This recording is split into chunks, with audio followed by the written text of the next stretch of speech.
Chapter 1. The winds howled, and the waves roared, as a majestic figure stood at the bow of a weathered pirate ship Sig, known as the king of the mountain bandits with a bounty of 8 million, and the slayer of 56 kings. His wild black hair danced in the sea breeze, and his deep-set eyes sparkled with an indomitable spirit. Towering and muscular, he appeared capable of shouldering the weight of the world. His commanding presence resembled a colossal beast amidst the tempest, rendering him impossible to gaze upon directly. Sig's name echoed across the East Sea like thunder. Though his bounty was a mere 8 million, his prestige and ferocity were sufficient to intimidate the four emperors, instilling a modicum of awe even in the future Pirate King. He was the audacious soul who dared to challenge the four emperors with a bottle of liquor in hand, treading upon the path of the future Pirate King. In the ever-changing sea, Sig stood as a unique spectacle, wild, formidable, and unyielding. Had he not encountered the formidable Sea King, he might have completed the saga of the Pirate King within a mere 4 episodes. However, the wheel of fate does not come to a halt for a single individual's bravado. Sig's tale was merely beginning. This remarkable youth, hailing from the 21st century and imbued with the knowledge and wisdom of the modern world, unexpectedly found himself transported to this legendary era of piracy. The excitement and longing of his maiden voyage were ruthlessly shattered by an unforeseen tempest, as the ship was tossed about like a fragile leaf, ultimately devoured by the ocean. Upon awakening from his stupor, he found himself not amidst the familiar urban landscape, but within a humble wooden cottage, surrounded by an array of nautical tools and tattered maps, the air thick with the briny scent of the sea and the aroma of aged wood. Sunlight streamed through the window, illuminating him, yet failing to dispel the confusion and disorientation that clouded his heart.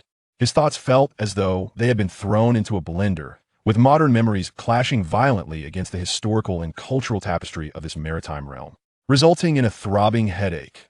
Fragments of the internet, technology, and contemporary life collided with the encroaching pirate jargon, ancient navigational techniques, and the rules of this era, creating a tempest of information that sought to reshape his cognitive framework. Lying in bed with eyes tightly shut, Sig endeavored to calm himself, allowing these new and old memories to intertwine and settle within his mind. He realized that whether this was a dream or reality, fate had brought him here, and he must adapt and survive. That he began to recall all that he had learned in modern society, from the laws of physics to psychological insights, team management, and strategic planning, pondering how to leverage these advantages to carve out his place in this perilous yet opportunistic new world. As time passed, Sig gradually embraced this transformation, and the defiant spark in his eyes reignited. Even in an environment seemingly less advanced than what he knew, knowledge and wisdom remained the most invaluable weapons. He resolved not merely to survive in this era, but to etch his own legendary narrative as the king of mountain bandits with a bounty of 8 million, proving that no matter how the passage of time transforms reality, true strength always finds its rightful stage. Thus, Sig rose to his feet, gazing out at the ocean, a realm both alien and familiar, igniting a renewed fervor within him. His heart raced, cold sweat trickling down his brow. In that fleeting moment, he realized he was not merely traversing dimensions. He had assumed the identity of a mountain bandit named Sig within the world of the Pirate King. Fragments of memory crashed upon him like a tidal wave, recalling the terrifying legend of the king of the near seas and the grim fate that awaited this body. An unprecedented urgency enveloped him. He understood that time was not on his side. Reflecting on his knowledge of the Pirate King prior to his crossing, Sig could not suppress a wry smile.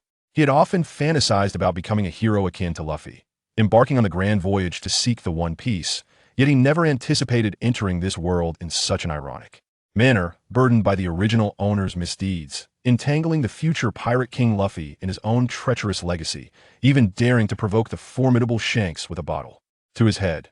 Such reckless actions now appeared to him as a direct path to ruin.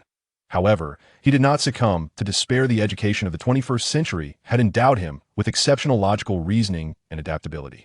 Sig swiftly regained his composure, contemplating how to leverage his knowledge to alter his fate. First, he must avoid direct confrontation with the king of the near seas. Secondly, he pondered whether the presence of the formidable Shanks, who possessed the powers of the Paramecia type, truly radiated the aura of Conqueror's Haki. I cannot adhere to the original script, Sig vowed inwardly, his gaze resolute. Furrowing his brow, he felt a tumult of emotions. He recognized that despite possessing knowledge and memories from another world, it did not grant him the liberty to rewrite the script of this reality. Every action he took could trigger a butterfly effect, rendering the future unpredictable. This uncertainty filled him with both exhilaration and dread, as if he stood at a crossroads of fate, where each choice could lead to vastly different outcomes. What if I truly alter certain pivotal events? How will the world of the Pirate King unfold? He mused. Will Luffy still find his comrades and realize his dreams? Will the destinies of Shanks, Whitebeard, the Navy, and the Revolutionary Army be rewritten as a result? Sig grappled with these questions, their tumultuous nature swirling in his mind, inducing a wave of dizziness. Yet, it was this very uncertainty and challenge that ignited the adventurer's spirit within him. Taking a deep breath, his gaze grew steadfast once more. Regardless of what the future holds, at least for now, I possess the opportunity to influence and create. Rather than passively accepting fate, it is far better to take the initiative, even if the outcome remains unknown, than to wait idly for demise. Sig decided to adopt a conciliatory approach, striving to leverage his knowledge to the fullest while preserving the integrity of the original narrative. He commenced the planning of a series of strategies aimed at ensuring his own safety while seeking to establish a connection with Luffy and Shanks in a more gentle and astute manner, all the while exploring how to offer them assistance without drawing excessive attention. Standing on the deck, Sig's silhouette appeared both proud and burdened, as the sea breeze tousled his hair, whisking away some of his worries, yet bringing forth an influx of thoughts that he recalled that his title of the 56th Emperor Slayer, the 8 million bounty king, was not without merit. Behind every bounty lay countless life and death struggles as evidence. Sig's prowess stemmed from innumerable battles, where his swordsmanship, physical skills, tactics, and leadership reached a formidable zenith through relentless combat. However, at this moment, all of that seemed inconsequential. He faced a wholly new challenge: how to rewrite his destiny as an outsider in this well-known narrative world. His crew, despite their fearsome demeanor, regarded their captain with a blend of awe and confusion. They could not fathom why the usually arrogant and imperious Sig appeared so contemplative today. On the deck, not a soul dared to utter a sound. Fearing they might disturb their captain's reverie, they could only steal glances from the corners of their eyes.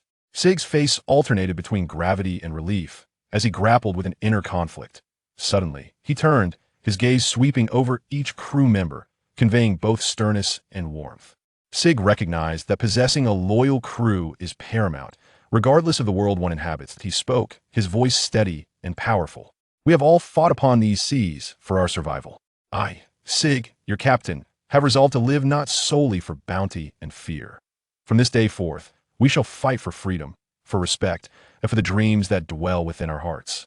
As Sig's words resonated, an unusual silence enveloped the deck. Unlike the usual fearful quiet, this stillness was tinged with a subtle emotional tumult. The expressions among his crew varied. Some reflected surprise, seemingly touched by the sudden declaration, while others appeared increasingly anxious, exchanging uneasy glances. As memories of a few days prior when disobedient crew members were exiled haunted them, a chill crept over them, as they feared that they too might become the next casualty of a minor misstep. Sig perceptively sensed this shift in atmosphere and realized that his words might have been misconstrued.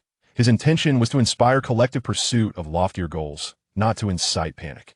With a soft sigh, Sig's face broke into a self-deprecating smile, an expression of resignation over his ineffective manner of communication. It seems I have yet to fully adapt to the proper expression of my resolve. Sig's tones softened, tinged with a hint of remorse. What I speak of is not a threat, but avowed we are partners, weathering storms together, seeking treasure side by side, and facing life and death as one. From this moment forth, I hope that each battle we fight is for a brighter tomorrow, for our shared dreams.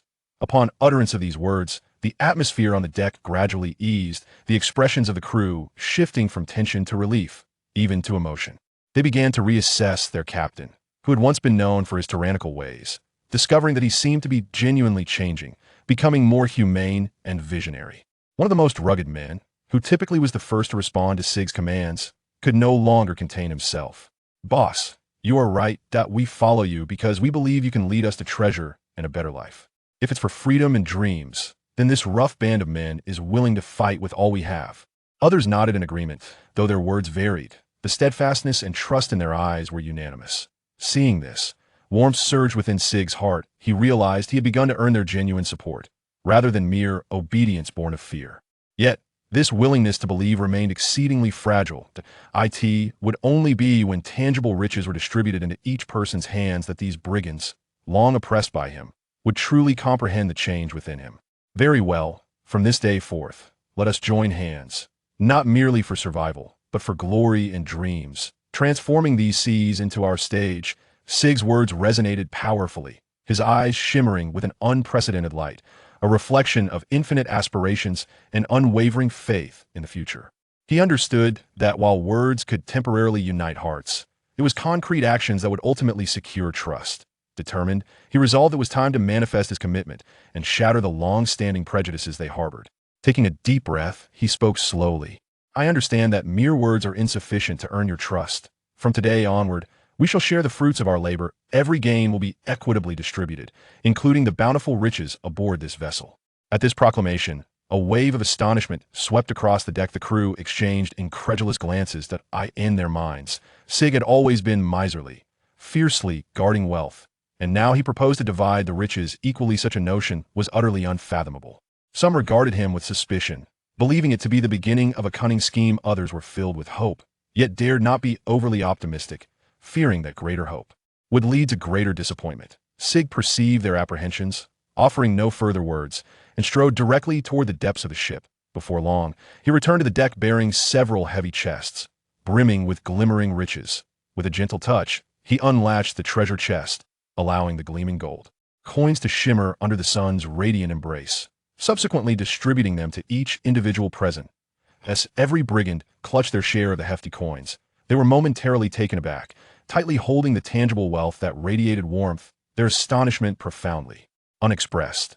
This was no mere figment of their imagination. Their once stringent leader, Sig, had indeed manifested an unprecedented generosity. Remember, this is not an act of charity, but the fruit of our collective endeavors.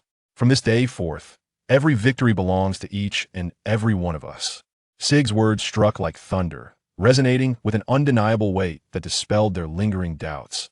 The expressions of his subordinates transformed from initial shock to profound emotion and exhilaration. They began to believe that this former tyrant was genuinely undergoing a metamorphosis into a leader willing to share both the plights and triumphs with them.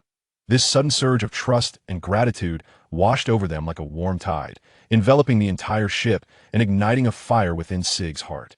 We are brothers. We are family, facing storms and conquering the seas together. Sig's voice reverberated in the sea breeze, stirring the souls of all who heard him. In that moment, they were no longer mere brigands. They had evolved into a unified band, sharing a common purpose, poised to etch their own legendary tale upon a vast expanse of the islands. Sig's thoughts surged like the tumultuous waves, recalling the isolation he had felt in the original narrative, shivering at the memory of that desolate despair. He vividly remembered the dismal fate that awaited him in that animated tale, alone, devoid of any trustworthy companions, meeting his end alongside the young Luffy at the hands of the Sea King, a fate that had swiftly sealed his demise. That scene loomed over him like a shadow, a constant reminder of the perils of reckless gambles. I cannot allow history to repeat itself, Sig silently admonished himself, his gaze reflecting an unprecedented resolve. He understood that to survive in these treacherous waters and to realize his ambitions, he must cultivate a cohesive and loyal team. Although these brigands had once followed him out of fear, he was determined to earn their genuine allegiance, igniting a willingness within them to brave any peril for his cause. Sig, the self-proclaimed king of brigands, bore an unassuming exterior that belied a fierce spirit. His stature was short and sturdy, crowned with a wild tangle of unkempt black hair, reminiscent of withered branches after a tempest, embodying his rebellious nature.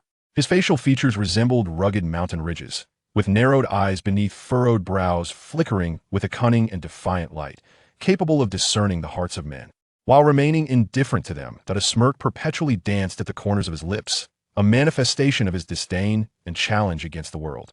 Though his clothing was worn, it bore the essence of the wilderness, a loose-fitting, deep brown leather vest, frayed at the edges, yet adorned with a few trinkets, perhaps pilfered from his past exploits, jingling softly as tokens of his glory. The wide-legged trousers swayed gently with the breeze, revealing a remarkable ease of movement, while beneath them rest the formidable mountain boots, meticulously crafted for traversing rugged terrains, each step exuding an undeniable presence. Most striking of all is the oversized cleaver he wields, a weapon that far exceeds ordinary proportions. This formidable implement not only symbolizes Sig's identity, but also serves as a direct manifestation of his strength and ambition. Each swing of the blade proclaims to the world that even a figure of modest stature can instill fear in all adversaries through the sharpness of his weapon and the audacity of his spirit. Sig is acutely aware that Luffy's formative years unfolded amidst the towering peaks of Galo Mountain. Galo Mountain, this enigmatic locale perched on the edge of the East Sea, appears to be a colossal rock sculpted by nature itself, soaring high and reaching for the heavens. The mountains are cloaked in lush, verdant forests, their towering trees reaching for the heavens, adorned with a profusion of leaves. Sunlight filters through the dense canopy, casting a mosaic of dappled light upon the land, bestowing it with a dreamlike golden veil. Mist swirls around the mountain, sometimes thick, sometimes thin, resembling the gentle exhalation of a mountain deity, adding an air of mystery and tranquility to Galo Mountain. At the foot of the mountain, the azure sea gently caresses the rocks, producing a serene and prolonged echo, intertwining with the melodious calls of birds and the whispers of the wind from the summit, creating a symphony of nature. The sandy beach is strewn with shells of various shapes and smooth, rounded pebbles, testifying to the countless tides that have come and gone. Occasionally, a seagull glides over the surface of the sea, leaving behind a crisp call that pierces the surrounding stillness. As the mountain incline rises, clear streams meander through the rocks, their murmuring waters starkly contrasting with the surrounding calm, infusing the air with a sense of refreshment and vitality. Along the mountain path, wildflowers bloom in vibrant colors, exuding a delicate fragrance that lures bees and butterflies to dance among the blossoms, celebrating the joy of life. Bathed in the soft glow of dawn, a band of mountain bandits stealthily dock their commandeered pirate ship along the winding coastline of Galo Mountain. The rhythmic lapping of waves against the hull mingles with the hushed yet excited murmurs of the bandits on board. Their eyes gleam with greed and anticipation, each heart racing with the thrill of the imminent adventure. At this moment, the bandits are engaged in their final preparations, sharpening their weapons in an atmosphere that is both tense and fervent. Robust men gather on the deck, gripping an array of weapons, from rusted swords to sharp daggers, even crude axes emitting harsh grating sounds against the rough whetstone. Their focused expressions reveal a fierce determination, as if channeling their wild instincts and thirst for battle into the cold steel of their blades. Beads of sweat trickle down their rugged faces, falling onto the wooden planks, mingling with the scent of sea salt, emanating a primal and savage aura. Even more exhilarating is the presence of Sig, the mountain bandit king, typically miserly and reticent, who has astonishingly declared his intention to share the long-cherished bounty of berries in the secret location of buried treasures. This announcement acts as a potent stimulant, instantly igniting the spirits of all present.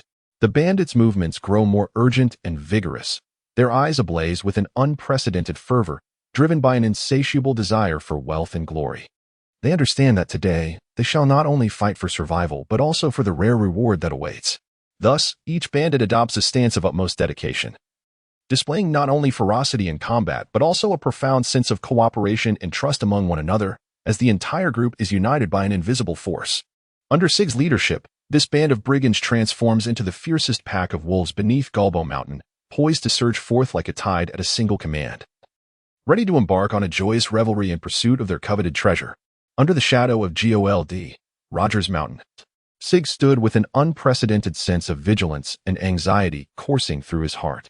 He understood that in this world of one piece, fraught with peril and the unknown, even the slightest misstep could transform into a fatal trap. Each action taken, each decision made, must be approached with utmost caution, for this realm is a tangible reality, not a mere tale spun on a screen. Once death arrives, there is no opportunity for resurrection. Recognizing his advantage as a traveler with comprehensive knowledge of the unfolding narrative, a flicker of hope ignited within Sig. The 1,000+ episodes were not merely memories, they represented invaluable foresight, his greatest asset in this world. He began to strategize on how to wield this prophetic ability, not only to evade crises but also to emerge as a pivotal figure capable of influencing the course of events. Sig resolved to become the oracle of this world, utilizing his foresight to intricately strategize and steer events in a direction advantageous to himself. He possessed the ability to anticipate the movements of formidable adversaries, thereby circumventing decisions that could lead to failure. He could discern which individuals would emerge as pivotal figures in the currents of history, allowing him to forge alliances or maintain distance ahead of time. Moreover, Sig had the remarkable talent to unearth overlooked treasures of insight or foresee impending monumental events, thus positioning himself at the center of the stage when it mattered most. However, Sig was acutely aware that an over-reliance on foresight was not infallible. He understood the necessity of exercising caution, avoiding the overt disclosure of his prophetic abilities to evade unwarranted suspicion and pursuit. Sig intends to skillfully guide his companions, employing subtle hints and strategies to gradually establish authority and trust without revealing his secrets. Sig felt a throbbing headache, as if something were violently colliding within his mind. He struggled to grasp the elusive fragments of memory, yet they slipped away like smoke scattered by the sea breeze, evading capture. Indeed, according to the historical trajectory he was familiar with, at this very moment, Monkey D. Luffy should be in Windmill Village, a mere boy dreaming of setting sail. Not present in the treacherous terrain of Galo Mountain. That was a place where Luffy had been cared for by another band of mountain bandits during his childhood. Furthermore, the illustrious feats of having stepped on the Pirate King Roger and thrown punches at the four emperors were still a year away from fruition. How could the timeline be so utterly disordered? As Sig gazed around, the sight of Galo Mountain starkly contrasted with his recollections of the Windmill Village, and an ominous premonition surged within him. He realized that he seemed to have been ensnared in a temporal dislocation that had never been chronicled in the anime's narrative. In the original work, his tale was but a fleeting mention, rendering him an inconspicuous character. Yet in this chaotic realm, all established rules appeared to have ceased to apply. What should he do? Inside Sig's heart, a tumultuous struggle ensued. He could endeavor to seek out Luffy, leveraging his foreknowledge of the future in hopes of unearthing a glimmer of hope amidst this unforeseen journey through time. Alternatively, he might pursue other leads to unravel the enigma of this temporal paradox. However, the foremost task was to ascertain the precise temporal juncture he inhabited, and whether this world adhered to the historical continuum he had come to know. If Sig had not misjudged the passage of time, then he was a year prior to the moment when he would stand atop the Pirate King and confront the four emperors. Yet, the narrative of the anime offered no insight into his prior exploits. This implied that at this juncture, Sig possessed no qualifications to alter or propel the original storyline of the Pirate King. Thus, he was left in a state of introspection. As time flowed on, with spring giving way to autumn, a year slipped by unnoticed. During this prolonged and agonizing wait, Sig experienced the transition of the four seasons and witnessed the changing scenery of Galo Mountain. From the vibrant vitality of spring to the scorching sun of summer, then to the refreshing coolness of autumn leaves falling, and finally to the biting cold of winter's snow. Each season's landscape served as a reminder that time relentlessly marched forward, and the pivotal moment he awaited was gradually approaching. In spring, as life revived, wildflowers bloomed exuberantly in the mountains. Under the warm sunlight, Sig meticulously organized his memories, striving to unearth any overlooked details. Simultaneously, he honed his physique to enhance his combat prowess for unforeseen circumstances. He learned to be more patient, refraining from openly displaying his ambitions and discontent, instead opting to observe silently, preparing for the impending changes. As summer blazed with its relentless heat, Sig delved into the jungles of Galo Mountain, practicing survival skills while gathering information from the mountain dwellers and chance encounters with travelers, piecing together fragments of the pirate world, particularly news about the young pirates destined to rise in the future. In autumn, as golden leaves carpeted the paths, Sig grew increasingly composed. He began to operate discreetly as a diviner in a tavern at the foot of the mountain, seizing opportunities to gather intelligence.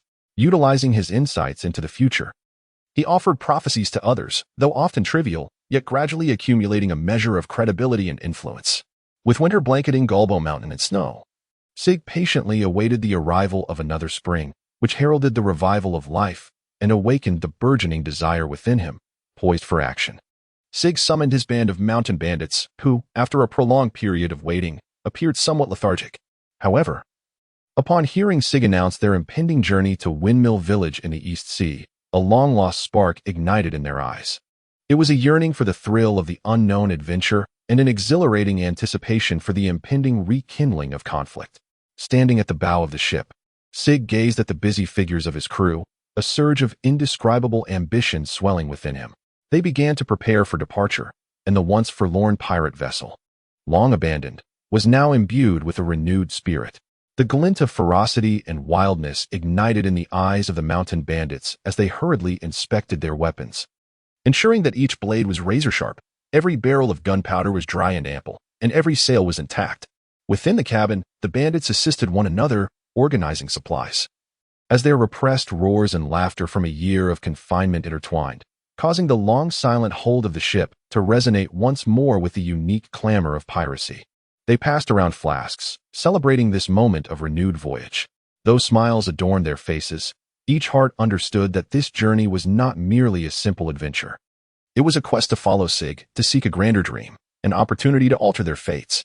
As the last crate of supplies was hoisted aboard and the canvas billowed with the wind, the pirate ship seemed to sense its master's resolve. Gently swaying, as if responding to the call of departure, Sig stood resolutely on the deck, his gaze fixed on the horizon, silently reciting to himself, "Windmill Village. We are coming." He hoped fervently that the script of this world had not altered. With a resounding horn, the ship gradually departed from the harbor. The sea breeze enveloping him, imbued with the unique briny scent of the ocean, carrying with it new hopes and challenges. Sig stood at the bow of the ship, telescope in hand, gazing intently at the gradually emerging silhouette of Windmill Island, a tumult of complex emotions swirling within him. As the lens focused, the picturesque scenery of Windmill Village unfolded before his eyes. The charmingly arranged houses and the gently rotating windmills lent an enchanting quality to this tranquil isle. However, what captivated his attention most was the conspicuous pirate ship docked at the harbor, the flag of the red-haired pirates billowing in the wind.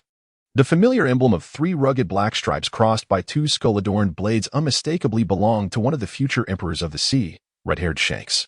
Witnessing this scene, Sig rarely displayed a satisfied smile. This not only confirmed the validity of the script etched in his memory, but also signified an opportunity for him to partake in this historical narrative. Perhaps even alter his destiny within the realm of One Piece. He inhaled deeply, as if the sea breeze carried with it the call of fate, stirring the tides of his heart. "Brothers, that is our goal." Sig turned to the bandits aboard the ship and exclaimed with fervor and determination, "Windmill Village. This marks the inaugural year of our venture." As his words resonated, a chorus of cheers and shouts erupted from the crew, each bandit eager and animated, their eyes gleaming with anticipation for the challenges that lay ahead. They understood that following Sig meant embarking on a journey filled with uncertainties and opportunities. As the vessel glided closer, Sig contemplated his next move, pondering how to leverage his foresight of the future to achieve his goals without arousing the suspicions of the red-haired pirates. Sig understood that every step must be taken with utmost caution, for in this world, even the slightest misstep could lead to irrevocable consequences. Nevertheless, he was prepared to confront it all, for he believed that this time, he could rewrite his destiny and become a part of the legend that surrounded the sea. As the pirate ship gradually approached the shore, Sig and his band of mountain thieves set foot on the land of Windmill Island. The moment they stepped onto this new continent, they were immediately enveloped by a refreshing and pristine atmosphere. The unique scent of the island's grass, mingling with the briny ocean air and the faint fragrance of distant flowers, seemed to be nature's welcoming gift, invigorating the group of mountain bandits accustomed to the scent of forests. Sunlight filtered through the sparse clouds, casting a golden glow upon the verdant grassland, reflecting a scene brimming with vitality. The slowly rotating shadows of the windmills drew gentle arcs on the ground, bestowing a sense of tranquility and harmony upon the island. However, this serenity was soon disrupted by the arrival of Sig and his companions. The mountain bandits gazed around, both curious and vigilant. Some could not resist reaching out to touch the soft blades of grass by the roadside, while others looked up in awe at the towering windmills, their eyes sparkling with admiration for the beauty before them and eagerness for the imminent adventure. Sig walked at the forefront of the group, his gaze piercing through the tranquil surroundings, fixated on the inner ambition of the red-haired pirates. "Remain vigilant. We are here to seek opportunities, not to indulge in a vacation." The deep, resonant voice of Sig interrupted the leisurely revelry of the mountain bandits, serving as a poignant reminder of their purpose. His words fell like a refreshing splash of cold water, swiftly curbing their relaxed demeanor and heightening their senses as they prepared for the impending game. Soon, the tavern would erupt with the initial clash of conflict. Nestled in a corner of Windmill Village was a quaint bar, artfully integrated into the gently turning landscape of ancient windmills. This establishment was managed by a young and vivacious woman, whose unique charm infused the small tavern with boundless vitality. The exterior of the bar was adorned with ivy and blossoms, as if nature itself had deliberately embellished it, with the door slightly ajar, revealing a warm and alluring golden glow within. Upon entering, one was greeted by an intoxicating blend of fresh and rich aromas, a delightful fusion of carefully selected flowers and the bar's signature concoctions. The interior retained a rustic simplicity while exuding modern elegance. The walls were adorned with hand-painted landscapes of Windmill Village, each piece resonating with profound affection for the land. Particularly striking was the central bar, crafted from polished walnut, reflecting the warm glow of the lights and creating a cozy atmosphere.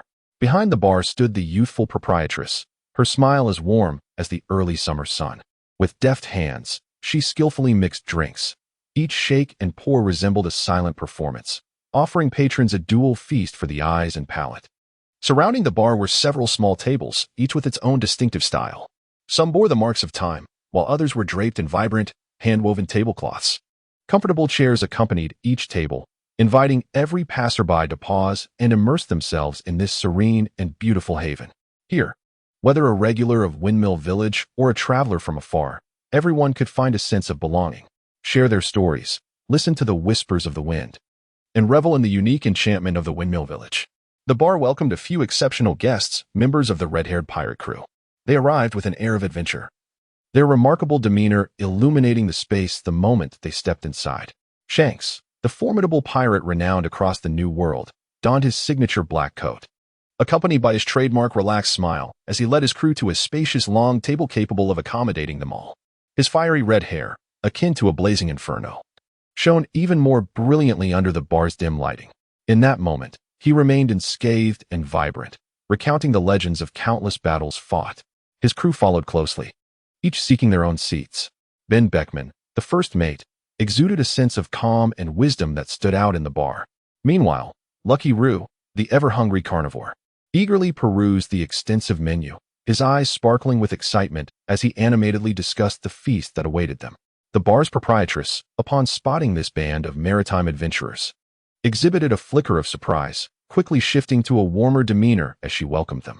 She had specially crafted a selection of signature drinks for the red-haired crew, each concoction not only visually enticing but also imbued with the romanticism and freedom of piracy. Names like Freedom's Voyage, Dusk Adventures, and Tipsy Treasure Bay. As night deepened, the atmosphere of the bar grew increasingly vibrant. The laughter and conversations of the red-haired pirates blended harmoniously with the bar's inherent warmth, creating a delightful symphony of camaraderie. In a corner of the bar, a youthful Luffy perched on an oversized chair, his feet dangling above the ground, a generous plate of pasta before him. A few strands of sauce adorned his cherubic face, while his eyes sparkled with an unwavering determination and dreams that belied his tender age. Despite his youthful appearance, the indomitable spirit he exuded was unmistakable, marking him as the future Straw Hat Pirate, Monkey D. Luffy. Shanks, when will I truly set sail, find the One Piece, and become the Pirate King? Luffy puffed his cheeks in frustration, his voice brimming with yearning for the future and dissatisfaction with the present. Shanks, maintaining his characteristic gentle smile, allowed a subtle glimmer of appreciation to flicker in his eyes at Luffy's fervor. He refrained from giving a direct answer, instead using his resonant voice to impart wisdom. Luffy, every great journey requires time for preparation. Dreams cannot be realized overnight. They demand patience and courage. Most importantly, they necessitate an unwavering heart. When you are ready, the sea will surely call to you. The surrounding pirates initially erupted into laughter upon hearing Luffy's words, perceiving them as nothing more than the whimsical fantasies of a child. However, as they observed Shanks responding with earnestness, their laughter gradually transformed into contemplation. They began to realize that perhaps within Luffy's clear and innocent eyes, one could indeed glimpse the flickering flames of a future that burned brightly. Among them was a pirate who, despite his rugged exterior, possessed a keen sensitivity. He playfully ruffled Luffy's hair and said in a tone that was half joking, half serious, "Hey, kid, don't say we didn't warn you. Becoming the Pirate King is no easy feat. Be prepared to endure hardships." This statement carried with it both the guidance of a mentor and an unspoken expectation. Upon hearing this, Luffy's lips curled into a confident smile, and the light in his eyes intensified. "Don't worry, I'm destined to be the man who becomes the Pirate King." His voice, though not loud, resonated with unwavering determination, as if he were declaring his resolve to the world. In that moment, the entire tavern seemed to be enveloped by a peculiar emotion. Even the roughest of pirates found themselves moved by the child's dream. They began to believe that perhaps one day, this child could indeed realize his seemingly absurd ambition, conquer the Grand Line, and become the true Pirate King. Just as laughter and joy filled the tavern, a sudden commotion shattered the tranquility. The door was thrust open with force, and a figure stumbled in, accompanied by an air of discord. It was Sig, a self-important and flamboyant individual.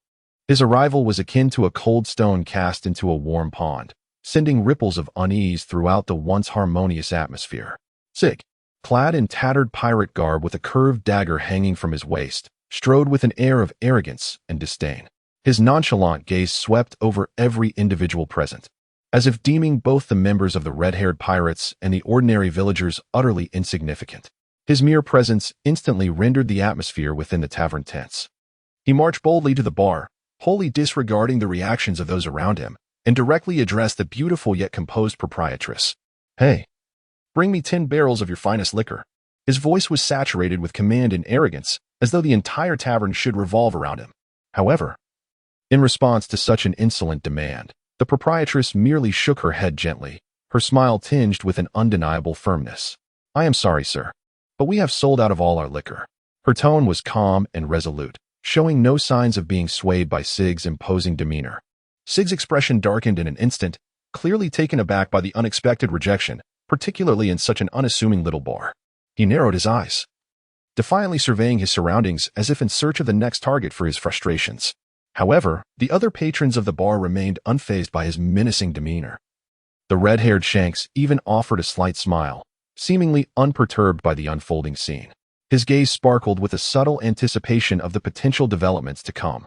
At that moment, the entire bar fell into a brief silence, the air thick with tension and unease, yet simultaneously infused with an undercurrent of calm before the storm. Shanks' warm smile appeared capable of melting away all icy hostility as he casually grasped a bottle of exquisitely curated wine beside him, gently swirling it, the liquid within glimmering enticingly through the transparent glass. "My friend, if you are truly that parched, consider this unopened fine wine a gift to elevate your spirits," Shanks remarked, his tone laced with a hint of jest, yet imbued with an air of unflappable composure. Upon hearing this, Sig seemed momentarily taken aback, only for an indescribable joy to swell within him. The scene before him mirrored the countless scenarios he had envisioned in his mind. And now it was his turn to take action. A sly smile curled at the corners of his lips as he swiftly grasped the bottle, as if it were not merely a vessel of wine, but a symbol of victory itself.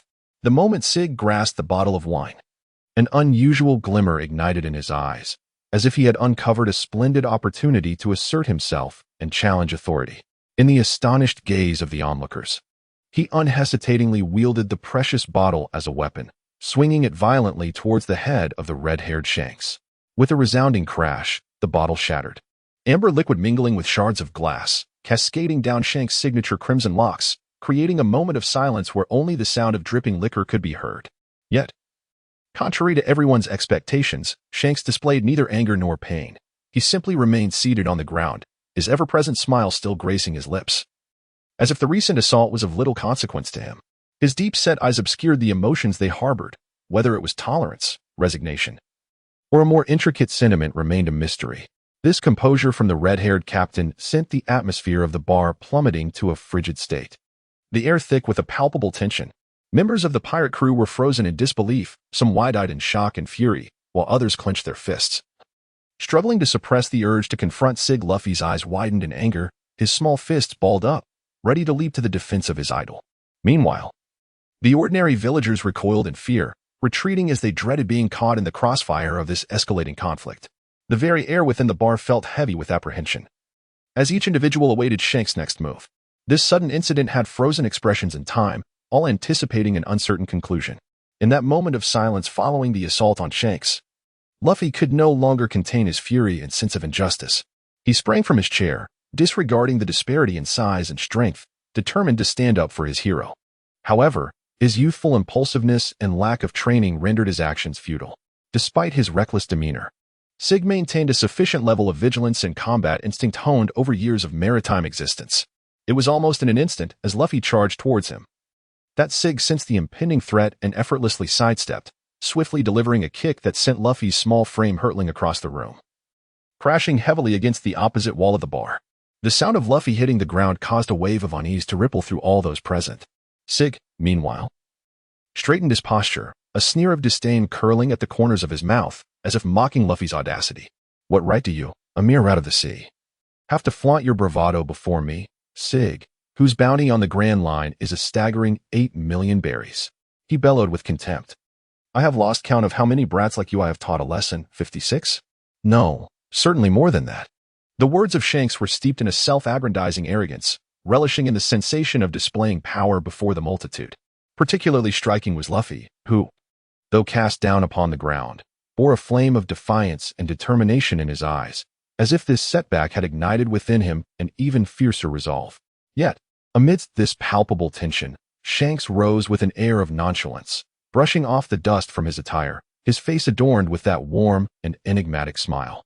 Approaching Luffy, who was seething with barely contained fury, he gently placed a hand upon his shoulder and spoke in a voice so soft it was almost inaudible. Luffy, remember, a true man does not resort to violence in such moments. Our journey lies among the stars and the vast ocean, not in brawls here.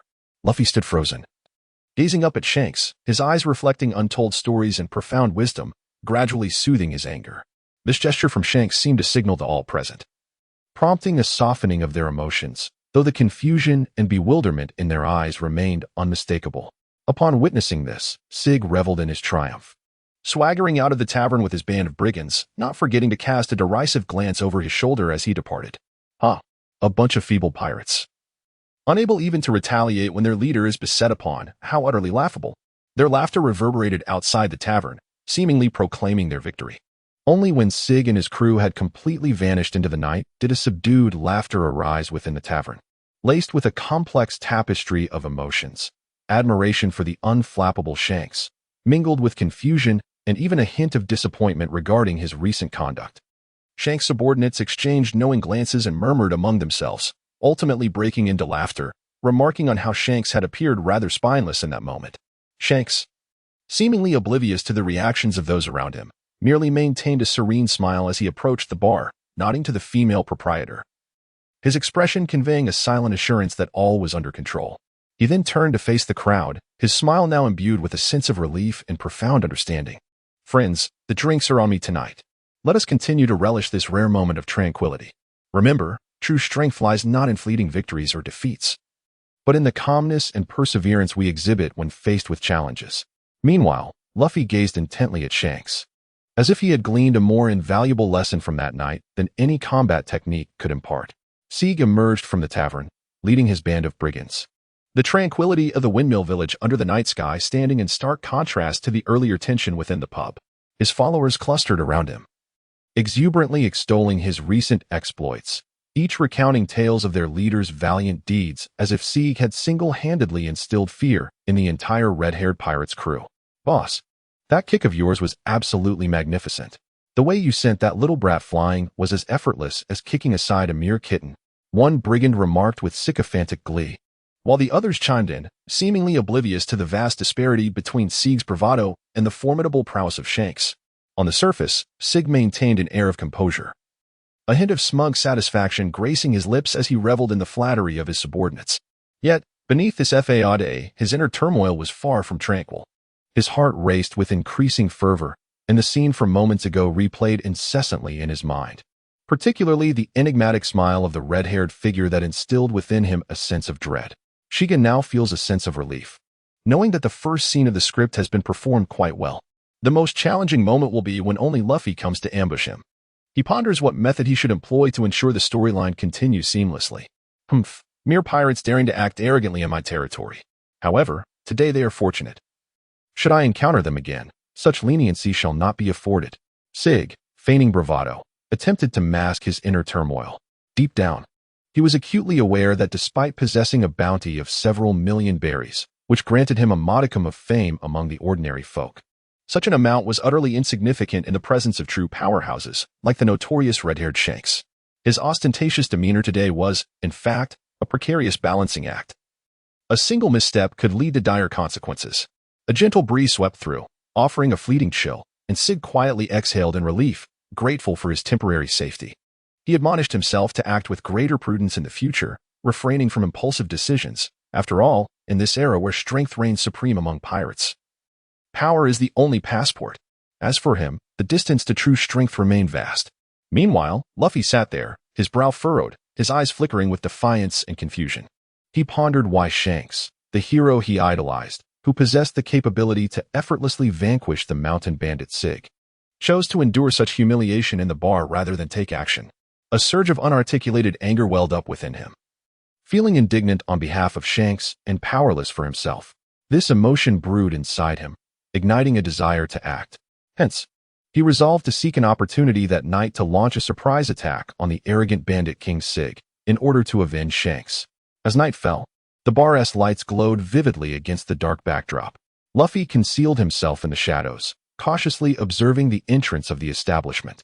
His heart raced, a mix of anxiety and excitement coursing through him as he awaited the opportune moment. Yet, ambush was not in Luffy's nature. His heart was fraught with conflict and struggle. He understood that such actions might not be honorable, but he was nonetheless compelled to do something for Shanks, even if it was simply to vent his frustrations. As time passed slowly under the cloak of night, Luffy's emotions grew increasingly intricate. He yearned for the chance to avenge Shanks while simultaneously fearing the unpredictable repercussions of his intended actions. This internal conflict weighed heavily on his spirit. Sig sat beneath the dim glow of the bar's lights, surrounded by the cacophony of voices and the clinking of glasses. The air was infused with the tantalizing aroma of delectable cuisine. Before him lay a steaming bowl of seafood risotto, wisps of steam rising, carrying the briny essence of the sea intertwined with the rich fragrance of rice, providing warmth on this somewhat chilly evening. Sig raised a spoonful of risotto to his lips, the succulent seafood and rich sauce blossoming upon his palate, momentarily allowing him to forget the incredibility of his journey into the world of One Piece. On this seemingly ordinary yet extraordinary night, his thoughts drifted back to his initial arrival in this realm.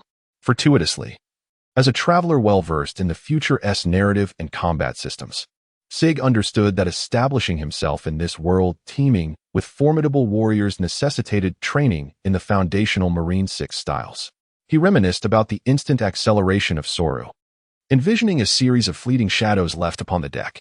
The hardened defense of Teke made it seem as if the very air around him had solidified. The graceful agility of Jeppo rendered each evasion a dance.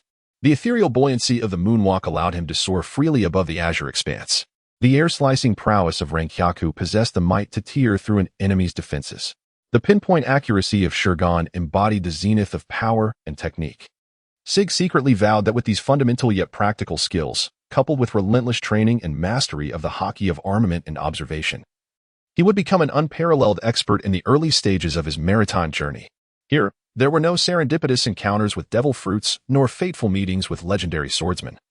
Relying solely on his own hands and intellect, he would inscribe his own adventurous saga. As the seafood risotto gradually diminished, Sig's gaze grew increasingly resolute. He understood that tonight's culinary delight was not merely a feast for the palate, but also a reservoir of strength for the challenges that awaited him tomorrow. In this vast ocean, rife with uncertainty and peril, every hearty meal could represent a step closer to his dreams. And he, step by step, was advancing towards his aspiration of becoming a top-tier master. Sig savored the final morsel of his seafood risotto, his mind preoccupied with the impending climactic performance. He understood that this event was not merely to uphold a FAA day of tranquility, but rather a guise to conceal his true intentions and buy time for his grand design. The youthful incarnation of Luffy, the future Pirate King, now resembled a small lion lurking in the shadows, poised to seize the opportunity for a decisive strike. According to the narrative arc of the anime, it would not be long before this very Luffy fell victim to his own abduction. Such a scenario would be rather precarious, without delving into whether Shanks, one of the four emperors, could indeed survive an encounter beneath Luffy's grasp. The crew of the red-haired Shanks could effortlessly subdue him. Throughout the past year, Sig had not squandered a single moment. He had not only honed his physical prowess in Haki, but had also meticulously delved into psychological warfare and the strategic use of his surroundings. Sig realized that facing an opponent brimming with boundless potential and tireless energy head-on might not be the wisest course of action. Thus, he devised a meticulous plan aimed at conquering without combat. Just as Sig was concocting his scheme and savoring the remnants of his dinner, the back door of the bar was suddenly pushed open with a whisper, and a familiar visage stealthily slipped in. Luffy's signature boisterous laughter was intentionally subdued, yet it still betrayed an unmistakable youthful exuberance and excitement. He believed himself to be discreet, oblivious to the fact that Sig had anticipated his arrival all along. "Hey, Sig, did you really think I would patiently wait for you?" Young Luffy sprang from the shadows, his fists clenched tightly, eyes gleaming with an indomitable spirit. Despite his small stature, his presence was formidable. I am destined to become the Pirate King. Today, allow me to teach you a lesson, you villain. The corners of Sig's mouth curled into a sardonic smile, having anticipated this moment long ago. He rose slowly, brushing off the dust from his garments. His gaze infused with a hint of mockery.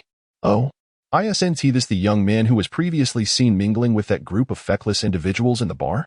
It appears you possess some modicum of courage. However, courage alone cannot bridge the chasm of disparity in strength. Before his words could fully dissipate, Sig's figure flickered, moving with the swiftness of lightning, arriving almost instantaneously before Luffy. With effortless precision, he executed a series of strikes, each deftly neutralizing Luffy's offensive maneuvers, inflicting no lasting harm, yet rendering him incapable of retaliation. Luffy's assaults landed as if upon cotton, devoid of any substantial impact, his expression one of disbelief. Victory in battle is not merely a matter of fervent enthusiasm. With an almost pedagogical demeanor, Sigbean effortlessly bound Luffy's hands and feet together using the hemp rope found in the bar's kitchen, his technique both skilled and gentle. You still have a long way to go if you wish to become the Pirate King, he remarked. Luffy struggled a few times, only to realize he was utterly unable to break free. With a fierce glare, he defiantly shouted, "You underestimate me. One day, I will grow stronger, and then we shall settle this score." Upon hearing this, Sig's smile deepened, and he gently patted Luffy's head, his tone imbued with a hint of seriousness. "I look forward to that day, young one. But remember, true strength encompasses not only the hardness of your fists but also wisdom and strategy. For now, take the time to reflect." In this manner, Sig effortlessly diffused Luffy's ambush, demonstrating his prowess while imparting a profound lesson to the future Pirate King. All of this transpired quietly beneath his seemingly nonchalant demeanor. After dealing with Luffy, Sig turned to face the eager group of subordinates behind him. Their eyes gleamed with an insatiable thirst for wealth, envisioning endless quantities of berries and treasures. This band of mountain bandits lived by plunder, and now, with a child of evidently extraordinary origins fallen into their grasp, they were determined not to let this golden opportunity slip away. "Boss, this kid looks extraordinary. He must have significant backing," a burly bandit said, rubbing his hands together with excitement. "If we play our cards right, we might just secure a hefty ransom, far more lucrative than raiding a few small villages." Another tall, lean bandit chimed in, "Indeed, boss. I've heard that pirate crews will spare no expense to rescue their captain or key members. This is a windfall from the heavens. Moreover, given that this child is mingling with a group of pirates, he might well be the offspring of one of them or hold some significant connection." As Sig listened to the cacophony of voices from his subordinates, a slight furrow formed on his brow, for he harbored his own contemplations. Silence. The voice of Sig, though not loud, carried an undeniable authority that instantly silenced the bustling tavern. "We are mountain bandits, not kidnappers. Demanding ransom for hostages will only tarnish our reputation further. And do you think pirates are so easily provoked? Especially considering Luffy's background." Pausing deliberately, Sig scanned his subordinates before continuing, "We have a more prudent approach. Tomorrow, I shall personally escort this lad to meet his companions, and then we shall engage in a fair exchange. This will not only demonstrate our strength, but also allow us to glean insights into the rules of the pirate world. Why not seize such an opportunity?" The mountain bandits exchanged glances, their hearts filled with reluctance, yet they acquiesced to Sig's decision. After all, in these waters, Sig's wisdom and judgment were their guiding lights. Meanwhile, Sig secretly calculated that this series of actions would not only avert unnecessary conflict but also provide a chance to uncover more secrets of the sea, paving the way for his future. As the sun rose, warm rays bathed the tranquil streets of Windmill village, yet they failed to illuminate the villagers' anxious hearts. Village Chief Upper Shrap, accompanied by several villagers, hurried forth with grave expressions, their eyes darting about, leaving no corner unchecked, as if in search of something precious. "That boy Luffy has yet to return since last night. It is truly worrisome."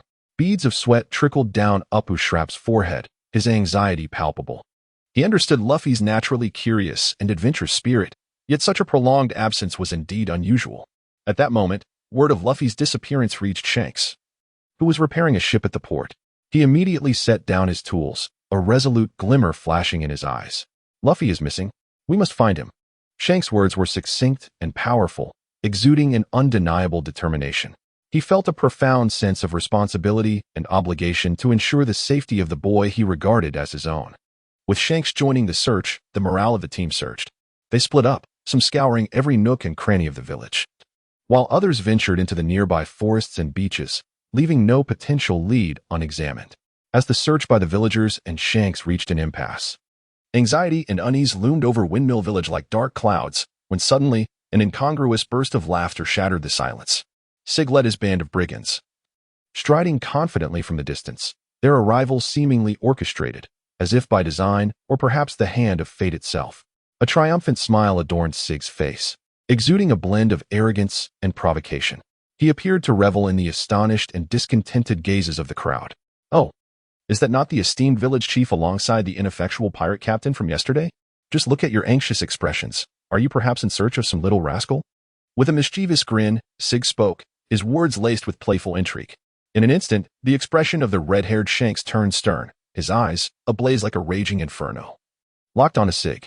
Although the latter's presence unsettled him, as a formidable force traversing the seas, he exhibited little emotional disturbance in response to such provocation. Nevertheless, within Shanks' heart, he was entirely prepared to confront any unforeseen circumstances that might arise. "Mountain Bandit, you would do well to comprehend the gravity of your actions," Shanks intoned, his voice deep and resonant, each syllable striking the air like a drumbeat, impossible to ignore. While he did not regard Sig as a genuine threat, the mention of Luffy's whereabouts ignited attention within him. The villagers paused, their gazes flitting back and forth between Sig and Shanks, disbelief etched on their faces. They could hardly fathom that this mountain bandit, who had only just arrived in Windmill village, possessed knowledge of Luffy's fate. Some eyes flashed with anger, others with incredulity, while many held their breath, anxious not to miss a single detail. Sig gently clapped his hands, as if to announce a trivial matter. "Oh, do not rush," he said. "Though I have a penchant for mischief, I am more than willing to assist a friend in locating someone. Indeed, I know precisely where that fellow is." Upon hearing this, a murmur rippled through the crowd, all eyes converging upon Sig, filled with both anticipation and wariness. The red-haired Shanks furrowed his brow tighter, yet he refrained from acting impulsively, choosing instead to patiently await Sig's next words. However, Sig deliberately elongated his tone, surveying his surroundings. To acquire information, one must inevitably pay a price, correct? The smile of the red-haired Shanks appeared particularly composed under the sunlight, a tranquility born of having weathered countless storms, serving as a silent warning to the mountain bandit chief before him. "Oh, Sig, I am quite curious. What precisely do you mean by price?" Although Shanks spoke lightly, his words seemed to carry immense weight, gradually permeating the air around them. The once proud expression on Sig's face began to waver the moment Shanks spoke. He was suddenly engulfed by an unprecedented sense of oppression, as if the very fabric of space was exerting an invisible pressure upon him. As the Conqueror's Haki gradually emanated from the red-haired Shanks, Sig's psychological defenses were the first to crumble. Soon after, he realized that his limbs were becoming heavy, rendering him unable to move freely. "What is happening?" The voice of Sig was interlaced with disbelief and panic. He had never experienced such intense mental oppression before. Even as the king of bandits, having faced numerous formidable foes, this sensation was undeniably unprecedented. The villagers and his bandit subordinates were equally astonished by this sudden transformation. Though they could not comprehend the cause, they sensed the palpable tension in the air and the evident change in Sig, casting fearful or reverent glances in his direction. Shanks did not respond directly, but the depths of his ocean-like eyes sparkled with significant meaning. "True strength does not rely on threats," he proclaimed. "Tell me the whereabouts of Luffy, and I will consider allowing your safe departure." His tone bore an undeniable authority, veiled with a hint of subtle compassion. Under the oppressive weight of Conqueror's Haki, Sig finally encountered a profound sense of helplessness, realizing he had drastically underestimated the power and demeanor of the red-haired man before him. Struggling, Sig managed to utter, "All right, Luffy is in our bandits' lair. I will take you there." With Sig's concession, the oppressive aura of Conqueror's Haki gradually dissipated, allowing him and everyone present to breathe a collective sigh of relief. Shanks' actions served not only to intimidate Sig, but also to deliver a silent declaration to all present that true strength emanates from inner resilience and a steadfast commitment to justice. A tumultuous situation arising from Luffy's disappearance seemed poised to resolve in an unexpected manner, and Shanks' intervention made it clear to Sig that this red-haired individual was indeed a formidable adversary. Confronted with Luffy's predicament, it was evident that Shanks would unflinchingly fight for him. If Sig had not misjudged earlier, that overwhelming sense of pressure could only be attributed to Conqueror's Haki. Such power was almost unimaginable. In Sig's bandit lair, an unforeseen scene unfolded. Contrary to the external stereotypes of bandits, an unusual atmosphere of joy pervaded the space. Luffy, the diminutive adventurer, found himself surrounded by a group of seemingly fearsome yet surprisingly nuanced bandits, enjoying special treatment.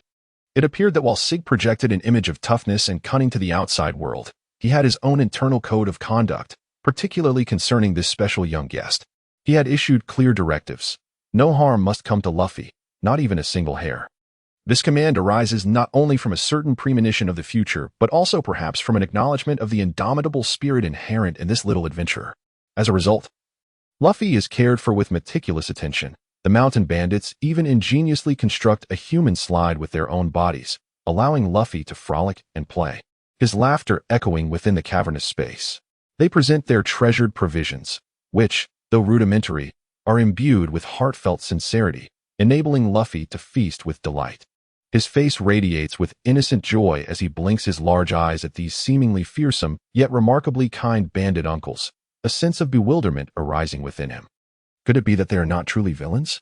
In his naive and untainted worldview, those who bring him joy and care ought to be classified as good people. Hey, little rascal, are you having fun? One of the bandit uncles wipes the sweat from his brow, grinning to reveal a crooked smile, genuinely pleased by Luffy's happiness. It's so much fun. Thank you all.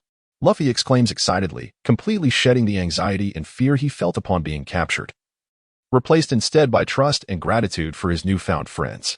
In that fleeting moment, the once cold and rugged atmosphere of the bandits' lair is transformed by the laughter of a child and the warmth of simple human connection. Luffy's innocence touches each person present, allowing them to temporarily forget the boundaries of their identities and revel in this rare harmony and joy.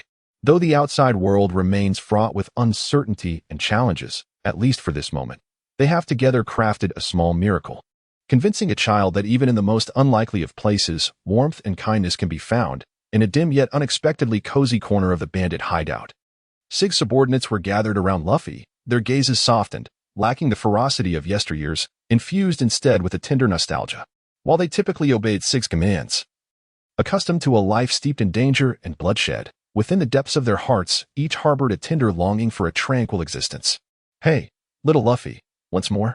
A burly man with a thick beard gently nudged him, prompting Luffy to joyously slide down the makeshift slide formed by their bodies. His laughter rang out, bright and melodious, akin to the gentle breeze of a summer morning, dispersing the shadows that loomed over the bandits' hearts. Look at him, how joyful he is, remarked another brigand, his gaze softening as he glimpsed his own distant childhood dreams, a home surrounded by a loving family, devoid of strife and flight. Such a scene felt so foreign yet profoundly comforting to them. Among these brigands, women and children were nearly non-existent, their lives comprised solely of theft and evasion, accompanied by endless solitude and wandering. Yet at this moment, Luffy's laughter shone like a beacon, illuminating a forgotten corner of their hearts, awakening their yearning for a peaceful life. Hey, what if we left this life behind, found a place to settle down, married, and had a few kids like little Luffy? A young brigand whispered to his companion, his tone brimming with hope. His companion chuckled wryly and shook his head, though the same glimmer of aspiration sparkled in his eyes. We can dream. But you know the boss's temperament, it's not as simple as just quitting. Nevertheless, that yearning for home had quietly taken root within their hearts. Luffy's presence was akin to a seed, inadvertently sowing warmth and hope within the hearts of these hardened men. Hey, you lot, don't just chat away. Keep an eye on the little guy. A voice interrupted their reverie. The mountain bandits exchanged knowing smiles, aware that such moments might be fleeting illusions. Yet they cherished the warmth and happiness of the present.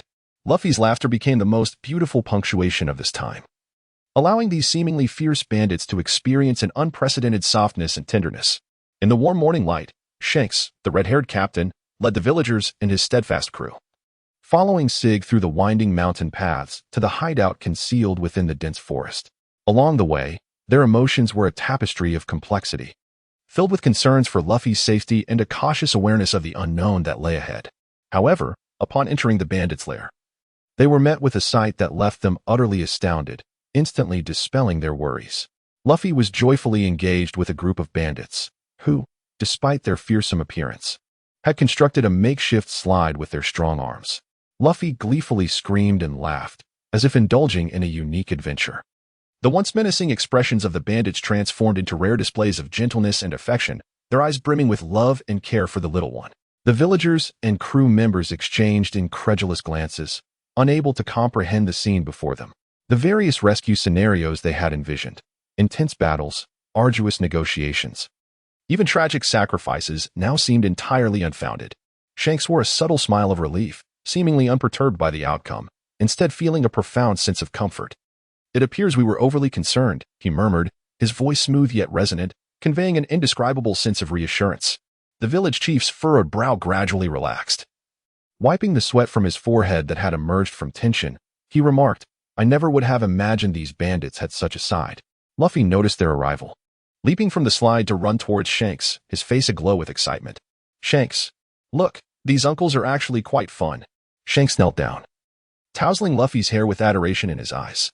"Indeed, sometimes appearances can be deceiving, right, little one?"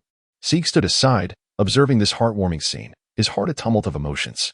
His original plan may have encompassed more intricate calculations, yet at this moment, witnessing Luffy's smile, he felt a surge of warmth within.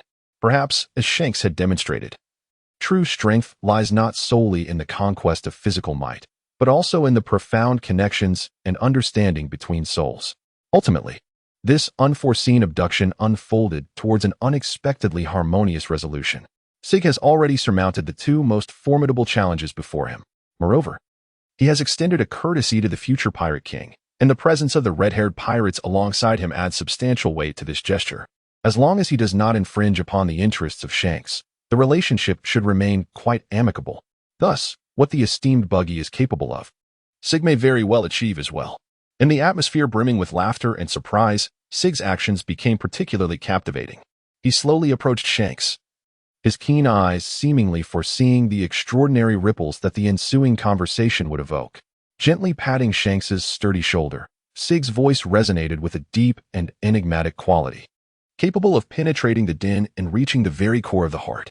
At this moment of celebration, "Shanks, I believe you might be curious about the future. Remember, I am not only renowned as the Pirate King for my strength, but also as a diviner well-versed in the mysteries of fate. My prophecies can unveil the unknowns and treasures along your voyage, sharper than the edge of my sword and more directly connected to the essence of destiny." His words lingered softly in Shanks's ears, akin to the brightest star in the night sky, inviting contemplation. "In light of our fateful encounter, I am willing to unveil the veil of the future for you free of charge. Whether it be a warning of impending storms or guidance towards hidden treasures, whatever you wish to know, I can reveal to you." Sig's words exuded an undeniable confidence, his deep-set eyes shimmering with the light of wisdom, as if they had already glimpsed fragments of the future, eagerly awaiting the moment to share this secret with the sovereign of the seas. Upon hearing this, the crimson-haired Shanks curled his lips into a bemused smile, his gaze deepening as if he were contemplating the significance behind this extraordinary proposal. "Sig, your suggestion is indeed difficult to refuse. In this ocean rife with uncertainties, possessing knowledge of the future's subtle shifts is undoubtedly a tremendous asset. If that is the case, I shall graciously acquiesce to your request." The corners of Sig's mouth curved into a barely perceptible arc. He was acutely aware that the red-haired Shanks before him might harbor a flicker of doubt, yet this did nothing to diminish his confidence. After all, the ability to foresee the future was his greatest trump card, and this remarkable gift stemmed from his profound understanding and recollection of the tales unfolding in that future world. "Shanks, I know you may be grappling with skepticism, perceiving divination as mere folly. However, I implore you to trust that when my prophecies come to fruition one by one, you will comprehend the essence of true mystical and unfathomable arts." Sig's voice was deep and resonant, each word seemingly imbued with a mysterious power. He continued, "The future I perceive is not a mere fabrication, but rather a profound insight into the laws governing the universe. Soon, you shall bear witness to it all." Indeed. To ensure the accuracy and focus of the divination, Sig resolved to spend time alone with the red-haired Shanks, away from the clamor of the crowd. He led Shanks to a meticulously crafted wooden cottage nestled on the hillside behind Windmill village, a structure that Sig had specifically instructed his subordinates to construct overnight, aimed at providing a tranquil and nature-infused space for divination. The cottage was enveloped by lush trees, creating an atmosphere of seclusion, while the interior was adorned with simplicity that did not compromise its solemnity. At its center stood a round wooden table fashioned from the unique timber of Windmill village, upon which lay an array of divination tools, each item bearing the marks of time and an aura of mystery. Sig gently gestured for Shanks to take a seat, while he slowly circled a wooden table to occupy the position opposite. As he moved, the candle flames within the room flickered gently, casting a kaleidoscope of light and shadow that fostered an atmosphere both solemn and enigmatic. Upon the table lay an ancient crystal ball, weathered tarot cards, a slender quill, and a tattered divination journal. These tools appeared particularly mysterious under the dim glow. Divination is an art of conversing with the cosmic soul, demanding utter purity and unwavering focus. As Sig gently caressed the cover of the divination journal, he appeared to communicate with the great seers of the past through this tender gesture. Now, please close your eyes and allow your spirit to return to tranquility. Envision your thoughts flowing freely like the waves of the sea. I shall guide you to uncover the answers. With a resonant chant, Sig commenced his ritual. He first grasped the translucent crystal orb, cradling it in his palm. Closing his eyes to concentrate, the crystal began to emanate a faint glow, illuminating his face and imbuing the moment with an air of sanctity. Subsequently, he slowly drew a tarot card, its imagery gradually becoming distinct in the candlelight, seemingly heralding the impending revelation of destiny's enigma. Sig gazed intently at the card, beginning to decipher its profound significance. His voice was deep and resonant, each word striking a chord within Shanks' heart. The future is not a fixed certainty. It is as vast and ever-changing as the ocean. Yet today, I shall unveil a glimmer of insight to guide you toward distant shores. The words of Sig reveal an unwavering determination. Divination transcends mere predictions of the future. It serves as a guiding light for the red-haired Shanks, embodying a profound understanding and respect for destiny. As the divination progresses, the small cabin seems enveloped in an invisible aura of mystique, and even with his eyes closed, Shanks can sense the unusual currents of energy flowing through the surrounding air. He begins to realize that the figure before him, the king of bandits and seer, possesses powers that extend far beyond brute strength, encompassing mastery over the unknown and insight into fate. This divination may very well become a pivotal turning point in his maritime journey. Sig's gaze was deeply fixed upon the shimmering crystal orb, as if all the secrets of time and space converge within. His voice, though faint, resonated with the force of thunder within the quaint wooden cabin. Shanks, the true purpose of your journey is not merely the pursuit of freedom or the exploration of these waters. Your year-long sojourn in this windmill village is, in fact, a destined arrangement, meant to witness and test a boy named Luffy, to ascertain whether he possesses the qualities to become the future Pirate King. A name capable of shaking the very foundations of the world and rewriting the age. As these words echoed, the air seemed to freeze. A flash of incredulity crossed the cerulean depths of Shanks' eyes, a mixture of shock and profound astonishment overwhelming him. He had never revealed to anyone the profound hopes he harbored for Luffy, nor the true reason for his presence here. Yet, the mountain bandit King Sig appeared to have penetrated the veil of his thoughts, unveiling secrets that even he had not fully articulated. How could you possibly know this? Shanks' voice trembled slightly as he regarded Sig, his gaze a blend of skepticism and reverence. In that moment, Sig's figure morphed in Shanks' mind, becoming complex and unfathomable, transcending the mere reputation of a notorious bandit leader to emerge as a sage with extraordinary insight. With a light chuckle, Sig did not provide a direct answer. Instead, he gently touched the crystal ball with his fingertip. The luminous shadows within the sphere seemed to respond to his summons, morphing into a series of indistinct images. One could vaguely discern the silhouette of Luffy growing and battling in various scenes, ultimately standing at the pinnacle of the world. The tapestry of fate is intricate and elaborate, and I am but a traveler, occasionally granted a glimpse of its threads. Luffy's destiny is already inextricably woven with that of this world. All I have done is part the veils of obscurity surrounding those hidden clues. This discourse plunged Shanks, the red-haired, into contemplative silence, compelling him to reassess all before him, including his own choices, Luffy's future, and the mountain bandit King Sig, who seemed capable of conversing with fate itself. In that moment, the contours of the future appeared to sharpen, simultaneously becoming more elusive and brimming with infinite possibilities. A hint of intrigue danced in Shanks' smile, as if he found Sig's words both curious and slightly provocative. Indeed, if it were merely a matter of predicting the future Pirate King in such broad terms, it would hardly stir my emotions. However, should you unveil some lesser-known details, perhaps regarding the shipwreck from my childhood or the myriad experiences I had as an intern under Captain Roger S. command, then perhaps I might regard you with newfound respect. Upon hearing Sig's words, a mysterious smile curved at the corners of his lips, his gaze once again fixating on the crystal orb. which appeared not merely as a tool for foretelling the future, but rather as a key that connects the past and present, unveiling all secrets. As his deep, magnetic voice resonated, the light and shadows within the orb began to swirl, revealing a series of dreamlike scenes. Your childhood was far from carefree. That sudden tempest engulfed the vessel you were on, and the young you struggled for survival in the frigid waters.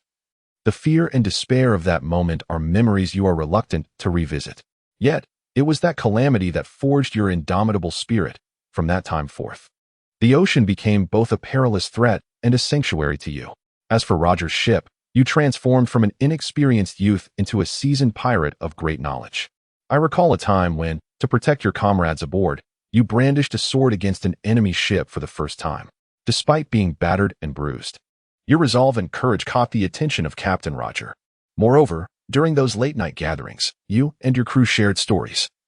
And behind every laugh lay an unquenchable longing for freedom and an insatiable thirst for the unknown world. As Sig's words faded, those scenes gradually dissipated, and the crystal orb returned to tranquility.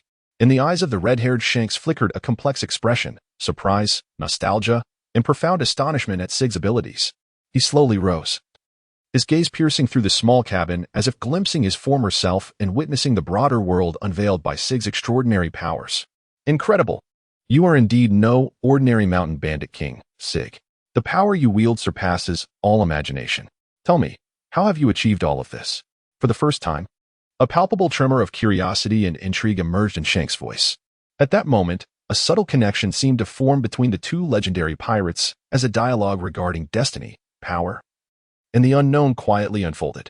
As soon as the words left Shigeru's lips, they struck the tranquil sea like a heavy bomb, rendering the air seemingly frozen.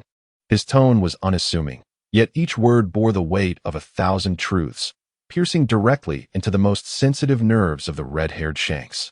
You have had the opportunity to encounter that entity who stands above the five elders, the one who manipulates the shadows of the world government. You undoubtedly comprehend whom I refer to. And you, Shanks, as a pirate, possess an intimate understanding of the five elders at the heart of the world government, which speaks volumes in itself. Do you still regard my divination as mere jest? In an instant, Shanks' expression became exceedingly intricate. Shock, skepticism, and even a hint of barely perceptible dread flickered across his features. He recognized that the individual capable of articulating such information was either an insider with profound connections to the world government or a being endowed with extraordinary abilities. Clearly, Sig does not belong to the former category, leaving only one remaining possibility. This compels him to reassess the true identity and strength of the Bandit King before him. A surge of lethal intent swells within him like an unstoppable tide, yet Shanks, the red-haired, swiftly suppresses it. He understands that engaging in widespread conflict in the relatively peaceful East Blue would not only implicate the innocent, but could also invite unnecessary troubles, potentially disrupting the balance of the world. More importantly, the power that Sig has displayed evokes an ineffable depth and an air of the unknown, rendering hasty action unwise. Sig, your abilities indeed take me by surprise, yet you must comprehend that knowing too many secrets is not always a blessing. Shanks speaks with an unusual calmness, though his eyes blaze with flames, both a yearning for the unknown and a vigilance against potential threats. Nevertheless, I, Shanks, have always held respect for the strong. Regardless of how you have acquired this knowledge, as long as it does not endanger those I cherish, I am willing to maintain this peace. May our intersection be limited to this, otherwise.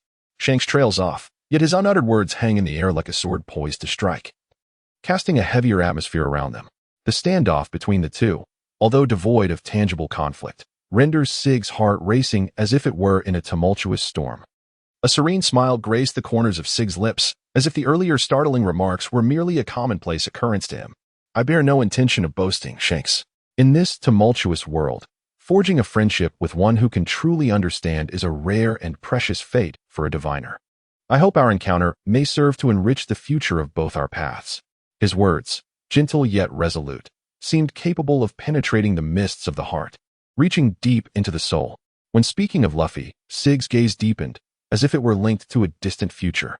As for Luffy, that child's destiny is intricately intertwined with the very fabric of the world.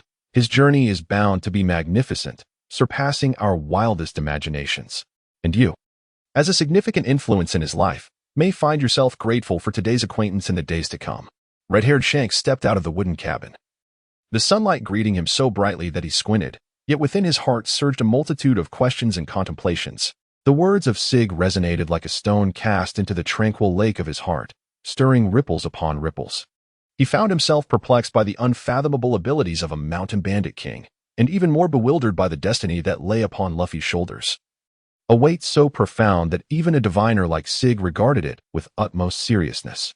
Yet, as Sig had articulated, questions without answers yield fruitless inquiries in this moment.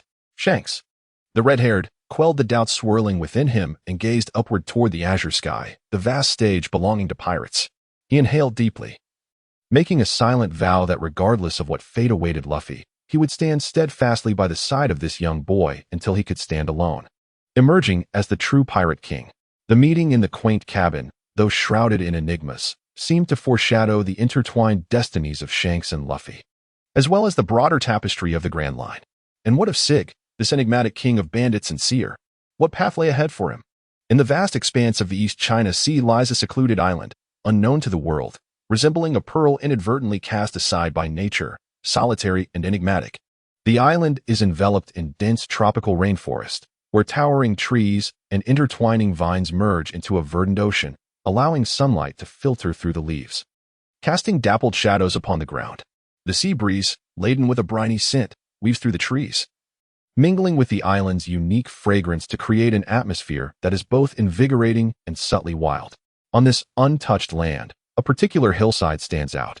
From a distance, it appears to blend seamlessly with the surrounding lushness.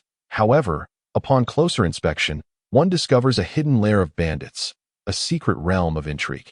The bandit stronghold is crafted in harmony with the natural terrain, cleverly utilizing caves and colossal boulders as concealment, rendering it both discreet and formidable.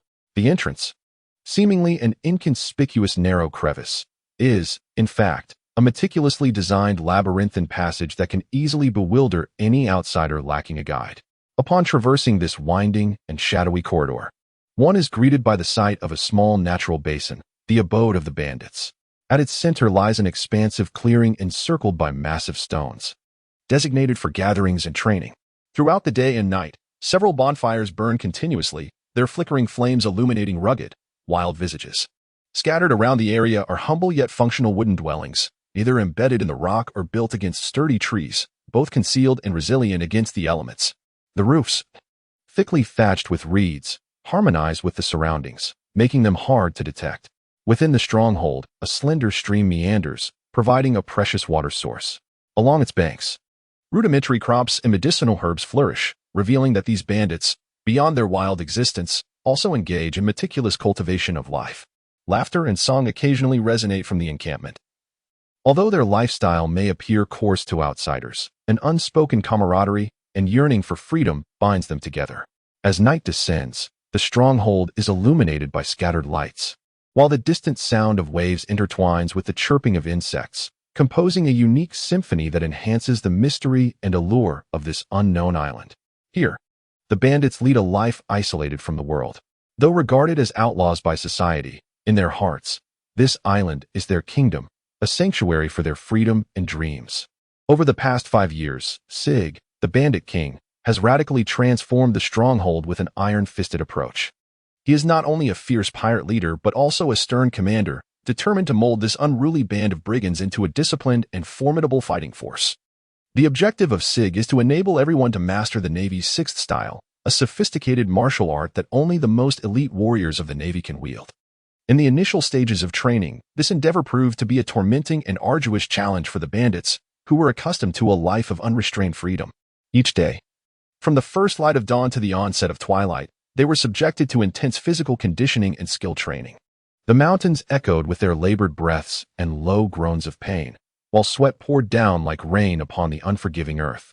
With each drop bearing witness to their struggles and transformations, Sig employs an almost militaristic management approach, characterized by a rigorous schedule, a merciless elimination system, and severe penalties for failures, enveloping the entire enclave in an unprecedented atmosphere of tension. Training transcends mere physical endurance. It serves as a formidable test of willpower. The individuals are compelled to abandon their previous lethargy and selfishness, learning to collaborate as a cohesive unit in the face of challenges. The training regimen of the Navy's 6 forms is particularly brutal. The moon step requires them to leap gracefully between branches, akin to phantoms in the moonlight. The iron block demands they endure unimaginable burdens, forging their bodies into something as unyielding as rock. The paper drawing necessitates extraordinary speed and agility, evading unseen assaults. Each movement meticulously designed to eradicate their inherent laziness and vices, reshaping both their bodies and souls.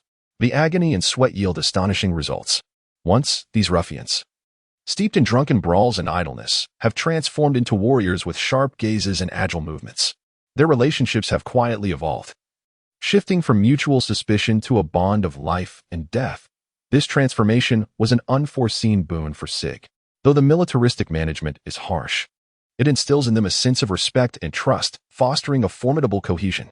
5 years is ample time to effect profound change. When outsiders inadvertently stumble upon this forsaken isle, they are met not by a rabble, but by a well-trained, disciplined band of brigands. In his unique manner, Sig forged a group of individuals who were once regarded as societal outcasts into a formidable force. However, behind this strength lies the unspeakable suffering of each member, coupled with a profound understanding of freedom and survival. Sig, the once notorious Bandit King, now stands alone in a corner of the training ground. Unlike his subordinates, who are utterly exhausted from rigorous training, he appears strikingly composed. A seemingly inconspicuous blade of grass rests gently between his lips, and his eyes are half closed, as if he is savoring the fleeting tranquility brought by the gentle breeze. Despite his outward serenity, his thoughts surge like a tempest. Over the past 5 years, Sig has led by example, becoming the most diligent among those undergoing the rigorous Navy 6 forms training. The silhouette of Sig appears first in the dawn and lingers the longest beneath the cloak of night. Countless falls and rises, innumerable acts of self-transcendence have allowed him to master the 6 styles of the Navy to a remarkable degree. With taut muscles and agile movements, he stands out among the crowd like a crane among chickens, a true master of his craft. Yet, in this rare moment of tranquility, Sig's thoughts do not dwell upon his own accomplishments. He reflects silently, pondering whether his series of actions have genuinely altered the course of the world. In his memory, the future terror of the seas, red-haired Shanks, still fell victim to the caprices of fate, losing an arm to the king of the near sea. This incident, akin to an immutable reef in the vast river of history, seems to have remained unaltered by Sig's presence. Siggy could not help but smile wryly, a flicker of helplessness stirring within his heart. He had once believed that his efforts to reform the band of mountain bandits and his profound study of the Navy's 6 styles might, to some extent, stir the tides of the Pirate King's world, or at least leave a more indelible mark upon these vast seas. Yet, it now appeared that despite his relentless endeavors, certain predetermined fates seemed resistant to alteration. This revelation led him to recognize that the power of the individual, even one as tenacious as himself, might ultimately pale in comparison to the inexorable march of destiny. As the wind whispered through the grass, causing it to sway gently, Siggy slowly opened his eyes. His gaze profound. He understood that regardless of personal struggles, the world continued to follow its destined course. Nevertheless, he also realized that while he may not be able to change everything, he could at least determine how to live within this world and how to influence those around him. Thus, Siggy tucked away his subtle melancholy and reclaimed the gallantry and confidence that belonged to the king of mountain bandits. Sig understood that even if the flutter of a butterfly's wings is insufficient to incite a tempest, each of its delicate flutters serves as the most exquisite interpretation of life.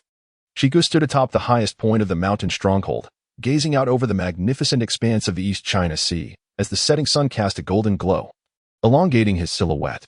With his eyes shut, Sig felt the briny caress of the sea breeze, a tumult of complex emotions swirling within him. After 5 years of arduous training, he had mastered both observation Haki and armament Haki. These abilities flowed seamlessly through his command.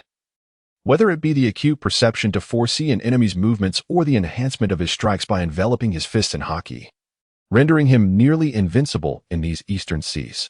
Yet, the Conqueror's Haki, a legendary emblem of kings, remained an elusive realm he had yet to grasp. In the stillness of the night, he would endeavor to harness that power, only to be met with failure time and again, leaving a knot of frustration in his heart. Despite this, Sig did not succumb to despair. He understood that true strength lies not solely in power, but also in belief and perseverance. After much contemplation, he resolved to free himself from the shackles of an unchangeable fate. He would paint these pirate-infested waters with his own unique colors. Aware of the general trajectory of the tale, why not inscribe his own distinct chapters within this known script? He aspired to make the name Sig resonate across the seas. Much like the legendary Monkey D, Luffy would in years to come. At the corners of Sig's mouth, a confident smile emerged, for he had already devised a plan in his mind.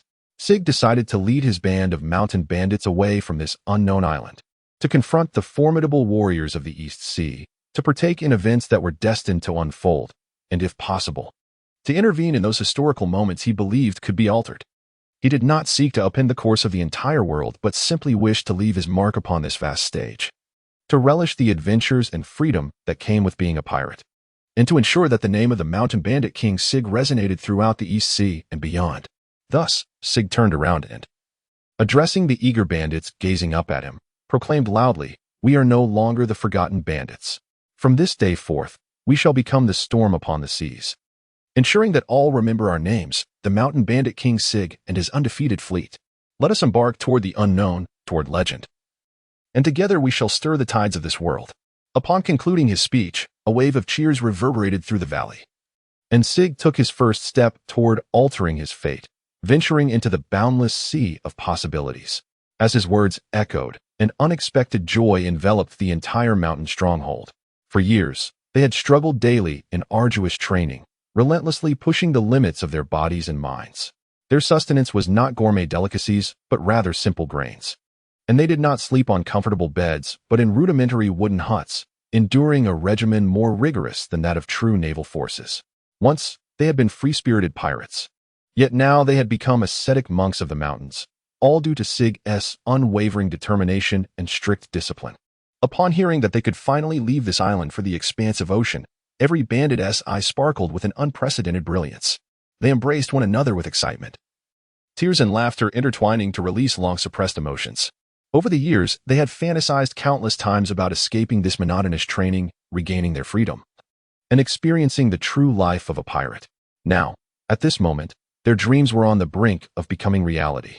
"We can finally leave this place," one bandit choked out, tears streaming down his weathered face, hardened by years of training. "Indeed, with Captain Sig, what do we have to fear? Treasures of the sea await us." Another bandit responded with palpable excitement, his voice brimming with anticipation. In this ocean of joy and tears, each individual celebrated in their own unique manner. Some shouted exuberantly, others embraced tightly, while a few quietly wiped away their tears. Yet, every heart was filled with gratitude and hope. They were thankful for the rigorous training bestowed upon them by Sig, for though the process was arduous, it had forged their robust physiques and resilient spirits. They looked forward to future adventures that would provide them the opportunity to prove themselves and carve their names in history. At that moment, all the hardships and grievances transformed into motivation. They realized that it was this inhumane training that had endowed them with their current strength, emboldening them to follow their leader Sig into the vast ocean, to confront the unknown, and to create their own legends. The bandits' eyes blazed with a fervent desire for the future. They were ready to plant the flag of their leader Sig throughout the East Sea, declaring to the world that they were no longer mere forgotten bandits, but rather formidable pirate warriors poised to stir up a tempest. With a command from Sig, the entire encampment sprang into action, an atmosphere of tension and excitement permeating the air.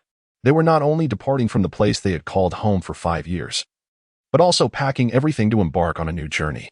The bandits moved with purpose and organization, dismantling their humble wooden huts for timber, gathering every crop and herb they had cultivated, along with essential tools and a modest collection of treasures, meticulously preparing everything for the ship. The pirate vessel anchored in a secluded cove exceeded all expectations. It was an extraordinarily luxurious warship, its hull painted a deep black, and its massive sails adorned with the golden emblem of the Bandit King. The bow was intricately carved with an eagle poised to soar, symbolizing its master's longing for freedom and determination to conquer the seas. The ship's spacious deck was outfitted with an array of weaponry, from traditional cannons to modern combat equipment, clearly indicating that Sig had made thorough preparations for this voyage. As the bandits carefully transported their meticulously organized supplies aboard, each item was loaded with utmost care, representing not only memories of the past but also vital support for the journey ahead. The hold brimmed with provisions and fresh water, while the armory overflowed with an assortment of weapons, from sharp swords to formidable firearms. They even established a small training area within the cabin to ensure their skills would not wane during the lengthy maritime expedition. When the final crate was securely stowed away, the encampment seemed to echo with emptiness. The bandits stood at the ship's railing, gazing back at their former home, their hearts awash with mixed emotions. This place held their sweat, their tears, and the marks of their growth. Yet, as Sig had asserted, they belonged to the sea and to a broader expanse of existence. With a long, resonant horn, the pirate ship gradually departed from the harbor, setting sail towards the boundless East Sea. The sea breeze greeted them, infused with salt and the essence of freedom, as the bandits stood on the deck, allowing the wind to caress their faces, their eyes shimmering with longing and dreams of the unknown world. They understood that from this moment forth, they were no longer forgotten bandits, but explorers poised to etch their names into the annals of the sea. Their story was only just beginning. As the winds howled and the waves crashed, the ship, known as the Bandit King, surged across the azure waters, and Sig along with his bandit crew officially embarked on their maritime adventure. The sun hung high above, casting golden rays across the surface of the sea, creating a breathtaking spectacle, yet for the bandits stepping onto the ocean for the first time, this beauty was both a marvel and a test. At the bow of the ship, Sig stood resolutely, allowing the sea breeze to caress his face as his gaze pierced into the distance, already perceiving the unknown challenges that awaited them ahead.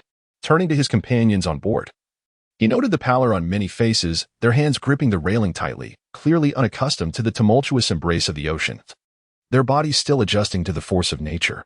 Hey, brothers, do not succumb to seasickness. This is the first trial the sea has set before us. Sig raised his voice, the sound piercing through the tumultuous winds and waves, imbued with an undeniable conviction. Consider why we departed from that small island. What was our purpose? It was for freedom, for glory, to become an indelible legend across these waters. No sooner had he finished speaking than a burly brigand stumbled to Sig's side, managing a faint smile. The chief speaks true. We are the wolves of the mountains and the dragons of the sea. What are these mere tempests to us? Stand tall, everyone. Let not the ocean underestimate our resolve. Upon hearing this, although many still bore grim expressions, a flicker of determination ignited in their eyes. They supported one another, some leaning against the ship's rail, others gradually making their way to the center of the deck, beginning to acclimate to the vessel's sway. Come, everyone. Join me in this. Take a deep breath, feel the rhythm of the waves, and let it become a part of us. Sig guided the way, beginning to demonstrate how to adjust one's breathing to alleviate the symptoms of seasickness. Gradually, with the adjustments in their breathing and a shift in mindset, some of the brigands' discomfort began to wane. They started to survey their surroundings, casting curious and awestruck glances at the boundless ocean before them. Look at this scenery. Something we could only dream of, and now it lies beneath our feet, remarked an elderly brigand. His gaze bore the weight of nostalgia for the past, intertwined with aspirations for the future. As time flowed, with the sun rising and setting over the sea, and clouds drifting lazily, the brigands gradually acclimatized to life upon the waves. From initial discomfort to subsequent composure, they learned to dance with the ocean. By night, they gathered on the deck, sharing their dreams and plans for the future. Beneath the starry sky, their laughter and songs intertwined, infusing the tranquil sea with a warmth of human connection. In this realm of uncertainty and challenge, the tale of the Sig brigand crew was just beginning. Their vessel, the Phantom Commerce, was artfully disguised as an ordinary merchant ship. Externally, it boasted a wooden hull, painted with faded hues, and its sails bore an unremarkable emblem of a trading guild, a disguise so convincing it was nearly indistinguishable. Various cargo boxes and fishing nets dangled from either side of the hull, crafting a scene of bustling trade as if returning from a distant port.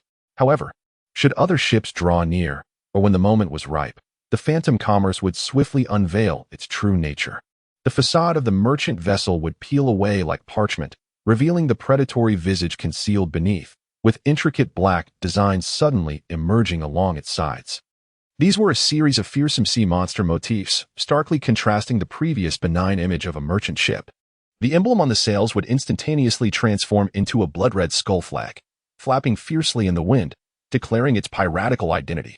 In terms of armament, the Phantom Commerce concealed astonishing firepower within.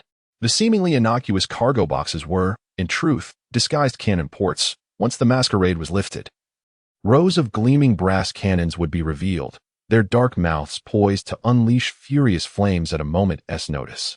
This artillery was not only positioned along the sides of the ship but also concealed rotating turrets at both the bow and stern, capable of creating a dense barrage of firepower in a brief time, catching any approaching vessels off guard. Furthermore, the crew was equally well equipped. They wore sharp pirate cutlasses at their waists, the hilts adorned with peculiar gemstones that gleamed with a chilling brilliance. Some elite crew members were equipped with smoothbore guns and advanced flintlock pistols, concealed in easily accessible hiding places to ensure an advantage in close combat.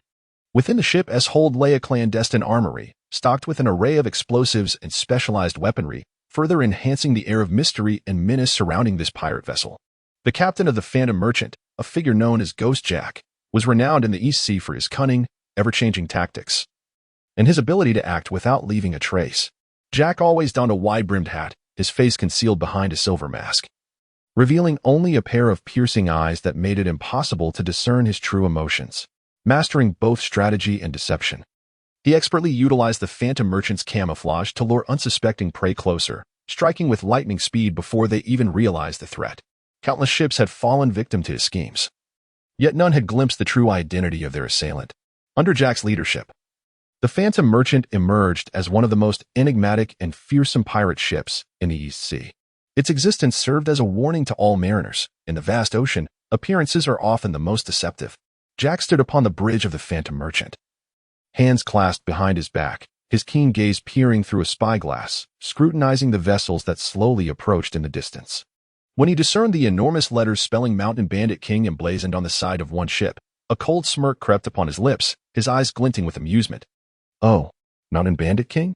That name certainly carries an air of arrogance," he remarked, lowering the spyglass and turning to his crew. "It seems today we have encountered a group of newcomers eager to carve out a share of the sea for themselves. However, these fellows descending from the mountains likely have yet to learn the ways of the ocean." He deliberately raised his voice, ensuring that every corner of the ship could hear his words. "Prepare for action, mates. Let us adorn our Phantom Merchant in even more enticing finery, making those mountain bandits believe they have stumbled upon a stroke of fortune. Let them think they can easily find a wealthy prey in these waters. When they draw near, it shall be our time to ensnare them." Jack's orders were swiftly executed by his subordinates, the crew bustling about to further embellish the Phantom Merchant's exterior, draping it with lavish decorations and seemingly valuable cargo. They even intentionally allowed some gold and jewels to glimmer casually on the deck, creating an illusion of a bountiful return. "Remember, remain vigilant, but do not reveal our hand. I wish to personally encounter these audacious bandits and ascertain their true worth." A glimmer of cold intensity flickered in Jack's eyes, revealing his keen anticipation for the impending spectacle. He turned and entered the captain's quarters, lifting a bottle of aged rum from the table, savoring a sip before allowing a cryptic smile to play upon his lips. "Pirate King, I hope you possess the strength worthy of such a resounding title. Otherwise, this vast ocean will show no mercy to the feeble." With that, Jack returned to the deck, poised to witness the Pirate King as he unwittingly stepped into the meticulously crafted trap. Bathed in sunlight, the Mirage Merchant glided across the horizon like an elegant noble, yet beneath this grace lay the taut nerves of Jack and his crew, brimming with anticipation for the bountiful rewards soon to come. At the bow of the ship Pirate King, Sig stood, the sea breeze billowing through his garments. His keen eyes, peering through a monocular telescope, meticulously scrutinized the gradually emerging silhouette of a merchant vessel in the distance. Upon noticing the ship's extravagant adornments and ostentatious display of wealth, a cryptic smile crept upon his lips. "Ah, behold yonder, a merchant ship dressed as if for a festival." Sig smiled softly, then turned to his trusted confidants. In this day and age, what merchant would so brazenly display their wealth and treasures? It is either sheer folly or a calculated preparation. However, regardless of the motive, it is certainly worth a try. Sig's voice, though not loud, carried an undeniable authority as he continued, "Relay my orders, all personnel on high alert.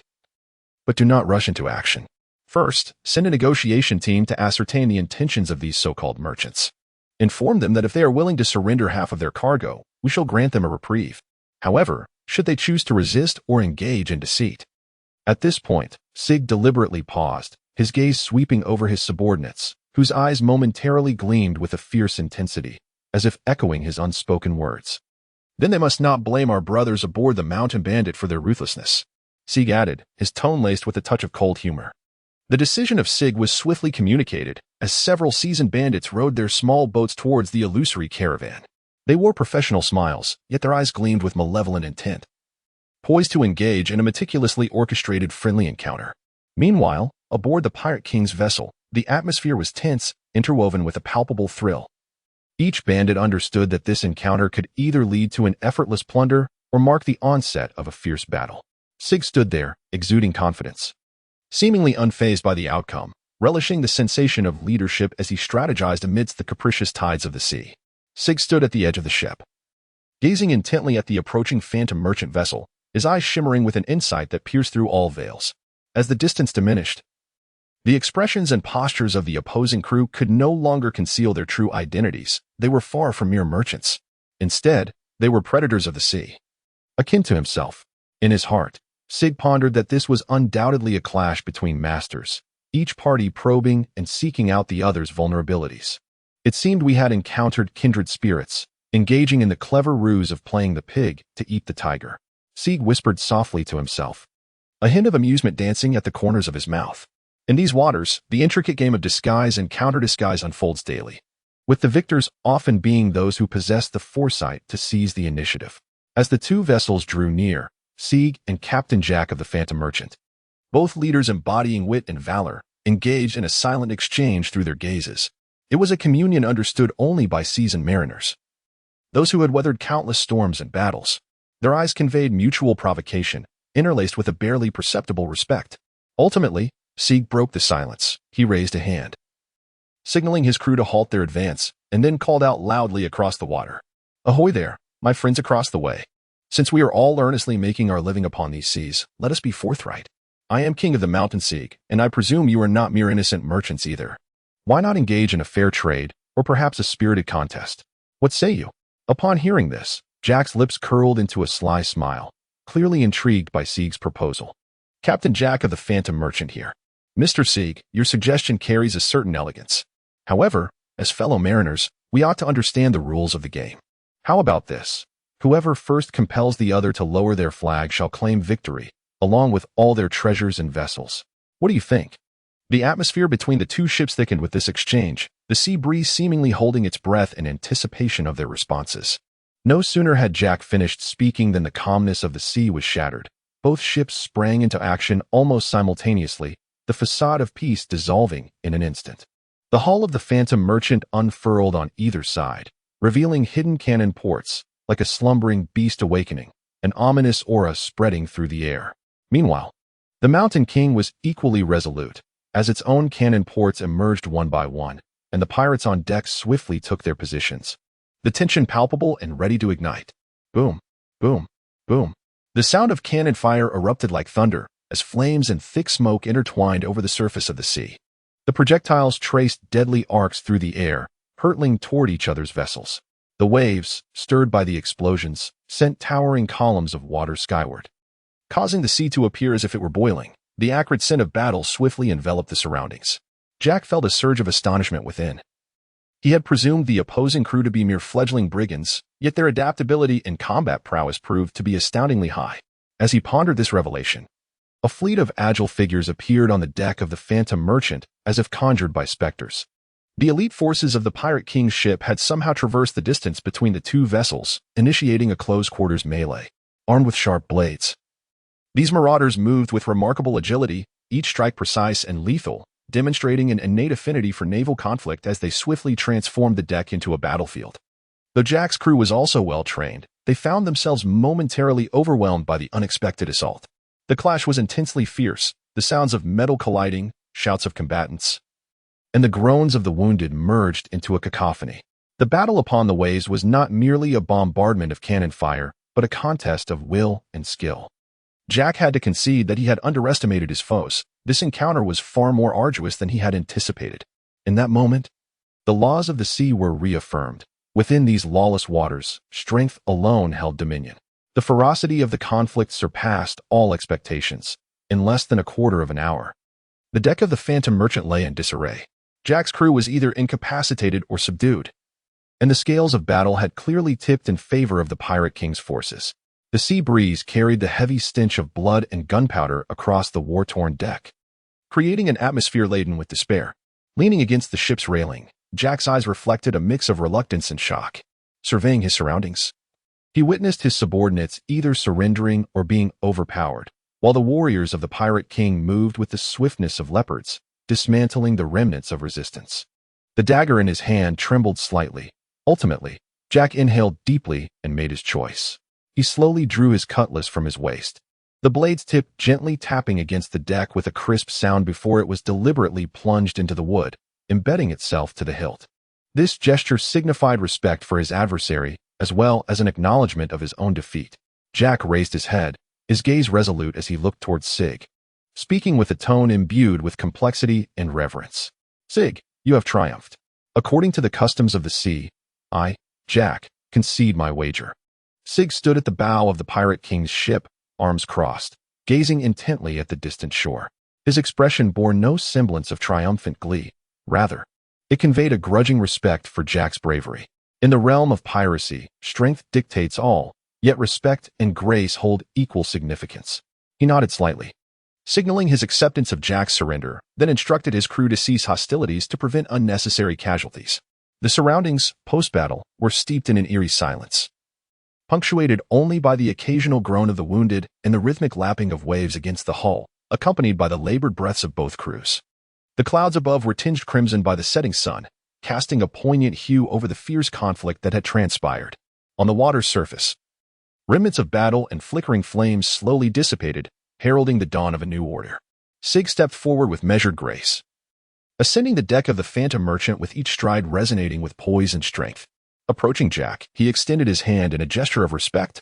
"Jack, you are a worthy adversary. In these waters, it is the strong who prevail, yet I hold greater admiration for those who maintain their dignity in the face of defeat. I shall safeguard your vessel and cargo. As for you and your crew, you may choose to join us or depart. The ocean is vast, and there will always be a place for you." Sig stood on the command deck of the Mountain Bandit King, gesturing with his hand. In response to his command, a dozen small boats were slowly lowered from the vessel's belly, neatly aligning alongside the Phantom Merchant. Though these small boats appeared unremarkable, they were more than capable of accommodating Jack and his remaining crew. Their presence served as a final ultimatum to the vanquished, a poignant interpretation of the pirate code. The victor reigns, while the defeated must accept their fate. Jack cast a final, heartfelt glance over every corner of the Phantom Merchant, the ship that had weathered countless storms with him, yet now he was compelled to part ways. His heart was a tumult of emotions, resentment, resignation, and above all, uncertainty about what lay ahead. Yet, he understood that in these waters governed by the logic of the strong, this was the nature of the game. Turning to the small group of loyal crew members beside him, he urged, "Steady yourselves, we still have a chance. What we have lost today, we shall reclaim one day, albeit in a different manner." His words, tinged with melancholy, nevertheless conveyed a resolute spirit. Jack was the first to step into one of the small boats, with his crew following closely behind, each one appearing somber and weighed down by the gravity of the moment. They knew that this departure meant the Phantom Merchant would no longer belong to them. One by one, the small boats were untethered, gently swaying with the waves as they gradually distanced themselves from the ship that had once been their pride and dream. As Jack sat in the small boat, watching the colossal ship recede into the distance, an indescribable pang of sorrow welled up within him. The sea breeze howled, carrying with it the briny scent of the ocean, as it whisked away their former glories. Meanwhile, Sig stood at the bow, observing this scene with a complex expression. As the victor, he savored the sweetness of triumph. Yet as a pirate, he also empathized with Jack's plight. Life at sea was both brutal and starkly real, and he knew that one day he might face a similar choice. Silently, he resolved to make the name of the Mountain Bandit King resonate even louder, ensuring that every individual who followed him could carve out their own place in these waters. As Jack and his companions vanished over the horizon, the bandits aboard the Mountain Bandit King could no longer contain their excitement, erupting into a chorus of jubilant cheers. The sea breeze mingled with their laughter and pride, and the elation of victory surged like waves among the crew. "Ha ha ha, we did it!" a young bandit exclaimed, his face alight with disbelief and pride at having accomplished what seemed impossible. 5 years. 5 years of relentless training under our captain, and a day's battle was worth it," remarked another seasoned bandit, tears glistening in his eyes, a reflection on the arduous past and boundless hopes for the future. Long live the Mountain Bandit King. Long live Captain Sig. Cheers erupted in waves as the bandits surrounded Siegfried, lifting him high above their heads. as if he were an indomitable hero in their hearts.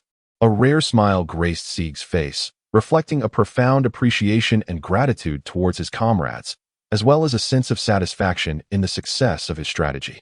Brothers, today is the fruit of our collective efforts. The sweat and dedication of each individual have forged the victory we now celebrate. Remember, we are the formidable band of the Mountain Thief King Sig, and nothing is beyond our reach. Amidst the throng, Sig proclaimed with a resonant voice that echoed in the sea breeze, uplifting the spirits of everyone present. They commenced their tasks, meticulously transporting the gold and jewels seized from the phantom merchant vessel, each individual tenderly cradling these spoils, which embodied their aspirations for the future. The glimmer of gold and silver illuminated their faces, and an unprecedented brilliance sparkled in their eyes, a manifestation of confidence and hope for what lay ahead. Behold these treasures, once the stuff of dreams, now firmly grasped in our hands. With our esteemed leader, there is nothing beyond our reach. An exuberant bandit showcased a handful of gold coins, eliciting a chorus of envious admiration from those around. Indeed, Sig is not only a formidable warrior but also possesses extraordinary wisdom. Such a leader is our true pillar of strength, our genuine commander. Another bandit echoed this sentiment, his tone infused with reverence and trust in Sig. On the horizon, the Pirate King's vessel, laden with riches and filled with laughter, continued its voyage. Their sights were set not merely on the East Sea, but on vaster oceans and grander adventures. This battle not only bestowed upon them wealth but, more significantly, instilled a sense of confidence and unity. They believed that under Sig's guidance, no challenge was insurmountable. Sig stood beside the helm, gazing intently at the distant horizon, which gradually faded into obscurity. His mind awash with intricate thoughts. The recent battle was not merely a triumph over adversaries. It served as the finest testament to the fruits of his 5 years of diligent effort and training. Drawing in a deep breath of the slightly briny sea breeze, a wave of satisfaction surged within him. We have achieved this, my brothers. Sig's voice resonated with a deep timbre and commanding strength, imbued with unwavering confidence. Over the course of 5 years, we have transformed from a pack of wild wolves in the mountains into formidable tigers of the East Sea. Today's battle serves as a testament to our prowess, affirming our rightful place in these waters and compelling those self-proclaimed pirates to acknowledge that the name of the Mountain Bandit King, Sig, is not to be taken lightly. A flicker of sharpness danced in his gaze, as if he were reminiscing about the recent conflict while also contemplating the challenges that lie ahead. However, despite the vastness of the East Sea, true adversaries are regrettably scarce. Those so-called strongmen either cower within their territories, too afraid to act, or, like the legendary Vice Admiral Garp, remain beyond our current reach. When speaking of Vice Admiral Garp, Sig's demeanor shifted to one of gravity, embodying both respect for the formidable and a cautionary awareness of the future. Garp is a nearly ubiquitous legend in the East Sea, his presence looming like an insurmountable mountain, weighing heavily on the hearts of all pirates. We must strive to become stronger and more cunning. The East Sea is merely our starting point, not our final destination. Sig's gaze was resolute as he beheld the vast expanse of the ocean. We must become a presence that the world government cannot overlook, ensuring our name resonates across every inch of the seas. All of this demands our relentless effort, our unwavering battles, and our continuous growth. Turning to face his crew, his voice brimmed with inspiration and anticipation. Brothers, today marks merely the beginning. A grander stage awaits us. Let us together plant the flag of King of the Mountain Pirates. Sig across the 4 seas, allowing our tale to transform into a legend spoken of by those who come after us. The words of Sig resonated like a clarion call, igniting the fervor and resolve of the crew, who united in harmonious response, an irresistible force coalescing within the vessel. The sea breeze carried their vows, echoing into the distant horizon. In that moment, the Pirate King's ship was bestowed with newfound vitality, braving the winds and waves as it ventured forth into the expansive ocean. Sig knew that the safety of the East Sea was merely temporary. The true challenges and opportunities lay further afield. Yet, at this moment, his heart brimmed not with fear, but with an unprecedented sense of anticipation and determination. For he believed that as long as faith resided within and companions stood by his side, there was nothing in this vast ocean that could not be conquered. Amidst the tumultuous azure waves of the East Sea, there existed a singular entity, Sig's band of mountain bandits, the pirate crew. While they may don the hats of pirates and brave the boundless seas, their actions starkly contrasted with the brutal and tyrannical image that pirates are often associated with. If the East Sea is a microcosm of the pirate world, Then Sig's crew represents a vibrant anomaly within this chaos. They are perhaps the most merciful among the pirate factions in these waters. Unlike those infamous marauders who revel in arson, murder, and pillage, treating innocent civilians as mere fodder, Sig and his comrades adhere to a distinct set of principles. What they seek is merely a symbolic toll from passing vessels, a modern interpretation of the ancient tradition of piracy, devoid of cruelty and avarice. In their reasoning, maintaining a balance between livelihood and the freedom to navigate holds greater significance than the relentless cycle of violent plunder. The reason behind the gentle demeanor of the Sig pirate crew is largely attributable to their extraordinary prowess. The team boasts several adept practitioners of the Marine's 6 styles, skills that are exceedingly rare in the pirate realm, enabling them to effortlessly contend with even the most well-equipped pirate ships, much like a cat toying with a mouse. To them, most pirates are merely large fish awaiting harvest, allowing for transactions to be conducted with ease and minimal conflict.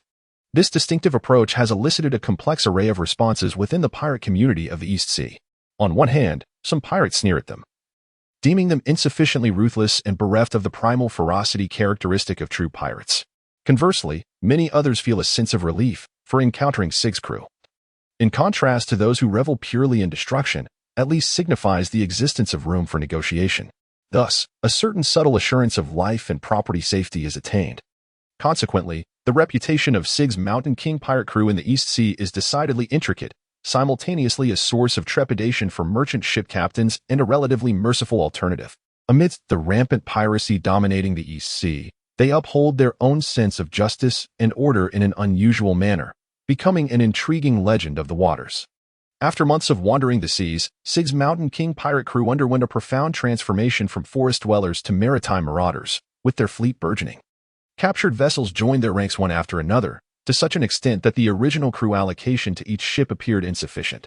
This not only symbolizes their might, but also attests to their adaptation to life at sea. Below deck, treasures gathered from various locales overflowed, with piles of berries gleaming enticingly like small mountains. In addition, there were rare artifacts shimmering under the sunlight, pearls, gemstones, and ancient crafts, all worth their weight in gold, leaving this band of former mountain dwellers in awe. They had once believed that the treasures of the mountains were a rarity in the world. Yet they discovered the ocean's bounty to be even more abundant and diverse, leading to a newfound understanding of wealth. Initially, they would revel in the excitement of each newly acquired treasure, debating the division of spoils, but as time progressed, the vast sums of berries exceeded their wildest imaginations. Once, a single coin could elicit cheers, but now, even chests full of coins failed to ignite their former enthusiasm. They began to realize that beyond a certain point, the quantity of money merely becomes an ever-increasing numeral. The true value lies in how to utilize these riches to secure long-term benefits and safety for the crew. Within the various bases of the East Sea Navy, an atmosphere of tension and vigilance prevails, particularly in front of bulletin boards plastered with wanted posters. The slightly unruly yet cunning visage of Mountain King Sig stands out prominently.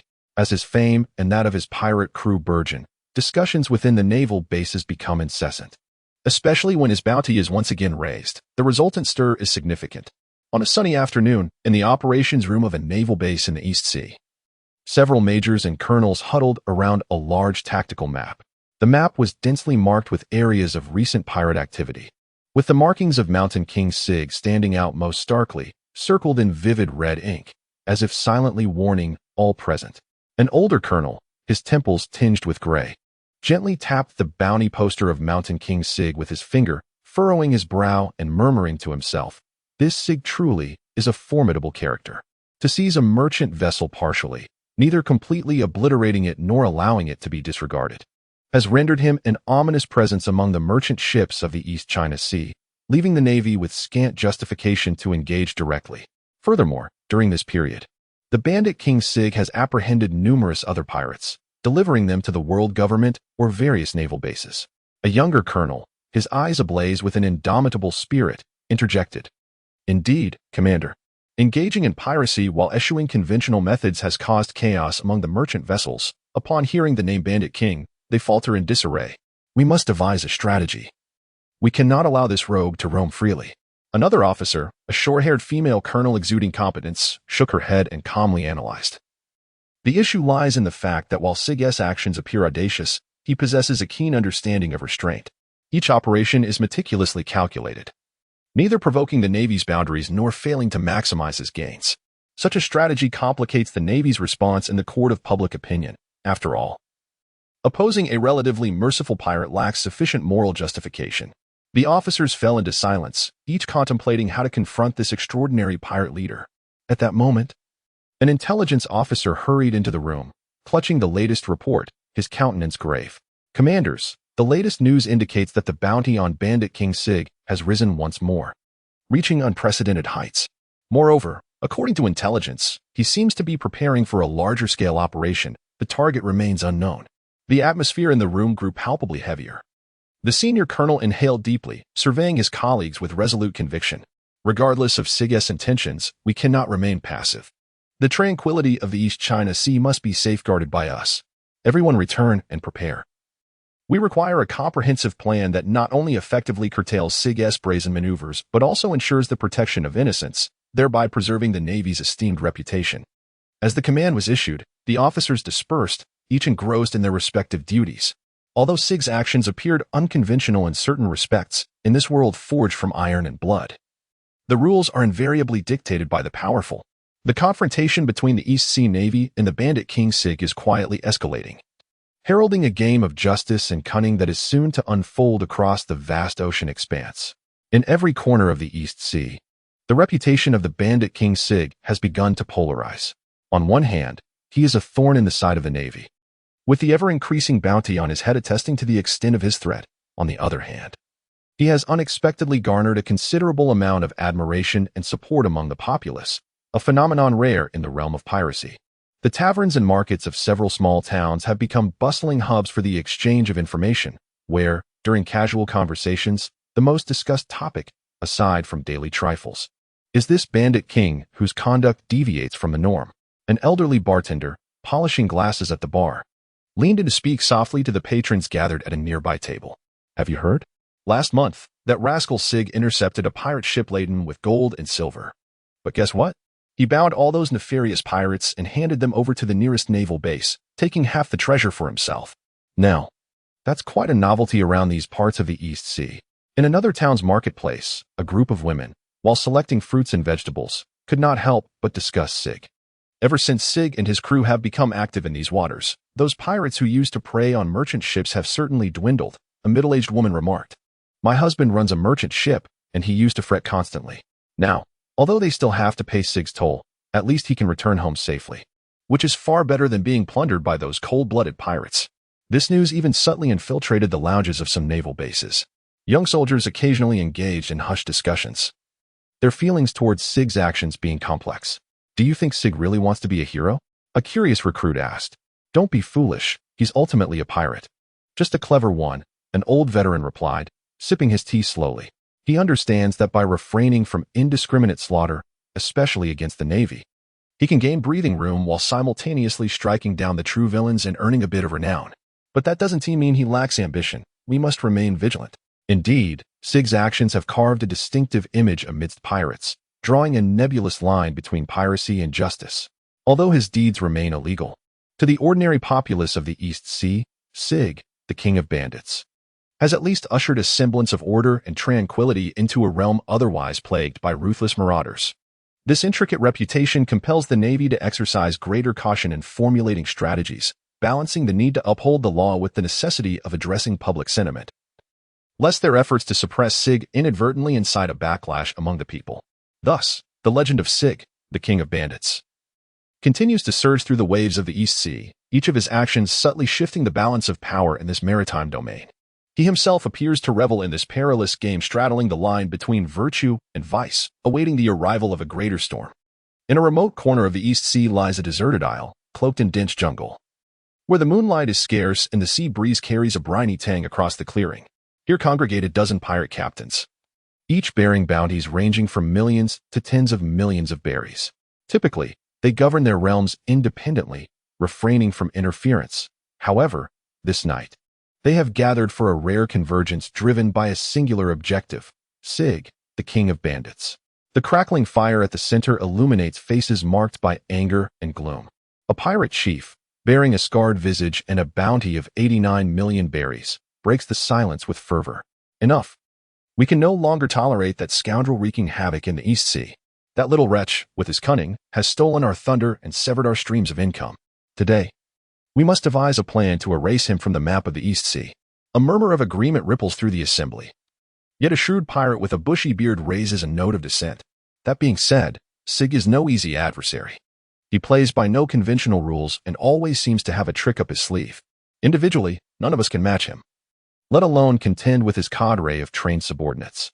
The scarred pirate, fueled by indignation, shatters a bottle against the ground, sending shards flying, his voice imbued with unwavering resolve. That is precisely why we must unite. If the pirates of the East Sea cannot muster this much solidarity, we will inevitably fall one by one to the Navy. We must share intelligence, analyze his patterns, and identify his vulnerabilities. No matter how cunning Sig may be, he will inevitably leave openings. The proposal garnered the consensus of the majority present as the meeting, illuminated by flickering flames, gradually transitioned into a substantive discussion phase. Some suggested undermining Sig's strength by attacking his supply lines, while others advocated for exploiting internal discord to incite rebellion among his subordinates. There were also those who favored laying a trap, enticing Sig into the naval encirclement. At this moment, a previously silent female pirate, her eyes sparkling like cold stars, spoke with a voice both crisp and chilling. We must not rely solely on brute force. Sig's dominance in the East Sea is not merely a product of his might. It is equally rooted in his strategic acumen and his ability to win hearts. We must approach this from both angles, seeking his vulnerabilities. Moreover, it is imperative that we ensure the secrecy of this operation. Should any information leak, we will all face unprecedented peril. The group nodded in agreement, fully aware that confronting Sig would not be an easy endeavor. Yet, for the sake of supremacy in the East Sea, as well as their own ambitions and survival, this battle was unavoidable. Thus, under the cloak of night, a series of insidious and cunning plans quietly took shape on the deserted island. While the waters of the East Sea seemed to sense the impending storm, the waves growing ever more tumultuous, the legend of the mountain bandit King Sig was about to face its most formidable trial. Would he be able to stand resilient amidst the raging tempests of the East Sea? Sunlight cascaded onto the expansive deck of the mountain bandit King, the golden rays dancing in harmony with the shimmering waves below. Sig reclined languidly on a specially crafted lounge chair, basking in the warmth of the sun, his fingers idly toying with a commemorative coin embedded with his own bounty notice. A subtle smile graced his lips. The bounty, boldly inscribed at 100 million berries, shimmered under the sunlight, presenting a staggering figure that even Sig himself occasionally found hard to fathom. 100 million, indeed. Sig whispered softly, a smile illuminating his eyes even further. This not only signified the level of threat he posed to the East Sea Navy, but also served as an affirmation of his own strength and intellect. He slowly surveyed the crew around him, his heart swelling with pride. These individuals, once his brothers in the wilderness, had now transformed into formidable warriors of the East Sea. Their bounty notices were equally remarkable, ranging from 60 million, 70 million, to 80 million berries, with numerous others boasting bounties of around 20 million. Nearly every one of them had become a legend upon the waves. The crew members gathered in small groups, either tending to their gear or engaging in light-hearted conversation, occasionally casting glances at Sig filled with reverence and gratitude. Among them, some were comparing their bounty notices, their laughter interspersed with incredulous gasps of astonishment. Who could have imagined that a few years prior, they were merely a band of survivalists in the mountains, now emerging as prominent figures in the pirate world of the East Sea? Captain, look at our current lineup. It truly is the dream team of the East Sea, boomed a burly man with a bounty of 60 million berries as he approached, patting Sig on the shoulder, pride resonating in his tone. Who would have thought we could reach such heights? With a faint smile, Sig sat up and surveyed the team he had meticulously crafted, a surge of indescribable pride swelling within him. Indeed, who could have anticipated this? Yet, this is not the culmination, my brothers, it is merely the inception. Though the East Sea is vast, our aspirations must reach beyond. Our name shall make the entire Grand Line tremble. As these words resonated, the crew responded with fervor, applause and cheers echoing across the deck. Some among them sparkled with a yearning for the unknown, while others harbored dreams of the future. To them, Sig was not merely a leader, but a guiding light leading them from the shadows of the forest into the expansive ocean. Remember, it is our unity and wisdom that have brought us here, in the face of any challenge that the future may hold, as long as we uphold this spirit. No obstacle is insurmountable. The words of Sig resonated powerfully, akin to a pre-battle oath, igniting the fighting spirit within every individual. Upon this sun-kissed deck, a group of former mountain bandits, now elite pirates, stood poised in an unprecedented manner, ready to embrace greater challenges and inscribe their own legendary narrative.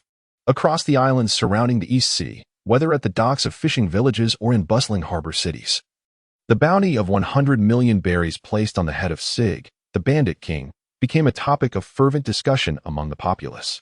In the taverns, markets, and streets of these islands, conversations surged like waves, revealing a spectrum of astonishment and curiosity regarding this uniquely audacious pirate captain.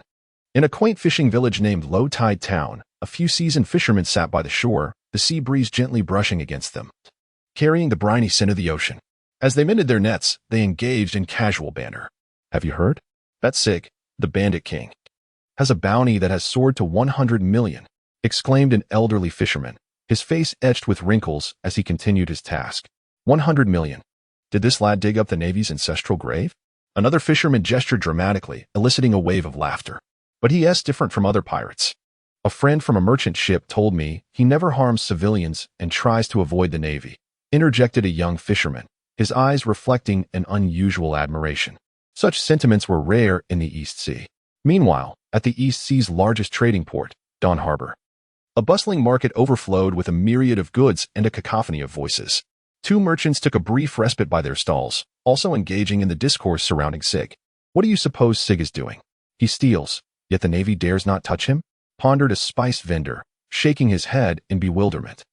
"I've heard he is intelligent and abides by certain rules, unlike those barbaric ruffians who only know how to pillage and burn," replied a woman selling fabrics as she arranged her wares. "I have a relative in the Navy, and he says the higher-ups are quite troubled by Sig, fearing public outrage if they act against him." On an island near a Navy base, several soldiers huddled in a corner of a bar, speaking in hushed tones, their eyes alertly scanning the surroundings to avoid being overheard. "That Sig is becoming increasingly arrogant. His bounty is nearing that of some notorious pirates," remarked the young sergeant. His brow furrowed as he clutched his beer mug tightly, causing it to rattle. "Yet, one cannot deny his cunning," the seasoned veteran replied in a low voice. "He knows how to navigate the treacherous waters between pirates and the Navy, managing to avoid our ire while simultaneously inciting the pirates' wrath. That is truly astute. Yet one day, he will undoubtedly overstep his bounds." The sergeant's words remained unspoken, yet their implication was unmistakable.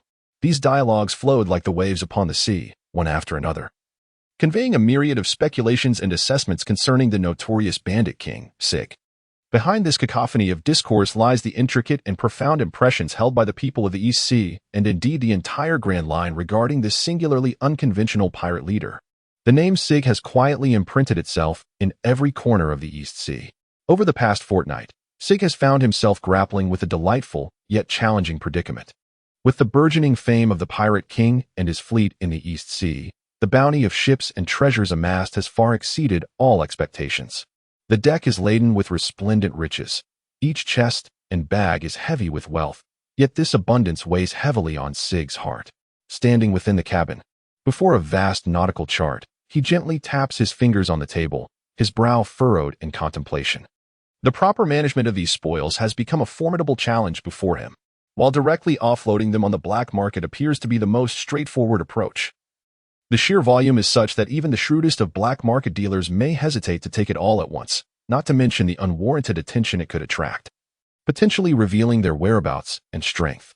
Conversely, concealing this wealth on an uncharted island seems a prudent choice. Yet the unpredictable nature of the sea and the multitude of islands complicates the selection of a suitable hiding place. What troubles him further is the uncertainty that once hidden, the treasures may be lost forever should circumstances shift, for the ocean is vast, and every voyage is fraught with unpredictability. Sig's headache was not without reason. He understood that wealth is both a source of power and a potential burden.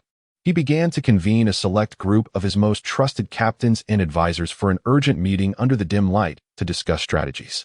"We must not act in haste. A more prudent approach might be to handle matters in a dispersed manner." An elder officer, whose forehead bore the marks of time yet whose gaze remained sharp, suggested dividing the cargo and gradually releasing it through various channels. At the same time, we could contemplate establishing our own clandestine trading network, which would not only allow us to control risks but also yield long-term benefits, a shrewd strategist added. and his proposal received nods of agreement from the majority present. As Sig listened to the opinions of others, his brow gradually relaxed.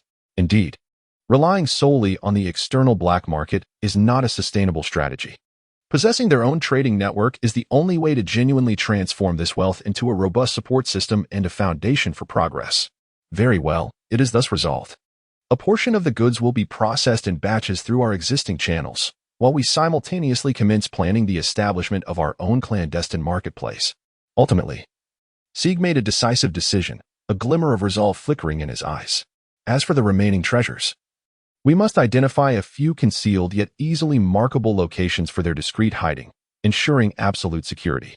With the plan finalized, Sig felt a significant weight lifted from his heart. Although challenges remained formidable, he believed that with the wisdom and strength of their team, nothing was insurmountable. During this period, the naval base in the East China Sea seemed shrouded in an invisible atmosphere of tension, with the lights in the colonel's office burning brightly night after night. A stack of thick files and wanted posters cluttered the desk, each detailing the various actions of Sig and his ship, the Pirate King, over the past few months, alongside their perplexing and rapid rise to prominence. To date, there has been no concrete record of Sig's direct involvement, and the colonel's voice resonated heavily in the somewhat oppressive air. This was not merely a matter of his elusive personal movements. More crucially, it lay in his ability to subtly recruit those highly skilled pirates, with bounties reaching into the tens of millions. The methods and true strength behind this were worthy of our contemplation. The other officers in the room exchanged complex glances, evidently troubled by this dilemma. An intelligence officer cleared his throat, breaking the brief silence. According to the information we have gathered, Sig meticulously plans each operation, employing intelligence and psychological tactics, often achieving his objectives without direct confrontation. His capabilities likely transcend our conventional understanding of pirates. After a moment's reflection, the colonel arrived at a decision. We must redeploy our intelligence network, particularly those informants who have had contact with Sig or may possess insights into his inner workings. They must be closely monitored. Simultaneously, we will conduct a thorough investigation of the islands and hidden bays surrounding the East China Sea, searching for potential locations to conceal supplies or establish strongholds. With the orders issued, the East China Sea Naval Base entered a new operational mode. A special task force, personally led by the colonel, commenced its activities, sweeping from the surface to the depths of the sea, from bustling ports to remote islands, embarking on a comprehensive search and investigation. Concurrently, the Naval Intelligence Department intensified its efforts, striving to sift through the intricate web of information for any trace of Sig. Amidst this series of tense yet orderly operations, the colonel's inner worry showed no sign of abating. Every successful escape by Sig and each silent expansion serve as a reminder to the Eastern Sea Navy that they are confronted by an adversary who is not only adept in combat but also skilled in the application of intellect and strategy. The pressing challenge that lies before them is how to locate and contain such an elusive threat within these vast waters. Although Sig has yet to engage in direct confrontation with the Navy, and no records indicate that he has deliberately attacked civilians, this seemingly restrained behavior is viewed by the high-ranking officials of the Navy as anything but mere self-restraint. The naval commanders are acutely aware that the essence of piracy is the pursuit of freedom and treasure. Thus, a pirate who can swiftly rise in the Eastern Sea and rally numerous formidable allies must possess far-reaching calculations behind his actions. We cannot naively assume that Sig's self-discipline stems from respect for the Navy or adherence to rules, the colonel emphasized during an internal meeting. Every action he takes may be a meticulously calculated strategy aimed at enhancing his own strength and expanding his influence. We cannot afford to wait for him to reveal a flaw. We must take the initiative to disrupt his plans. Consequently, the Navy has begun to adopt a more proactive strategy, intensifying the frequency of patrols in the Eastern Sea and deploying additional reconnaissance teams to closely monitor the movements of the Mountain Bandit King. Simultaneously, they have fortified the protection of coastal towns to ensure the safety of the populace, just in case. Furthermore, the Navy's intelligence department has escalated its investigations into Sig's background and potential allies, aiming to dismantle his support base from its roots. We must never underestimate the threat posed by Sig as a formidable pirate, even in light of his current display of rules, the colonel continued. The duty of the Navy is to uphold justice and peace, safeguarding every inch of maritime territory from pirate incursions. In regard to Sig, we must remain vigilant and be prepared to respond to any unforeseen circumstances at a moment's notice. The Naval Force's series of measures not only serves as a response to the potential threats posed by Sig, but also reaffirms their own responsibilities. They comprehend that true strength emanates from a steadfast commitment to duty and a courageous confrontation of challenges, rather than reliance on the mercy of pirates. Beneath the seemingly tranquil surface of the East China Sea, a subtle contest of wits and bravery unfolds, with the standoff between the Navy and Sig becoming the focal point of public attention. As intelligence gradually coalesces, the naval headquarters begins to piece together Sig's current predicament, marked by a shortage of manpower and an urgent need for secure locations to stash his treasures. This information shines like the brightest stars in the night sky, illuminating a new strategic direction for the Navy. The colonel promptly recalibrates his tactics, deciding to seize this opportunity not only to exert military pressure but also to impose psychological and resource-based blockades against Sig. Naval bases throughout the East China Sea embark on a clandestine arrangement. Outwardly, everything appears normal, yet beneath the surface, currents of intrigue swirl. The Navy deploys undercover units to infiltrate the island communities, vigilantly monitoring suspicious trading activities, particularly those potentially involving illicit goods or financial transactions.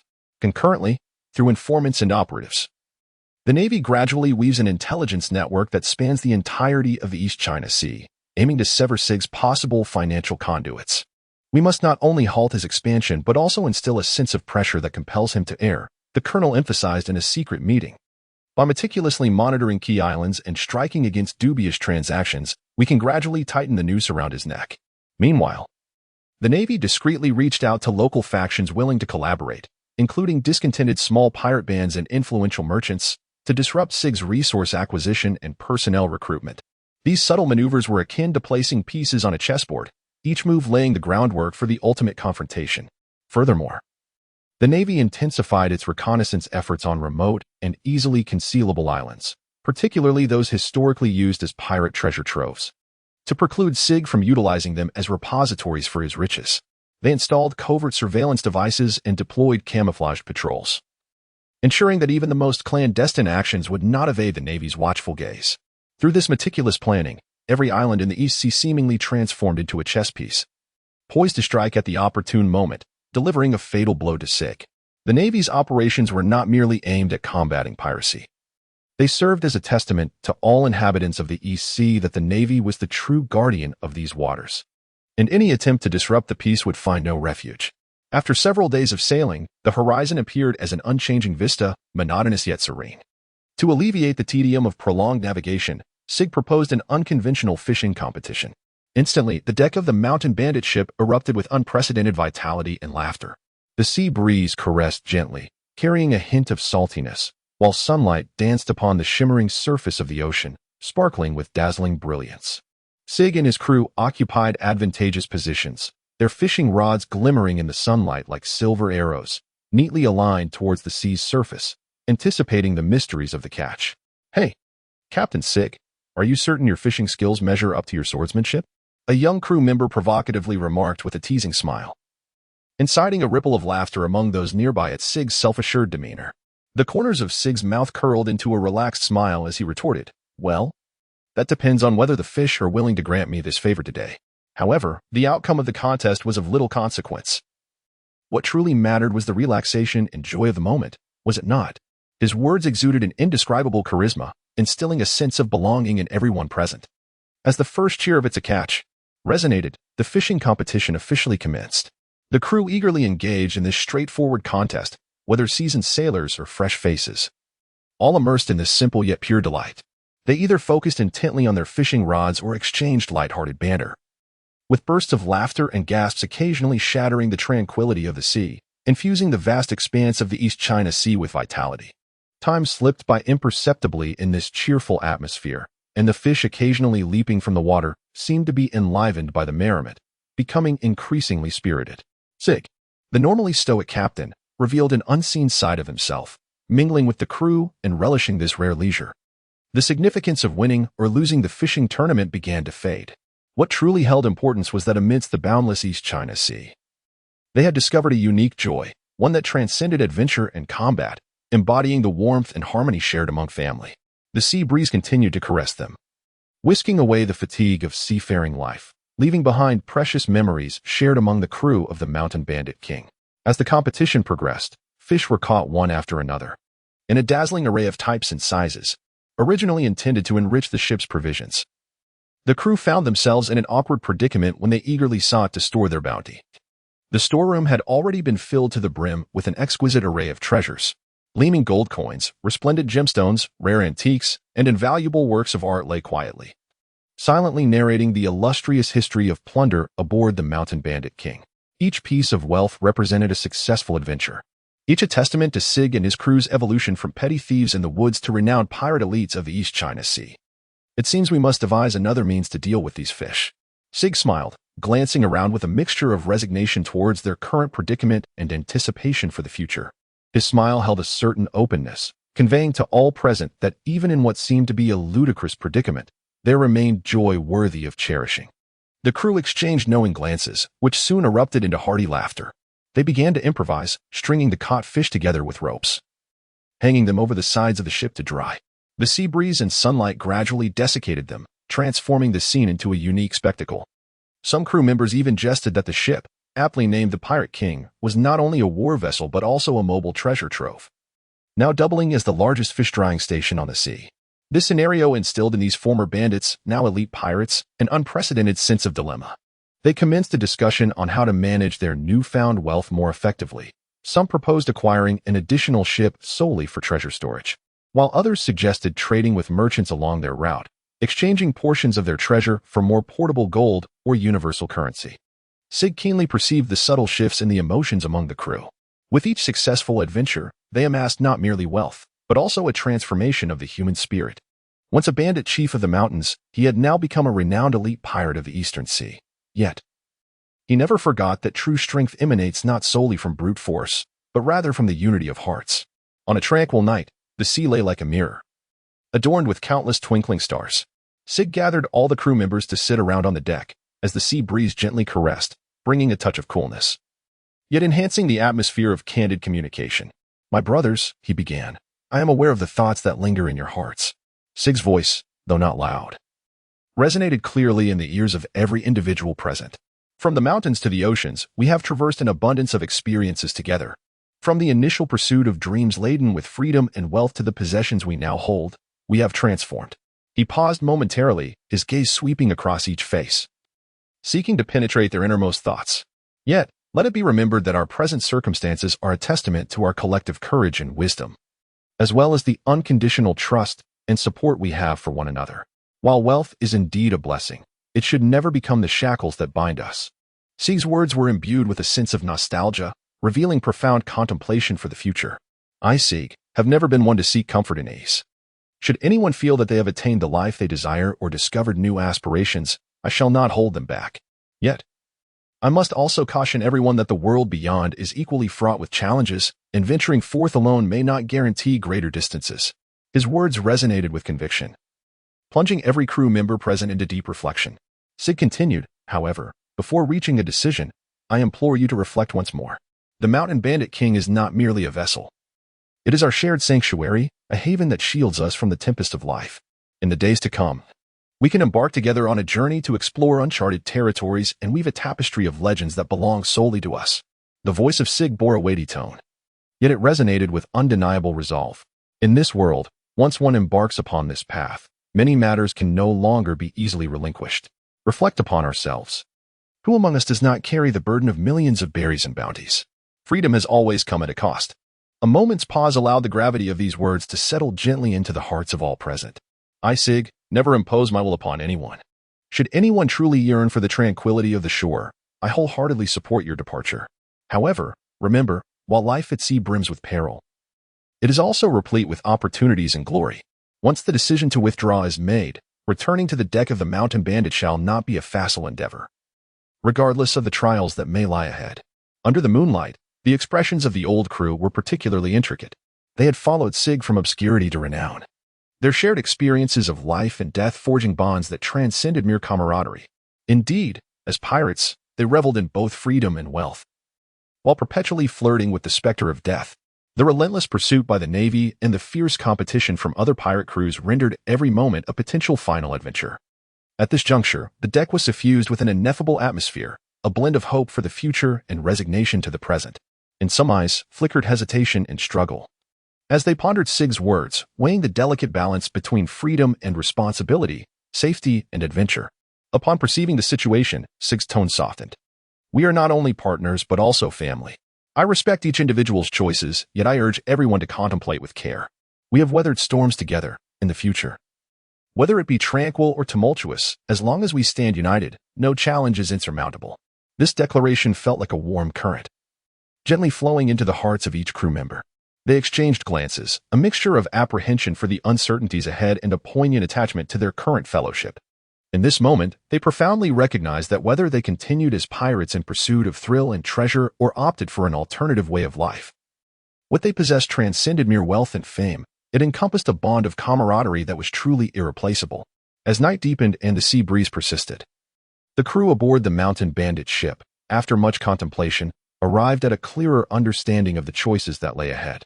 They realized that regardless of the paths they would tread in the future, the shared memories and experiences would remain their most treasured possessions. Yet, among them were some former bandits whose original dreams were to make a significant score and then retire to a simpler life. However, they hesitated to voice these aspirations. Daunted by Sig's enigmatic prowess, Sig gazed at the comrades who had fought alongside him for many years.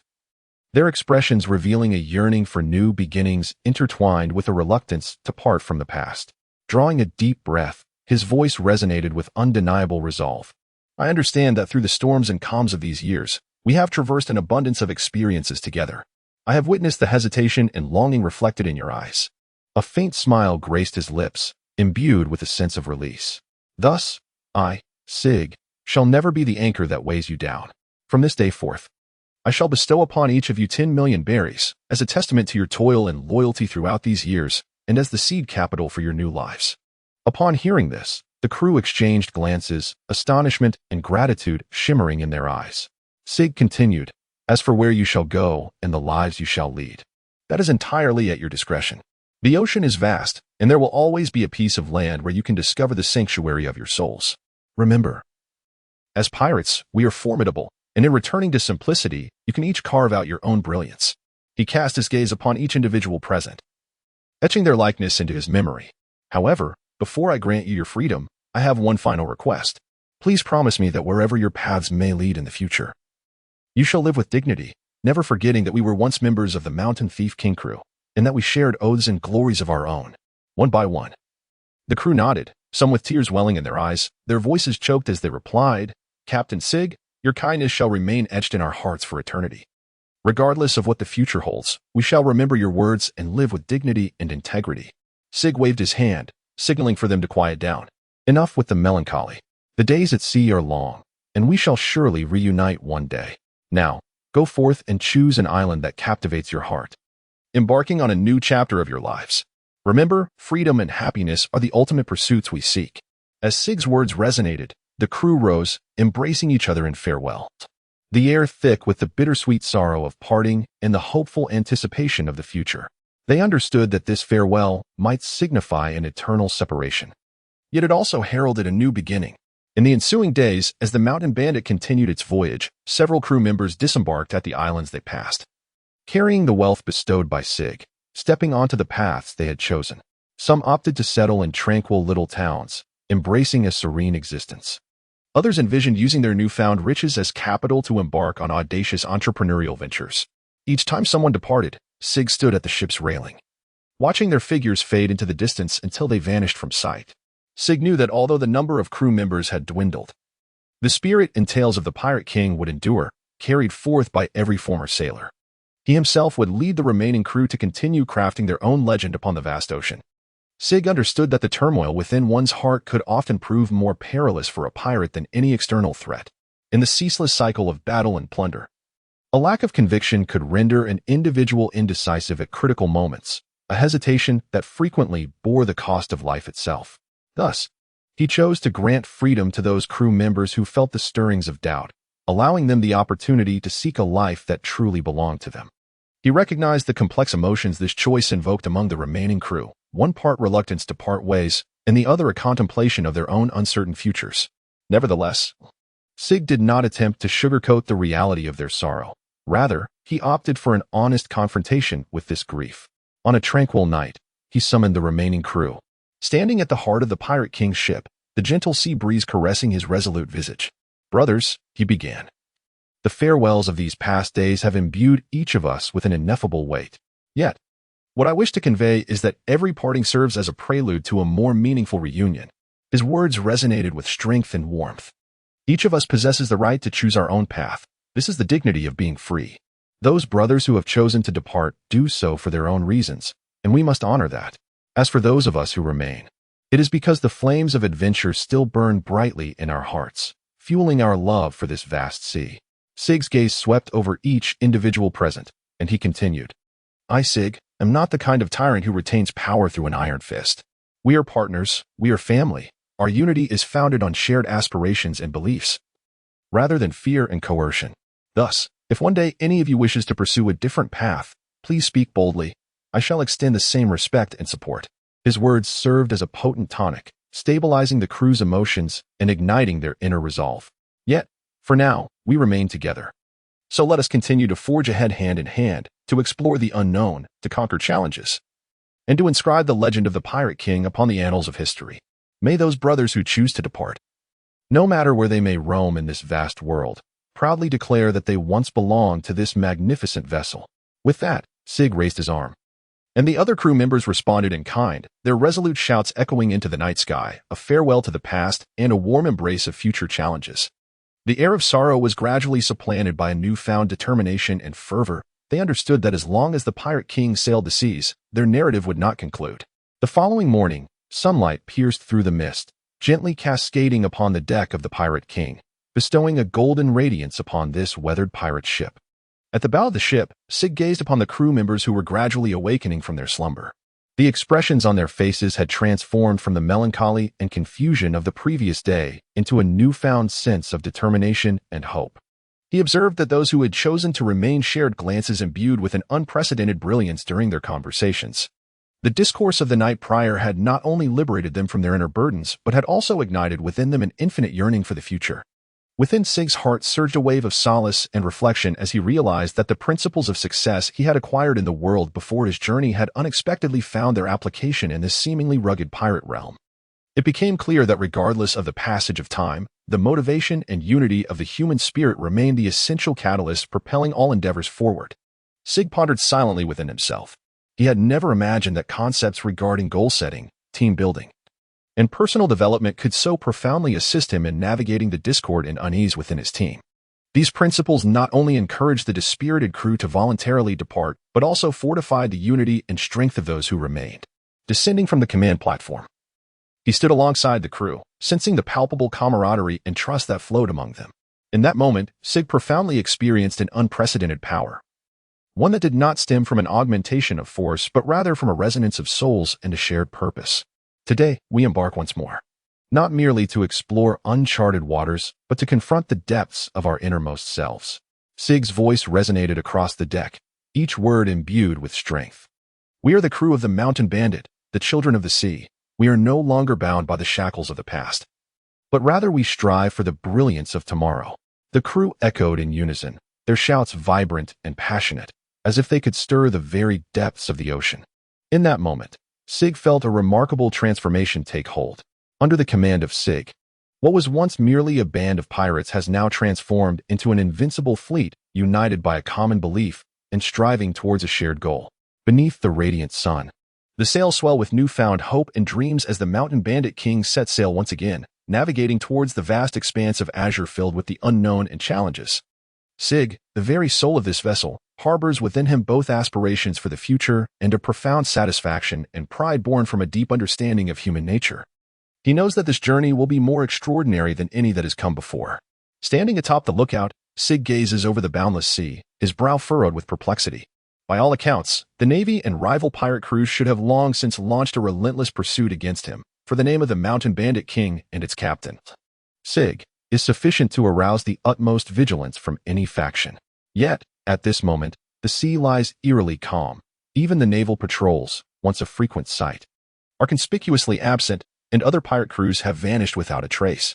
Sig couldn't help but chuckle at himself, realizing that his recent behavior was indeed vastly different from that of a quintessential pirate captain. There were no frenzied plunders, no fierce naval battles. Instead, he found himself engaging in profound conversations with his crew on the deck, addressing their psychological dilemmas and fostering a positive team mentality. This approach was akin to declaring to the entire world that he was no longer the ruthless pirate driven solely by bloodshed and plunder, but rather a leader who prioritized internal development. Perhaps it was precisely because he eschewed conventional norms that left those brutes utterly perplexed. In Sig's mind, a subtle curve graced the corners of his lips. He was aware that both the Navy and rival pirate crews were on the lookout, anticipating a moment of weakness or a return to familiar patterns that they could exploit. However, this time, Sig resolved to transcend convention and lead the ship of mountain pirates towards greater strength in an entirely novel manner. He turned and decided to convene a meeting, eager to share some of his insights with the entire crew. Brothers, this period of tranquility is a testament to our enemy's underestimation of us, and it presents an excellent opportunity for our transformation.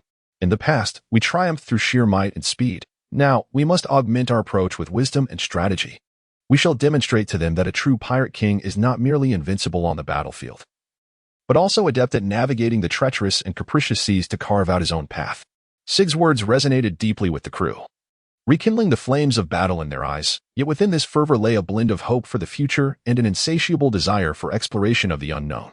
The strategic transformation implemented by Sig not only afforded the Pirate King's vessel a tactical advantage, but, more significantly, it invigorated the crew's morale, igniting a profound sense of collective honor and belonging. As night descended, adorned by a tapestry of stars, the Pirate King gracefully glided into a radiant harbor. This island, known as Merchant Tide Island, stands as a pivotal nexus for maritime trade, its vibrancy and vitality unmistakable even under the cloak of darkness. The port shone brightly, a kaleidoscope of lanterns and torches converging to create a stunning nocturnal tableau that illuminated every corner of the harbor. Various vessels, from humble fishing boats to opulent merchant ships, including official delegations from foreign nations, were artfully arranged along the docks, underscoring Merchant Tide Island's stature as an international trade hub. The air was infused with the briny scent of the sea mingled with exotic spices, while the cacophony of animated voices, market calls, and the bustling sounds of cargo being loaded and unloaded harmonized into a vibrant nocturnal symphony. Flanking the streets, numerous vendors showcased rare treasures from distant lands, enticing passers-by to pause and explore. The architectural style of the port was eclectic, featuring sturdy stone warehouses for cargo storage alongside intricately adorned taverns and inns, providing respite and entertainment for the traveling merchants and sailors. The sounds of jovial banter among traders, the spirited negotiations of bargains, and the occasional bursts of songs served as a testament to the island's prosperity and dynamism. As the Pirate King drew nearer, the port sailors deftly cast off ropes to secure the ship, preparing for yet another round of resupply and exchange. The island's residents and merchants cast curious glances toward this formidable pirate ship, its crew exuding vitality, evoking a blend of caution and intrigue. Sig stood at the edge of the ship, gazing at the bustling scene before him, contemplating the opportunities and challenges that might arise from this docking. He understood that in such a place, where information and goods circulated with great frequency, he could gather invaluable intelligence, encounter like-minded allies, or perhaps confront adversaries who had long been searching for opportunities. Commerce Island. It seems, we shall uncover new tales and treasures here, Sig murmured softly to himself, his eyes shimmering with anticipation for the unknown challenges that lay ahead. On such a night, the Pirate King and his crew became a distinctive sight upon Merchant Tide Island. As the gangplank was firmly placed upon the dock, Sig led his crew onto the solid ground of the island. The vibrant atmosphere enveloped them instantly, with a diverse throng of individuals, various languages and skin tones intermingling, while an array of goods filled every corner of the marketplace. Colorful drapes fluttered in the breeze, adding an exotic charm to the island. Despite being surrounded by the clamor, Sig remained acutely vigilant. He keenly detected several furtive gazes hidden within the crowd, each seemingly imbued with a specific intent, intermittently sweeping over him and his crew, betraying a subtle hint of hostility and scrutiny. This sensation took Sig by surprise. He mentally retraced his steps, attempting to discern whether the owners of these penetrating glances were adversaries forged from past adventures or conflicts, yet nothing concrete surfaced in his recollections. Lowering his voice, he addressed his most trusted first mate beside him. Be mindful of our surroundings. Some of those stares feel rather unsettling. Do you sense anything amiss? The first mate, upon hearing this, surveyed the area, his brow furrowing slightly before shaking his head. "Captain, I too have no recollection. Perhaps we are being overly cautious. Nonetheless, I will ensure that everyone remains alert." Sig nodded, resolving to tread carefully and avoid alarming the locals. In this bustling trade hub, conflict would only invite unnecessary complications. They meandered through the island, outwardly feigning aimlessness while discreetly observing their surroundings, striving to uncover the source of those peculiar gazes. Their footprints marked the vibrant market, taverns, and even some secluded alleyways. However, after their circuitous exploration, Sig found no tangible signs of threat, aside from the palpable richness and diversity of Trade-Tide Island. Those suspicious glances seemed to vanish quietly when they sought them deliberately, melding seamlessly into the throngs of bustling humanity, no longer discernible. Although Sig was filled with doubts, he understood that in such a tumultuous environment, maintaining a low profile and exercising caution was the wisest course of action. He resolved to temporarily set aside his concerns and seize the opportunity to replenish supplies, gather intelligence, and contemplate the potential for new collaborative ventures on Current Island.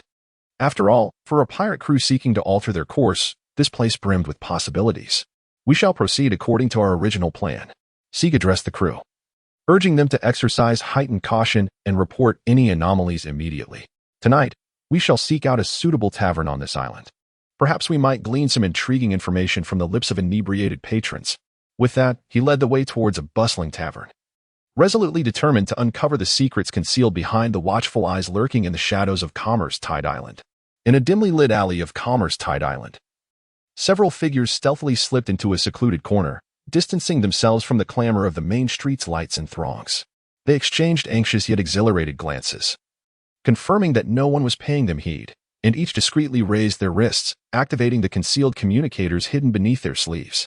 These devices were compact and sophisticated, evidently designed for clandestine communication. "Hello, is this headquarters? We may have located our target," the notorious bandit leader Sig. A low, hurried voice emerged, struggling to suppress excitement to avoid drawing attention from outsiders. He and a group of crew members have appeared on Tide Island, mingling among the locals without a hint of suspicion. "Are you certain it is him? Don't mistake him for someone else. Sig is not one to easily reveal himself." Came a calm yet authoritative response from the other end, imbued with an air of undeniable command. "I am nearly certain, although he is well disguised. I recognize his face and that distinctive aura he possesses. The characteristics we previously gathered align perfectly." The speaker's tone carried a touch more confidence, though still laced with caution. In the corner, the group whispered furtively, occasionally exchanging glances, clearly deliberating their forthcoming actions. Their dialogue hinted at a conspiratorial undertone, revealing a particular interest in Sig's presence, which seemed to mask a more significant ulterior motive. "Continue to maintain surveillance and refrain from acting recklessly. We shall formulate a detailed plan once we have confirmed our findings.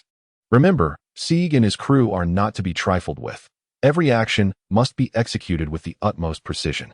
The voice on the other end of the communicator resonated once more, issuing commands with clarity and decisiveness. After severing the connection, the individuals swiftly dispersed, blending into the night as if they had never existed, leaving behind the desolate alley, which silently bore witness to this clandestine encounter. Meanwhile, Sig remained oblivious to the unfolding events, reveling in rare moments of leisure at a tavern on the island, unaware that he had become the target of covert surveillance. Beneath the cloak of night, a tumultuous undercurrent surrounding the Bandit King was quietly stirring. Inside the tavern, candlelight flickered and melodies floated through the air. As Sig and his crew gathered around, indulging in the unique culinary delights and potent spirits of Tide Island, the table was laden with an array of delectable dishes. From exquisite seafood to spicy roasted meats, each plate exuding an enticing aroma. The casks of liquor, fiery and seething, promised to ignite one's very soul with every sip, dispelling the fatigue of their maritime endeavors. Seemingly absorbed in this rare moment of relaxation, Sig occasionally engaged in light-hearted banter with the surrounding crew. However, his mind was not entirely immersed in the joy of the present. As an experienced pirate king, his perception of the environment surpassed that of ordinary individuals. Even while indulging in exquisite food and fine wine, Sig discreetly employed his observation Haki, silently attuning himself to every subtle shift both within and outside the tavern. He noticed that since the moment they entered, the atmosphere around them had undergone a subtle transformation. The once boisterous conversations of the patrons gradually diminished, and furtive glances were cast in their direction. The emotions contained within these gazes were complex and elusive, neither solely rooted in fear or hatred, nor entirely in admiration or curiosity. Rather, they conveyed a scrutinizing blend of sentiments, as if assessing something of significance. In Sig's mind, he pondered the implications of the gazes cast upon them. These individuals exhibited not merely curiosity or wariness towards the pirates, but rather an air of premeditated anticipation, as if they had long awaited the arrival of the Mountain Bandit King. This sensation heightened his alertness, yet he maintained a facade of ease and cheerfulness, ensuring that not a hint of tension escaped to his crew. He leaned closer to his first mate and whispered, "Stay vigilant. Report anything unusual to me immediately. We may not be the only guests here." Understanding the gravity of the situation, the first mate nodded and discreetly intensified his scrutiny of the surroundings. Amidst this delicate atmosphere, Sig continued to drink and jest with his crew, though every nerve in his body was taut, ready to confront any unforeseen circumstances. The air within the tavern seemed to grow heavier as an unknown tempest quietly brewed. After savoring the somewhat apprehensive dinner, Sig rose to settle the bill. As he approached the bar, his gaze inadvertently fell upon a newspaper, boldly emblazoned with the headline, "The 10 major bases of the East Sea unite to exterminate the Bandit King." In that instant, he experienced a profound realization. As the intricate and enigmatic atmosphere surrounding him finally found a rational explanation, Sig's heart raced suddenly, yet his expression remained as serene as ever. Years of a piratical existence had taught him to maintain composure in the face of peril. Casually placing the gold coins upon the counter, he discreetly observed the visage of the tavern keeper from the corner of his eye, silently acknowledging this act of hospitality. "I appreciate your generosity. The food is exquisite." Sig offered a faint smile to his employer, a smile imbued with myriad unspoken meanings, both a commendation of the culinary delights and a subtle caution regarding the prevailing circumstances. The employer accepted the hefty gold coins, a flicker of complexity dancing in his gaze, perhaps stemming from an apprehension of the impending storm or an admiration for Sig's composure. He uttered no further words, merely nodding gently, as if acknowledging an unvoiced understanding. Sig turned around, signaling to the crew with his gaze to prepare for departure. They swiftly and orderly gathered, drawing little attention, as if they were merely ordinary patrons concluding an evening of revelry. As they stepped out of the tavern, Sig once again employed his observation Haki to scan the surroundings, confirming the absence of immediate danger before leading the group discreetly towards the dock. Under the cloak of night, their pace quickened. Each individual understood the urgency of vacating the island to evade the so-called united pursuit. Within Sig's mind, strategies for the next course of action were meticulously calculated, while he simultaneously reflected on the recent experiences. In the realm of pirates, any oversight could potentially transform into a fatal trap. He understood that tonight's events marked the commencement of yet another legendary journey aboard the Mountain Bandit King. The visage of the tavern owner, along with the hospitality received, had been indelibly etched into his memory, awaiting a future occasion to deliver the due recompense. In the shadows of Trade Tide Island, the mysterious figures trailing Sig discovered a more secluded location. Once they ensured that no prying eyes were present, they activated the wrist-mounted communication device, the call bug. This was no ordinary means of communication. It was a specialized tool capable of directly connecting to the Navy's high command system. "Report, this is the Shadow Team.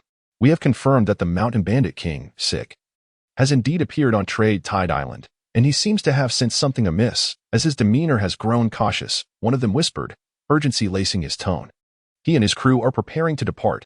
We must act immediately, or we risk losing this invaluable opportunity."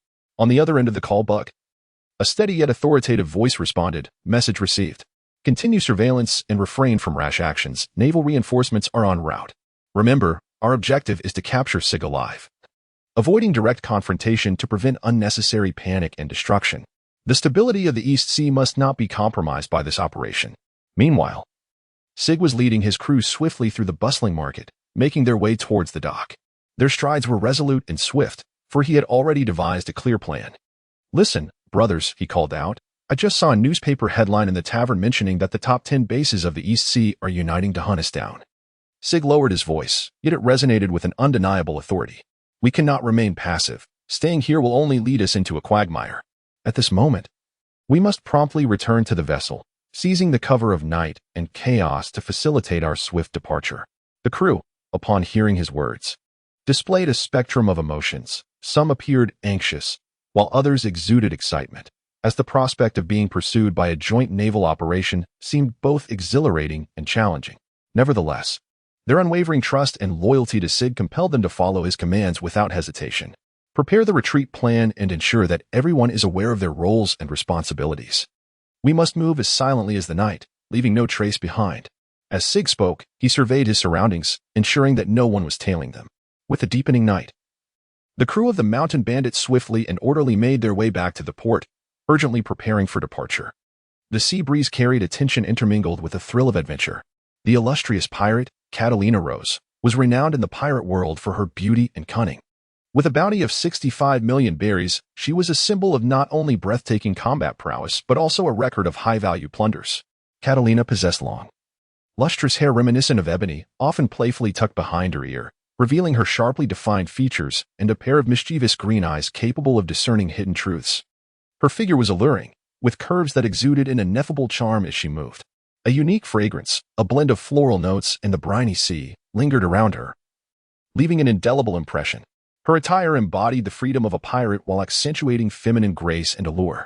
Catalina favored a fitted black leather vest adorned with tiny silver skull embellishments, perfectly accentuating her statuesque form.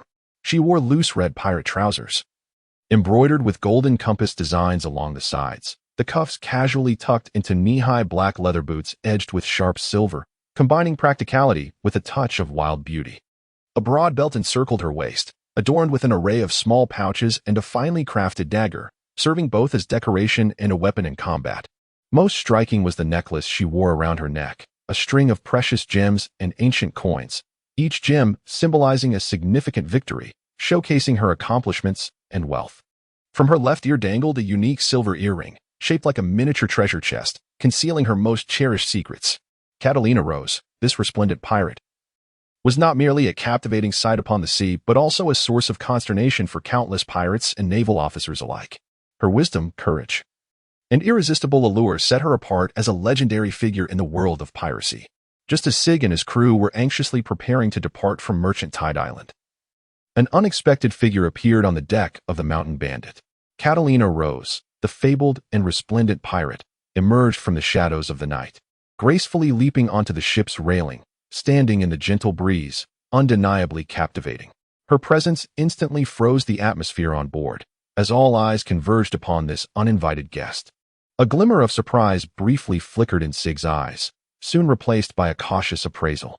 He had certainly heard of this renowned female pirate. Yet her abrupt and forthright appearance aboard his ship undeniably caught him off guard. "Welcome aboard, beautiful lady," he remarked. Sig sought to maintain the composure and poise befitting a bandit king, despite a flicker of uncertainty within regarding how to appropriately address this enigmatic guest. However, as we prepared for departure, may I inquire about the nature of your visit? Was it the capricious winds that guided you here? Or do you harbor a more specific purpose? Catalina smiled faintly, her expression imbued with a touch of mystery and confidence. "Ah, Captain Sig, they say seeing is believing. I must confess, your bandit king is even more magnificent than I had imagined." She advanced gracefully, her movements exuding elegance. "As for my presence here, it can be succinctly summarized as an exchange of information and interests. I possess certain intelligence of great significance to you, and in return, I require a vessel to swiftly depart these waters." Upon hearing this, Sig furrowed his brow momentarily before relaxing, clearly not averse to such a transaction. "Intelligence? It seems our objectives are temporarily aligned. However, enchanting thief, I must caution you that there are no complimentary tickets aboard my ship." His words conveyed a hint of amusement, revealing a blend of interest and vigilance towards this uninvited guest. "Of course, Captain Sig, I never expect a free lunch," replied Catalina with crisp clarity. She then leaned closer to Sig, whispering softly as if sharing a secret known only to the two of them. "The information I possess is sufficient to help you evade the impending storm, and may even alter your fate in the eastern seas." Amidst her irresistible fragrance and melodic voice, Sig sensed an unusual sincerity and strength. After a moment of contemplation, he arrived at a decision. "Very well, enchanting thief, from the moment you step aboard, you are my guest. Let us hope your news is indeed as valuable as you claim. Set sail. Let us embark with a captivating companion and infuse this extraordinary night with an element of delightful uncertainty." Sig led Catalina through the intricate corridors of the ship, where every crew member cast a gaze of reverence towards their captain, while simultaneously regarding the newcomer, the female pirate, with curiosity. On either side of the corridor, treasure chests piled high revealed their precious contents: gold coins, exquisite jewels, and various coveted spoils gleamed with a dazzling brilliance, narrating the illustrious adventures of the Mountain Thief King. Pushing open a grand oak door adorned with intricate carvings, they entered Sig's private captain's quarters. This space was a harmonious blend of opulence and a symbol of authority. The walls were adorned with oil paintings depicting scenes of the sea and battle, and each piece of furniture exuded the aura of meticulous craftsmanship. From the writing desk inlaid with mother-of-pearl to the sofa draped in Eastern silk, every detail showcased the captain's refined taste and elevated status. Most striking was a wall embedded with an enormous safe. With a delicate twist of the dial, accompanied by the mechanical click, the safe gradually opened, revealing a treasure trove filled with shimmering baubles and an array of rare gemstones. In that moment, the resplendent glow seemed to concentrate the entire room's attention. Sig deliberately allowed this scene to unfold before Catalina, eager to observe the reaction of the woman who deemed herself a magnificent thief. Catalina Rosie stood there, her eyes betraying a flicker of undeniable awe and yearning. Despite being an experienced pirate, having encountered countless treasures, the unabashed display of such concentrated wealth left her utterly astounded. As she approached slowly, her fingertips grazed the smooth coins, as if to sense the tales and adventures concealed within each piece. Impressive indeed, Captain Sig. Catalina's voice resonated with genuine admiration, yet she soon regained her composure. It is evident that you are a true treasure hunter, while I merely collect stories as a thief. Perhaps we might share our collections, making this voyage all the more intriguing. Sig smiled faintly, pleased with the influence he had exerted over Catalina, while simultaneously intrigued by her reaction. Your suggestion does not sound unappealing, illustrious thief. But before we proceed, let us first hear this crucial intelligence of yours, and determine if it is worth my while to share the freedom of these waters with you. His words carried a hint of provocation, yet concealed within them was an anticipation of collaboration. Thus, within the resplendent captain's quarters, two distinguished figures of the piracy realm commenced their clandestine discourse, the air thick with the allure of wealth and the scent of uncharted adventures. Regrettably, as Sig absorbed various revelations, his heart was increasingly burdened with doubt. In the face of Sig's skepticism, Catalina's smile not only remained unrestrained but radiated with even greater brilliance, her eyes shimmering with a cunning glint. She gracefully advanced a few steps, exuding an air of confidence, as if she had anticipated Sig's suspicions. A traitor? Oh, dear Captain Sig, you misunderstand. In this ocean rife with deception and betrayal, labels are merely affixed by others at their whim. My purpose in seeking you is not for refuge, but rather due to our shared interests. Do you truly believe that a person abandoned by their alliance could alone locate you and present such vital intelligence without possessing a modicum of substance? How could I stand here conversing with you otherwise? Her words flowed like velvet, yet were pointed and incisive. As for trust, it is a luxury we know is hard-earned, especially in our line of work. However, I offer you not merely intelligence but an opportunity, one that could disrupt the status quo and elevate your reputation across these waters. All I seek in return is a position at your side, to share in the fruits of our victory. As she spoke, Catalina gently patted the dagger at her waist, subtly indicating that her claims were backed by more than mere words. As Sig listened to Catalina's explanation, the furrows on his brow remained partially unrelaxed. He was acutely aware of the difficulties of survival in these waters, especially upon learning that he had become a target for multiple factions. The intelligence revealed by Catalina not only pertained to the movements of the Navy, but also unveiled an unexpected fact. Several formidable pirate crews in the East Sea had formed a temporary alliance, with a unified objective aimed squarely at him, Sig and his ship, the Mountain Pirate King. So, you mean to say that I am now not only a thorn in the side of the Navy, but also the focal point of animosity for other pirate crews in the East Sea? What ulterior motives lie behind this alliance? Sig's tone bore a hint of sternness, realizing that the situation was far more intricate and grave than anticipated. Catalina chuckled lightly, her laughter seemingly laced with derision towards this complex predicament. Conspiracy? Alliances among pirates are often simplistic and straightforward, driven by mutual gain. Perhaps some envy your accomplishments. Others fear your ascendance, and still more wish to exploit the opportunity to undermine a rival. Nevertheless, regardless of their intentions, to me, this represents a splendid opportunity, an opportunity to craft history alongside you, Captain Sig. She approached the window, gazing out at the inky blackness of the sea, where the moonlight danced upon the waves as if heralding an impending storm. We each harbor our own motives and reasons, yet upon this vast ocean, only the strong can dictate the rules. Will you choose to remain the hunted, perpetually pursued, or will you take the initiative and become the hunter that alters the game? The atmosphere in the room grew heavy with Catalina's words, and Sig fell silent for a moment, his gaze profound, as if weighing every conceivable consequence. Ultimately, he spoke slowly. You are correct. Passive defense has never been my style. Should we join forces? We can not only evade this crisis, but also seize the opportunity to weaken those pirate factions, perhaps even deliver a resounding counterstrike to the Navy. In that moment, a subtle understanding blossomed between Sig and Catalina, two once solitary pirates choosing to embark on a path filled with uncertainty and challenge in the face of a common threat. The ship, King of Bandits, was poised to set sail into an unprecedented adventure, a bold wager against fate. With that, Catalina rose left the captain's quarters. Sig swiftly seized the telephone bug resting on the table, pressing a specific button as he spoke in a low, urgent tone. First officer, report to my quarters at once. We have pressing matters to discuss. Moments later, First Officer Havister entered the room. His imposing figure and piercing gaze bore the marks of years spent on the mountain, etched deeply into his visage. Captain, what prompts such urgency for my presence? Is there a crisis? Havister inquired, sensing an unusual tension in the atmosphere of the captain's quarters.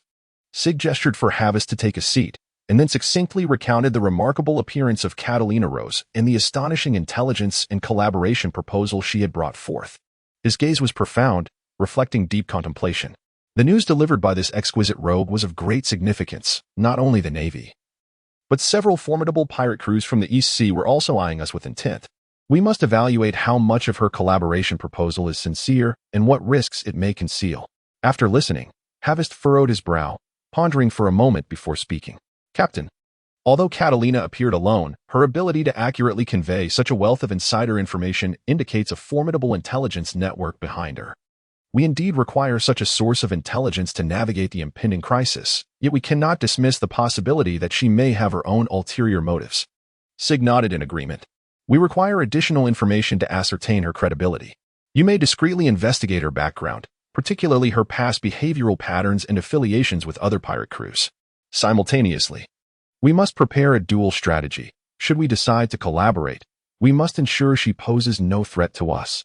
If we choose not to engage, we must have a contingency plan for any potential information leaks she may instigate. Understood. I shall make arrangements forthwith. Harvest rose, ready to depart and execute the orders. Furthermore, Sig added, urging the intelligence department to monitor the movements of various pirate crews in the East China Sea, particularly those that have formed alliances. We must act before they do. Harvest nodded in acknowledgement and exited the captain's quarters, leaving Sig alone in the resplendent room, gazing out at the dark, undulating sea. In the night, the salty breeze carried an air of uncertainty, mirroring his own feelings of trepidation about the future. Intertwined with an eager anticipation for the challenges that lay ahead, Sig was acutely aware that whether in alliance with Catalina or in conflict against the Navy and the Eastern Sea Pirate Coalition, the ensuing battle would be arduous. Yet, as he had steadfastly believed, it is only through navigating tempestuous storms that one can witness the true essence of a sovereign.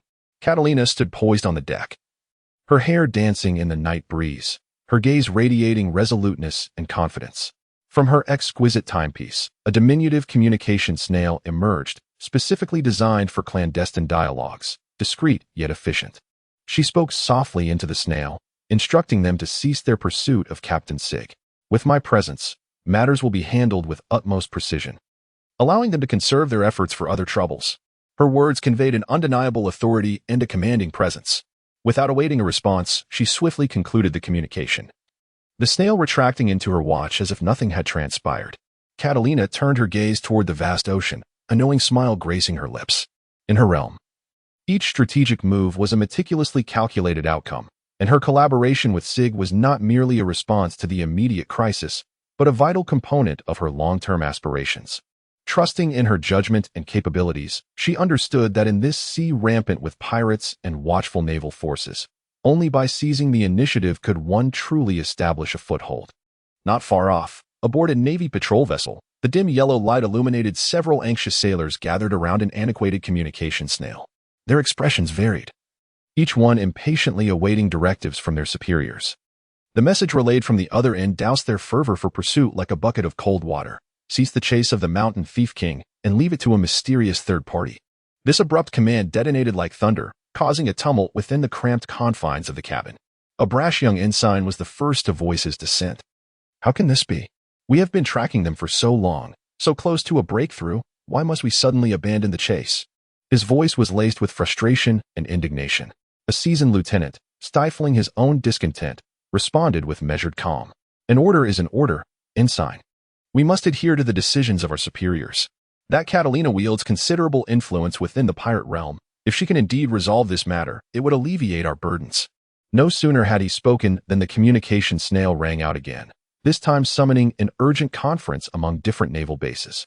The cacophony on the other end was rife with discord and skepticism, with some advocating for continued pursuit, refusing to let pirates roam unchecked, while others supported the prior decision, arguing for the utilization of all available resources, including external forces like Catalina, to stabilize the Eastern Sea situation. We cannot afford to take risks. A calm and commanding voice ultimately silenced all disputes. Catalina's capabilities are evident to all. If we confront her head-on, it may incite an unnecessary large-scale conflict, jeopardizing the safety of the entire region. Our current mission is to withdraw in an orderly fashion, remaining vigilant and ever prepared to address any emerging circumstances.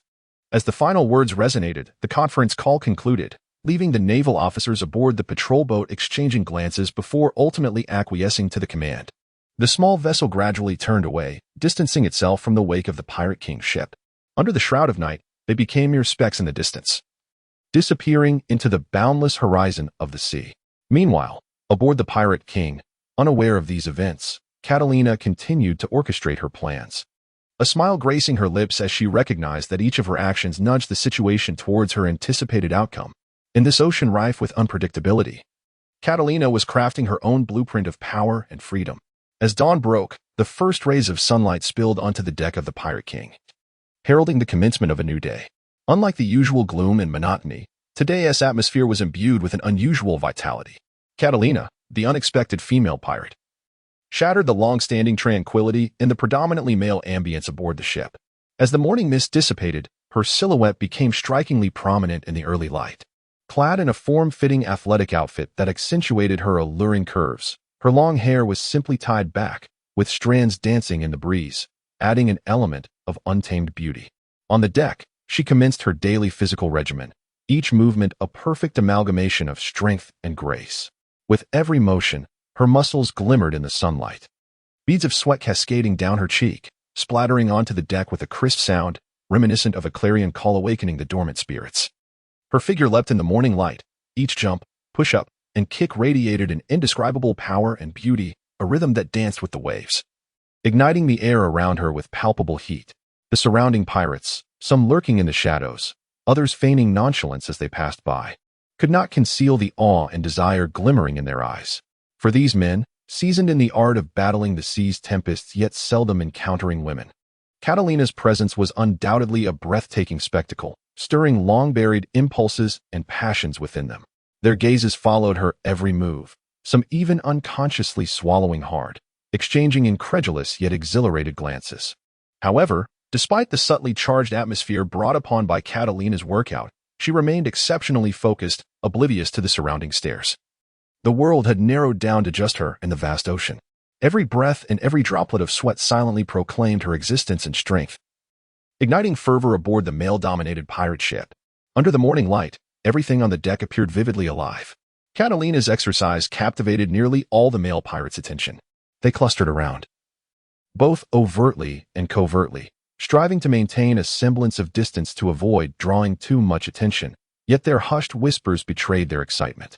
Look at that figure. She is truly a masterpiece sculpted by the waves. A burly man sporting a thick beard murmured to his companion, his gaze seemingly riveted on Catalina, filled with admiration. Indeed, I would wager that with such agility and physique, even the fiercest sea beast would bow in submission. A tall, slender figure beside him chimed in, his eyes betraying a subtle hint of envy and longing. Not far off, a group of youthful pirates flushed with excitement, nudging each other in an attempt to mask their exhilaration. Tell me, is there a woman more alluring than all the treasures we've ever plundered? One whispered, prompting a chorus of low chuckles. Catalina's movements were fluid and powerful. With each kick and punch, she seemed to carve invisible ripples through the air. The curves beneath her form-fitting attire hinted at an indescribable wild beauty. Her very presence was akin to a tempest, infusing the rugged and sweat-soaked deck with an extraordinary allure. Hey, Brothers, when did our ship, the Mountain Bandit, acquire such a goddess of a warrior? An imposing old sailor with a full beard remarked softly, his tone a blend of surprise and jest. It appears our Captain Sig has truly struck gold this time, although he is not particularly swayed by feminine charms. Who could remain unmoved by such a creature? Amidst these hushed yet curious exchanges, Catalina had unwittingly become the most fervent topic aboard the Mountain Bandit. The arrival of this woman not only reignited the long-dormant passions of the pirates, but also infused the forthcoming adventure with an air of tantalizing uncertainty. For these rugged men, accustomed to the monotony of life at sea, her figure undoubtedly became the most resplendent sight in their dreary existence. As Catalina continued her training, she keenly sensed the heated gazes surrounding her, yet was astonished to find that, despite the pirates' words brimming with interest and admiration, none dared to overstep their bounds with any frivolous gestures. This self-discipline took her by surprise. Her prepared agility and sharp strikes intended to intimidate any brazen souls found no occasion to be employed. Pausing her movements, she tilted her head slightly, her gaze sweeping across the pirates, both near and far, pondering in silence.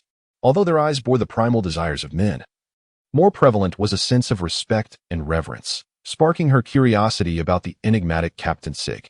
Clearly, under his strict discipline, this band had learned to temper their behaviors, maintaining fundamental decorum and boundaries even in the face of such temptation. How intriguing! Catalina murmured softly to herself, a playful smile gracing her lips. She realized that she might have underestimated the order and discipline aboard the Pirate King. In her experience, piracy typically signified chaos and disorder. However, the atmosphere here exuded an extraordinary sense of discipline and order. This revelation instilled in her a renewed appreciation for Sig's leadership and the band of pirates. Choosing to momentarily cast aside her guard, she continued her training. As beads of sweat cascaded down her, her movements became more fluid, silently showcasing her strength and allure. Simultaneously, she conveyed a subtle message. In these waters, Catalina Rose was not only a shrewd player but also a formidable warrior. The surrounding pirates sensed this unspoken warning. Though their restlessness lingered, they restrained themselves, wary of any offense. As the first rays of morning sunlight bathed the deck, Sig emerged slowly from the captain's quarters, stretching luxuriously as if savoring this rare moment of tranquility. However, when he noticed the crew's attention focused in one direction, his sharp gaze followed theirs, ultimately landing on Catalina, who was exercising on the deck. Catalina keenly sensed Sig's presence. A slight smile played on her lips, as if she had anticipated this moment. In response to his scrutiny, she deliberately incorporated more complex gymnastic twists into her subsequent movements, each action perfectly accentuating her striking form. Every inch of her skin shimmering with the radiance of strength and beauty beneath the sunlight. As her body danced with agility, the surrounding air seemed to ignite. The young and inexperienced pirates had never witnessed such a spectacle. A few, overwhelmed with excitement, even found themselves nosebleeding, hastily covering their noses with handkerchiefs, creating a scene that was both awkward and amusing. Sig's reaction appeared notably more restrained. A subtle glimmer of appreciation flickered in his eyes. Yet that was the extent of it. As the captain of the Mountain Bandit, he was acutely aware of the importance of maintaining order and discipline aboard the ship. Thus, even though he was inwardly moved by Catalina's performance, he outwardly preserved the composure and authority befitting a captain. Very well, everyone, Sig's voice resonated with an undeniable authority, marking the moment with a sense of urgency. We have significant matters to attend to today. Let us not forget our objective. Miss Catalina, if you are prepared, I believe we can commence our discussion regarding the next phase of our plan. His words effectively roused the crew members, who had been engrossed in their observations, prompting them to swiftly regain their composure and return to their respective duties.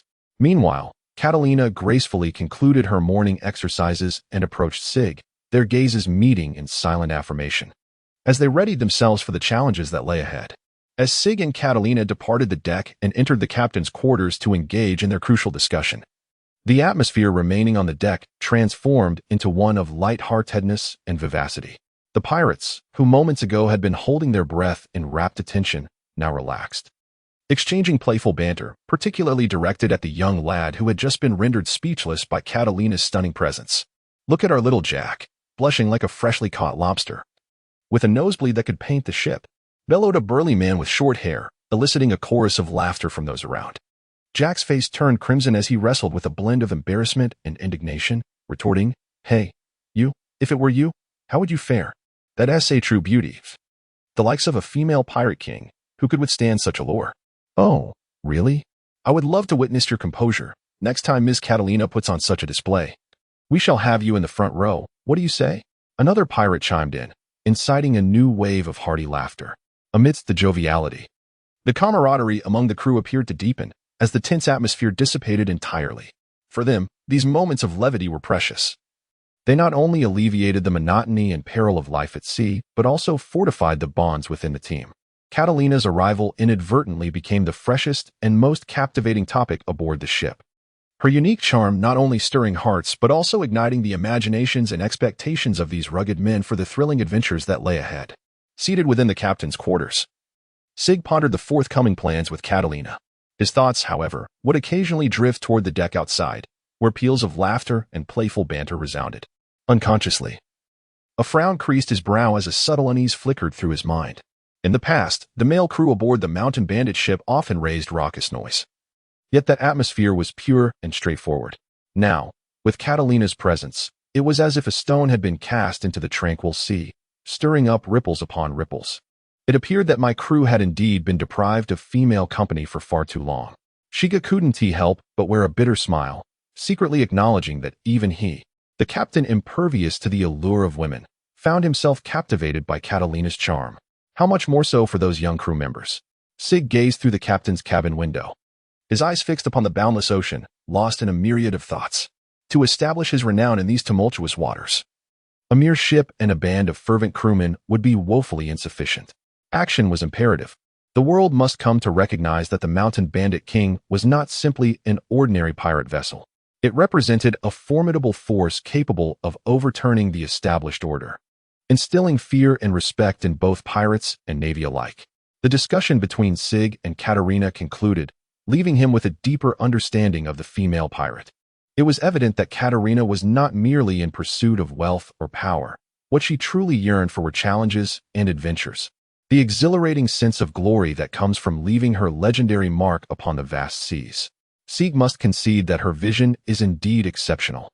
She has accurately recognized her own potential and fearless approach to the unknown, choosing to stand alongside herself as they etch their names into the East Sea.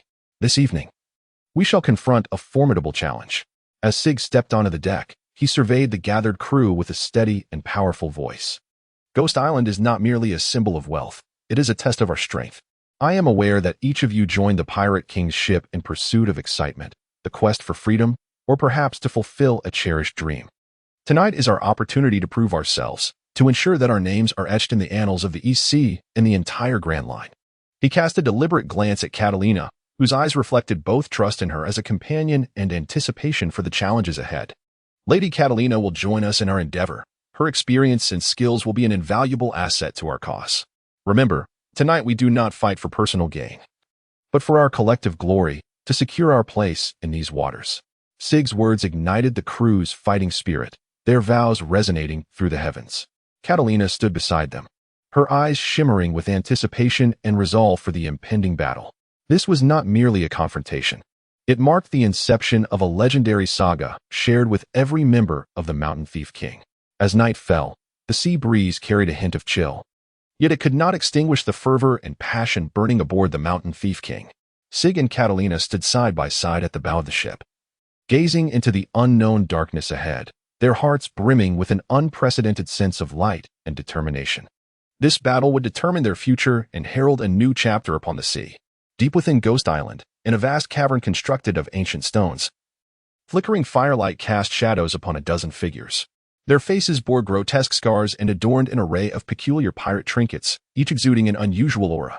This was a band of pirates, with bounties reaching into the tens of millions of berries, who had rarely united due to their individual interests and vendettas, now conspiring to orchestrate a grand act of vengeance against Sig.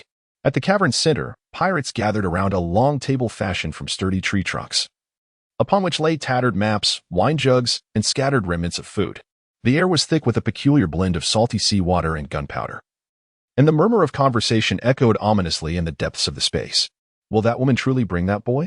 inquired a burly pirate, his right eye covered by a patch. His voice was deep and gravelly, eyes glinting with cunning. This man was One-Eyed Wolf Mike, a former subordinate of Sig, harboring an intense hatred for him. "Humph, That female pirate is quite astute.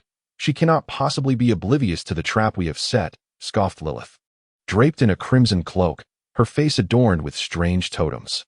Her fingers, coated in black nail polish, tapped rhythmically on the table, producing a crisp sound that revealed an eerie cadence. In a shadowy corner, an elderly man, seemingly aged yet with sharp eyes, spoke slowly. The crux lies in how we can exploit this opportunity to ensure that Sig and his mountain bandit vanish from the seas entirely. The elder, known as Wise Robert, served as the brains of this pirate crew, his words often provoking profound contemplation among them. At that moment, the deep recesses of the cavern were suddenly filled with the thunderous sound of machinery in operation, accompanied by heavy footsteps. A colossal guardian robot, assembled from scrap metal, slowly entered their line of sight. This was a unique defensive mechanism of Ghost Island, one of the carefully laid traps they intended to employ. We must not only utilize Catalina but also leverage Ghost Island's natural advantages in these mechanisms, ensuring that Sig finds no way back.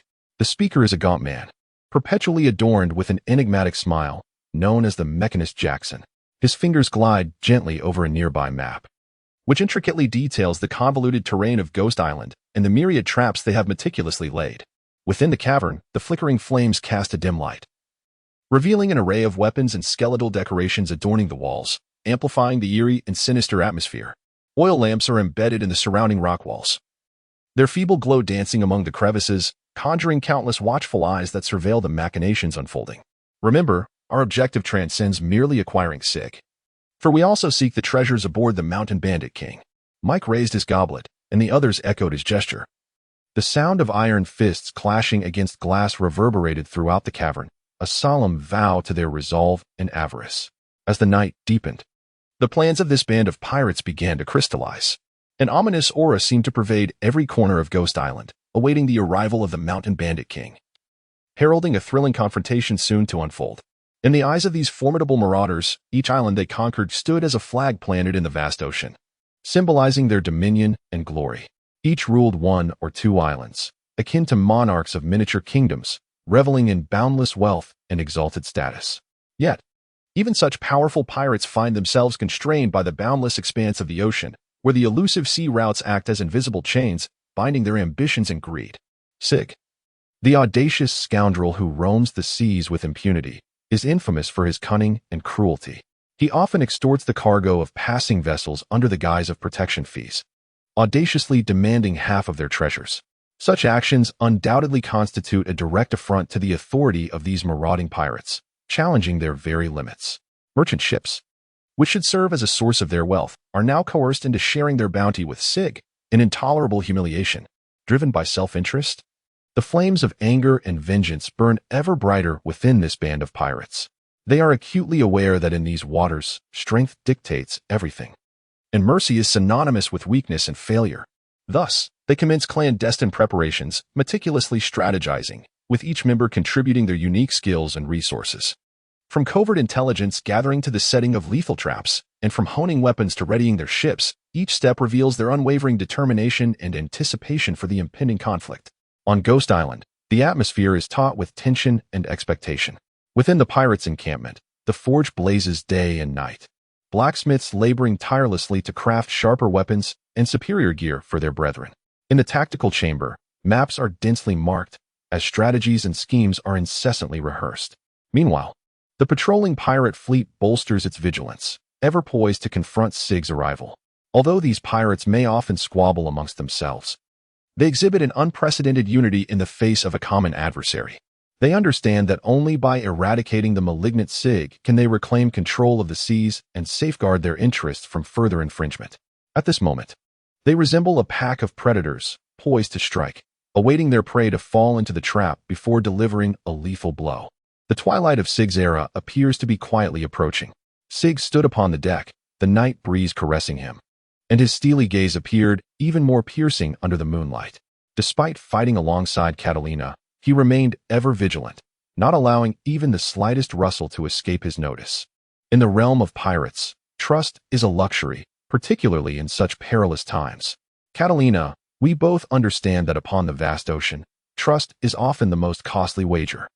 Sig's voice was deep and resonant, unwavering as he did not glance back, yet it seemed to possess an uncanny ability to perceive all that lay behind him. However, Should you presume that any trickery could allow you to manipulate schemes beneath my very nose? You would be gravely underestimating the captain of the Mountain Bandit King. The corners of Sig's mouth curled into a confident smile, embodying an unwavering trust in his own abilities, as well as a disdain for the ambitions of his adversaries. I, Sig, have no reason to fear any betrayal.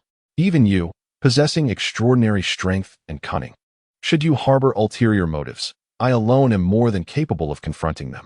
Remember, in these waters, the strong reign supreme, and I am the architect of the rules. His words radiated an undeniable dominance, forged through countless life and death struggles, and reflected an absolute faith in his own power.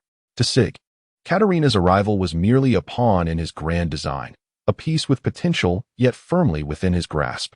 However, Sig remained convinced that regardless of the opponent's intentions, as long as he remained vigilant, no scheme could shake him even a fraction.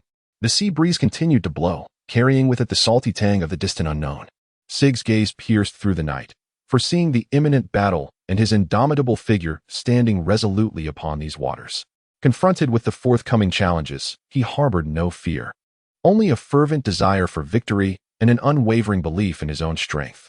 On this grand stage, Sig was determined to inscribe the legendary tale of the Mountain Thief King in his own distinctive manner. Catalina stood at the ship's railing, the sea breeze caressing the tips of her hair, her deep-set eyes concealing secrets unknown to others. Her thoughts were as tumultuous and profound as the ever-changing ocean. While she embraced the life of a pirate, she simultaneously bore the burden of being a naval informant. This duality granted her a unique position amidst the impending storm. Whether it was Sig's downfall or the defeat of the coalition of pirates, it presented an opportune moment for the Navy to eliminate maritime threats. In this intricate game, she appeared to be in a position of invincibility, yet the inner turmoil and conflict shadowed her relentlessly. As a pirate, she felt the bonds of camaraderie. Yet as an informant, she was compelled to remain loyal to the Navy's mission. Ultimately, this game must reach a conclusion.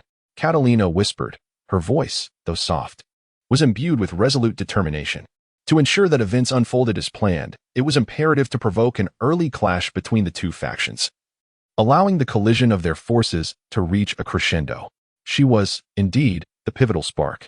Thus, she began to discreetly sow misunderstandings and conflicts between Sig and the United Pirates. Utilizing her influence aboard the Mountain Thief, she inadvertently expressed her concerns regarding the Ghost Island pirate scheme, suggesting they might be on the brink of a colossal trap. Concurrently, she deftly relayed information through clandestine channels to the United Pirates, leading them to believe that Sig was devising a grander conspiracy, intent on eliminating all rivals in one fell swoop. As suspicion and hostility intensified between the two sides, the specter of battle loomed ever closer. Catalina silently calculated that once the flames of war ignited, she would have to make a choice, to fully aid Sig or to covertly assist the Navy. Either path would be a formidable gamble. As night deepened, the atmosphere over the sea became taut with tension, a storm brewing on the horizon. Gazing at the star-studded sky, Catalina's heart was a tumult of emotions. Before dawn, a tempest of bloodshed would surely arise. In this chaos, she would seek her own path and achieve her ambitions. In this grand epic of piracy, she, Catalina, would emerge as a key player in shaping the outcome, and regardless of the result, her name would be etched in memory. The small islands surrounding Ghost Island appeared tranquil at first glance, yet beneath the surface, turbulent currents swirled. At the Navy base in the East Sea, elite troops prepared for action, assembling silently for a covert mission. Each warrior bore a resolute gaze, clad in their iconic white uniforms. The emblem of justice, the anchor, gleaming with a chilling brilliance in the night. The commander's deep, authoritative voice resonated through the ranks. Our objective is to maximize the conflict between Sig and those pirates, ensuring heavy casualties. This presents an excellent opportunity to cleanse the East Sea of pirate influence and solidify the Navy's dominance. Everyone must proceed with utmost caution. At the naval base's port, several advanced warships lie anchored, their silent yet imposing cannons awaiting orders, ever prepared to embark upon the battlefield. Meanwhile, the elite soldiers tasked with infiltration and reconnaissance have long since donned disguises, blending seamlessly into the nearby fishing village and merchant vessels, keenly observing the movements surrounding Ghost Island, biding their time for the opportune moment to strike. Concurrently, the pirates on Ghost Island are busily preparing, unaware that, apart from Sig and his companions, A more formidable force is eyeing the outcome of this impending conflict. The pirates' camp is ablaze with light. A cacophony of clashing blades echoing in the air as they hone their combat skills and calibrate various weapons, the atmosphere thick with tension and exhilaration. They firmly believe that following this night, the balance of power in the East Sea will irrevocably shift due to their actions. In this intricate chess game of multifaceted power struggles, Catalina emerges as the most pivotal piece. Navigating the precarious boundary between the two factions, she meticulously manipulates the situation, ensuring that the clash between Sig and the pirates reaches its intended intensity while simultaneously safeguarding her own identity. Every maneuver she makes is fraught with peril, as she endeavors to guide events according to her design without revealing her true intentions to either party. As the night deepens and clouds obscure the moon, the entire maritime expanse seems shrouded in an enigmatic veil of darkness. All factions stand poised for action, and the battle on Ghost Island is on the brink of eruption. In this realm driven by avarice and desire, each of Catalina's actions could trigger a chain reaction that determines the fate of countless lives. Meanwhile, the Navy's clandestine strategies lie in wait, ready to deliver a decisive blow at the critical moment, reaping the rewards of this brewing storm. Tonight, the surface of the East Sea is anything but tranquil. A complex confrontation involving pirates, informants, and the Navy is about to unfold, with each participant set to play their designated role in this grand tableau, the eventual victor yet to be revealed. Amidst the nocturnal shadows of Ghost Island, the panic among the young pirates spreads like ripples as they scurry through the labyrinthine tunnels, whispering urgently about the beautiful and mysterious woman, Catalina, arriving on the island alongside Sig. The incredulity and tension are etched upon their youthful faces. After all, the myriad tales of Sig have long been the stuff of legend within the pirate community of the East Sea, his name synonymous with valor and cunning. Boss, Sig has truly arrived. He came with that woman. A young pirate gasps, rushing to report to their leader, his eyes gleaming with a mixture of fear and excitement. The other henchmen quickly gather around, chattering animatedly, the atmosphere thick with anxiety. Yet, deep within Ghost Island, the seasoned pirates, notorious for their bounties, remain unervingly composed. Seated around a rugged long table, a sly smirk lingers at the corners of their lips, fully confident that they are in command of the situation. Has that kid Sig finally lost his patience? The pirate known as One-Eyed Wolf Mike surveyed his surroundings with his remaining left eye, a hint of amusement lacing his tone. Very well, let him witness that Ghost Island is not easily breached. The enigmatic Lilith, her face adorned with peculiar totems, raised an eyebrow slightly, her features rendered even more inscrutable in the dim, flickering firelight. Let them enter. Our welcoming ceremony would be incomplete without the main characters. Her fingertips tapped delicately against the table, as if composing a melody for the impending performance. The sage Robert nodded subtly, a glimmer of insight flashing through his weathered eyes. It was time to unveil our scheme. Remember, we must not only win, but win with flair. Let this event become a legend in the East Sea, making it abundantly clear to all pirates what it means to challenge us. Meanwhile, the mechanic Jackson busily inspected the control devices for the robots, a smug smile gracing his face. Rest assured, my precious creations are eager and ready to surprise Sig and his mountain bandit ship, with a command given. The mechanisms on Ghost Island began to whir to life, and hidden trapdoors opened silently. The small pirates on the periphery guided Sig and Catalina step by step into the meticulously designed labyrinth, marking the commencement of a grand maritime drama centered around power, revenge, and intellect. Within the dimly lit, winding caverns, every step could trigger unforeseen peril. Sig and Catalina remained blissfully unaware, unwittingly advancing into a web woven from greed, vengeance, and cunning. Catalina's inner secrets loomed like a ticking time bomb, poised to rewrite the rules of this game and overturn all preconceived plans in an instant. Thus, the night on Ghost Island grew ever more enigmatic. The winds across the sea seemed to herald the approach of a storm. The followers of Sig, each adorned with fearless smiles, were not children daunted by the tempests of life. Confronted by the ominous visage of Ghost Island, they not only remained undeterred but were ignited by an innate curiosity and adventurous spirit. These men had traversed the tumultuous waves of the East Sea alongside Sig, having faced myriad storms. Ghosts? Merely another tale awaiting conquest. Hey, you cowards, do you truly believe there are phantoms here? Bellowed a robust man named Todd, as he jovially clapped his companion on the back, his laughter resonating across the desolate shoreline, brimming with audacious disbelief. Tony speaks true. Our Captain Sig could take on 1,000 foes. This mere ghost island is but a whim for us. We come and go as we please. Echoed a lanky pirate named Ed, his sharp gaze scanning the surroundings for any lurking threats while simultaneously boasting of their captain's formidable reputation. They filed onto the beach, their boots crunching against the delicate shells and moist grains of sand, producing a soft sound. Surrounding them, mist swirled, the towering ancient trees of the island emerging and fading within the haze, resembling giants guarding this enigmatic land.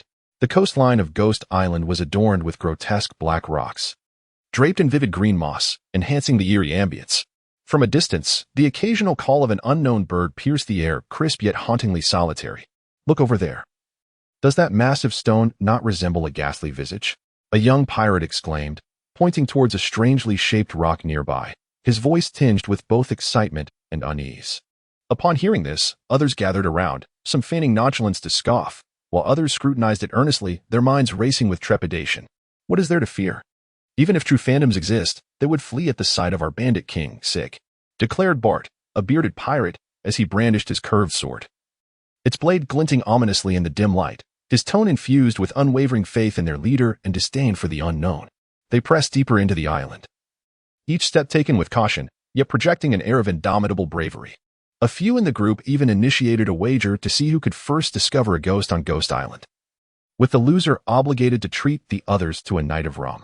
Thus, these pirates explored Ghost Island amidst jest and challenge, their eyes sparkling with curiosity for the unknown and a yearning for adventure, even in a realm shrouded in ominous legends.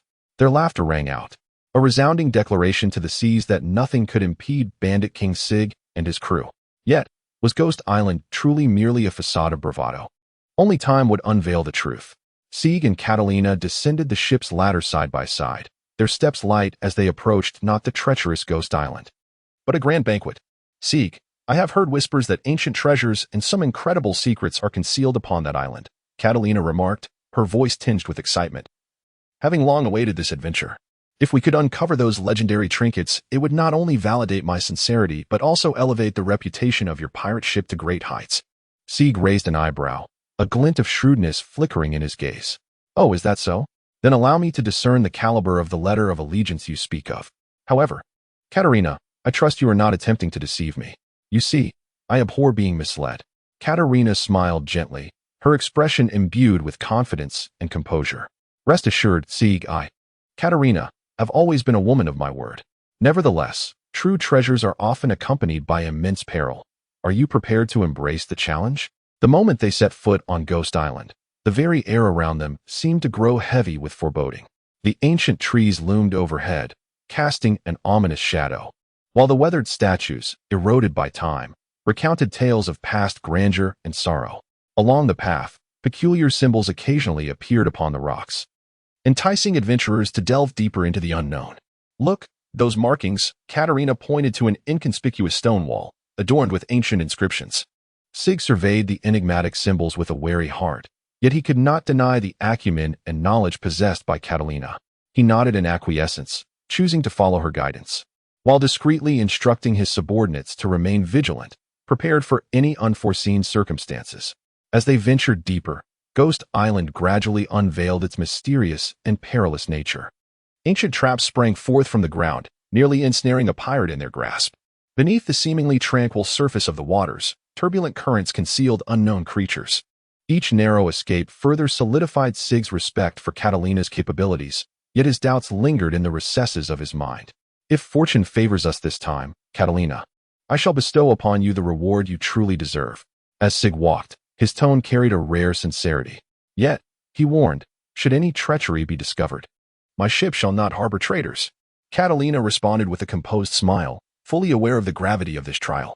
Every step taken on this ghostly island would be pivotal in demonstrating her worth. As for the truth, only time and the island's unfathomable depths could unveil the final answer. Guided by Catalina, Sig and his companions navigated the labyrinthine paths of the Ghost Island. As she had foretold, various traps and mechanisms awaited them. Yet they seemed entirely anticipated by Sig's crew. With nimble grace, they evaded every sudden spiked trap and rolling boulder, as if engaged in a meticulously choreographed dance rather than a perilous adventure. Indeed, this woman speaks of traps that are real. Yet our brothers of the mountain thief ship are masters at evading. One pirate exclaimed, laughing heartily as he effortlessly leapt over a suddenly gaping fissure, his tone brimming with pride in his agility. Others followed suit. Some ascended cliffs with grappling hooks to avoid falling boulders, while others moved with such agility on the swaying bridge that it felt as though they were walking on solid ground. Their seamless coordination and exceptional skills rendered the treacherous journey an exhilarating outdoor endeavor. Meanwhile, hidden in the shadows, a group of young pirates observed through telescopes, their expressions a mix of astonishment. They had anticipated that Sig's party would face a fierce battle, possibly suffering losses, yet they appeared to stroll leisurely, treating the treacherous traps as mere child's play. Quick, go tell the captain. Sig and his crew seem to be frolicking in an amusement park. It's almost unbelievable. A young pirate urged his companion, disbelief etched on his face. He hurried away, intent on reporting this astonishing news to their leader, secretly speculating whether some hidden secret or a formidable ally was concealed within Sig's ranks. The hurried footsteps of the young pirate echoed through the forest, his heart a whirlwind of emotions, awed by Sig's remarkable performance, yet anxious about the news he was about to deliver. In the dense woods of the Ghost Island, the wind seemed to carry an ominous whisper, hinting that this adventure was far from over. The true test, perhaps, had only just begun. In a secluded cave of the Ghost Island, candlelight flickered as a dozen formidable pirates gathered, their expressions varied, listening intently to the breathless reports of the returning young pirates recounting their observations. Captain, you would never believe how effortlessly Sig's crew evaded our traps. It was as if they had foreknowledge. A small pirate, his face covered in dust, gasped for breath, his eyes wide with terror and disbelief. It must be that Catalina. She has undoubtedly betrayed our plan to Sig. Another young pirate interjected with an impatient tone, laced with anger and resentment. His words struck like a stone cast into a tranquil lake, sending ripples through the previously calm assembly of pirates. Several prominent pirates exchanged glances, their eyes reflecting confusion and fury. They were acutely aware that each trap they had meticulously devised was calculated to exact a painful toll on any unwelcome intruder. Betrayal? Preposterous. One-eyed Wolf Mike slammed his hand on the table, the steel blade glinting coldly in the candlelight, his single eye glimmering with menace. Do you think the traps we laid are mere child's play? Ghostface Lilith gently shook her head, a cruel smile curling at the corners of her lips. Calm down, Mike. If that were truly the case, it might even present an intriguing twist. After all, we have all heard of Sig's cleverness. The crux of the matter is, if she has indeed betrayed us, how shall we respond? A more rational voice emerged, that of the wise Robert, who stroked his chin thoughtfully. After all, the disparity in strength between us and Sig is a stark reality.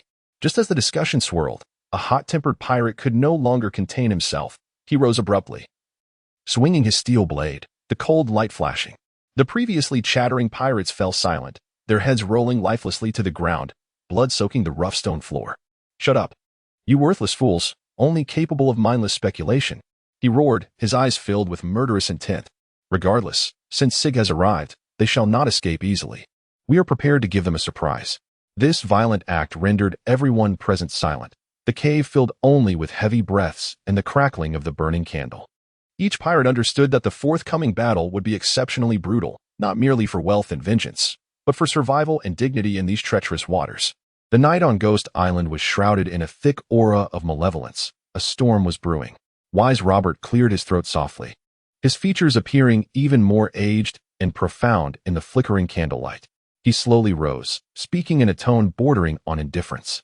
In this chaotic situation, reason dictates that blind action is tantamount to seeking one's own demise. I am old, ill-suited to partake in such bloodshed. Take care of yourselves, my friends. Having spoken, he adjusted his cloak and turned to leave. His stride, though measured, conveyed an undeniable resolve. The other pirates, despite the seething anger within, maintained a sense of reverence for this venerable figure, whose wisdom and experience were unparalleled. They exchanged glances, yet none dared to voice a plea for him to stay. To them, Robert's departure, while diminishing their strength, simultaneously sidestepped unnecessary internal discord, allowing the remaining members to focus more intently on the preparations for the impending battle. Robert's silhouette gradually faded into the shadows of the cave, yet his heart was far from tranquil.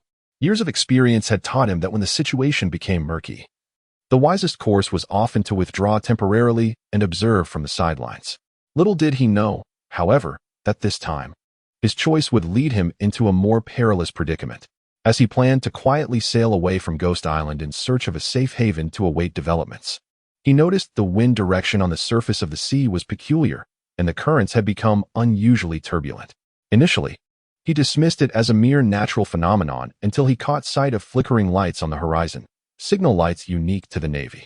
A weight descended in his heart as he realized that the surrounding waters had been completely cordoned off by the Navy, leaving him in a predicament with no viable escape route. It turned out that this game was far more intricate than he had anticipated. Robert muttered to himself, a bitter smile gracing his lips as he recognized that whether it be Sig, Catalina, or any of the pirates, even the Navy, all were ensnared in a vast chessboard where each move could dictate life or death. Standing at the edge of the secluded bay, he gazed at the encroaching lights on the horizon, the Navy vessels advancing like silent leopards in the dark. The unease within him began to solidify, and his previously laid-back strategy of observation dissolved into thin air. The sea breeze, laden with salt and the iron scent of impending conflict, heralded a looming storm. This is the flagship of the 7th Fleet, Justice's Light. Unidentified vessel ahead. Please identify yourself and prepare for inspection, or we will consider you a hostile target and take necessary measures. Boomed a stern voice from the Navy ship, resonating with undeniable authority. Robert gripped the radio tightly, determination flickering in his gaze. This is Captain Robert of the Wisdom's vessel. We are a merchant ship engaged in routine navigation. Please do not misunderstand our intentions. He strove to maintain a steady voice, attempting to masquerade as a merchant vessel, yet he was acutely aware of the slim chances of success in such a dire situation. Captain Robert? We have received information regarding your association with the Pirate Alliance on Ghost Island. Cease all engines at once and prepare for boarding inspection. The Navy's response was cold and direct. It was evident that they possessed an intimate knowledge of Robert's background. Robert sighed, fully aware that this moment was unavoidable. He swiftly issued commands to the crew, ordering everyone to be on high alert and prepare for battle, though they would not initiate an attack, instead seeking to buy time.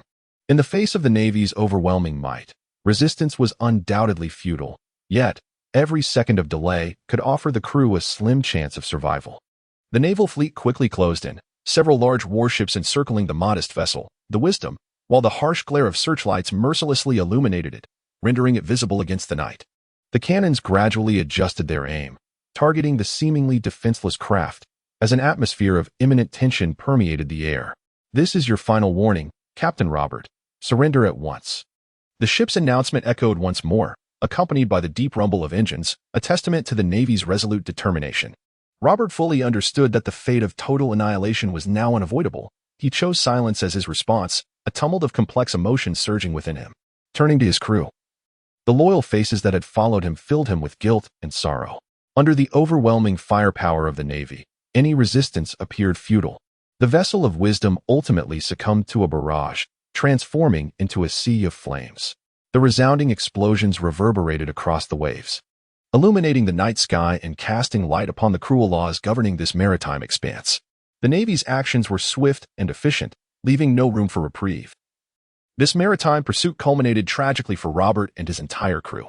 The night on Ghost Island, besides the whispers of the wind and the lapping waves, bore an added weight of melancholy, as if nature itself mourned this brief yet poignant tale. For the Navy, it was merely one of many operations aimed at maintaining order in these waters. However, for Robert and his crew, it marked the end of their lives and the final trace they left upon this sea. As the Navy's cannons unleashed scorching beams of light, specially designed shells streaked across the night sky, not ordinary explosive rounds, but advanced munitions equipped with sound suppression technology. Thus, at the moment of firing, apart from a faint whoosh of wind, the deafening roar typical of traditional shells was nearly inaudible. These specialized projectiles left behind a series of nearly silent trajectories, heading straight for the vessel of Wisdom. The pirates on the island remained blissfully unaware, save for Catalina, a woman who had once intersected paths with the Navy. She sensed an anomaly from the subtle sounds. Furrowing her brow, she peered through the shadowy woods toward the sea. That familiar yet disquieting sound stirred within her an ominous premonition. She recalled vividly that this was the Navy's specially crafted silent shells, designed for nighttime or covert military strikes. Their destructive power was immense, yet they were engineered to minimize sound transmission upon firing, preventing the disturbance of targets or the exposure of positions. The others on the island, including those filled with anger and a thirst for revenge, were completely oblivious. immersed in fantasies of delivering a deadly blow to Sig and his crew, unaware of the impending external threat. On the opposite side of Ghost Island, a dozen high-ranking pirates held their breath, concealed within the dense underbrush, their eyes sharp as they exchanged tense yet expectant glances. Once a direct confrontation with Sig ignited, it would become a battle of honor and survival. However, before that could transpire, they needed to ascertain whether Sig's strength was indeed as formidable as the rumors suggested, capable of overturning their plans. Yet, Sig's crew was no ordinary band. Many among them were seasoned veterans of the sea, instinctively attuned to crises. Soon, the adept members of Sig's crew sensed the lurking danger. Moving stealthily to search, utilizing the island's terrain and vegetation as cover, inching closer to the concealed adversaries. The conflict erupted unexpectedly, akin to a lit fuse, swiftly spreading. In the forests of Ghost Island, the glint of swords flashed, blades clashed, accompanied by muffled shouts and agonized groans. The pirate leaders believed that they could leverage their numerical superiority and the element of surprise to gain the upper hand. Yet they had not anticipated that Sig's subordinates matched them in numbers and possessed extraordinary skills, each a seasoned fighter. In an instant, the scene became a stalemate. Amidst the fierce confrontation, Sig's pirates displayed an unexpected level of cooperation and tactical execution. They utilized the environment to their advantage, setting clever ambushes. Some diverted the enemy's attention in groups, while others launched surprise attacks from behind, striking to kill. Many leaders fell victim to the onslaught before they could even send out a distress signal. In the underbrush, blood mingled with mud, the brutality of the battle surpassing imagination. These leaders began to realize they had underestimated their foes. This test not only failed to unveil Sig's secrets, but also resulted in heavy losses for themselves. A few attempted to organize a retreat, only to discover they were tightly encircled by Sig's men, their escape route sealed. The formidable pirates atop the mountain could no longer contain the fury boiling within them. The silence of the forest was about to be torn asunder by their impending rage. The leading pirate, a burly man with a face resembling a clenched fist, tightened his fists and roared in anger at the chaotic scene below. Sig, you, a wretched creature lurking in the shadows, dare to toy with us. The words are infused with an uncontrollable fury and disdain, each utterance a defense of one's dignity. Meanwhile, Sig stands at the edge of the gathering flames, his silhouette appearing both solitary and imperious amidst the flickering shadows. A nonchalant smile graces his face, a reflection of his effortless confidence in the current predicament, coupled with a disdainful disregard for those so-called strong. His eyes glimmer with a chilling light in the night, as if everything lies within his command. Oh, it seems that the welcoming ceremony I prepared for you has been rather exuberant, inciting such ire among you esteemed lords. Sig's voice was calm, yet laced with irony as he slowly raised a hand, seemingly inviting, yet also provoking. However, since they had arrived, why not descend and personally verify the disparity between the rumors they spoke of and the reality? The notorious pirates atop the mountain exchanged glances. A flicker of hesitation and reluctance in their eyes, yet more prominently was an ignited desire for battle. They understood that to retreat at this moment would equate to admitting their own incompetence, rendering them a laughingstock in the pirate world. Very well, you arrogant scoundrel, Sig, growled a burly man, gritting his teeth as he brandished a colossal axe. He was the first to leap from the peak, with the other pirates following suit. Driven by a torrent of rage and indignation, like a pack of enraged beasts roaring towards the battlefield below. With their arrival, the scales of combat seemed to tip, and Sig's subordinates found themselves under an unprecedented strain against these seasoned adversaries. Nevertheless, Sig maintained his composure, fully anticipating the unfolding events. He lightly clapped his hands, a playful smile curling at the corners of his mouth. The game had merely begun. In the ensuing combat, Sig personally engaged with agile and precise movements. Each strike targeted vital points, complemented by his seemingly unfathomable strategic maneuvers, leaving even the officers among the pirates struggling like never before. The battle transcended mere physical confrontation, evolving into a contest of wits and courage. As the clash persisted, the air over Phantom Island resonated with the sharp sounds of blades meeting, intermingled with cries of agony and defiant roars. This confrontation under the cloak of night was not solely a test of strength, but a trial of wills. Faced with Sig's almost mocking nonchalance, the well-known pirates exchanged incredulous glances, their expressions shifting from disbelief to intense anger and resentment. They found in each other's eyes the motivation to continue the fight. Among them, a middle-aged pirate with hawk-like eyes sneered through gritted teeth. Sig, have you lost your mind? To speak so boldly at this juncture. We shall not be swayed by your petty tricks. Another, a slender figure wielding dual blades, scoffed repeatedly. Indeed. Do you think we would falter due to your empty bravado? Dream on. Today, it's either your demise or ours. Their words were imbued with the joy of impending victory and scorn, envisioning the scene of Sig collapsed in exhaustion. In their eyes, Sig's provocations were but desperate struggles, manifestations of his fear of inevitable defeat. Thus, rather than relent, these pirates intensified their onslaught, pouring every ounce of their strength into each strike, vowing to utterly crush Sig. Yet, he merely shook his head lightly, his relaxed demeanor appearing even more enigmatic against the backdrop of flickering flames. Ah, how exceedingly foolish. With a soft sigh, he suddenly surged forth, moving with astonishing speed, akin to a specter weaving through the ranks of pirates. Each appearance heralded the downfall of an adversary. His prowess was displayed in all its glory. Each strike was both precise and lethal, shattering their illusions of endurance. As the battle neared its conclusion, the last vestiges of arrogant laughter were silenced by the tip of Sig's sword, plunging the entire battlefield into an eerie silence.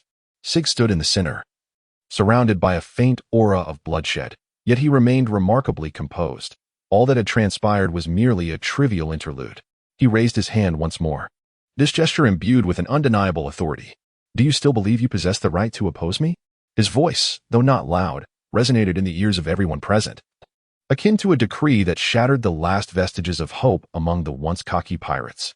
Faced with Sig's overwhelming strength and cunning, they finally grasped the absurdity of their previous arrogance and underestimation. Several formidable pirates leaned on one another, staggering backward, their eyes reflecting both fear and resignation. Ultimately, they could do nothing but retreat in disarray, vanishing into the shadows of the night. Shiga gazed at their departing figures, a faint smile playing at the corners of his mouth. Shiga gazed at the frantic figures fleeing in terror, a grin gradually deepening at the corners of his mouth. It was a disdainful amusement at the struggles of the weak, coupled with an unwavering confidence in his own strength. His eyes sparkled with a ruthless gleam, weighing the value of each life before him. The conclusion he reached seemed to offer no mercy. How could he possibly spare these fleeing wretches? Sig pondered inwardly, a hint of amusement lacing his tone. With a swift motion of his foot, his body seemed to be lifted by the night breeze, soaring gracefully into the air. He executed the moonwalk, one of the Navy's 6 techniques, with unparalleled finesse, effortlessly catching up to the notorious pirates attempting to flee. Bathed in moonlight, Sig's figure resembled that of a specter. Each strike was precise and unembellished, devoid of any superfluous movement. Those who once prided themselves on their strength crumbled before his blade.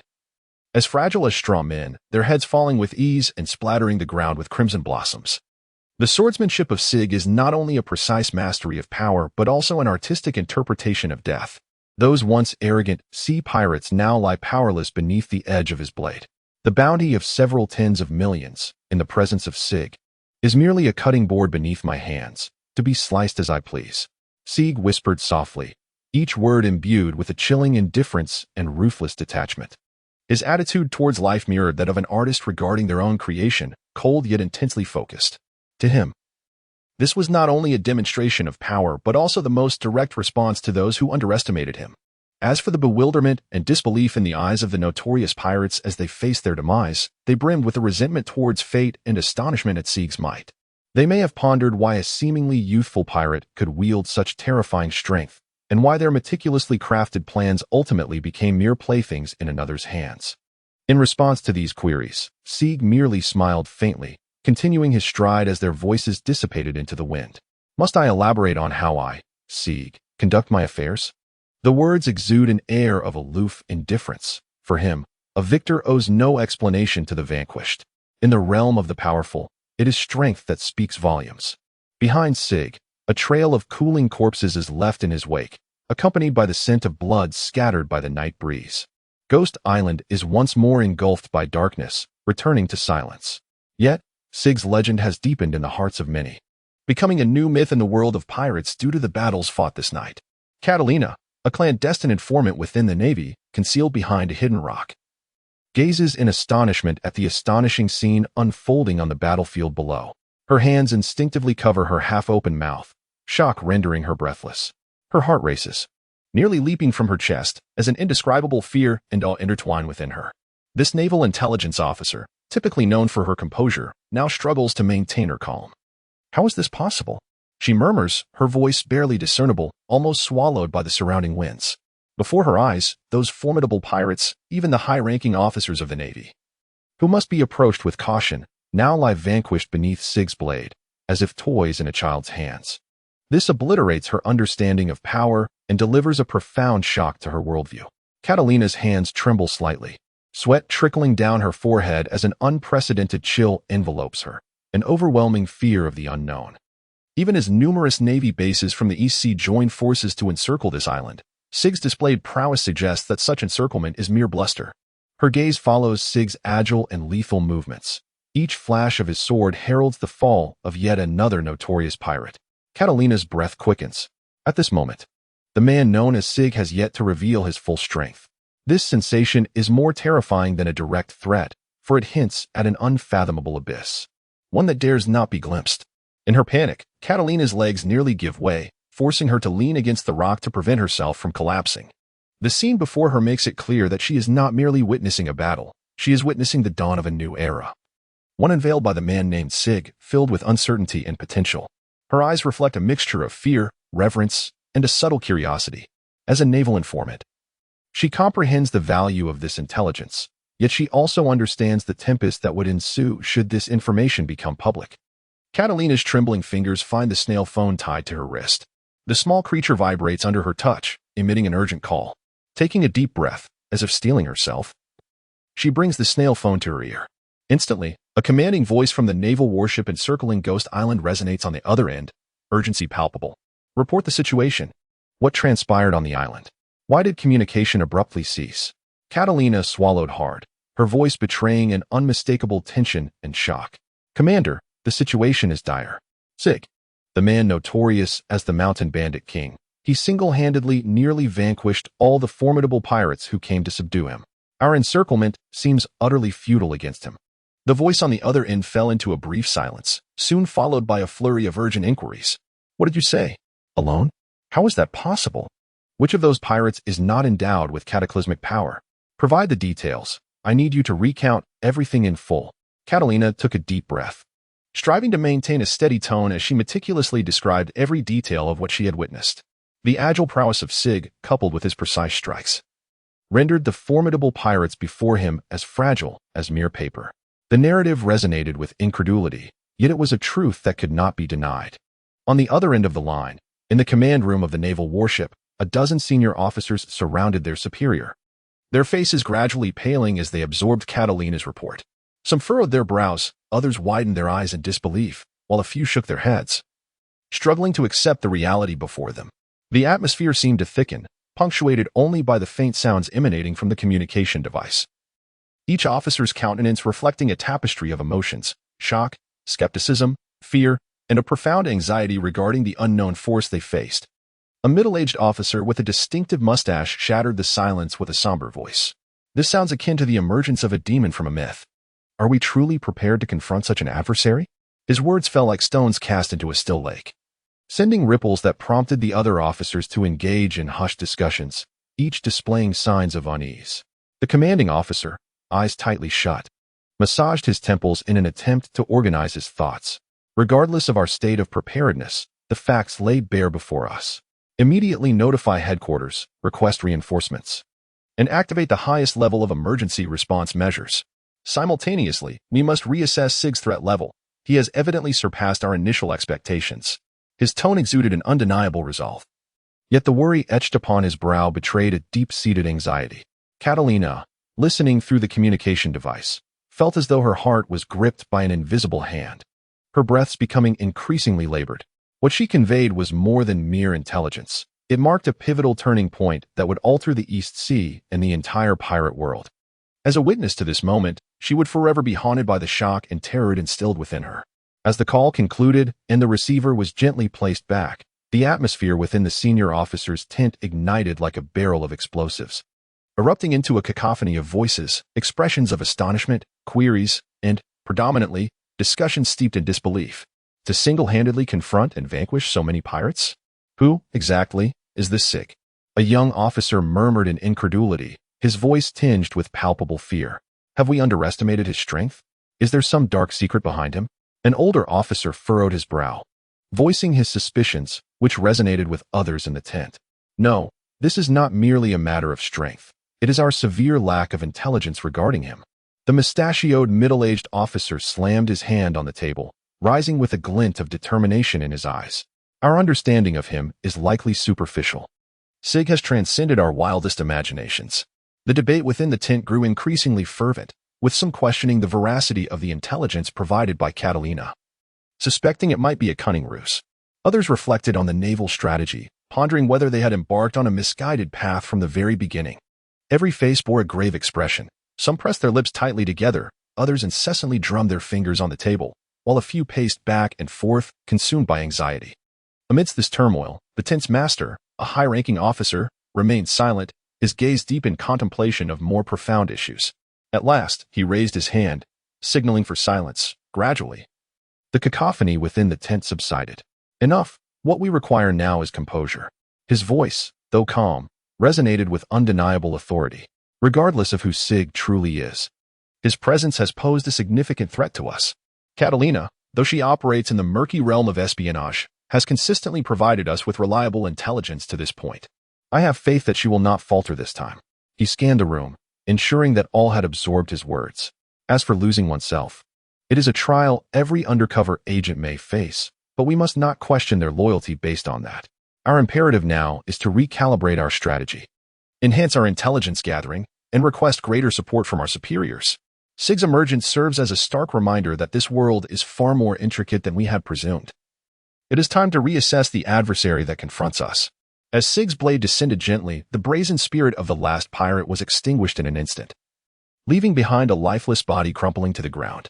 At that moment, the air around them seemed to solidify, and time appeared to stand still. Suddenly, an eruption of cheers shattered this brief tranquility, the jubilant cries belonging to the crew of the Mountain Bandit. Their elation and excitement soared to the heavens. "Captain, you were magnificent!" exclaimed a tall crew member, leaping with exuberance, arms flailing in the air as if to embrace the entirety of the night. "It's simply unbelievable. I thought we would have to confront those pirates head-on, yet our captain single-handedly dealt with them all." Another crew member murmured in disbelief, admiration gleaming in his eyes. "This is our captain, more powerful than when we first encountered him in the cave." An experienced crew member reminisced, filled with nostalgia as he recalled their initial meeting with Sig. Back then, he had already made a remarkable impression, but his growth since then was beyond imagination. The surrounding crew members echoed his sentiments, their words brimming with pride and honor in their hearts. Sig had transcended the role of captain to become a legend, a hero guiding them toward glory. The chorus of praises rose and fell, merging into an impassioned anthem that resounded throughout Ghost Island. Sheikah stood still, the tip of his sword gently touching the ground, blood slowly dripping down the blade. His gaze held no excessive pride. Instead, it revealed a hint of profound contemplation. For him, though victorious in this battle, it merely represented a small step towards a grander objective. He slowly lifted his head, gazing at the luminous moon in the sky, as more ambitious plans surged within him. There remains a longer journey ahead, with even greater challenges awaiting us. Though Sig's voice was soft, it resonated clearly in the ears of every crew member. It embodied an undeniable conviction and a hopeful anticipation for the future. Upon hearing his words, the cacophony gradually subsided, and the crew's gazes towards Sig grew resolute. Their fervor reignited.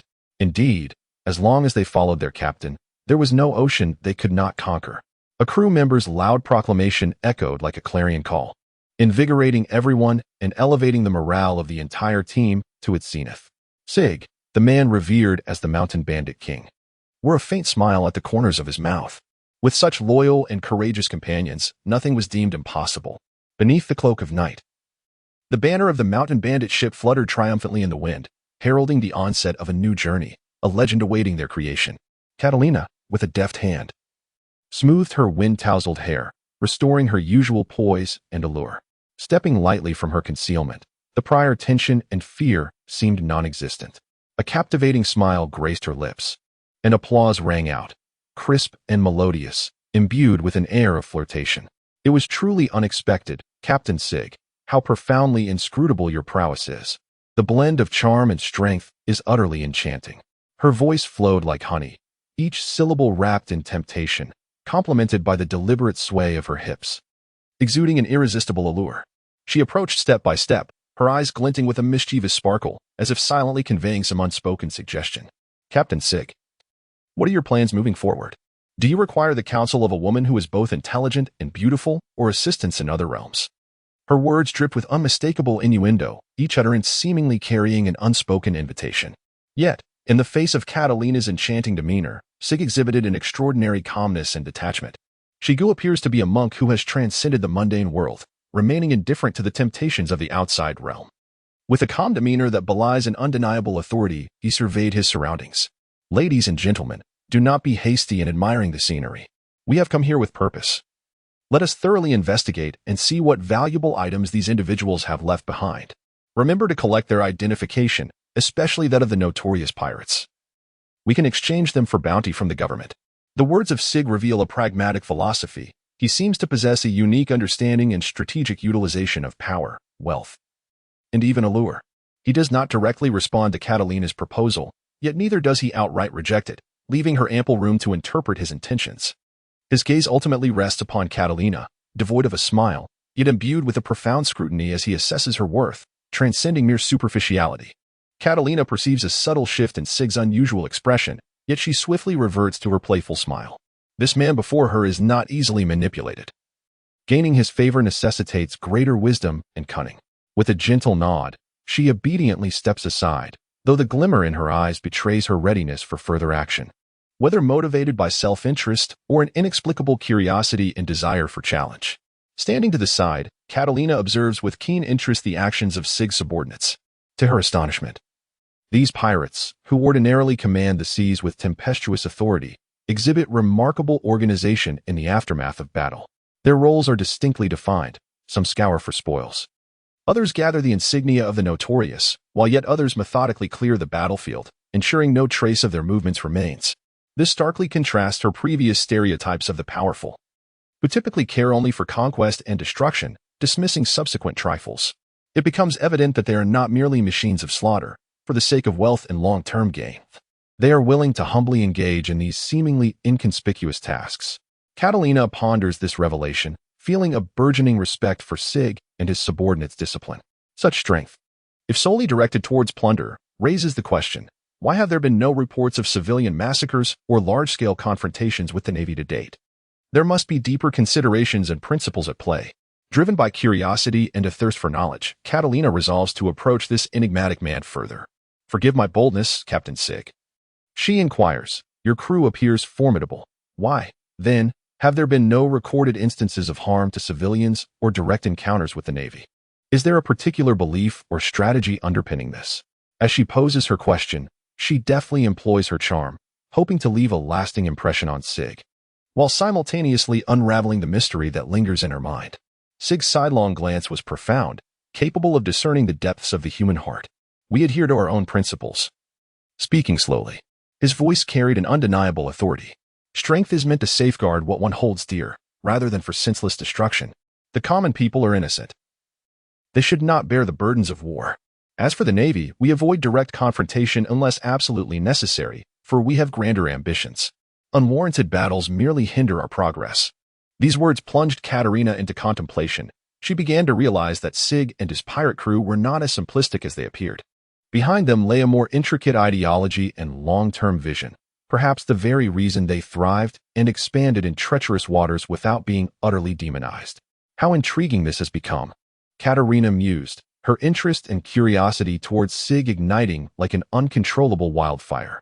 She began to anticipate whether she could become the pivotal figure in unraveling the deeper secrets of this enigmatic pirate king. Sig's tone remained calm, yet it carried an undeniable assertion. Catalina, I shall not overlook your wisdom and charm. However, I place greater importance on actions rather than mere words. If you truly wish to join us, then prove it. His finger gestured towards the fallen pirate corpses, silently presenting a test. Do you not seek to leverage their illustrious reputations? Then go forth and gather their insignias, using your intellect to bring tangible benefits to us. Action speaks far more persuasively than any flowery rhetoric. Catalina was momentarily taken aback, not anticipating Sig's response in such a manner. It was both a trial and an opportunity. Her eyes flickered, swiftly transitioning from initial surprise to deep contemplation, and then a new smile graced her lips. It was a manifestation of her resolve to embrace the challenge. Saga is testing her practical abilities rather than merely relying on verbal commitments. Understood, Captain Saga, I accept your challenge. Catalina's tone shifted to one of seriousness and determination as she approached the remnants of the pirates. She began to execute Saga's instructions with agility and efficiency, each movement exuding professionalism. Clearly, she was not merely a pretty face. During the process, Catalina sensed that Saga's gaze harbored a deeper significance while assessing her capabilities. He was also observing her attention to detail and her problem-solving approach. Quietly noting this, she resolved not only to complete the task, but to do so flawlessly, in hopes of earning Saga's recognition. As time passed, Catalina not only gathered the necessary artifacts, but meticulously recorded the identity of each pirate, even uncovering some hidden treasures and important documents. When she presented her findings to Saga, her eyes sparkled with confidence and anticipation. She carefully scrutinized the results she had submitted. For the first time, a faint smile graced her face. A smile so subtle, yet potent enough to evoke a genuine sense of accomplishment in Catalina. Well done, Catalina. It appears that you are not only intelligent and beautiful, but also possess exceptional execution skills. Remember, here, actions always carry more weight than words. Sig's gaze deepened, silently scrutinizing every detail within Catalina's heart. The true peril often lurks beneath the veneer of apparent tranquility. Catalina's presence undoubtedly added an element of uncertainty to this journey. Choosing to take the initiative, Sig resolved that instead of merely guessing the opponent's hand, it would be wiser to play along. Catalina, you have indeed impressed me. However, I must candidly admit that your actions have raised some doubts in my mind. Sig's tone remained calm, yet it bore an undeniable weight of authority. I am aware of the intricate connections you share with the Navy, the manner in which you conduct yourself, and even your presence here is far too coincidental. Catalina's expression shifted slightly, but she swiftly regained her composure, understanding that every step taken at this moment was of paramount importance.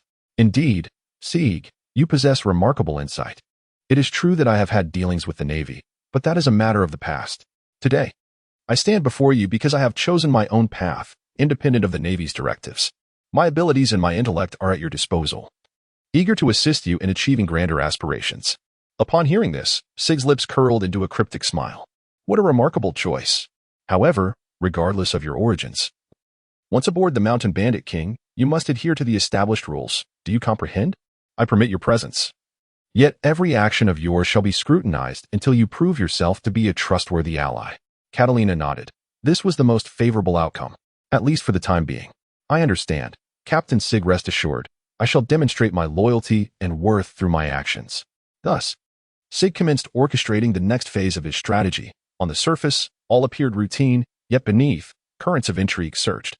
He heightened the crew's vigilance while discreetly implementing a series of plans, aimed not only at countering the potential threats posed by the Navy, but also at leveraging Catalina as a strategic asset. Perhaps this could catch the Navy off guard. Sig stood at the center of the deck, the sea breeze lifting his cloak, bestowing upon him an air of formidable authority. His gaze swept over every crew member present, those piercing eyes seemingly capable of penetrating the very thoughts of each individual, striking deep into their souls.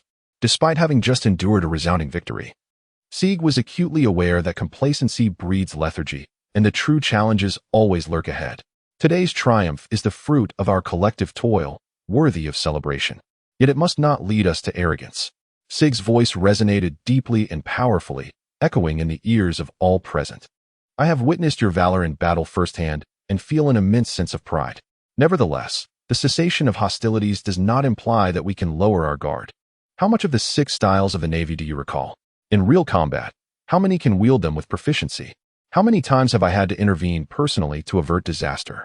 The crew exchanged glances, Sig's words striking their hearts like a heavy hammer. Indeed, had it not been for Sig's critical intervention during the recent skirmish, the outcome could have been drastically different. Contemplating this, everyone bowed their heads, reflecting on their own shortcomings. From this day forth, we must not only solidify our existing combat skills, but also enhance our training in the 6 styles of the Navy. Sig announced with an unwavering resolve to become invincible masters upon the seas. We must exert efforts beyond the imagination of others. The training would be more rigorous than ever before, for the foes we face will only grow stronger. His gaze swept over the crowd, a blend of sternness and encouragement evident in his eyes. Remember, pain and sweat are the crucibles that forge the strong. Today's suffering is for survival in the more brutal battles of tomorrow. The ship, the Pirate King, was not an ordinary vessel. They were warriors in pursuit of glory and freedom, and all of this required strength as their foundation. Though the crew bore expressions of bitterness, they were resolute. They understood that Sig's words, though severe, were laden with wisdom. Under Sig's leadership, they had surpassed the expectations of many, becoming legends in these waters. They were willing to follow Sig into whatever lay ahead, be it arduous training or unforeseen challenges. Thus, while others reveled in victory, the crew of the Pirate King had already immersed themselves in rigorous training once more. On the deck, the clash of blades and the rush of fists filled the air as the pirates sweated profusely, with each swing of the sword and each kick. Their strikes grew ever more precise and powerful. They recognized that true victory is not merely about vanquishing enemies but also about conquering oneself, perpetually surpassing limits until they become legends unmatched by any. Catalina stood aside, her eyes wide with astonishment and contemplation as she watched the crew of the Pirate King swiftly enter a high-intensity training mode. Although she had heard of Sig's prowess, witnessing his crew master the Navy's 6 styles with such efficiency left her awestruck. Within the Navy, the 6 styles were regarded as essential skills for elite soldiers, and even among the ordinary soldiers at the Navy headquarters, few could proficiently master even one. Yet here, every crew member under Sig's command could adeptly utilize at least one style. This not only affirmed their own qualities, but also showcased Sig's exceptional teaching. Catalina pondered silently. If the crew had attained such a level, then Sig's own strength must surely surpass her imagination, enabling him to rise above many notorious pirates and claim the top position. If his bounty were not astronomical, how could it possibly correspond to such might and prestige? She recalled the earlier scene of Sig effortlessly defeating formidable foes, each move revealing profound internal power and exquisite swordsmanship. Sig's seasoned composure and steadiness rendered him as graceful in battle as a dancer, a tranquility that only those who have endured countless life and death trials can possess. This man is no ordinary individual, Catalina mused inwardly. She began to reassess her relationship with Sig, evolving from initial exploitation to a burgeoning admiration and curiosity. She discovered her interest in him deepening, not solely due to his formidable strength, but also because of his unfathomable wisdom and grand aspirations. She resolved that, despite her past with the Navy and the uncertainties that lay ahead, she would seek her place aboard Sig's ship, standing alongside this extraordinary crew of pirates through thick and thin. Perhaps this would become the most exhilarating and worthy chapter of her life. As training progressed, Catalina did not remain aloof. She proactively offered her assistance in guiding the crew to practice the weaker aspects of the 6 styles, demonstrating her value through action. This initiative garnered Sig's approving gaze, and an unspoken understanding and equilibrium began to form between them. Standing at the edge of the deck, Sig gazed admiringly at the lithe figure of Catalina as she gracefully leaped into the sea, instantly engaging with the sea creature intent on assaulting the vessel. Her movements were both agile and precise. With a flash of her blade, the creature sank silently to the depths. The entire sequence executed with an exquisite fluidity that left no room for hesitation. Catalina then elegantly bounded back onto the deck, her damp garments clinging to her form, accentuating her enchanting curves, leaving several crew members astounded, while some even attempted to mask their embarrassment by covering their noses. Noticing their reactions, Catalina's lips curled into a playful smirk, her tone laced with teasing. It seems my return has indeed provided quite the surprise for everyone. However, my dear mates, let us not forget that we are pirates. Such minor encounters with sea creatures should be well within your capabilities to handle. Or is it that you genuinely enjoy witnessing my drenched appearance? As she spoke, she playfully shook her wet hair, sending droplets flying and eliciting a chorus of laughter, instantly enlivening the atmosphere. The corners of Sig's mouth lifted in rare approval, acknowledging Catalina's performance. Her presence not only bolstered the strength of the Pirate King's ship but also ignited the crew's fighting spirit. He approached Catalina slowly and spoke with a tone of recognition. Your prowess is commendable, Catalina. However, bear in mind that the true test lies ahead. We require not only strength but also wisdom and unity. Catalina inclined her head slightly, her eyes glimmering with a spark of challenge. Rest assured, Captain Sig, I am not merely a superficial ornament. My intellect and abilities will reveal to you unforeseen value. Sig nodded and turned to face the crew, his tone regaining its former authority. Well, that concludes today's interlude. Catalina is correct. As pirates, we cannot continuously rely on others to resolve our issues. Henceforth, in addition to our regular training, I shall incorporate simulations for handling unforeseen circumstances, including encounters with sea monsters. Each and every one of us must become stronger." The crew responded in unison, the atmosphere brimming with determination and anticipation. The interaction between Sig and Catalina not only showcased Catalina's formidable prowess to the crew, but also ignited within them a fervent resolve to better themselves. Meanwhile, a subtle thought began to take root in Sig's mind. This woman, who once had ties with the Navy, might become an indispensable force on their journey. As dusk descended, the crew of the Mountain Bandit ship gathered on the deck, holding their breath in anticipation. Their eyes sparkled with a blend of eagerness and reverence. In their hearts, the sparring between Sig and Catalina was not merely a visual spectacle, but a precious opportunity for learning and growth. The sea breeze caressed them, carrying a hint of saltiness, as everything on the deck seemed to fall into a tranquil hush in preparation for the forthcoming display of swordsmanship.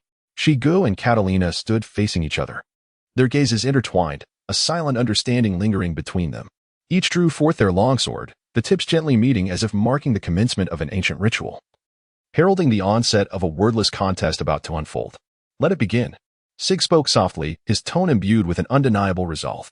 Catalina nodded gently, a sly smile dancing upon her lips, filled with anticipation long awaited. No sooner had the words left his mouth than both figures sprang into action, their swords gleaming like meteors streaking across the night sky, resplendent and captivating. Initially, the swordplay was discernible, each move and technique clearly visible, leaving the crew in awe of their exquisite martial prowess. Some even attempted to mimic their movements, only to find themselves unable to keep pace. As time progressed, the speed of their blades quickened to a lightning-like tempo, and amidst the flickering silver light, it became impossible to distinguish between the shadows of the swords and the figures wielding them. The air around them crackled, sliced by the fierce energy of their swords, which even seemed to daunt the winds. The crew watched in wide-eyed astonishment, even the most fundamental techniques in their hands were executed with such divine artistry that it left onlookers breathless. This was no mere swordplay, it was an art form. A young crew member whispered in awe, his voice laden with astonishment. As the dance of swords continued, Sig and Catalina's techniques intertwined, clashing with fiery sparks at times and deftly evading each other at others. Resembling two dragons frolicking in water, harmonious yet charged with tension. This was not merely a contest of strength, but a profound interplay of wisdom and strategy, with each encounter silently conveying insights into the way of the sword. Gradually, the flurry of blades subsided until it came to a complete halt. The two stood facing each other, sheathing their swords, their breaths slightly hurried, yet their gazes rich with the satisfaction of mutual understanding and discovery. A thunderous applause erupted around them, the crew erupting in cheers. They had not only witnessed a visual spectacle but had also been spiritually enlightened. Remember, swordsmanship transcends mere violence. It embodies the essence of self-cultivation. Sig gazed at the surrounding crew, his voice soft yet resonant. Catalina smiled and added, "Each exchange presents an opportunity for self-transcendence. Each of us harbors boundless potential. The crux lies in our willingness to persistently learn and embrace challenges." As the night deepened, the deck of the Bandit King's ship was imbued with a lingering sense of excitement and contemplation. The demonstration by Sig and Catalina was not merely an exhibition of skill. It sowed the seeds of excellence in the hearts of every crew member. Deep within the headquarters of the World Government Navy, a solemnly adorned conference room was aglow with light. Seated around a massive round table were several stern-faced colonels clad in naval uniforms, their expressions reflecting the weight of impending challenges. The discussion revolved around recently gathered intelligence regarding a figure who proclaimed himself the King of Pirates, Sig, who had recently welcomed an extraordinarily formidable female warrior, Catalina, into his ranks. The colonel responsible for intelligence gathering was the first to speak, placing an encrypted document at the center of the table. The document was densely packed with descriptions of Catalina and her performance at sea. Her presence had significantly enhanced the overall combat efficacy of the King of Pirates vessel.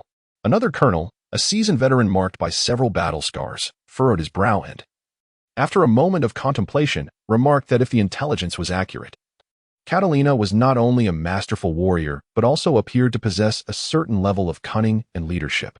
This undoubtedly served as a boon to Sig. "We must reassess the threat level posed by the King of Pirates." A brief silence enveloped the room as each individual pondered the implications of this new development. Subsequently, a strategic analyst broke the stillness. Although Sig's strength had augmented, his modus operandi seemed to have shifted. Unlike other marauding pirate crews, He refrained from indiscriminate attacks on civilians in the Navy, which placed us in a quandary regarding the bounty we would assign. Indeed, conventionally, a pirate of his formidable prowess, with high-caliber members under his command, would warrant a bounty soaring into the hundreds of millions. A young colonel offered his perspective, quickly adding that such an elevation might convey a misleading signal, erroneously categorizing him among those ruthless pirates who slaughter the innocent without principle. We require more comprehensive information for a balanced assessment. The brigadier seated at the head of the table finally spoke, his voice steady and authoritative. On one hand, we cannot overlook any potential growth in power that may threaten the world order. On the other, we must act with caution to avoid unnecessary panic and escalation of conflict. I propose we dispatch an elite reconnaissance team to further monitor Sig's movements while simultaneously gathering additional intelligence on Catalina. Furthermore, the general continued, we must also contemplate Sig's long-term ambitions. A pirate endowed with wisdom and self-restraint may harbor aspirations that extend far beyond mere plunder of the seas. We need to anticipate and prepare appropriate countermeasures. Within the conference room, the attendees nodded in consensus. As orders were issued, a new round of investigation and surveillance swiftly commenced. The naval headquarters engaged in a more profound and meticulous discussion regarding the definition of the bounty value for the Pirate King Sig and his crew, as well as strategies to address this emerging force. This discourse encompassed not only the numerical aspect of the bounty, but also represented a profound contemplation on how to balance justice with reality, prediction with prevention. From the perspectives of the world government and the Navy, Sig and his ship, the Mountain Thief King, have become a variable that must be treated with caution. Amidst the azure waves of the East Sea, the Mountain Thief King emerges like a proud beast, slicing through the waters with grace. Ever since Sig single-handedly and effortlessly repelled the joint assault of a dozen notorious pirates, his name has spread like thunder before a storm across the East Sea. On the deck, the crew gathers in small groups, relishing rare moments of leisure, their conversations often punctuated by laughter. In the distance, several small pirate vessels, upon sighting the Mountain Thief King, immediately veer away, hastening to escape, fearful of attracting unnecessary trouble. Look at that. Those fellows flee as if they've encountered a specter. Faster than rabbits. A bearded crew member chuckles heartily, brandishing a flask and pointing at the retreating ships. Captain Sig's reputation is truly formidable. Who in the East Sea hasn't heard of our Mountain Thief King? Another young crew member boasts, his words brimming with admiration for Sig leaning against the rail. Catalina lightly smiles and softly remarks, indeed, Sig's renown has spared us quite a bit of trouble, but let us not become overly complacent. The strong often walk alone, and true challenges frequently arise from the most unexpected quarters. Hearing this, Sig approaches and gently pats Catalina on the shoulder, his gaze reflecting both appreciation and depth. Catalina speaks wisely. Strength serves as a shield for oneself and one's comrades, yet excessive confidence can morph into a blind weakness. Though the East Sea is vast, we have even broader waters to conquer and more formidable foes awaiting us. Nevertheless, it is also delightful to occasionally savor the light-hearted moments that come with our far-reaching fame, for beyond battle, we too require rest and laughter. Sig's words carried a rare lightness, eliciting a chorus of laughter from the surrounding crew. The sun gradually descended beyond the horizon, painting the sky in a brilliant tapestry of orange and red, while the sea breeze, imbued with a hint of saltiness, gently caressed Sig's sun-kissed, dark complexion. At this moment, their vessel lay quietly anchored near an unnamed island. Surrounded by the soft sound of waves lapping against the rocks and the occasional distant call of seagulls, creating an atmosphere of remarkable tranquility. Sig stood at the edge of the ship, gazing upon the uncharted land before him, his heart a tumult of emotions. After a prolonged period adrift at sea, the need for fresh water had become their most pressing concern. This seemingly desolate island emerged as their solitary beacon of hope. Turning to inquire of the crew surrounding him, he sought even the slightest morsel of information regarding this place, yet all he received in return were bewildered shakes of the head and perplexed gazes. This island appeared to be a forgotten corner of the world, its very name shrouded in mystery. An overwhelming sense of isolation enveloped Sig amidst the vastness of the ocean. The insignificance and helplessness of humanity were magnified, compelling him to reminisce about the days when seasoned sailors stood by his side. Those individuals possessed an uncanny ability to discern direction in the direst of moments, instilling confidence and security within the crew. Yet now, all reliance rested solely upon himself and the tentative explorations of his subordinates. Beyond the red earth of the continent, the world stretched forth, broader and fraught with the unknown. In the depths of his mind, Sig contemplated intently the Red Earth continent, the boundary spoken of by sailors, beyond which lay the gateway to the New World, also signified greater challenges and dangers. As he pondered this, a thought began to take shape in his mind. Perhaps it was time to adjust his original plans and prepare more thoroughly for the impending unknown.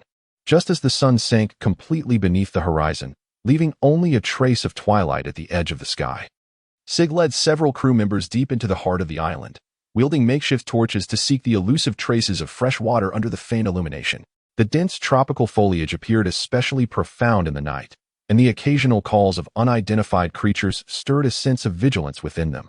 Yet, none of this could quench their thirst for fresh water. As they navigated through a thicket of trees, a gentle yet distinct sound of flowing water quietly reached their ears. In that moment, the weariness of all seemed to dissipate. They quickened their pace, and as the flickering flames danced, a breathtaking sight unfolded before them. A crystal-clear lake embraced by the jungle, shimmering under the moonlight like a gem embedded in the darkness. "Fresh water. We have found fresh water," exclaimed a young crew member, his voice brimming with exhilaration as he dashed towards the lake's edge. Scooping a handful of clear water with both hands, unable to contain his eagerness to taste it, a satisfied smile blossomed on his face. Sig stood by the lake, a rare smile gracing his lips, his eyes shimmering with a glow of contentment. "Thank God, this is our blessed haven," he murmured, his voice imbued with profound gratitude for nature's bounties. The crew gathered around, some kneeling by the lakeside to drink deeply, while others filled their containers with the precious water, engaging in joyous conversation. "This water is sweeter than any fine wine, Captain Sig," exclaimed an elder crew member, tears glistening in his eyes, perhaps recalling the countless times they had longed for fresh water during their maritime journeys. "Indeed, it is thanks to everyone's perseverance and effort that we have discovered this place."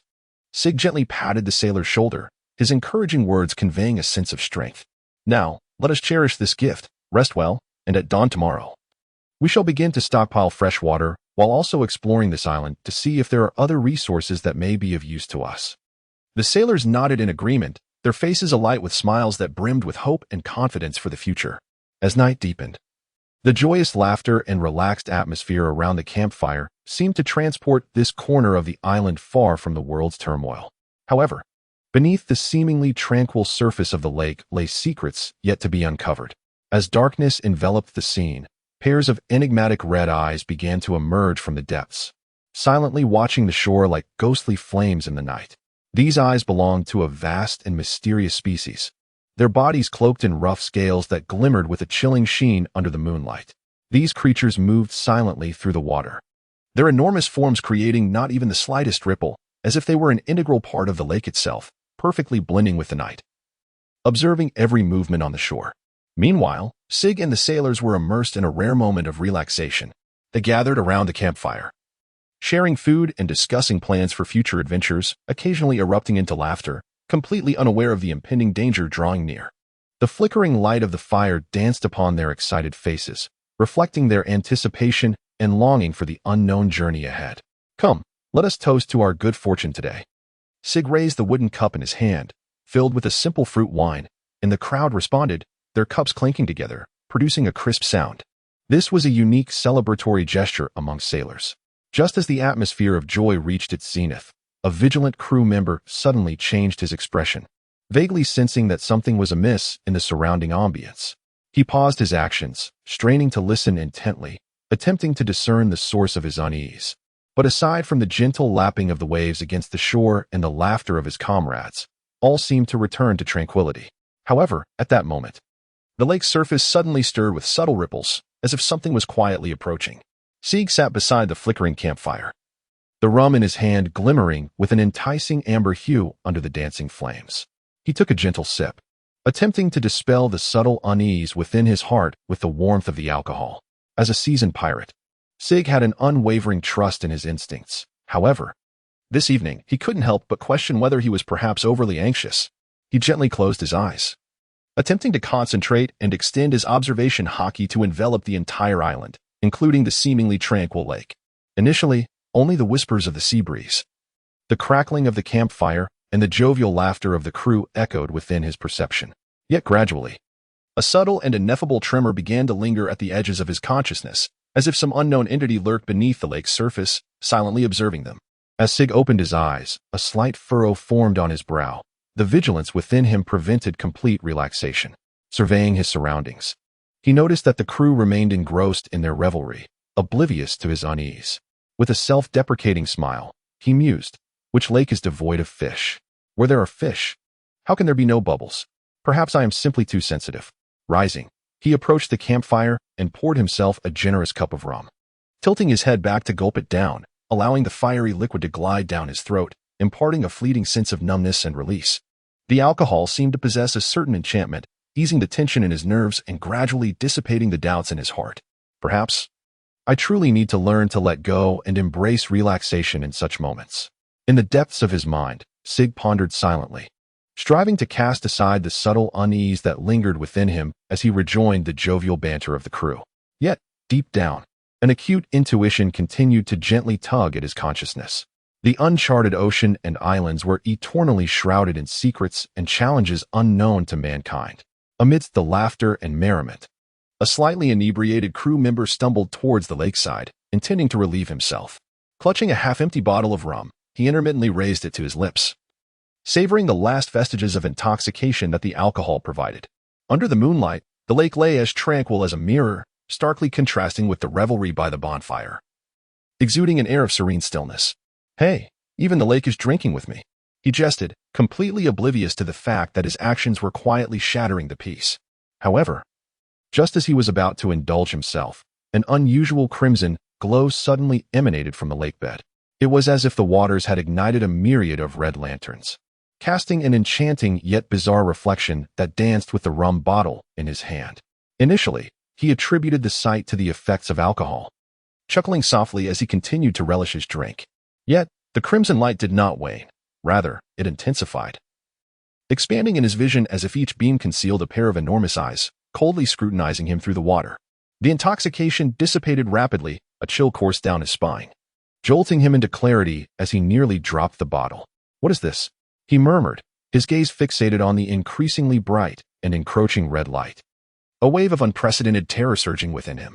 Suddenly, a faint yet distinct sound of a bubble bursting shattered the surrounding stillness, followed by a gentle ripple across the lake's surface, heralding the emergence of something immense from the depths. At that moment, his heart raised to an agonizing crescendo, almost audible in the frantic drumming of his chest. Instinctively, he understood that beneath the placid waters lay not mere fish, but a creature of unknown and potentially grave threat. Without a moment's hesitation, he staggered away, nearly collapsing as he rushed back toward the bonfire and his companions. A singular thought consuming his mind. He must urgently inform Captain Sig that there was something in the lake, something large. Sig's attention was abruptly drawn back to reality by the frantic voice, immediately extricating himself from the relaxed atmosphere. Years of maritime experience had honed his ability to swiftly assess situations. Before him stood a crew member, pale-faced, with genuine terror evident in his eyes. This was not the demeanor of someone accustomed to the usual jest and merriment. "Slow down. Take your time to speak," he urged. The commander issued his orders, rising to his feet as the pleasant haze of rum was swiftly replaced by a sense of vigilance. He cast a glance around, noticing that the other crew members had also ceased their tasks. The flickering glow of the campfire cast mottled shadows across their faces, and the atmosphere grew increasingly somber. The crew member panted heavily, recounting in fragmented sentences the harrowing encounter he had experienced by the lakeside. As Sig listened, his brow furrowed increasingly, and the unease within him was once again stirred, this time not as a vague sensation, but as a concrete and pressing sense of crisis. "Everyone, be on high alert," Sig announced loudly, his voice imbued with an undeniable authority. The crew sprang into action, some seizing their weapons while others busied themselves with gathering supplies. The merriment by the campfire swiftly transformed into a state of tense preparedness. Sig approached the frightened crew member, gently patting his shoulder in a gesture of reassurance before turning to the others. "We are uncertain of what lies ahead, but the maritime code dictates that the unknown is perilous. We cannot linger here. Prepare the vessel at once, and do so with haste." With the command issued, the crew members swiftly and methodically complied, none daring to question Sig's judgment. Sig personally led a group of individuals, each wielding a torch, cautiously approaching the lakeside, eager to witness the enigmatic phenomenon with their own eyes. The surface of the lake remained tranquil, disturbed only occasionally by ripples stirred by the wind. while the eerie crimson glow had vanished without a trace. Yet, Sig was acutely aware that beneath the calm often lurked tumultuous depths. He commanded his team to remain vigilant and employed his observation Haki once more to detect any anomalous fluctuations. Just as they were preparing to withdraw, the lake's surface suddenly convulsed violently, as if some colossal entity was striving to break free from the water's grasp.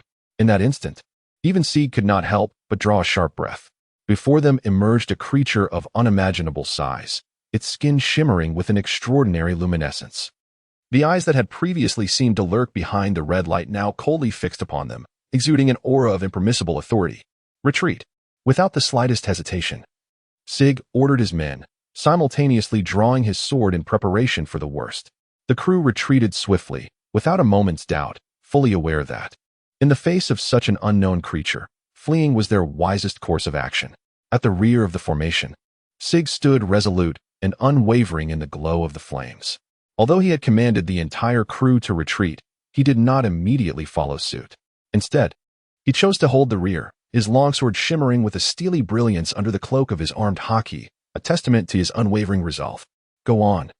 I shall follow shortly," he spoke in a low voice to several crew members beside him who hesitated, contemplating remaining to provide support. As captain, ensuring the safety of all crew members was his foremost duty, and at times, this necessitated that someone assumed the responsibility of providing cover. The colossal behemoth loomed ever closer, its immense form casting a vast shadow in the night, each movement sending tremors through the ground. Sheikah squinted his eyes, meticulously analyzing every detail of the creature before him. Its skin was resilient, seemingly impervious to conventional weaponry. Though its movements were slow, the strength it possessed was astounding. The consequences of allowing it to close the distance were unimaginable. The effects of alcohol had long been evaporated by the tense atmosphere of the moment, replaced instead by the fervor of battle surging through his veins. Sig adjusted his breathing, allowing himself to enter an optimal state of combat. His years of maritime experience had honed not only his swordsmanship, but also his unwavering willpower in times of peril. "Come forth. No matter what monstrous creature lurks in the depths, do not even think of easily seizing our freedom." With a low growl, Sig declared war against the unknown creature before him, simultaneously affirming his own fighting spirit. Just as the creature was about to launch its attack, Sig sprang forth. Akin to an arrow released from its bow, his longsword slicing through the air with a fierce whoosh, aimed directly at the creature's most vulnerable point. This was not merely an assault. It served as a protective measure for the retreating crew, ensuring their safe return to the vessel. The clash of the sword against the unknown beast reverberated with a jarring metallic clang, sending sparks flying in all directions. With remarkable agility and seasoned expertise, Sig deftly navigated through the onslaught of the colossal beast, each swing of his sword executed with precision and vigor, epitomizing his valor and cunning as a pirate. Meanwhile, the crew in the distance had already boarded their vessel, poised to launch their assault, awaiting the return of their captain. They cast concerned yet admiring glances towards Sig, who was still engaged in battle, fully aware that with such a captain, no matter how formidable the adversary, they always possessed a glimmer of hope. The combat escalated to a fever pitch as Sig grappled incessantly with the enormous, tentacled sea creature. This beast resembled a nightmare from the abyss. With each tentacle as agile as a serpent, its surface adorned with suction cups that glimmered ominously in the night, rendering it particularly terrifying. It lashed out with its appendages, akin to a swarm of serpents in a dense thicket, attempting to ensnare Sig into an endless abyss of darkness. Sword dance, whirlwind slash. With a powerful shout, Sig leaped into action, his body gracefully spinning as his sword transformed into a swirling tempest of silver, deftly slicing through the oncoming tentacles.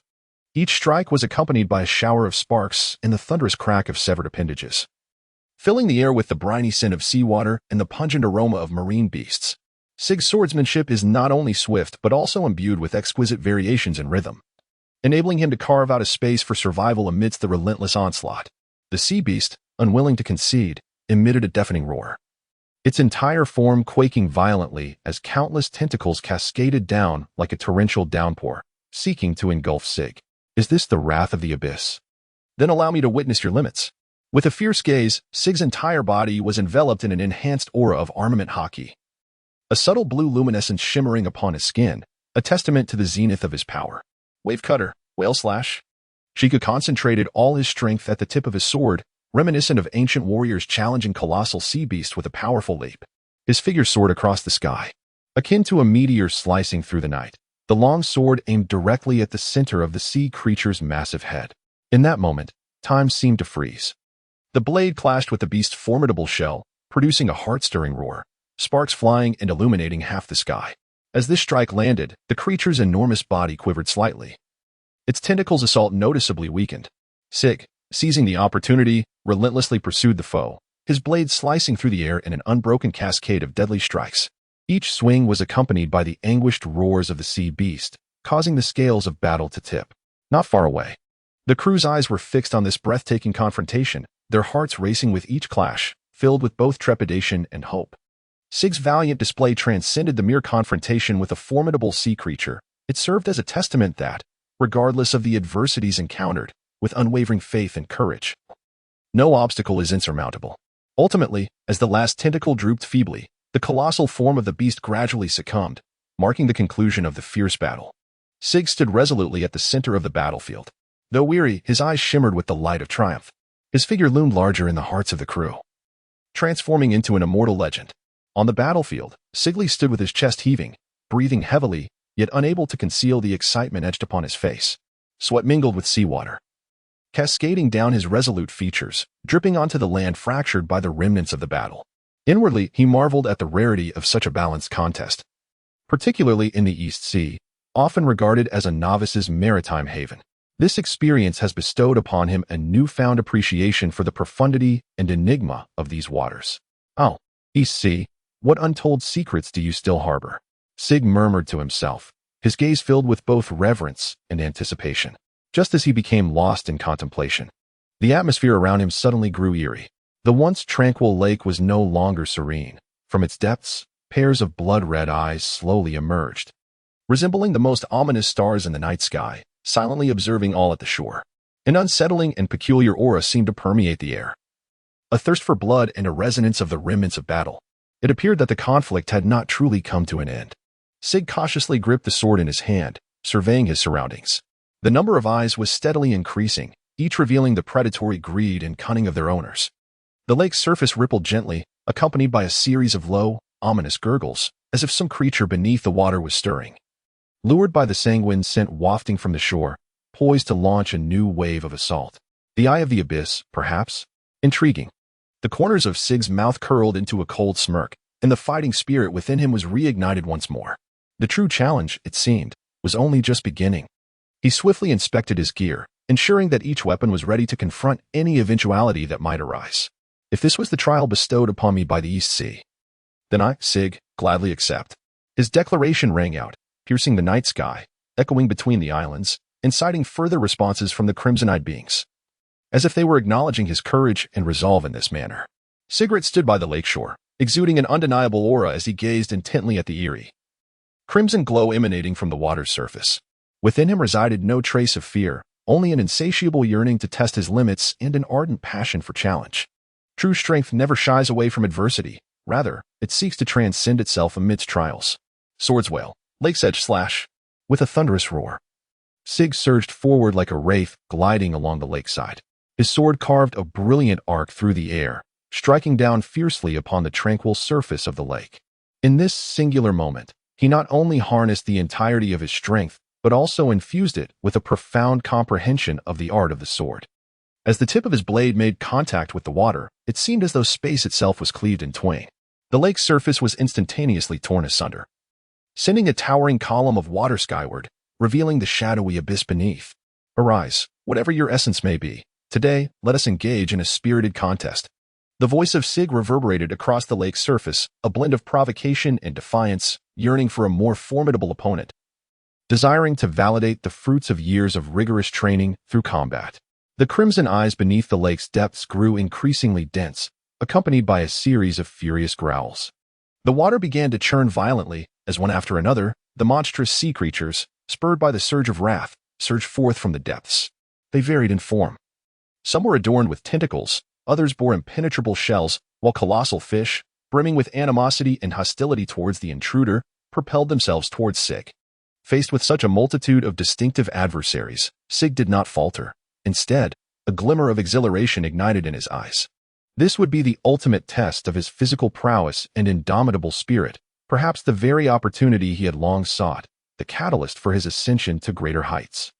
Come then, let me witness your true abilities. In his heart, Sig roared silently, his body transforming into a bolt of lightning as he charged forth to meet the surging army of sea beasts. The glimmer of his sword danced through the throngs of creatures, each strike precise and lethal, weaving through the chaos with an elegance akin to a choreographed performance. Every leap and every spin was a testament to the artistry of life. The battle raged on for what felt like an eternity. Sig's garments drenched in sweat and lake water, yet the fire of determination in his eyes burned ever brighter.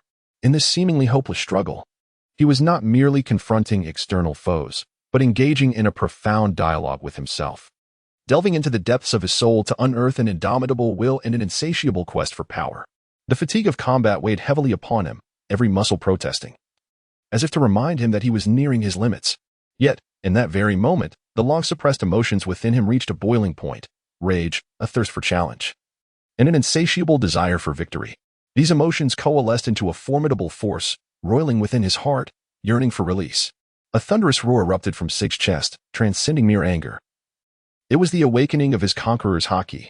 With this roar, an invisible wave emanated from him, spreading like a tide across the lake's surface, causing the surrounding air to tremble in response.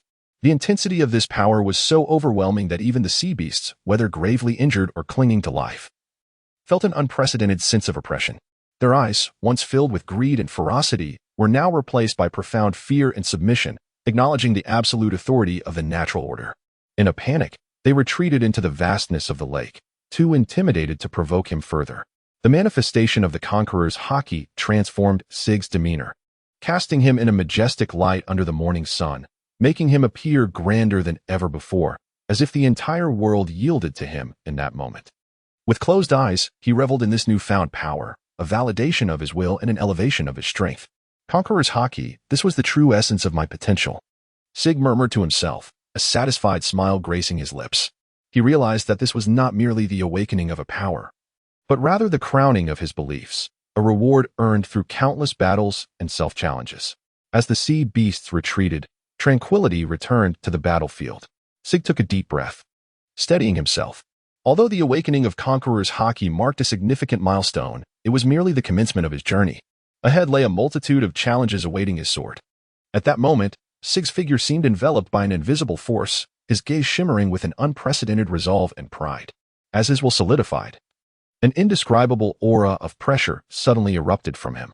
This was the legendary Conqueror's Haki, an extraordinary presence that belonged solely to a ruler. This power manifested as tangible black and crimson ripples, rapidly radiating outward from Sig's core. The intertwining black and crimson light in the air resembled the most enigmatic stars in the night sky, akin to the roar of an ancient beast awakening, exuding an undeniable menace that swept across the entire island. The island's forest was the first to succumb to this force's onslaught. In an instant, the leaves lost their vibrant green luster, as if brushed by invisible fingers, collectively drooping. Even the sturdiest trunks appeared to quiver slightly in homage to this overwhelming power. An oppressive atmosphere permeated the air, instilling a sense of reverence. Under the shroud of this conqueror's Haki, no creature in the mountains and forest was spared.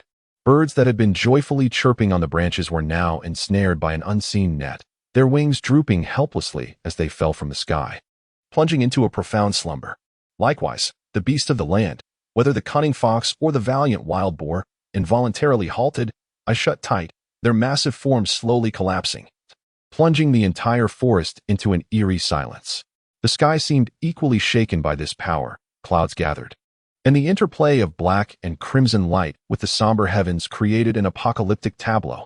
In this moment, the entire island and the sky above it appeared to bear witness to Sig's conqueror's Haki, etching the soul-stirring scene into memory.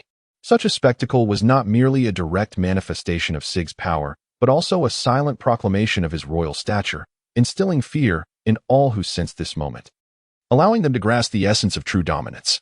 On the deck of the Mountain Thief King, the crew gathered, their gazes piercing through the ship's railing towards the nearby island shrouded in black and crimson light.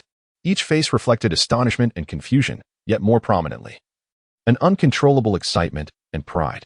Although they were bewildered by Sig's sudden display of otherworldly abilities, struggling to comprehend how their captain could wield such earth-shattering power. It undoubtedly heralded Sig's imminent return, one unlike any before. "Look at that sky. Is that the power of Captain Sig? I can hardly believe it," exclaimed a young crew member. Pointing at the unusual spectacle in the horizon, his voice trembling with excitement. "Indeed, I have followed the captain for many years, and I have never witnessed such an astonishing sight of him.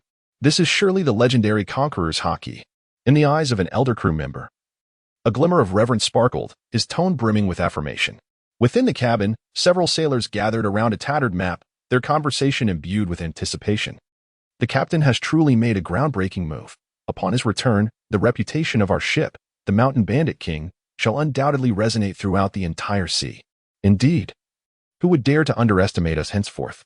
Captain Sig is our pride." Another chimed in, fists clenched, their eyes ablaze with fierce determination. As the influence of the Conqueror's Haki on the island gradually waned, the contours of the island became distinctly clear once more, uplifting the spirits of the crew. They began to spontaneously organize their gear, checking their weapons, each harboring a fervent heart, ready to welcome back their returning sovereign. "Brothers, prepare to greet the captain. After today, the Mountain Bandit King shall embark on a new chapter." In the captain's quarters, a robust first mate, with sharp eyes, proclaimed loudly to all crew members. His voice echoed through the cabin, resonating in the hearts of everyone, igniting waves of cheers and responses. At that moment, every member aboard the Mountain Bandit King was filled with expectation. Amidst the crowd, one figure stood out distinctly, Catalina, once a member of the Navy. She now served as an undercover informant amidst these pirates. In the face of Sig's demonstration of Conqueror's Haki, her reaction was markedly different from that of the ordinary pirates. In her profound gaze, there lay both astonishment and a glimmer of understanding. "How could this be possible?" Catalina murmured softly, her inner turmoil difficult to quell. As a former naval officer, she inherently understood the significance of Conqueror's Haki. It was a rare talent mastered only by the elite few, symbolizing unparalleled dominance and a prerequisite for ascending to the throne of the Pirate King. Surveying the jubilant pirates around her, a tumult of emotion surged within her. These individuals were woefully ignorant of the concept of the three types of Haki. They merely perceived Sig as an inconceivable powerhouse, oblivious to the fact that this signified his entry into the ranks of the elite. Mastering the three types of Haki rendered one a formidable contender even in the New World. Catalina pondered silently, assessing the potential ramifications of this development. What astonished her further was the realization that such an extraordinary individual would willingly conceal himself in the relatively tranquil waters of the East Sea. Why would he remain here? Was there a plan in motion, or did the East Sea harbor some undisclosed secret? A series of questions swirled in Catalina's mind as she realized the urgency of relaying this crucial intelligence to the naval headquarters. Amidst the raucous celebrations of those around her, Catalina discreetly withdrew to a corner, silently retrieving her covert communication device to compose an encrypted report. Her fingers danced swiftly across the keys, each character imbued with profound significance. She understood that this news had the potential to reverberate throughout the entire naval establishment, perhaps even alter the fates of certain individuals. A concealed tyrant lurked, and the tranquility of the East Sea might merely be a facade. "What are you truly plotting, Sig?" she pondered, a flicker of complexity crossing her gaze. As the information was transmitted, Catalina seamlessly reintegrated into the crowd, appearing calm on the surface while her inner turmoil raged. Aware that every subsequent step would be of utmost importance, Catalina stood at the edge of the deck, the sea breeze caressing her face, yet failing to alleviate the weight in her heart. The emergence of Sig, particularly his manifestation of the three-color Haki, presented to her not merely a significant discovery in the realm of her mission, but rather a convoluted enigma. Within the naval headquarters, even the most battle-hardened generals are not universally adept at wielding the three-color Haki. Thus, in this remote East Blue, such a formidable presence is indeed a rarity. Images of the East Blue base flickered in her mind. Those well-trained soldiers, equipped with superior warships, which typically appeared impregnable. Yet now, in stark contrast to Sig's nearly monstrous power, they seemed utterly fragile. If he harbored ulterior motives, Catalina shivered at the thought, unwilling to delve further into the implications. The peace of the East Blue, and perhaps even the equilibrium of the entire world, could be jeopardized by the whims of such an individual. This cannot be allowed to transpire. Resolutely, the hesitation in her eyes gradually transformed into determination. As a naval officer, it is her duty to protect the populace and uphold justice, even with her current, peculiar status. This conviction remains unshaken. Catalina began to observe her surroundings with heightened caution. As a naval informant, every decision she makes is paramount. She commenced formulating a strategy, contemplating how to investigate Sig's true intentions without revealing her identity, while simultaneously seeking an opportune moment to relay this intelligence to headquarters, all the while ensuring the safety of the East Blue's residents. The moment Sig stepped out of the forest, it was as if an emperor had arrived. Enveloped by an invisible aura of majesty, his smile revealed a hint of confidence and pride, a satisfaction in finally mastering the Conqueror's Haki, and a sense of accomplishment in his enhanced abilities. Unlike the novices of legend who fell into unconsciousness upon their first awakening of this formidable power, Shiga not only fully mastered this power, but also wielded it with remarkable ease, elevating his self-assessment in the depths of his heart. Haha. It seems my efforts have not been in vain. The Conqueror's Haki has finally succumbed to my will. Sigmar laughed heartily, a sound so powerful it seemed to reverberate through the very air, echoing across the entire island. With his arrival, the crew of the Pirate King's ship gathered around, their eyes filled with a mixture of adoration and reverence. They eagerly recounted the magnificent spectacle of the dark red light that had illuminated the sky moments earlier. Their words laced with embellishments as each sought to express their loyalty and admiration for Sigmar in their own unique way. Captain, that radiance was akin to the descent of a deity. The entire island was awed by your formidable presence. One exclaimed. Indeed, I dare say. Even the other pirate crews of the East Sea would be terrified at the sight. Another chimed in. Captain, you are the pride of our Pirate King's ship. With your overwhelming Haki, what do we have left to fear? As Sig listened to the flattery of his subordinates, a playful smile danced upon his lips. This was not merely an acknowledgement of his prowess, but also a reinforcement of their team's cohesion. Gradually raising his hand to beckon silence, he spoke with a voice imbued with magnetism. All right, comrades, I have felt your fervor. But remember, true power is meant to protect our families and defend our freedom, not to boast. The Conqueror's Haki is yet another sword on our path forward. In the days to come, let us wield it together to carve out a new world that belongs to us. With these words, the ship erupted into an even more fervent applause and cheers. Sig's gaze pierced through the crowd, directed towards the distant horizon, where the vast ocean lay, a realm brimming with the unknown and challenges. In the command room of the East Sea Naval Base, the lights shone brightly as an urgent high-level meeting convened. Upon receiving the confidential report from Catalina, the atmosphere in the conference room turned gravely serious. Senior military leaders sat in a circle, each face etched with solemnity and disbelief. Sig, a mere pawn in the East Sea, had awakened the Conqueror's Haki? The commander of the naval base repeated incredulously, his brow furrowed, eyes revealing profound doubt. Seated beside him, the Minister of Intelligence swiftly flipped through the documents in hand. Once he confirmed the details, he sighed and spoke. According to Catalina's description, the situation holds true. Moreover, it seems he has mastered the 3 types of Haki, which is indeed a rarity in the East Sea. A murmur erupted in the meeting room. As the leaders exchanged glances, their faces betraying shock and unease. A young rear admiral broke the silence, his voice tinged with evident anxiety. How could this be possible? A pirate with a bounty not particularly high possesses such strength. Have our assessments gone awry? Another experienced veteran shook his head, lips pressed tightly, his expression grave. We cannot deny this fact. If Catalina's intelligence is accurate, then Sig's power has far surpassed our expectations, posing a significant threat to the stability of the East Sea. The commander rubbed his temples, his demeanor stern. Our previous assessment of Sig's bounty was indeed overly conservative. It appears we must reevaluate his threat level. More importantly, we must promptly devise countermeasures to prevent any illicit actions on his part. The discussion surrounding Sig intensified within the conference room. Some proposed enhancing maritime patrols, while others suggested directly augmenting forces to encircle his potential areas of activity. There were also concerns that a larger conspiracy might be lurking behind this. We cannot afford to be complacent, the Minister of Intelligence concluded. The awakening of the Conqueror's Haki is no trivial matter. It signifies that Sig may harbor grander ambitions. We must verify all information and prepare for the worst. In the high-level conference room of the East Sea Naval Base, the discussions regarding Sig reached a fever pitch. 2 factions emerged, one favoring an assertive defensive strategy, while the other advocated for a cautious approach to avoid unnecessary conflict. We must not overlook the goodwill Sig has exhibited. A middle-aged general slowly interjected. His voice was calm and rational. He has yet to harm civilians or the Navy, indicating he may have more long-term plans. The possibility of joining the seven warlords is not out of the question. If that is the case, our excessive vigilance may inadvertently drive him into opposition. However, one cannot dismiss this as a mere strategy, a young officer countered, his gaze sharp. Powerful pirates often possess inscrutable minds. Sig might be biding his time, waiting for the opportune moment to reveal his fangs once vigilance is relaxed. We cannot wager the tranquility of the East Sea. An experienced general gently tapped the table, joining the discourse. We must prepare for both contingencies. On one hand, we should enhance our surveillance of Sig's movements to discern his true intentions. On the other hand, we must maintain a prudent distance, refraining from provocation to avoid inciting this potential powerhouse. After all, the strong have their own dignity, and unnecessary conflict will only hasten the deterioration of the situation.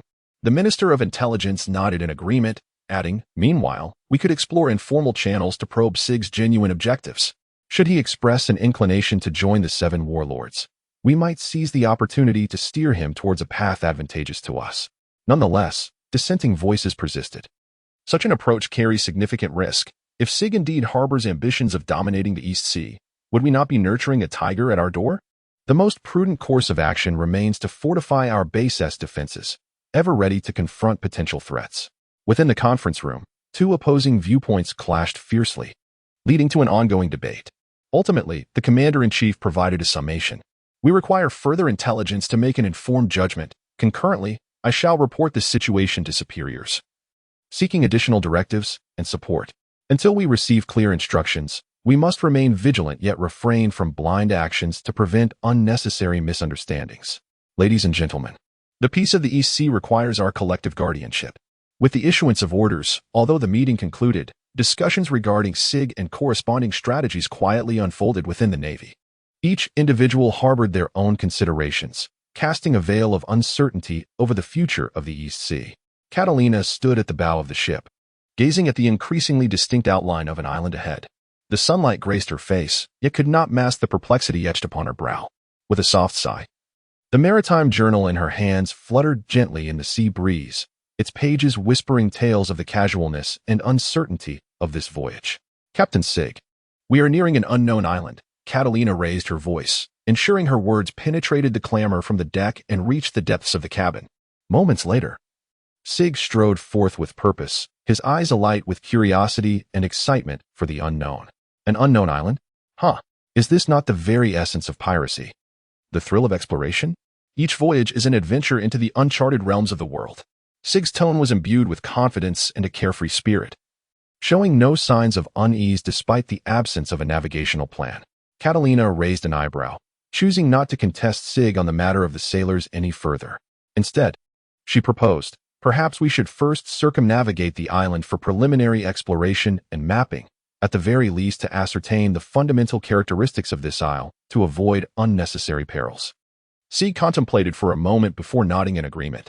Indeed, safety must always take precedence. Catalina, you shall lead this exploration mission. Remember, we are not merely in search of supplies, but also on the lookout for secrets or treasures worthy of discovery. As the mountain thief gradually navigated the island's periphery, Catalina meticulously documented the island's features, lush jungles, meandering rivers, and the faint outlines of ancient ruins. The bizarre avian life soaring above and the elusive mist lingering over the distant peaks imbued this uncharted territory with an air of mystery. The crew busied themselves, some preparing essential landing supplies, while others fine-tuned their gear for deeper exploration. Initially skeptical of Sig's decision to forego a navigator, the glimmer of adventure and anticipation for the unknown now sparkled in everyone's eyes. Catalina silently resolved that upon the conclusion of this expedition, she must engage Sig in a serious discussion regarding the importance of a navigator. After all, while the sea is vast, it is fraught with peril. A skilled navigator could guide them more safely and effectively through this azure expanse. Aware of the crew's trepidation, Captain Sig understood that fear often springs from the unknown. Thus, he resolved to personally lead a team of elite explorers onto the island, hoping to uplift spirits through action. He selected several agile and seasoned crew members, including Catalina, each equipped with essential weapons and exploration gear, ready to delve into the island's heart. Before departing the mountain thief, Sig stood on the deck, addressing the remaining crew with a commanding voice. Our mission is not solely to uncover treasures or resources, but to demonstrate our courage and strength. Upon our return, I hope to bring back not only a safe passage, but also bountiful rewards. You shall remain here, vigilant and prepared to assist us at a moment's notice." As the exploratory vessel glided toward the shore, Catalina observed that despite their elite status, every member of the team appeared particularly cautious, frequently glancing back at the seemingly tranquil yet perilous waters. The footprints on the beach were swiftly washed away by the sea, as if nature itself issued a warning, reminding them that once they set foot on this island, every step would tread upon the unknown.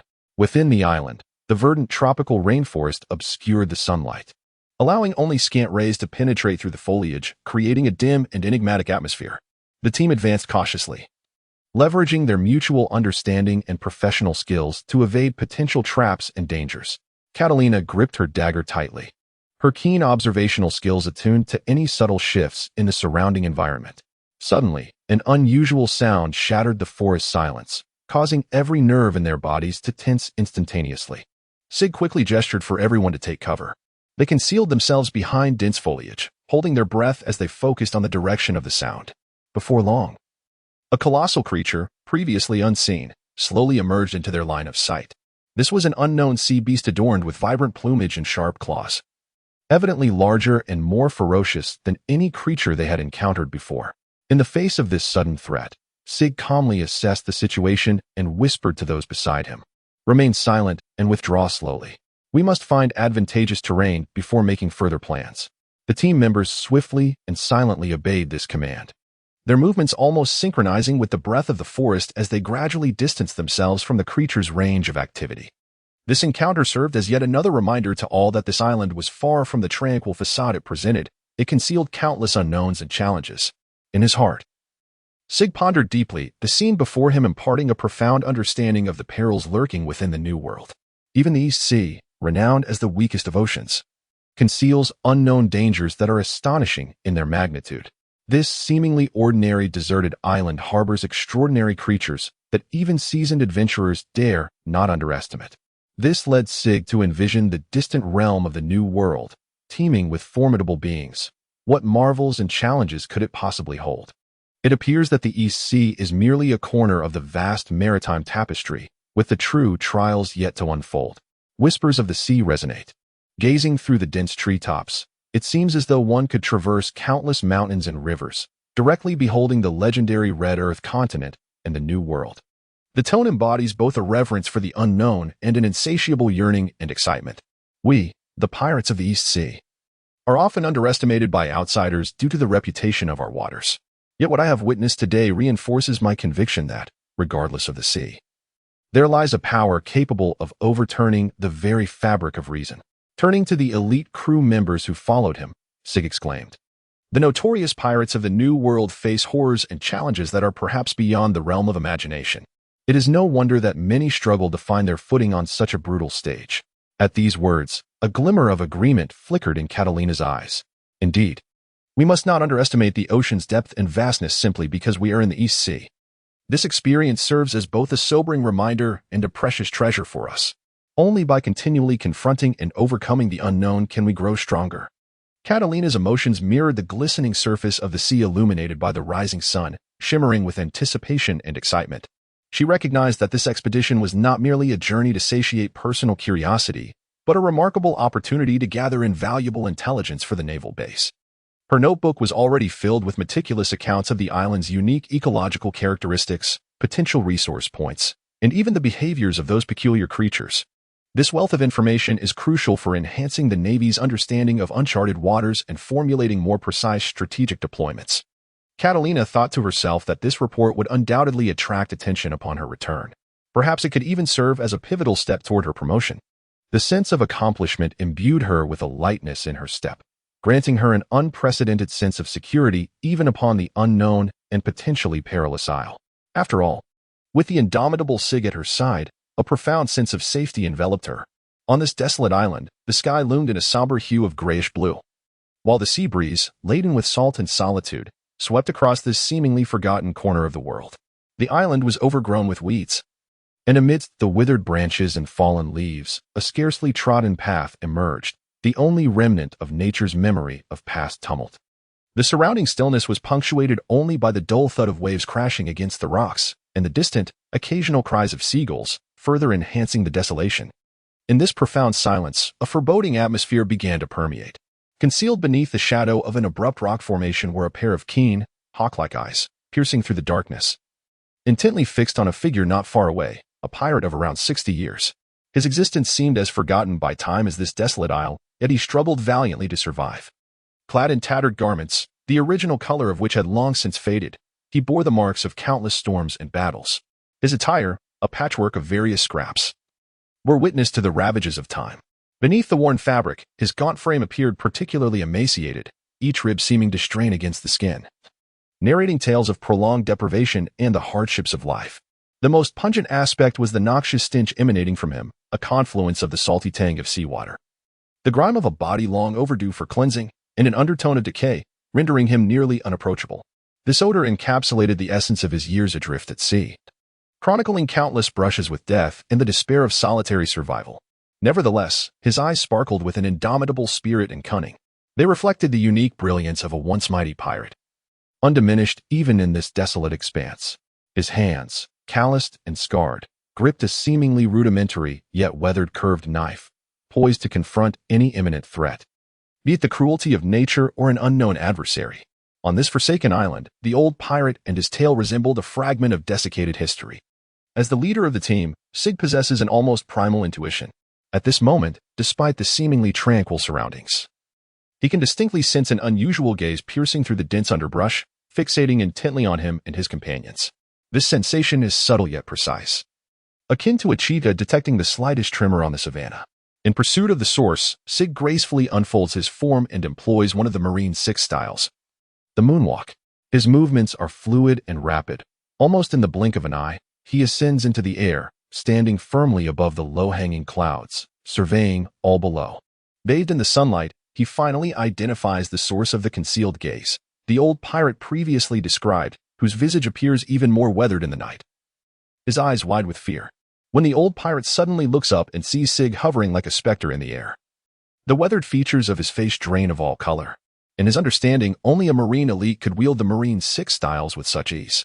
An instinctual terror swiftly envelopes him, causing him to forget the composure and cunning expected of someone who has weathered countless storms as a seasoned pirate. Without a second thought, driven by instinct, he turns to flee, his frantic demeanor a stark contrast to the previous shrewdness and ruthlessness. His legs seem to lose control, stumbling as he crawls on the grass, desperately hoping to escape this sudden and terrifying threat. Sig gazed at the disheveled figure of the old pirate fleeing in haste, a cold smile curling at the corners of his lips. He pondered, in the depths of his mind, that allowing such an aged rogue to escape unscathed would be a profound mockery of his own capabilities, especially considering the possibility that the adversary might possess vital intelligence or secrets. An unwavering resolve surged within him. He was determined to capture this old pirate at all costs. In the dense and intricately woven forest, the old pirate, leveraging his familiarity with the terrain, darted through the trees with the agility of a slippery eel, attempting to shake off his pursuers. Yet, Sig was no ordinary foe. As a seasoned mariner, he was equally adept in the arts of tracking and concealment. Furthermore, he wielded the formidable ability of observation Haki, which allowed him to sense the emotions and presence of surrounding beings. With the aid of this heightened perception, no matter how cunningly the old pirate twisted and turned in an effort to obfuscate his trail, he could not elude Sig's awareness. Sig closed his eyes, concentrating intently, gradually pinpointing the location of the old pirate through the faint disturbances in the air and the lingering stench that surrounded him. With light and steady footsteps, each movement was executed with precision, as if he had become one with the natural environment, silently approaching his target. Eventually, Sig arrived at the entrance of a secluded cave. It was overgrown with weeds, the entrance partially obscured by several massive stones. Without the guidance of his observation Haki, it would be nearly impossible for outsiders to discover. The stench emanating from within was even more potent, almost suffocating. Undoubtedly, this was the hideout of the old pirate. He took a deep breath, steadying himself, and slowly pushed aside the stones that obstructed the entrance. A wave of air, mingling with dampness and decay, rushed toward him. With the faint light filtering through the cave entrance, Sig could vaguely discern the haphazard pile of dilapidated belongings inside, as well as the old pirate curled up in a corner. His eyes flickered with vigilance and unease, but more prominently, there was a sense of despair. One could evade for a moment, but not for a lifetime. Sig's voice was cold and resolute, echoing through the narrow cave. heralding the end of the old pirate's escape. As Sig drew closer, the air within the cavern seemed to solidify. Faced with Sig's relentless advance, the old pirate's previously defiant demeanor swiftly crumbled, giving way to an unmistakable terror and despair. Trembling, he sank to his knees, tears and mucus intertwining as they coursed down the ravines of his weathered face, dripping onto his tattered garments, leaving mottled stains. The once keen eyes, sharp as a hawk's, now brimmed with pleading and helplessness, reminiscent of a storm-tossed seabird unable to find its way home. "Please, great naval officer." The old pirate's voice quivered, fragmented, and broken. I am but a broken man, a useless old fool, posing no threat to this world. I am willing to surrender all my treasures and divulge every secret I know. If only you would show me mercy and spare my life." He clasped his hands together above his head, his body shaking from fear, as if each breath consumed the last remnants of his vitality. In the dimness of the cave, the old pirate appeared strikingly small and humble, a stark contrast to the daring life of piracy he once led, provoking a poignant reflection on the capriciousness of fate. I possess knowledge, much of it regarding the unsolved mysteries of these waters, the hideouts of other pirates, and even some intel from within the Navy. The old pirate hastily offered any potentially valuable information, desperately seeking a sliver of hope. "If only you would let me go, I would serve you faithfully, laboring like a beast for the rest of my days." Yet, amidst his seemingly hopeless lamentations, a subtle glint of malice and calculation flickered in his gaze. Though tears blurred his vision, they could not obscure the cunning light within. He keenly observed a detail. Sig had come alone, without the backing of other naval forces. This slight observation ignited a spark of hope within him, intentionally slowing the cadence of his sobs to render them even more pitiful. He discreetly gauged Sig's reaction from the corner of his eye. The old pirate contemplated whether he could exploit the young officer's potential sympathy or hesitation towards solitary action, perhaps securing a chance to turn the tide in his favor. "You see, this old frame of mine is no longer the sea wolf of yore." The old pirate feigned a cough, his voice hoarse as he continued. "My childhood dream was to become the greatest explorer, yet I sadly strayed from that path. Now, all I desire is to return to my homeland. Even in death, I long to be laid to rest in my native soil." While speaking, he discreetly observed from the corner of his eye, attempting to discern any sign of wavering in Sig's expression. "You are still young, with a bright future ahead. Why should you stain your hands with the unnecessary blood of an old man who has already ceased to resist?" The words of the old pirate carried a hint of pleading, intertwined with an undercurrent of subtle threat. It was a delicate balance, mastered only by those who had endured years of life and death struggles, both a show of vulnerability and an implicit warning. At that moment, the sunlight outside seemed to grow even more blinding, while the interplay of light and shadow within the cave cast an eerie atmosphere upon the old pirate's wrinkled visage. Shiga remained silent, yet his gaze sharpened as he meticulously assessed every subtle expression and word of the old pirate. Sig stood there, his gaze profound, revealing a composure and sophistication that spoke of countless experiences. His eyes seemed capable of penetrating the very hearts of men, and he discerned the old pirate's feeble attempt to disguise his cunning nature through a facade of weakness with remarkable clarity. Throughout his extensive maritime career, Sig had indeed vanquished a considerable number of foes. These encounters had transformed him from a Navi newcomer into the composed and contemplative warrior he was today. In response to the old pirate's theatrics, a flicker of cold amusement briefly crossed Sig's mind, yet he maintained an outward tranquility. "Old man, I understand your intentions." Sig's voice was calm and magnetic, seemingly devoid of urgency, instead imbued with a condescending benevolence. "In these waters, I have encountered countless souls attempting to survive through deception. You are neither the first nor will you be the last. However, today finds me in a good mood, and I have chosen to grant you a chance." The tone of Sig exudes an undeniable authority, yet it bears a hint of mockery that renders it elusive. "Rise, old pirate. I am indifferent to your past, but I find the information you possess quite intriguing. Provided you cooperate sincerely, perhaps I might contemplate granting you a swift resolution." Though his words carry a semblance of mercy, his eyes, sharp as an eagle's, serve as a warning to the old pirate against any attempts at deception. Sig understood deeply that true strength lies not merely in the absolute dominance of martial prowess, but in the precise manipulation of human emotions. He aimed to seize this opportunity to utterly shatter the old pirate's psychological defenses, making it clear that whether through brute force or psychological warfare, he was no match for him. Upon hearing this, the old pirate's eyes flickered with surprise, quickly giving way to a complex interplay of emotions. Rising slowly, his body still trembled slightly, yet the fierce glint in his gaze had considerably diminished. He realized that this young naval officer was no ordinary adversary. He must tread carefully, for this might indeed be his last chance. Within, a tempest brewed as the young naval officer not only possessed exceptional strength, but also exhibited a meticulous mind, rendering his every move nearly transparent. Direct resistance or deceit was evidently futile. He had to devise an alternative strategy. Consequently, the old pirate suppressed his rising fear and confusion, beginning to weave a new scheme. Feigning weakness, he spoke with a trembling voice, "Noble naval officer, behold this frail old body of mine. I can scarcely walk, let alone possess any treasures or secrets. However, if you truly wish to hear a tale, there lie a few decrepit chests in the depths of the cave, containing remnants of bygone days and some maps, which may perhaps be deemed treasures." The old pirate cautiously observed Sig's reaction, silently praying that this fabrication would pique his interest while simultaneously preparing for any adverse outcome. Should Sig lose interest in these treasures or see through his ruse, the consequences would be dire. "My frail form makes mobility quite inconvenient. If you would be so kind, might you assist me in moving to take a look?" he continued. "Of course, should you find anything of interest within, I am willing to offer it all, with the sole request that you grant me a swift end." His words carried a tinge of resignation, yet retained a sharp wit, attempting to retreat strategically and lure Sig into the trap he had set. Noticing Sig's apparent interest in his proposal, the old pirate felt a flicker of relief, yet remained vigilant, acutely aware that this was his final opportunity. As Sig nodded in agreement and led him deeper into the cave, the old pirate feigned a staggering gait, while every nerve within him was taut, poised to strike with deadly precision at a moment's notice.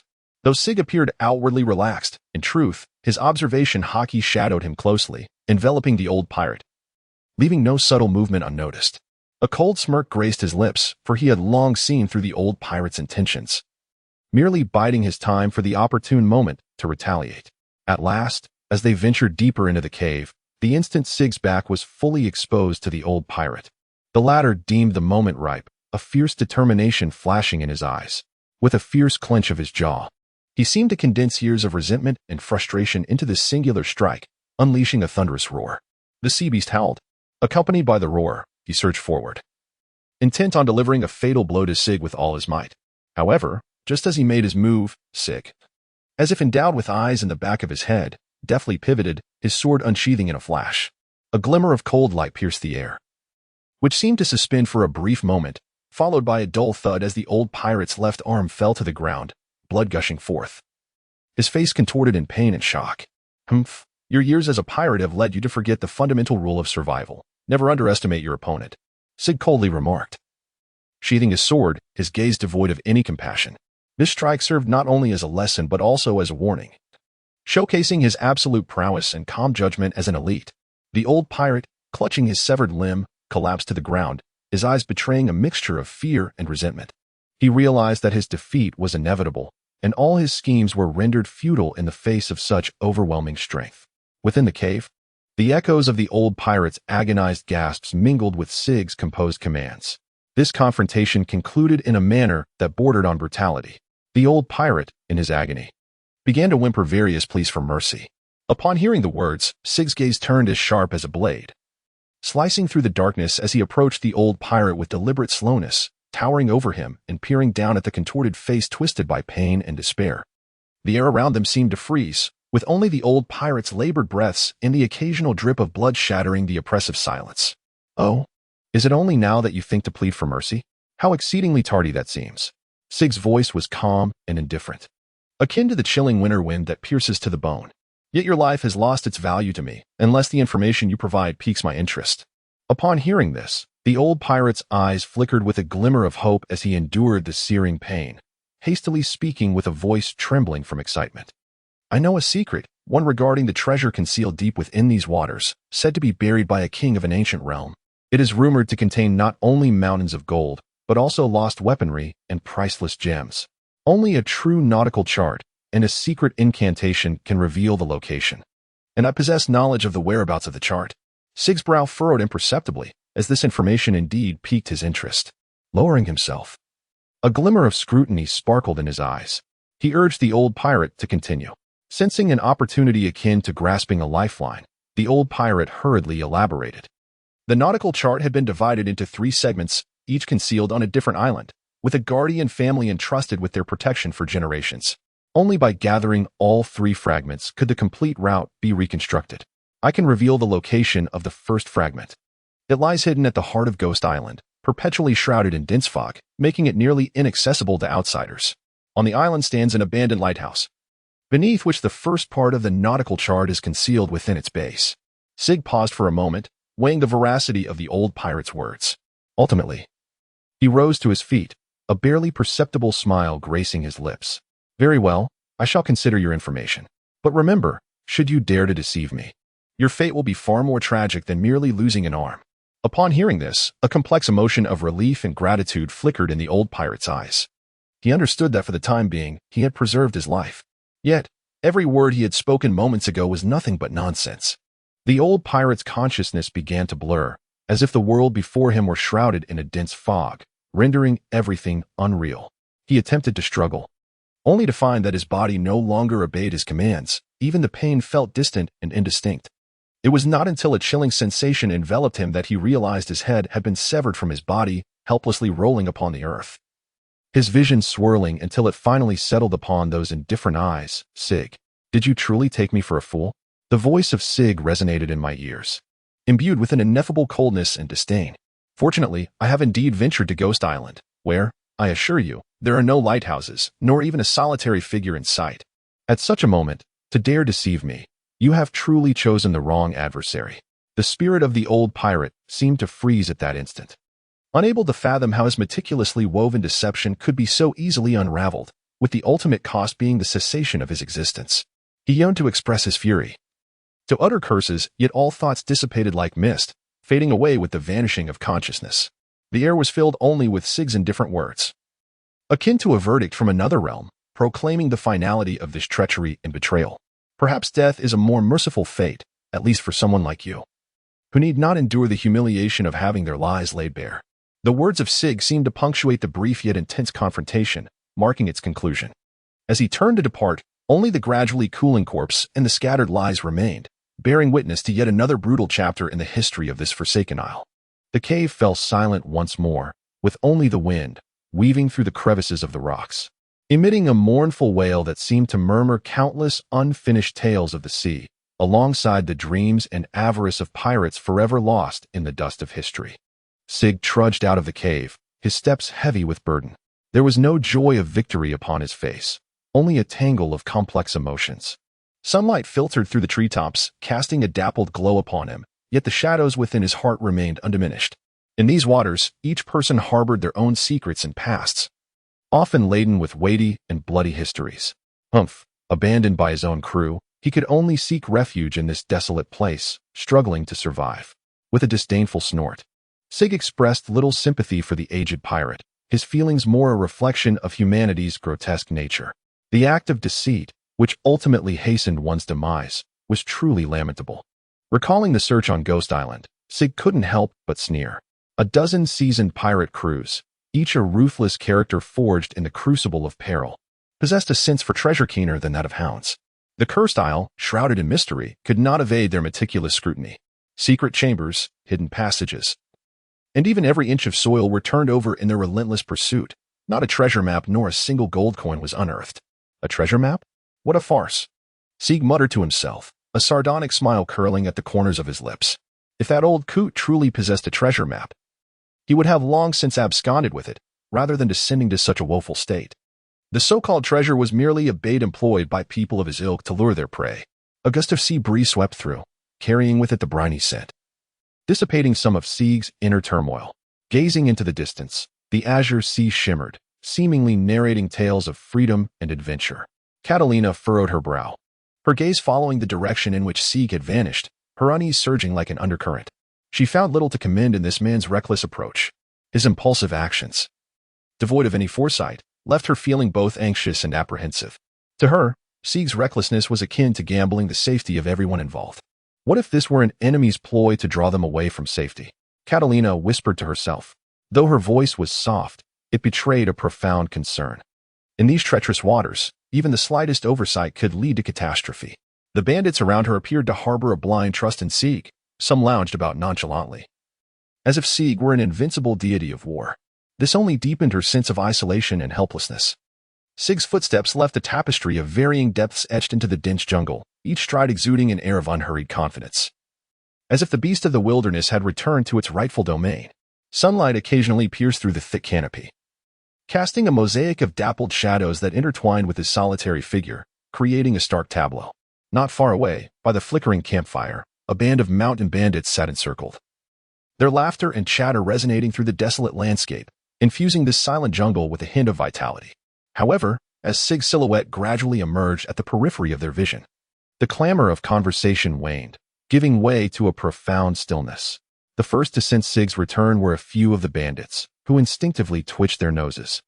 It was a scent intertwined with the briny aroma of the sea, the dampness of the jungle, mingled with the distinctive essence of Sig's tobacco and leather, familiar and reassuring. This fragrance seemed to signal a shift, transforming the previously relaxed atmosphere into one of solemnity. One of them rose, dusting off the dirt from his trousers, a smile curling at the corners of his mouth as he turned to the pensive Catalina and remarked, "Look, Catalina, our Captain Sig has returned. Can you not smell it? That unmistakable scent, one we could never forget, no matter where we wander. It is the scent of home, the fragrance of safety." The return of Sig was akin to an invisible force that invigorated the spirits of the entire team. Without excessive pleasantries, each member instinctively returned to their designated position, a silent understanding enveloping them. They were aware that Sig would share his discoveries at the appropriate moment. Now was the time to resume their expedition. The team delved deeper into the heart of the island, employing their respective skills. Some engaged in reconnaissance, others forged paths, while a few remained alert to potential dangers lurking nearby. Sunlight filtered through the treetops, casting a warm glow upon their focused faces, each individual's eyes shimmering with curiosity and yearning for the unknown. As time progressed, they began to reap abundant rewards. The fruits hanging from the branches, diverse in color and peculiar in shape, became their latest discoveries. Some bore a surface as smooth as glass, reflecting the sunlight. Others were adorned with fine hairs, offering a curious texture. Still others emitted an enticing aroma that made them swallow in anticipation. When they returned to the shoreline with these unfamiliar fruits, they were met with the curious and expectant gazes of the crew members who had remained behind. Sig gestured for everyone to distribute the fruits, and each crew member carefully accepted these gifts from nature, their faces illuminated by a blend of wonder and excitement. As the sun descended, the horizon was painted in a splendid hue of orange and red, with the sea breeze gently caressing each person's cheek, bringing a refreshing tranquility. What should have been a scene of warmth and harmony along the coastline was rendered awkward by this sudden turn of events. Each crew member who had tasted the peculiar fruits experienced an indescribable release, either crouching or curling up on the beach. Their expressions bore a blend of agony and disbelief, cold sweat trickling down their foreheads, sharply contrasting with the beauty of the evening. I inquired, "Captain, what manner of miraculous fruit is this?" One crew member, struggling to contain his discomfort, endeavored to maintain a steady voice, yet the tremor in his tone betrayed his inner turmoil. Upon witnessing the situation, Sig's brow furrowed in consternation. Clearly unprepared for such a turn of events, his gaze flitted among the members, ultimately resting on the pile of fruits that had once been regarded as treasures. Deep in contemplation, they exchanged glances, attempting to glean a semblance of resonance and solace from one another's expressions, yet intertwined with an unspoken hesitance to question their leader's decisions. Next time, should such an unexpected delight arise, could you perhaps test the waters for us first, Captain? Finally, a crew member known for his audacity half-jokingly, half-seriously voiced the collective thought that lingered in everyone's minds. Sig, however, merely smirked and said, "Then why am I unscathed? It appears that your bodies have recently undergone insufficient training, rendering them feeble and vulnerable. You must earnestly enhance your training to truly experience the rigors of a life akin to that of demons and hell itself." Suddenly, the bandits along the coastline felt a tightening in their abdomens. In comparison, a mere stomach ache paled in significance to the grueling training and hellish existence endured by their leader. Thus, with wry smiles, they began to plead for mercy. In the cover of the jungle, Catalina sought a secluded spot, distancing herself from the awkward, yet somewhat humorous scene by the coast. As the sole woman aboard the ship, she maintained a unique sense of dignity and restraint, unwilling to reveal her vulnerable side to the others. The dense foliage obscured some of the moonlight, casting dappled shadows that danced gently on the ground, mirroring her turbulent and unsettled emotions. Leaning against a sturdy trunk, she crossed her arms, her brow furrowed, with her eyes shimmering with confusion and indignation. Why could Sig consume that fruit without consequence? Did he possess knowledge that eluded us? Catalina murmured softly, her tone laced with discontent and frustration. Although her voice was barely a whisper, in the stillness of the forest, each word resonated with her outrage and uncertainty. How infuriating. She emphasized the words, almost forcing them through clenched teeth, as if to expel all her dissatisfaction and defeat. In that moment, her usual composure and serenity seemed shattered by this unforeseen calamity. Had she known better, she would not have so readily believed his whimsical tales and dared to taste a wild fruit of which she knew nothing. Catalina continued to mutter to herself, a flicker of regret crossing her eyes. The night descended, the stars twinkled, and the sea shimmered with silver waves. Chico stood at the bow of the ship, his gaze piercing through the darkness to behold the indistinct horizon in the distance. Having just weathered a minor tempest instigated by peculiar fruits, the atmosphere among the crew gradually lightened, as each individual regained their former vitality and camaraderie. In Sig's mind, he pondered that this group of bandits, accustomed to roaming freely on land, felt as lost as lambs in the face of the vast, boundless sea. The art of navigation was an almost entirely foreign domain to them. Moreover, the temperament of these waters proved to be far more unpredictable than that of the jungle. At that moment, Sig's gaze involuntarily shifted toward Catalina, the enigmatic woman who maintained an air of mystery and distance. Although he was aware of her true identity as a naval informant, he remained uncertain whether she could facilitate contact with the Navy. He also questioned whether her superior would be inclined to place their trust in him. After all, if the world government could recruit notorious pirates to become the 7 warlords, it seemed illogical for them to doubt a new kingpin making waves in the East Blue. Furthermore, he had yet to accumulate any record of defeating Navy personnel. Within this world of pirates, he could be considered a formidable figure of good repute. Catalina sat beside the flickering oil lamp. The small room suffused with a faint aroma of pine resin, its walls constructed of rough-hewn timber emanating a hint of chill. Outside, the night was as dark as ink, with sparse stars dotting the sky, while the occasional sound of waves lapping against the ship's hull resonated with striking clarity in the stillness of the night. Her gaze wandered across the pages of a book, yet her thoughts had long since drifted, reflecting on the myriad experiences of recent times. Suddenly, a faint but distinct knock at the door shattered this rare tranquility.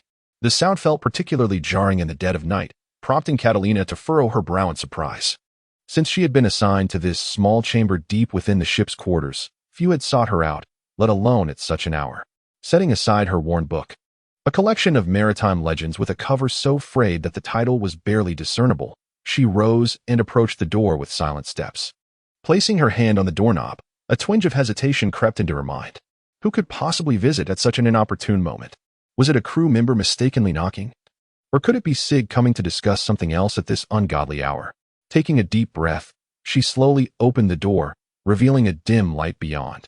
As Sig stepped into the room, he deftly closed the door behind him, his movements imbued with a subtle caution that seemed to still even the dust motes in the air.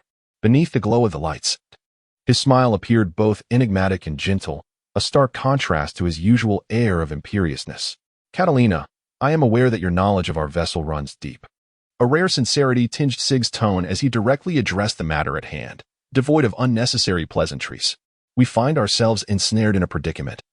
The dearth of navigational expertise renders our maritime endeavors exceedingly arduous. I require a solution, and I believe you may hold the key. A flicker of surprise crossed Catalina's face, quickly replaced by a composed scrutiny as she appeared to assess the veracity of Sig's words. Sig, do you truly think I would assist you? However, I must confess my own ignorance regarding matters of navigation. Of course, I remember. Sig responded with ease, a playful smile gracing his lips. But you are a Navy informant. How could you possibly lack alternative methods? Upon hearing this, Catalina let out a sharp scream. The bandits eavesdropping along the corridor of the cabin exchanged glances, their faces flushing with a hint of embarrassment as they whispered amongst themselves. Do you think that pirate woman, Catalina, would acquiesce to her captain? And could it be that the captain might resort to force after that screen? Or perhaps the captain's physique is simply too alluring for words. Is it really appropriate for us to be eavesdropping here? If our captain were to find out, we could find ourselves in a precarious situation come tomorrow.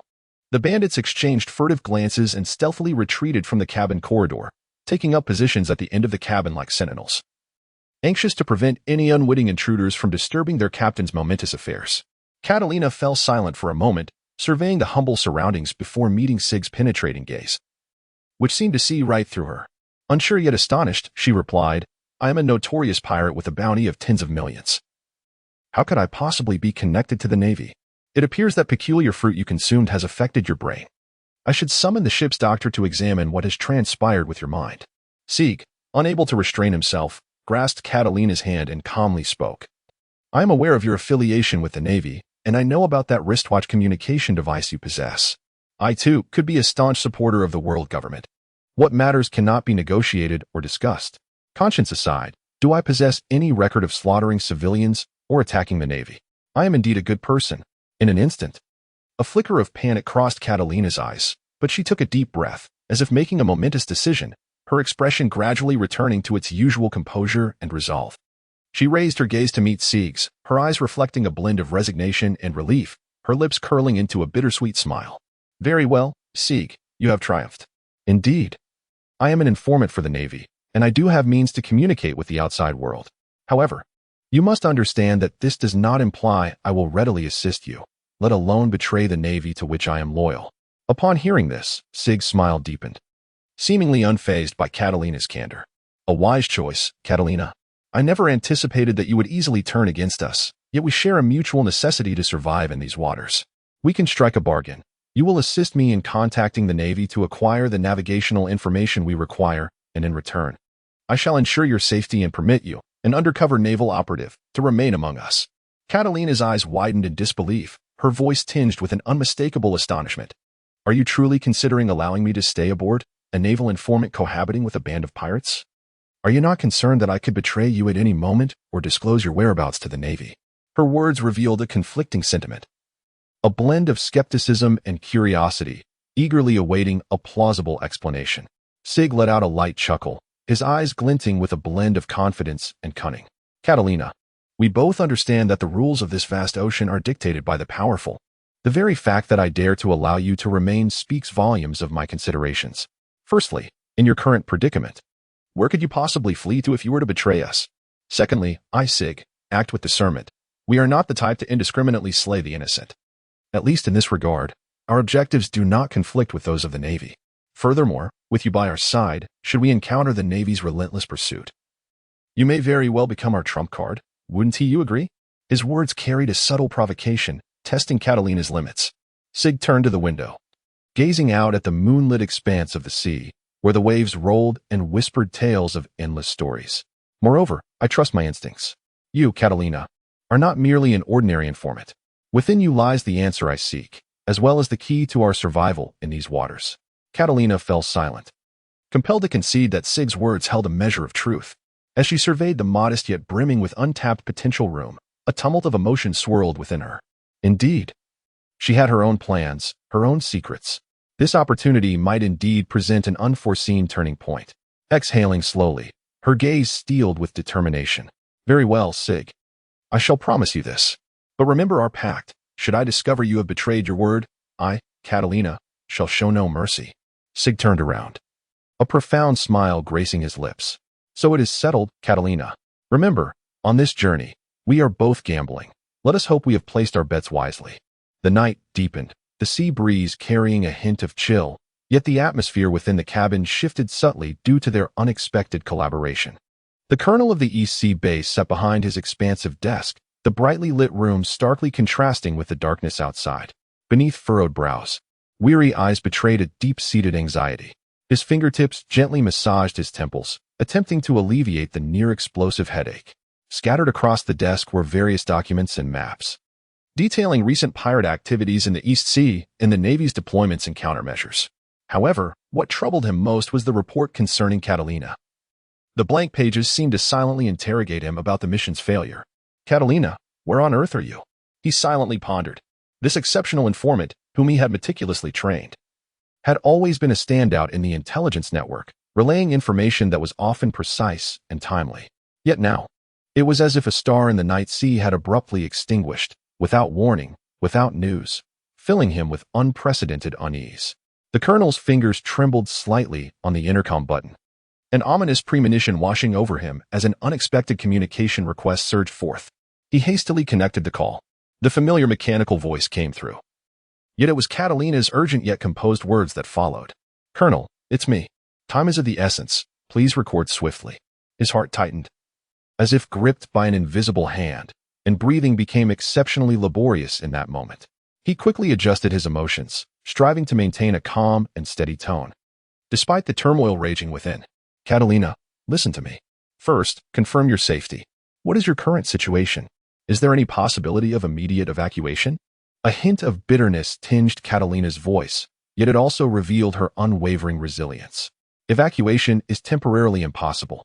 Sig's men have sealed off all possible exits I can think of. Moreover, he has already uncovered my true identity. The main concern now is whether we can engage in some form of collaboration with the naval base.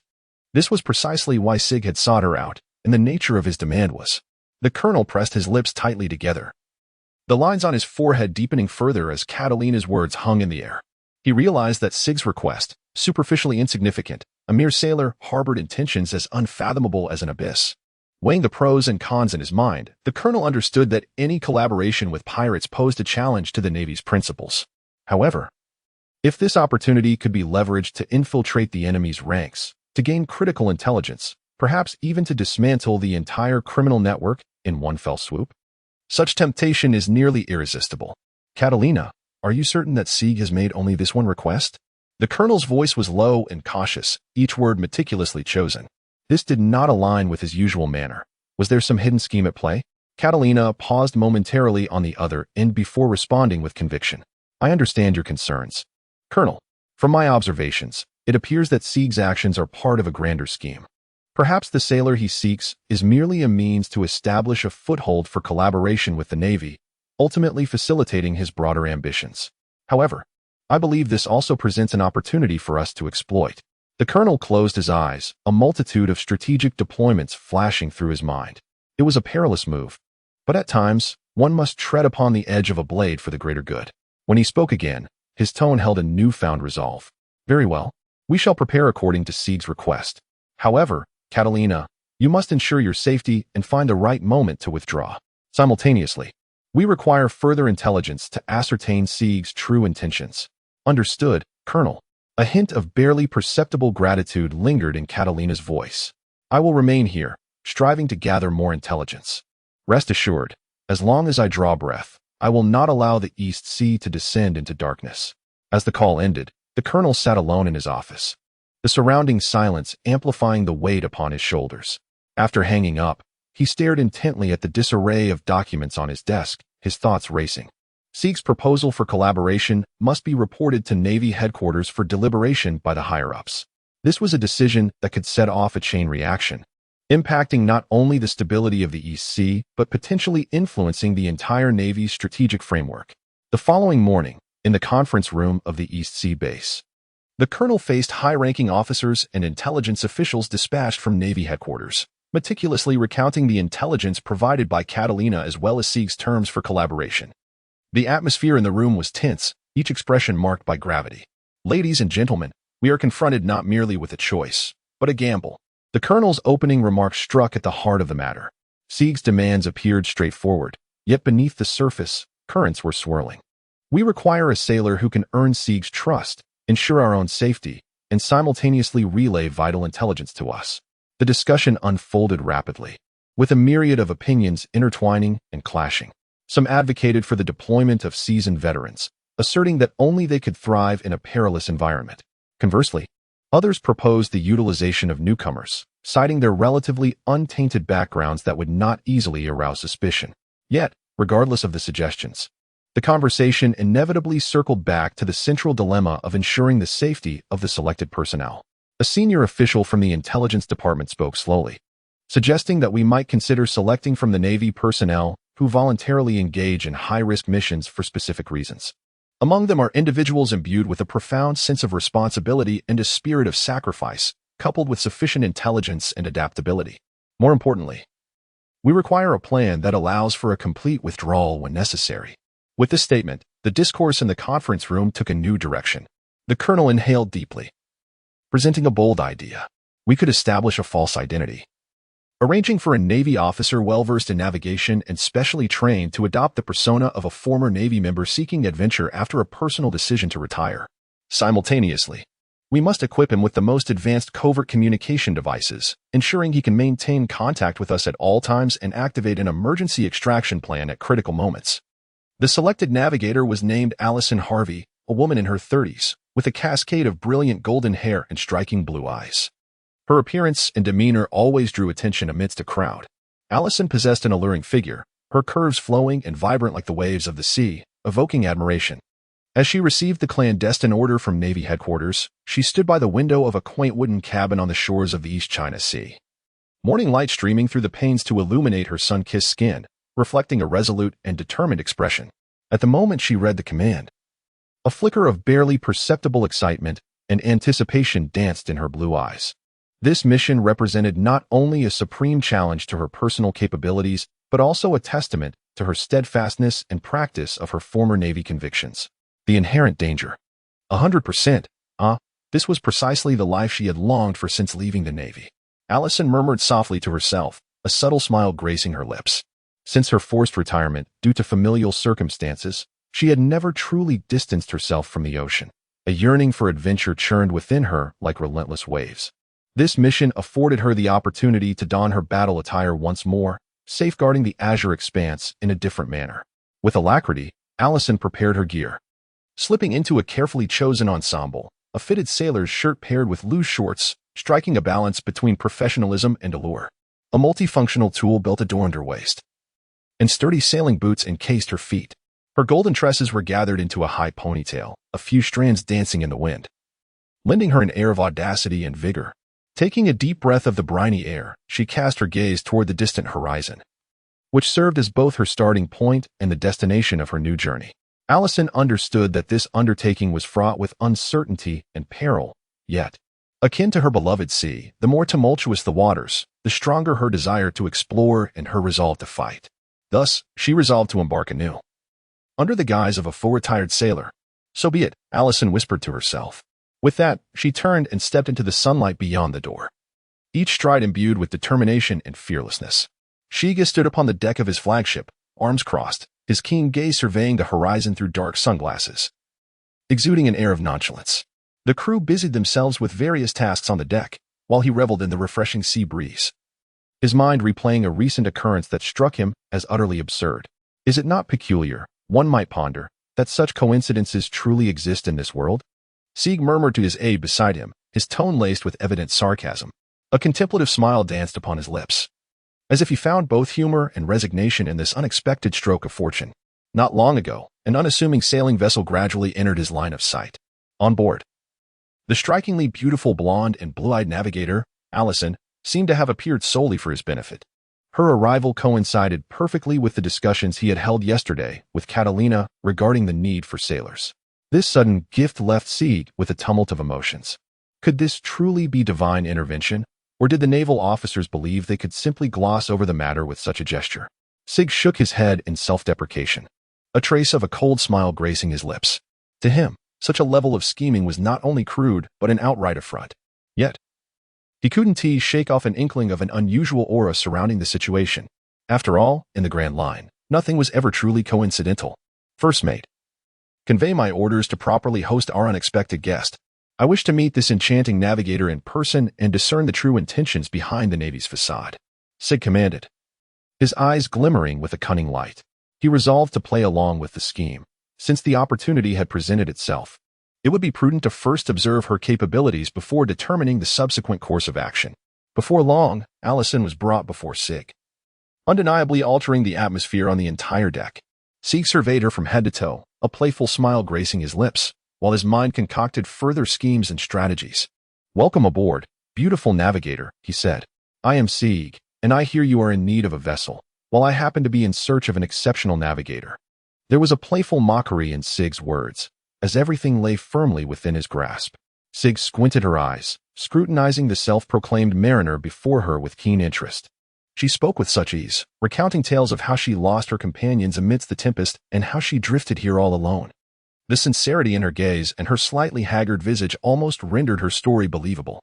However, years of navigating the treacherous seas and countless instances of deceit had honed Sig's ability to read the hearts of others. Indeed, it was quite a performance, Ms. Allison Harvey. Or should I refer to you as the elite of the Navy? Suddenly, Sig shifted the conversation, his tone imbued with an undeniable conviction as he extracted a meticulously folded piece of paper from his pocket. Gently unfolding it revealed a detailed dossier concerning Allison, encompassing her previous identity as a naval officer and the rationale behind her selection for this mission. At this revelation, the woman could not contain her astonishment and promptly drew the dagger from her waist. After all, what fate awaits a naval officer in the clutches of pirates? How could one possibly be unaware? Especially a woman of such alluring figure and fiery spirit falling into the hands of ambitious marauders. Though Allison's movements were swift, Sig appeared to have anticipated her actions, remaining utterly composed, his gaze sharpening as if capable of piercing through all facades. A subtle smile played upon his lips, tinged with a hint of provocation and amusement. "Oh, there is no need to hastily brandish your weapon, Allison. Do you truly believe I would pose a threat to you? In this era, information is power, and I have long been acquainted with your background. If you are indeed sent by the Navy, then you must be aware of your mission, just as I am. However, here, you face two choices. One is to continue your charade, hoping to extract what you desire from me. The other is to lower your defenses and collaborate with me. Perhaps you will discover that the terms I offer are far more pragmatic than the grandiose promises of the Navy." Sig extended his hand, gesturing for Allison to calm down. His tone, though casual, conveyed an undeniable authority. The surrounding crew held their breath, the atmosphere on the deck taut to the breaking point. Allison hesitated for a moment, then slowly sheathed her dagger, a complex glimmer flashing in her eyes, tinged with reluctance, resignation, but predominantly marked by a resolve towards an uncertain fate. She realized that, in these waters, the most perilous enemies could sometimes become the most astonishing allies. Cooperation? Very well, Captain Sig. I am willing to hear your terms. But remember, Allison Harvey, am not easily manipulated. Sig laughed softly, seemingly quite pleased with her response. After all, a task assigned just yesterday had already been discerned by Sig today regarding its intended target. It is rather alarming to consider the possibility of internal issues within the Navy. Fortunately, this particular Sig does not resemble those ruthless pirates. With Allison's official appointment as the navigator of the Pirate King, this vessel, once beleaguered by treacherous waters, now appears to have been imbued with new life under her guidance. Her extraordinary maritime skills and profound understanding of the ocean enable her to accurately predict weather changes and deftly navigate the perilous currents and hidden reefs that once plagued Sig. Even the most treacherous and unfathomable channels have become navigable under Allison's deft command, as if the ocean itself has opened secret pathways for her. When night falls, whispers of admiration resonate upon the deck, as crew members recount the miraculous feats of their daytime voyages, how Allison, relying solely on her instincts, adjusted their course to safely guide the fleet through an unexpected storm, or how she, amidst dense fog, skillfully pinpointed the shortcut to Treasure Island using only the stars for navigation. Each maneuver is akin to artistry, revealing to these hardened pirates a different form of strength and beauty. "Look at our Miss Allison, truly the daughter of the sea," exclaimed a dark-skinned swordsman adorned with tattoos, his eyes glimmering with newfound admiration. "Indeed, with her aboard, the Pirate King is unstoppable." Another young crew member eagerly chimed in, his voice brimming with pride. Even those seasoned pirates who initially harbored reservations towards Allison found themselves gradually captivated by her prowess, gathering during their leisure to listen to her tales of distant waters. Catalina stood in the dimly lit cabin, a faint beam of light streaming through the partially open porthole, illuminating her furrowed brow. The wristwatch communicator in her hand emitted a soft hum. This unassuming device, designed specifically for the Navy, ensured secure transmission of information. The voice was low and urgent, each word imbued with a sense of undeniable gravity. "Commander, the situation is critical. I have observed that the pirates' recent maneuvers appear exceptionally precise, repeatedly evading our ambushes and patrol routes." Catalina's blue eyes sparkled with unwavering determination. Even in the face of an unseen enemy, her tone was resolute. "There is reason to believe that we may have a leak in our intelligence. A comprehensive review must be initiated immediately, or our strategic deployments, even the precise locations of our naval bases, could fall into the hands of those pirates." On the other end of the phone communicator stood Colonel Commander, a robust and stern middle-aged man. Upon concluding the report, his brow furrowed tightly, his face a tempest of anger and shock.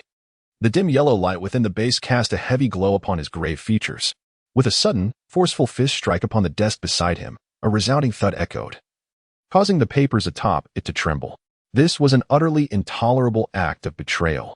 His voice, deep and powerful, reverberated through the spacious office. "Catalina, continue your covert investigation. I shall immediately issue orders for a comprehensive security review and personnel audit. Every suspicious detail, regardless of the individual involved, must be thoroughly examined. Our mission is to safeguard the tranquility of these waters. We cannot allow those pirates to grow more audacious. After severing the connection, the colonel swiftly pressed a series of buttons on his desk, activating emergency protocols. Alarms within the base quietly blared to life, and naval soldiers rapidly assembled, initiating a discreet internal investigation. Meanwhile, Catalina gazed through the narrow porthole at the vast, unfathomable sea, her heart a tumult of worry and resolve. Vowing to unearth the traitor jeopardizing naval security. Rising to her full height, her imposing figure cast a long shadow under the dim light, exuding an air of authority. Summon all senior officers to the conference room for an emergency meeting. Within 5 minutes, she bellowed into the communicator.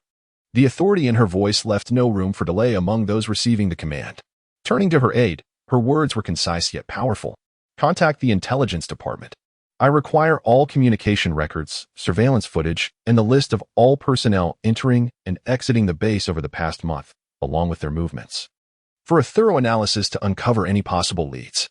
Simultaneously, enhance security measures both inside and outside the base, establishing patrols, especially in sensitive areas. With a dual lock system in place, no one is permitted to enter alone. The aide promptly noted her directives, his expression grave as he nodded in acknowledgement before swiftly departing to execute the orders. The colonel then strode purposefully toward the conference room, each step resonating heavily upon the floor, sounding a drum roll for the impending storm. Pushing open the conference room door, she found it filled with anxious senior officers. They understood that from this moment forth, the base would enter a state of the highest alert. Ladies and gentlemen, the colonel's voice echoed in the quiet room, each word striking with weight. We have a traitor among us. The Navy's intelligence and our operational strategies face an unprecedented risk of exposure. Henceforth, we shall conduct a thorough internal review. Every individual, every corner, must be scrutinized without exception. I require your utmost loyalty and cooperation to identify this enemy lurking in the shadows, to defend our homeland and safeguard the beacon of justice. This is a command, and it is also a responsibility. Let us spring into action.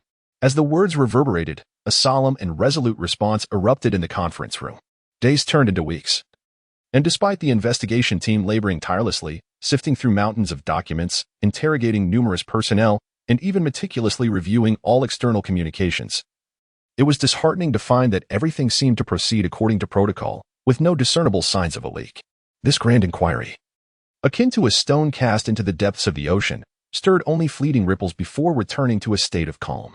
In the dimly lit office of the colonel, shadows loomed heavily as he sat behind his expansive desk, rhythmically tapping his fingers against the surface, eyes fixated on the dark expanse of the sea outside.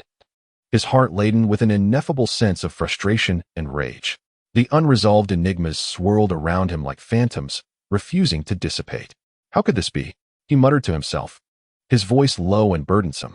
How could our meticulous investigation yield not a single clue? Is the enemy too cunning? Or has the corruption within our ranks run deeper than I had imagined? This overwhelming sense of impotence and defeat was an experience he had never encountered in his military career. The inconclusive investigation sparked a wave of speculation within the base. Although normal operations resumed on the surface, an undercurrent of distrust shrouded every heart like ominous clouds. The colonel understood that this anger and resentment could not be displayed openly. It must be deeply suppressed and transformed into a more enduring and resilient force. He began to secretly orchestrate covert operations, leveraging the connections and resources he had painstakingly amassed over the years, subtly digging for the truth from an alternative angle. The true enemy often lurks in the most unexpected places, and unveiling them requires not only strength, but also patience and wisdom. In the days that followed, the colonel became increasingly reticent, frequently seen in the dimly lit corridors at night, conferring with a select few trusted subordinates, devising an operative plan known only to a minuscule circle. A relentless flame burned within him, vowing to bring the lurking traitors to justice, to cleanse the Navy and himself of this disgrace. Early one morning, Sig awakened to a momentous piece of news. Within the hold where he stored Bailey and various rare treasures, a treasure map had been discovered. Sig tightly grasped the parchment treasure map, his heartbeat quickening involuntarily, his eyes glimmering with unprecedented excitement and curiosity. The emergence of this map signified for him not merely a harbinger of wealth, but also a novel challenge unfurling from the depths of this enigmatic sea. The parchment, aged and worn at the edges, seemed to have traversed storms and evaded countless greedy hands, ultimately resting quietly in the palm of his hand. The lines etched upon it, though weathered by time, remained discernible, depicting a labyrinth of islands, treacherous reefs, and mysterious markings. Each detail seemed to whisper, guiding the seeker toward unknown adventures. The map was further adorned with peculiar symbols and hieroglyphs, akin to codes left by ancient mariners, awaiting a fortunate soul to decipher their meaning. A faint aroma of briny seawater mingled with the scent of aged ink wafted from the parchment, evoking involuntary reminiscences of bygone nautical escapades, tales of valiant pirates, lost treasures, and undiscovered. Shiga inhaled deeply, allowing the weight of history and the call of the ocean to envelop him. This treasure map is not merely a clue for the hunt. It is a key that unlocks the door to a new world. Upon this vast and boundless sea, countless treasures, long coveted by pirates, lie quietly in some unknown corner, awaiting the one who can truly unveil their secrets. A profound sense of mission surged within Sig, compelling him to pursue the guidance of this treasure map, regardless of the arduous obstacles that lay ahead. He was determined to unveil its secrets and etch his name into the annals of legend within these waters. Shiga turned around, his gaze sweeping over the faces of his gathered subordinates, a tapestry of anticipation and reverence intertwining among them. The flickering lights within the cabin cast elongated shadows, enveloping each individual in an aura that was both enigmatic and charged with tension. The commanding presence of Captain Sig is unmistakably revealed at this moment, his lips curling into a confident smile.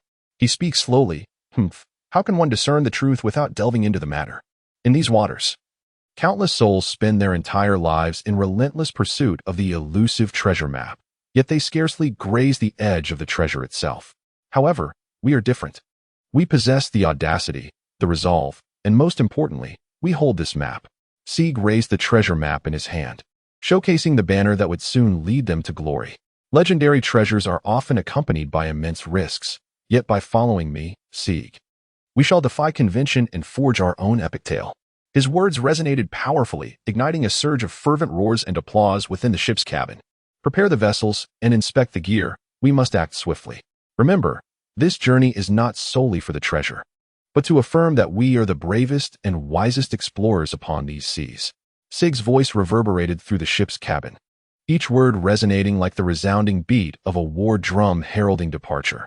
The expressions of his subordinates transformed from initial hesitation to unwavering determination as they swiftly dispersed, immersing themselves in the myriad preparations for the voyage. Some busied themselves inspecting weaponry, ensuring that each cannonball could be launched with precision. Others meticulously organized nautical charts and compasses, strategizing the optimal course, while yet others counted provisions and fresh water, guaranteeing that the supplies for this expedition were ample. As the preparations unfolded in an orderly manner, a palpable atmosphere of tension and exhilaration permeated the entire cabin.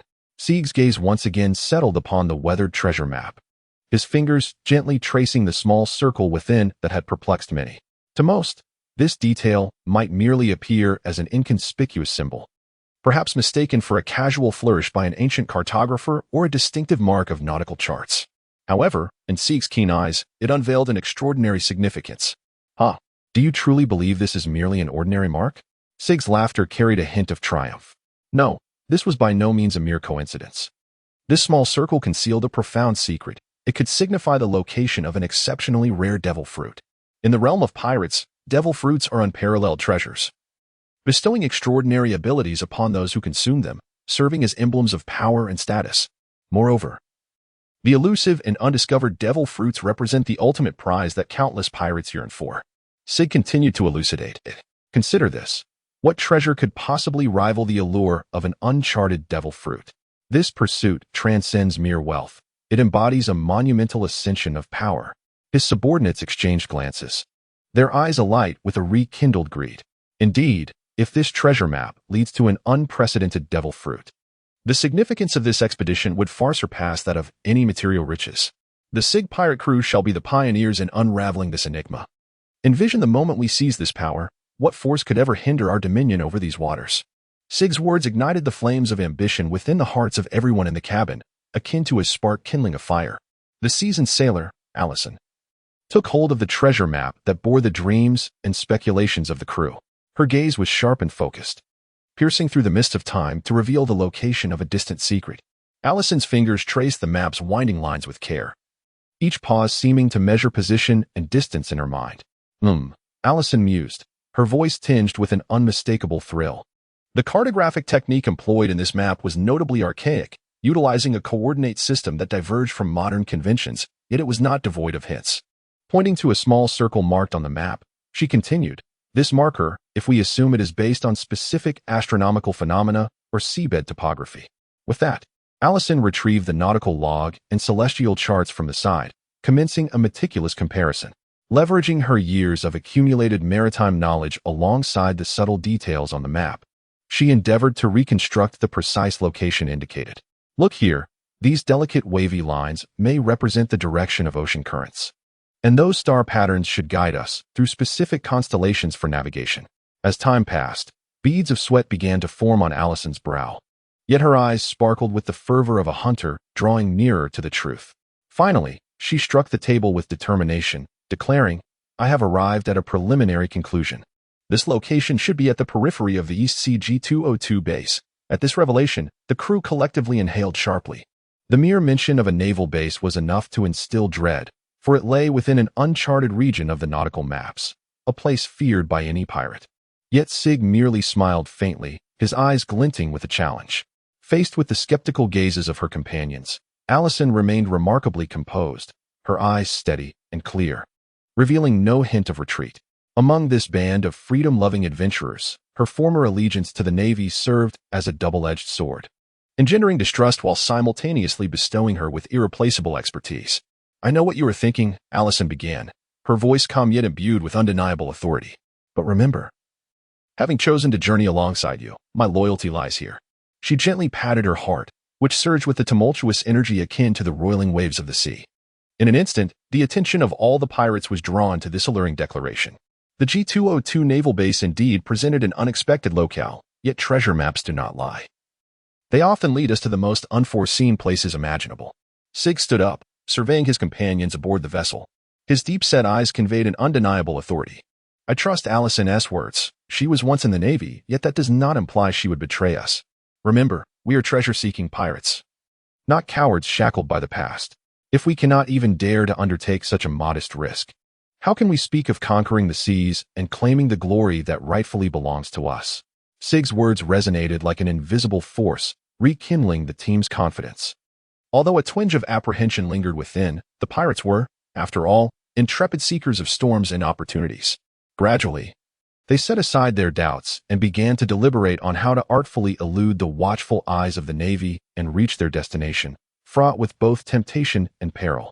Moreover, Allison added, her tone laced with a hint of cunning, "To understand the enemy is to exploit their blind spots. I possess an intimate knowledge of the G202 base's patrol routes and rotation schedules. We can leverage this information to stealthily approach the treasure's location." During this period, Sig's crew had indeed welcomed two unusual members, Catalina and Allison. Initially, their presence unsettled many crew members, yet these concerns were swiftly dispelled by a series of unexpected benefits. Through the connections fostered by these two former naval women, a subtle collaboration emerged between Sig's pirate crew and the Eastern Sea Navy base. "Listen up, mates.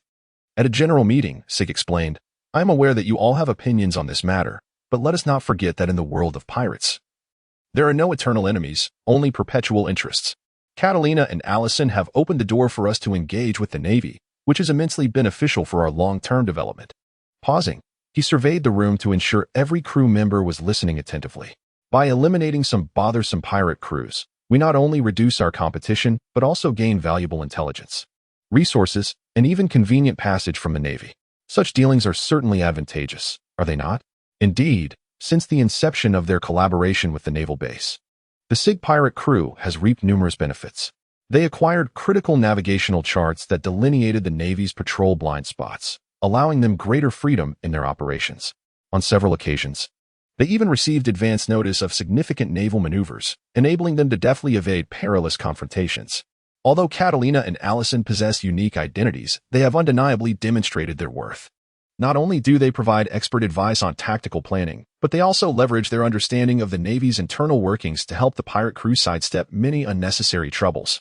During a clandestine evening discussion, Allison whispered to Sig. The Navy is not a monolithic entity.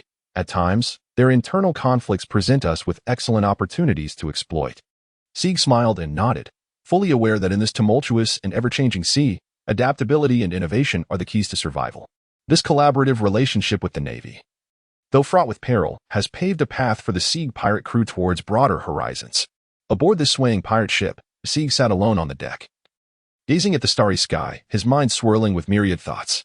As a unique being who has lived 2 lives, he comprehends more profoundly than anyone else a fundamental truth. In this intricate and multifaceted world, whether it be pirate crews, navies, or any formidable faction, unity is an illusion. Instead, it is rife with a cacophony of conflicting interests and factional strife. With a light chuckle, Higuma mused to himself, in this era, the pursuit of survival and strength cannot be constrained by superficial dichotomies of friend and foe. A so-called enemy may also be a friend, and a friend may turn into an adversary. The crux lies in how to seize advantageous relationships and opportune moments. He reflected on the experiences of his previous life, where the intricate strategies of deception and alliance in the business realm were equally applicable upon this vast ocean. In this age where the strong reign supreme, rules are meant to be shattered. The gaze of Sig radiated with resolute determination and wisdom. I, Sig, am destined to tread an unprecedented path, a journey that belongs solely to my own reign as the king of pirates. Following the conclusion of the telephone conversation, silence enveloped the office, broken only by the rhythmic crashing of waves against the shore, as if the very air had momentarily solidified. Beneath his furrowed brow lay an indescribable complexity of emotions. The colonel rose and paced to the window, gazing out at the shimmering expanse of the sea, his heart a tumult of conflicting thoughts. How had this world become so distorted? The collaboration between the Navy and pirates, once unimaginable, now unfolded before him. He muttered under his breath, his words laced with resignation and irony. The colonel understood that such decisions were not made by officers of his rank, but were the result of careful consideration by the higher echelons of the world government. Even though his heart brimmed with reluctance, he had no choice but to accept reality. Recalling the telephone call from the brigadier general at the East Blue Naval Base, he recognized that the words conveyed not only a sense of helplessness but also a clear awareness of the current situation. We must acknowledge that sometimes, for the greater good, compromises are necessary. The existence of the 7 warlords serves as a prime example. Once sovereign rulers of the sea, they have now become pawns of the government. This collaboration with the Sig pirate crew, seemingly absurd, actually serves a deeper strategic purpose. The brigadier general's words echoed in his mind, compelling him to reassess the entire affair. The colonel took a deep breath, striving to calm the tumult within. Although personally difficult to accept, as a member of the Navy, obeying orders was his duty. Moreover, from a strategic standpoint, if this opportunity could weaken other pirate crews and diminish instability in the East Blue, it may well prove beneficial. Turning back to his desk, he picked up a pen, preparing to document the forthcoming deployments. He silently resolved that, even in cooperation, the dignity and boundaries of the Navy must remain unviolated. Simultaneously, he would closely monitor the movements of the Sig pirate crew, just in case. Very well, he murmured to himself, a glint of resolve flashing in his eyes. Even in this intricate game of chess, I shall ensure that each step I take is both cautious and meaningful. For the honor of the Navy. For the peace of these waters, the necessary sacrifices and compromises may very well be the responsibilities we must bear. As the quill glided across the paper with a soft rustle, meticulously crafted plans began to take shape. The colonel understood that he stood on the precipice of morality and strategy, yet he was willing to bear this heavy burden for a loftier goal, pressing onward. In this vast and tumultuous ocean, every choice could summon towering waves, and he was prepared to embrace all challenges. Sunlight cascaded upon the boundless sea, shimmering like jewels. As a ragtag group of novice pirates, clad in tattered garments and equipped with meager supplies, sailed on a weather-beaten vessel, akin to a fawn unwittingly wandering into a lion's den, boldly entering the gaze of the Sig pirate group. Their ship bore a crookedly scrawled skull flag, which seemed to clash with the surrounding environment. What a pack of naive little creatures. Sig stood at the bow of the ship, a hint of disdain gracing his lips. The crew members behind him cast mocking glances, intrigued by this unexpected encounter. Hey, you greenhorns over there. I take it you have yet to see the world? This is the Mountain Bandit King, the flagship of the Sig pirate crew. A seasoned crew member bellowed, his words dripping with derision.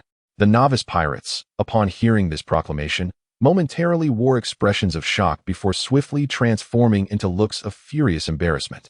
Clearly, they had not anticipated crossing paths with the illustrious Sig pirate crew. The leader among them, his body adorned with tattoos, pointed a trembling finger at the mountain bandit king, forcing a facade of calm as he shouted, "Don't be so arrogant here. We, the children of the storm, are not to be trifled with."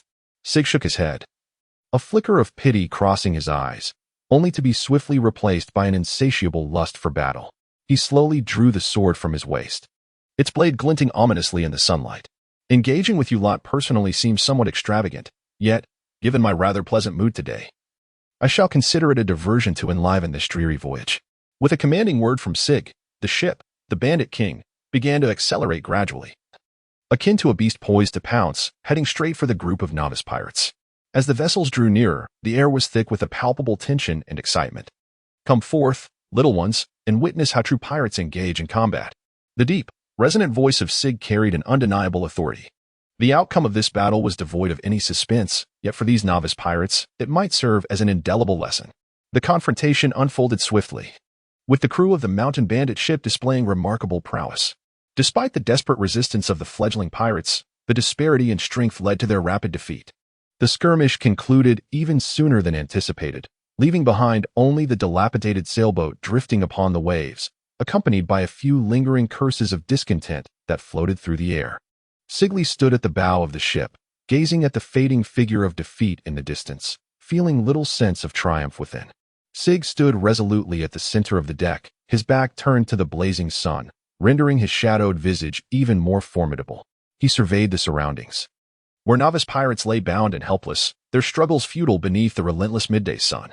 Sweat and tears mingled on their faces, a poignant testament to their agony and despair.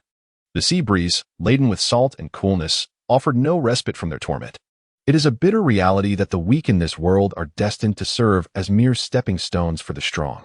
Sig's voice was deep and resonant, cutting through the cacophony of crashing waves, striking at the very core of each listener's heart. "I am Sig, the master of the Mountain Bandit King, and I do not engage in philanthropy. Dealing with the Navy, borrowing resources from them, is merely a means of survival. In this lawless expanse of ocean, there exists but one principle: the victor reigns supreme." The faces of novice pirates were etched with terror and confusion. They had envisioned joining a pirate crew as a pursuit of freedom and riches, yet they had not anticipated the brutal reality of the pirate's path. Their gazes oscillated between pleading and rage, yet none dared to utter a sound, fearful of incurring the wrath of the legendary Mountain Bandit King. But do not misconstrue. Sig abruptly shifted his tone, a playful smile curving at the corners of his mouth. "I am not devoid of humanity. You still have a chance. An opportunity to prove your worth. Tell me, what valuable intelligence do you possess, or what treasures can you lead us to? Those who perform admirably might escape death, or even become one of us." His words seemed to pierce through the dense fog of despair like a faint glimmer of light, igniting a flicker of hope in the eyes of several novice pirates. They began to whisper among themselves, some recalling secrets overheard during their voyages, while others pondered how to fabricate information compelling enough to sway Sig. Meanwhile, the crew of the Mountain Bandit ship busied themselves clearing the battlefield, mending minor damages sustained in the skirmish, all the while keeping a vigilant watch over the captives to ensure none attempted to escape. The sea breeze carried the briny scent of the ocean and the distant call of islands, as a silent game of survival unfolded aboard the vessel. As time passed, a few novice pirates mustered their courage and began to cautiously divulge snippets of potentially useful information. Sig listened attentively, occasionally nodding or smirking, as if appraising the worth of each piece of information. For those pirates who provided genuinely valuable intelligence, he granted them leniency and commanded his subordinates to supply them with basic provisions of water and food as a temporary reprieve. Remember, after Sig completed all matters at hand, he once again addressed everyone. "This vast ocean shows no mercy to the weak. Only the strong can inscribe their own legends. You must either become my blade or a specter upon the sea." As the sun descended, the sea was bathed in a golden hue, and the Pirate King ship continued its voyage, leaving behind the novice pirates with their complicated emotions and profound anxieties about their uncertain fates. And Sig, the pirate who danced on the brink of justice and evil, cast a longer shadow in the fading light of the sunset. As the sun sank lower, the sea breeze brought a touch of coolness, yet on the deck of the Pirate King ship, the young pirate captain remained firmly bound, his body weakened from prolonged exposure. His cracked lips resembled parched earth, with blood seeping from the fissures. His skin, scorched by the blazing sun, bore a reddened hue, with patches peeling away to reveal tender, pink flesh beneath, akin to the bark of an ancient tree weathered by the elements. His eyes, half open and vacant, flickered with a faint glimmer, as if they were on the verge of extinguishing. Sig stepped out of the cabin, his gaze sweeping over the young pirate, and a fleeting pang of compassion flickered in his heart. He moved aside and quietly instructed his first mate, "Offer him some water, but make it clear that this is his final opportunity." The first mate nodded and retrieved a wooden bucket, carefully tilting it to let a few precious drops of clear water trickle down the young pirate's parched lips. The young man felt the soothing moisture, his throat instinctively convulsing, much like a plant in the desert eagerly absorbing the life-giving rain after a long drought. "Speak," Sig urged. "What value do you possess that warrants our keeping you?" Sig's voice resonated with an emotional detachment, yet it exuded an undeniable authority. In this merciless ocean where the strong prevail over the weak, compassion can often be a luxury. However, the true wisdom of survival lies in the adept utilization of every resource. A glimmer of vitality finally returned to the young pirate's eyes. He spoke slowly, his voice hoarse. "Get out of my way." Sig's patience seemed to have been swept away by the sea breeze, and his displeasure was clearly visible on his face. He squinted his eyes, coldly scrutinizing the young pirate, whose defiant demeanor evidently exceeded his expectations. In the world of pirates, only those who are attuned to the currents of the times can endure. This young man's obstinate resistance was akin to digging his own grave, stubbornly unyielding. "It appears you have chosen the most arduous path." Sig's voice resonated with a deep, chilling authority that brooked no dissent. With a subtle wave of his hand, the crew members beside him immediately comprehended his intent, swiftly and adeptly hoisting the young pirate from the ground and binding him tightly with resilient ropes. Despite his physical constraints, the defiance in the young pirate's gaze remained undiminished. He spat, mustering every ounce of strength to declare, "To hell with you, you dogs of the Navy. I would rather perish than bow to your demands." Upon hearing this, Sig raised a sardonic smile at the corners of his mouth. He chose not to elaborate further, merely nodding to his crew, signaling them to take this obstinate individual away. Let him relish the experience of waiting in darkness. After all, a living prisoner holds some utility for the Navy. As the crew dragged the young pirate into the dimly lit hold, tranquility returned to the deck. The waves lapped against the hull, producing a rhythmic sound that seemed to recount the countless tales of similar fates that had unfolded in these waters. Sig stood with his hands clasped behind his back, gazing intently at the horizon, yet his mind was occupied with the scheming of his next move. Within the dimly lit confines of the ship's hold, piercing screams permeated the stifling air, each cry akin to a sharp blade slicing through the heart, stirring waves of unease.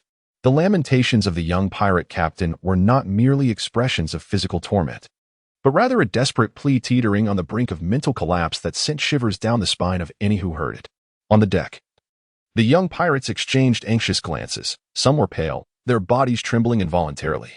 Fear coiled around their hearts like an invisible noose. A flicker of disbelief crossed the young captain's eyes.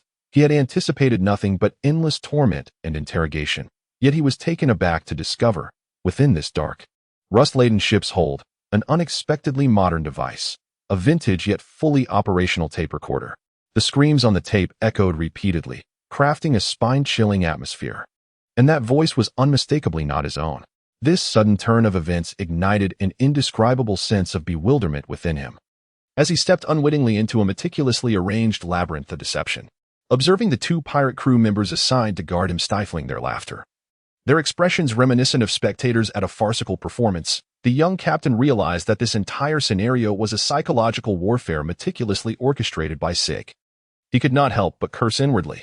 Sig, true to his cunning nature, wielded fear as a weapon, intent on psychologically undermining this new cohort of pirates. The harrowing screams from the tape continued to play on a relentless loop, each echo akin to an unseen blade, slicing through the taut nerves of everyone aboard the vessel. On the deck, the fledgling pirates exchanged anxious glances, some as pale as parchment, their legs trembling uncontrollably. Fear silently permeated their ranks, as if someone were indeed enduring inhumane torment. Suddenly, the recording ceased abruptly, plunging the entire cabin into a suffocating silence. A playful smile graced the corners of Sig's mouth, clearly indicating that he had anticipated the young pirate's responses. The true battle often rages most fiercely in the realm of the mind. These novices, unweathered by the storms of experience, served as the perfect subjects for his psychological tactics. Thus, he lightly tapped his intercom twice, issuing the next command, switch to side B. The order was succinct yet powerful, exuding an undeniable authority. With Sig's command, the atmosphere within the cabin grew increasingly oppressive. The tape began to turn slowly, and this time, the voice emanating from the speakers was more harrowing than before. It was a wail infused with despair and agony, seemingly rising straight from the depths of hell, sending chills down the spine. This deliberately crafted aura of terror aimed to extinguish any flicker of resistance in the hearts of the young pirates who harbored false hopes. On the deck, upon hearing this new recording, many of the young pirates began to weep softly, some even collapsing to the ground, their mental fortitude on the verge of shattering. The air was thick with a sense of despair, and the shadow of death had silently enveloped the entire ship. The unbound young pirates huddled together, their eyes reddened, tears cascading down their cheeks in silence. In the flickering light, each face was etched with fear and helplessness. One of them trembled as he spoke, haltingly recounting the horrors he had witnessed aboard another ship that had been pillaged, how the pirates ruthlessly tormented the crew merely to extract the secrets of treasure maps or simply for their own amusement. Those images haunted him like a nightmare.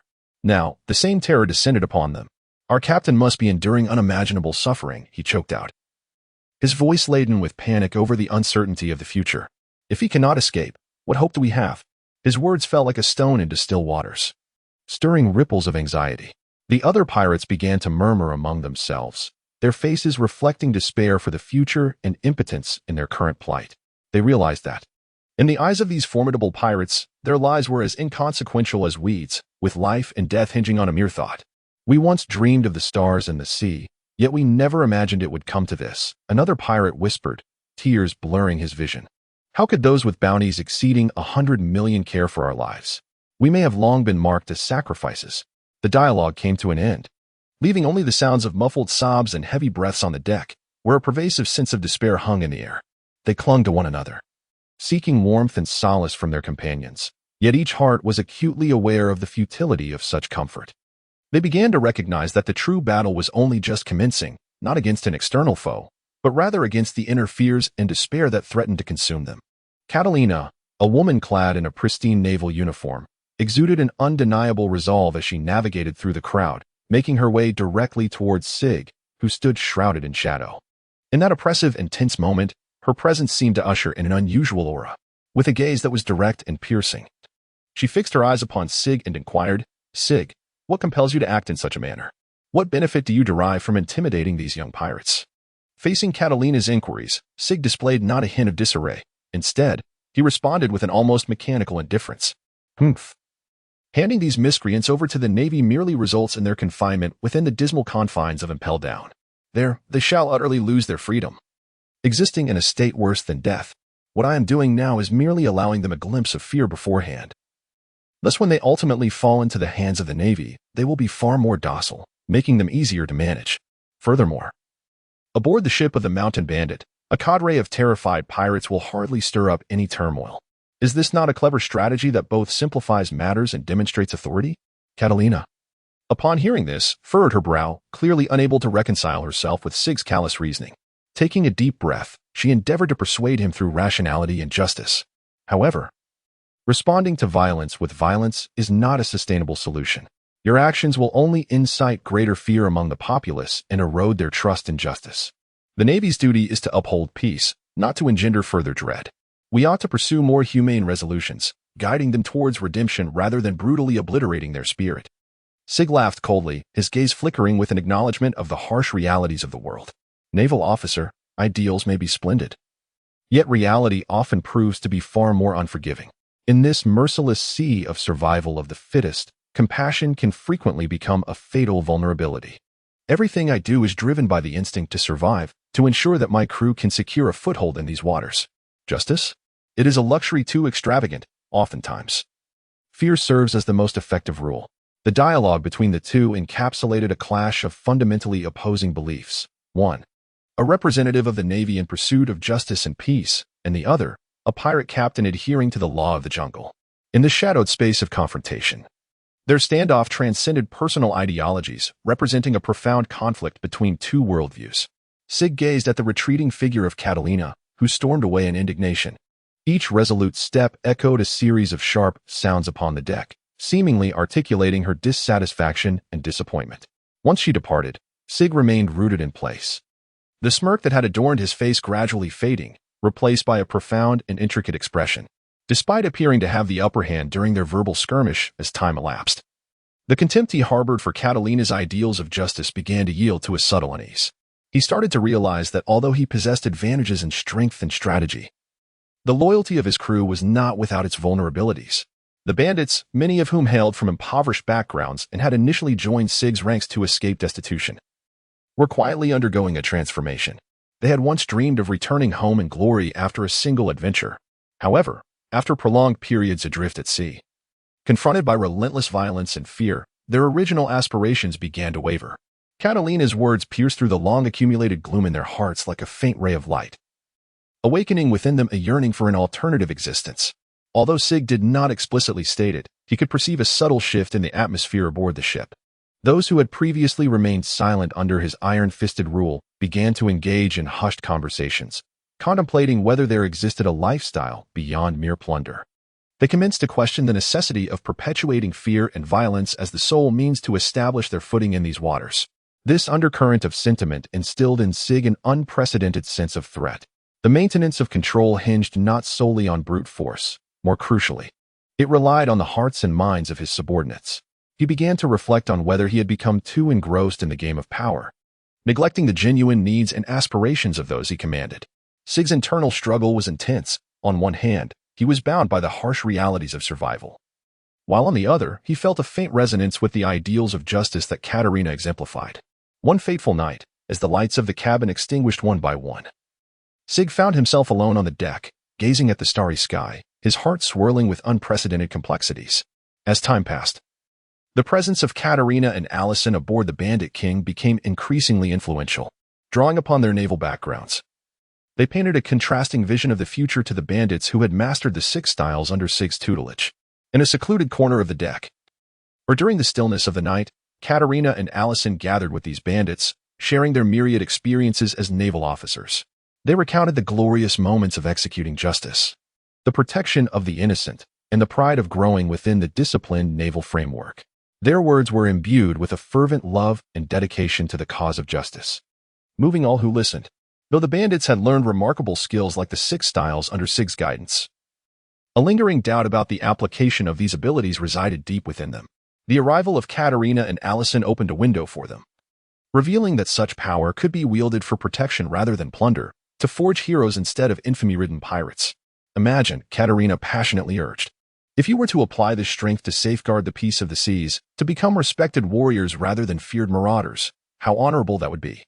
The Navy seeks talented and courageous individuals like you. Those who can master the 6 styles will undoubtedly find their place within its ranks, Allison added.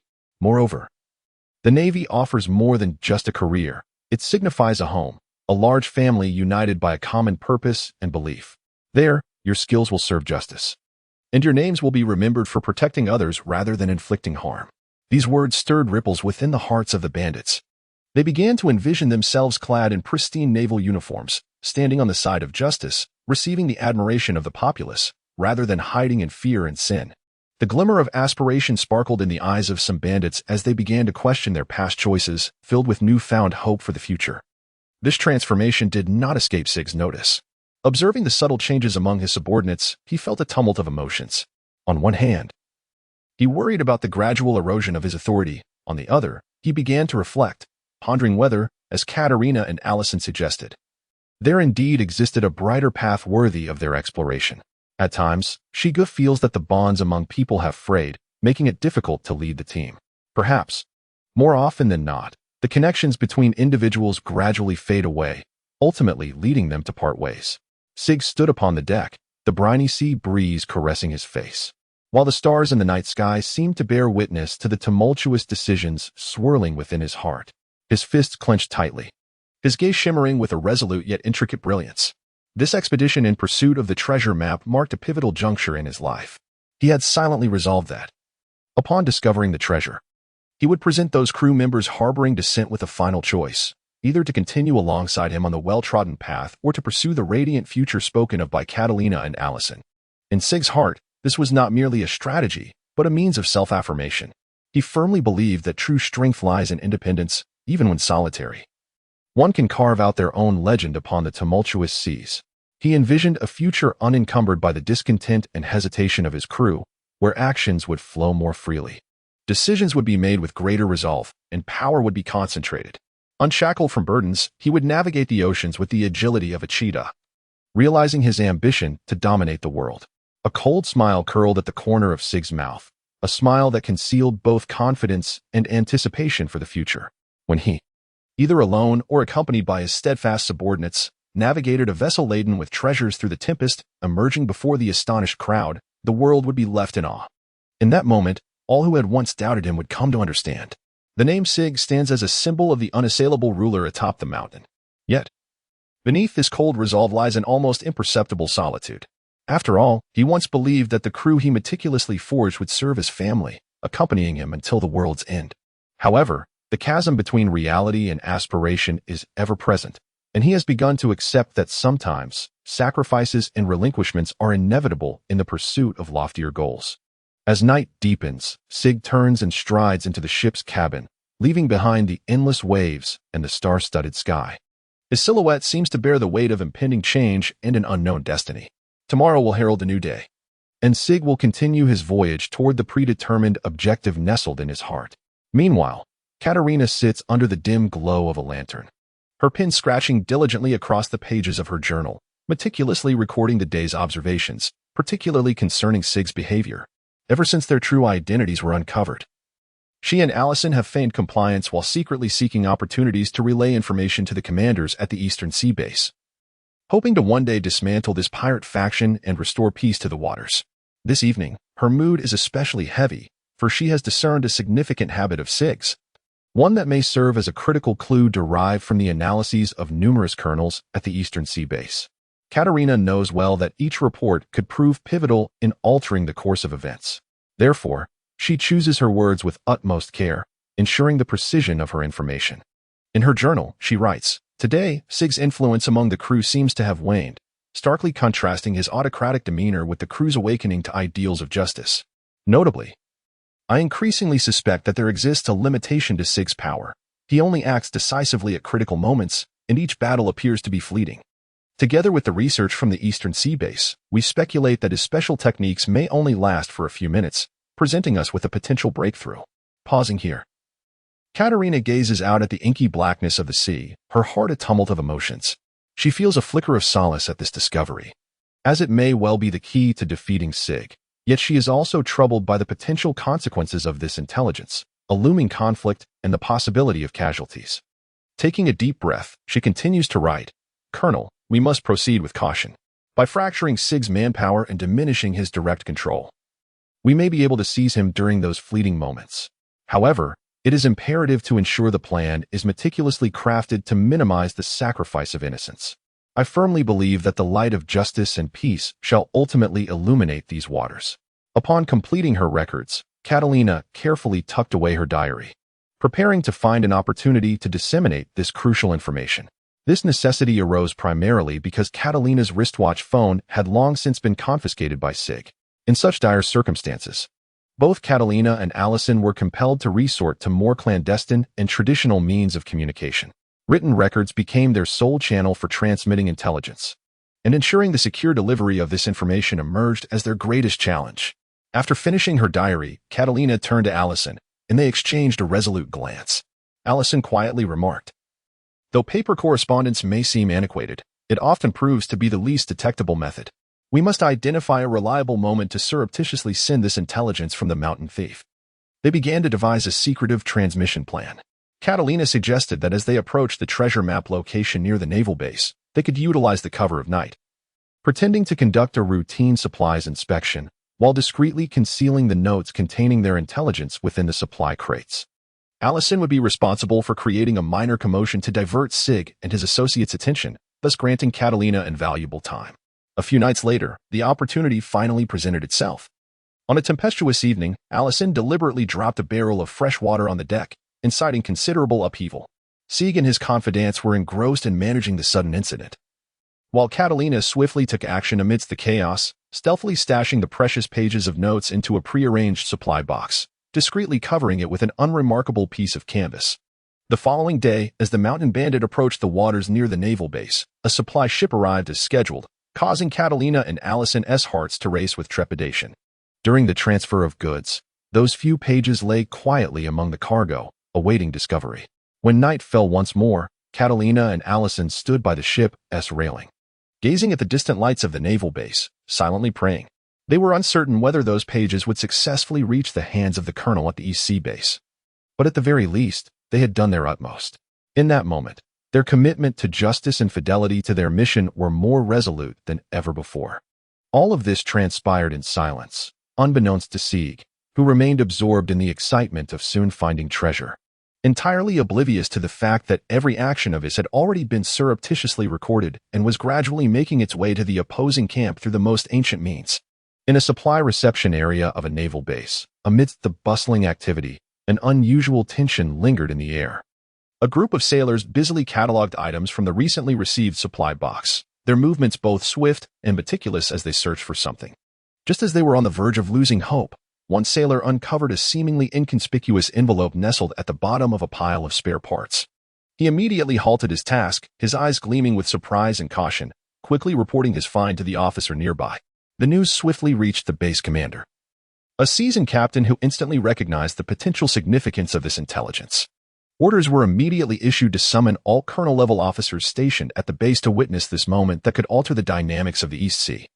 The atmosphere in the conference room grew exceptionally solemn as a dozen naval colonels gathered around the long table, their gazes fixed upon the young officer holding the envelope. Under the watchful eyes of all present, the officer meticulously opened the envelope and extracted several carefully folded sheets of paper. As the contents of the letter were gradually revealed, the air in the room seemed to solidify. The colonels held their breath in anticipation, the only sound being the faint rustle of the paper. The letter detailed Sig's patterns of activity, his potential vulnerabilities, and the special power that he could sustain for only a few minutes. More importantly, it concluded with Catalina's specific recommendations on how to divide and capture Sig, with each word echoing a steadfast commitment to justice and loyalty to the naval mission. Upon finishing the letter, the conference room fell into a profound silence, which was soon shattered by a fervent discussion. The colonels exchanged opinions and devised urgent response strategies, each acutely aware that this was not merely a simple transmission of information, but a pivotal key to the future tranquility of the East Sea. In that spacious and solemn conference room, the dozen naval colonels encircled the table, the letter in their hands akin to a stone cast into a tranquil pond, sending ripples across the surface. They conversed in hushed tones, their faces a tapestry of astonishment, curiosity, and caution.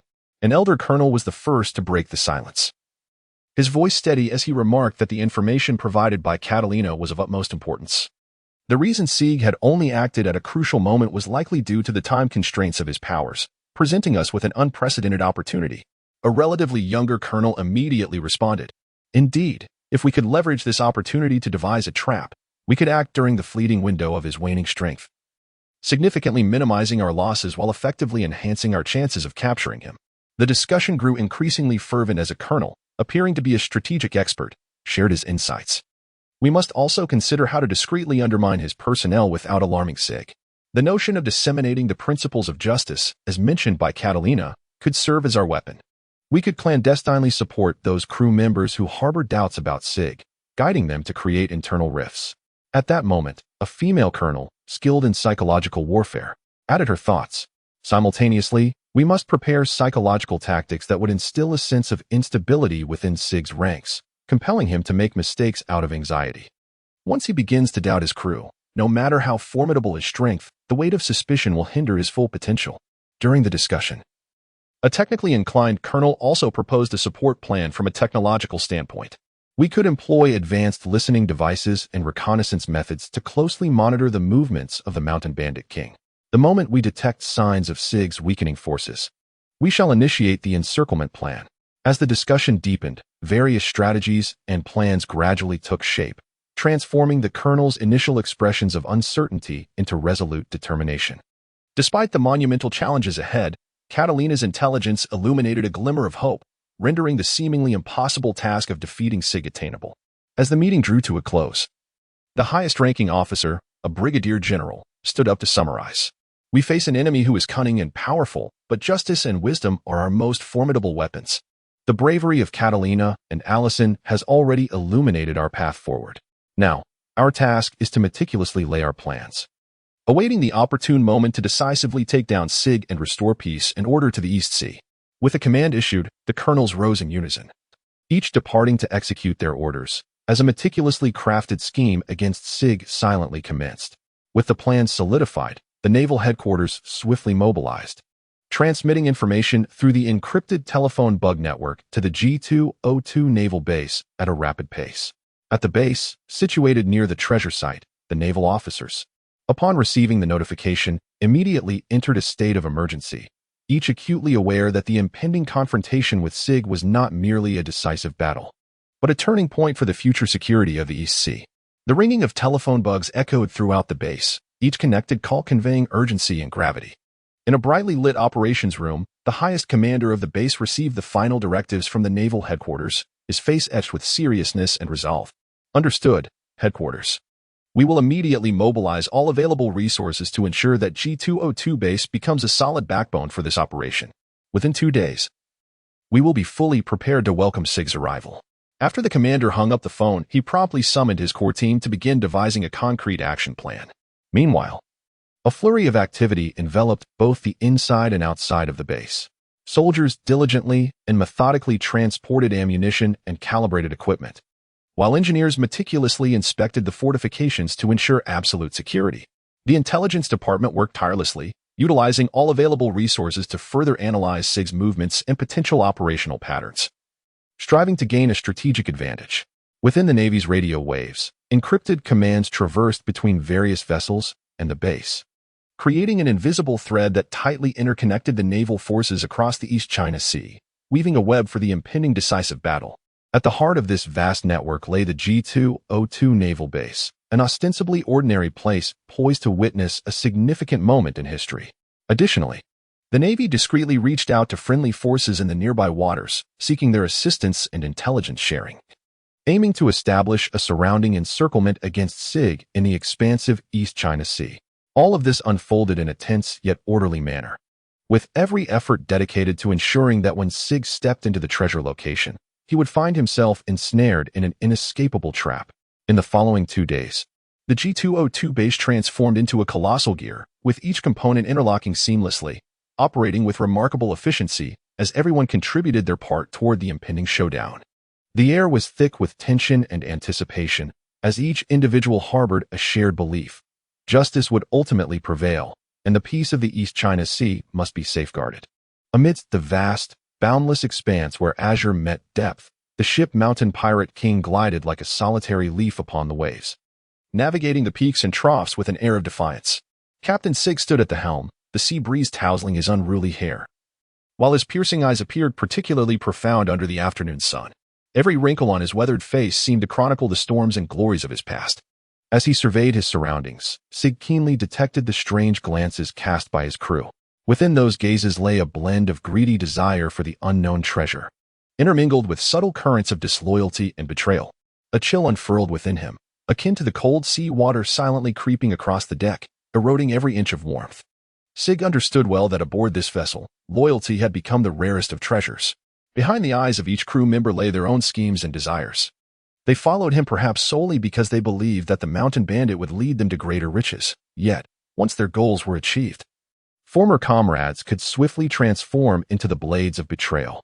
Reflecting on the beginning of their voyage, this group had once been filled with fervor, swearing to weather all storms together. But the harshness of reality relentlessly battered this fragile unity like the ceaseless waves of the sea. Sig realized that true pirates must not only conquer the seas, but also master the hearts of men. The crew before him had evidently strayed from their original path, devolving into a disjointed assembly of individuals. At that moment, a resolution quietly took shape within Sig's mind. When the ancient treasure map revealed its secrets, whether he returned laden with riches or empty-handed, it would mark the moment he parted ways with this band of companions. Amidst the vast ocean, each person's fate ultimately culminates in a solitary voyage, and he, Sig, would embark once more in search of those trustworthy souls capable of weathering the storm together. Thus, a cold smile graced Sig's lips, a resolution towards the future and a farewell to the past. The road ahead may be long and fraught with uncertainty, But only by shedding the burdensome detritus can the ship of the mountain bandit king sail forth unencumbered. Siege stood at the ship's railing, gazing into the boundless horizon, his mind embroiled in a fierce internal struggle. Indeed, without the numerous yet unreliable crew members, the formidable vessel, the king of pirates, resembled a lifeless behemoth. Its operation and maintenance becoming a colossal burden.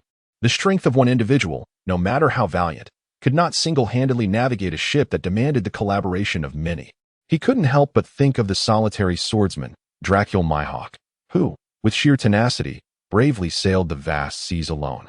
That sense of freedom and ease inspired countless admirers. The elite of the G202 naval base, despite lacking the crucial treasure map, remained captivated by the island's enigmatic legends, choosing to venture forth and explore with their own strength. Emboldened by a thirst for the unknown and a pursuit of glory, they set foot on this uncharted territory, absent from any maritime charts. With no detailed guidance, they relied solely on experienced guides and intuition, navigating through the dense jungle. Initially, they were brimming with confidence, well-equipped and planning to secretly establish surveillance and defensive measures on the island, hoping to gain an advantage over potential competitors in the future. However, the island seemed to possess a will of its own, silently yet powerfully repelling the intruders. As the team delved deeper, the sky gradually became shrouded in thick clouds, the sunlight turning into a rare and precious commodity. A dense fog crept in like a specter, enveloping the entire island in a shroud of chaos. This mist was unlike the ordinary. It was thick enough to nearly touch, resembling stirred milk, viscous and chilling. It filled the air with a stifling dampness. In such an environment, even the most seasoned naval soldiers felt an unprecedented sense of confusion and unease. The compass became ineffective, GPS signals were disrupted, and even the experienced guides lost their sense of direction within the fog. They began to realize that the island seemed to wield some supernatural power that rendered all technology feeble and impotent. As time passed, the tension and fear among the team members escalated, each step fraught with uncertainty and peril. They began to experience hallucinations more frequently. Some claimed to hear whispers in their ears, while others saw flickering lights and shadows that did not exist, as if the island itself was subjecting them to a psychological trial and deception. In this fog-enshrouded forest, the elites of the G202 naval base found it far more challenging than anticipated to leave their mark on the island. They had to first learn to respect the rules of this unknown realm and discover a way to coexist harmoniously with it. Otherwise, the island would forever remain their labyrinth, ensnaring them in its depths, leaving them lost and unable to escape. Deep within the mist-laden thicket, the G202 naval team halted their progress. They formed a circle, their faces faintly illuminated in the dim light, as tension and fear quietly spread among them. Each person's eyes reflected the same unease of their companions, and their breaths resonated heavily in the stillness, as if the very air was laden with oppression. Have we lost our way? A young soldier's voice trembled slightly, shattering the silence, his face etched with unmistakable panic. Stay calm. We have a well-trained team, and we will undoubtedly find a way out. The squad leader attempted to reassure everyone with a firm tone, yet even he could not entirely conceal the uncertainty lacing his words. Around them, the outlines of trees appeared ghostly and distorted in the fog, as if every leaf whispered mockingly, deriding their helplessness. Suddenly, a cacophony of harsh cawing from crows pierced the oppressive air. The sound was shrill and piercing, akin to a harbinger of death, tightening their chests and amplifying their anxiety. That does not sound like ordinary crows, remarked an elder guide, furrowing his brow. He squinted, attempting to discern direction through the thick mist, but all efforts proved futile. The team exchanged anxious glances. Some gripped their weapons tightly, while others instinctively wrapped their arms around themselves, as if to ward off the invisible threats that surrounded them. Every subtle movement in the fog, every rustle of the wind through the grass, was sufficient to quicken their heartbeats and heighten their nerves.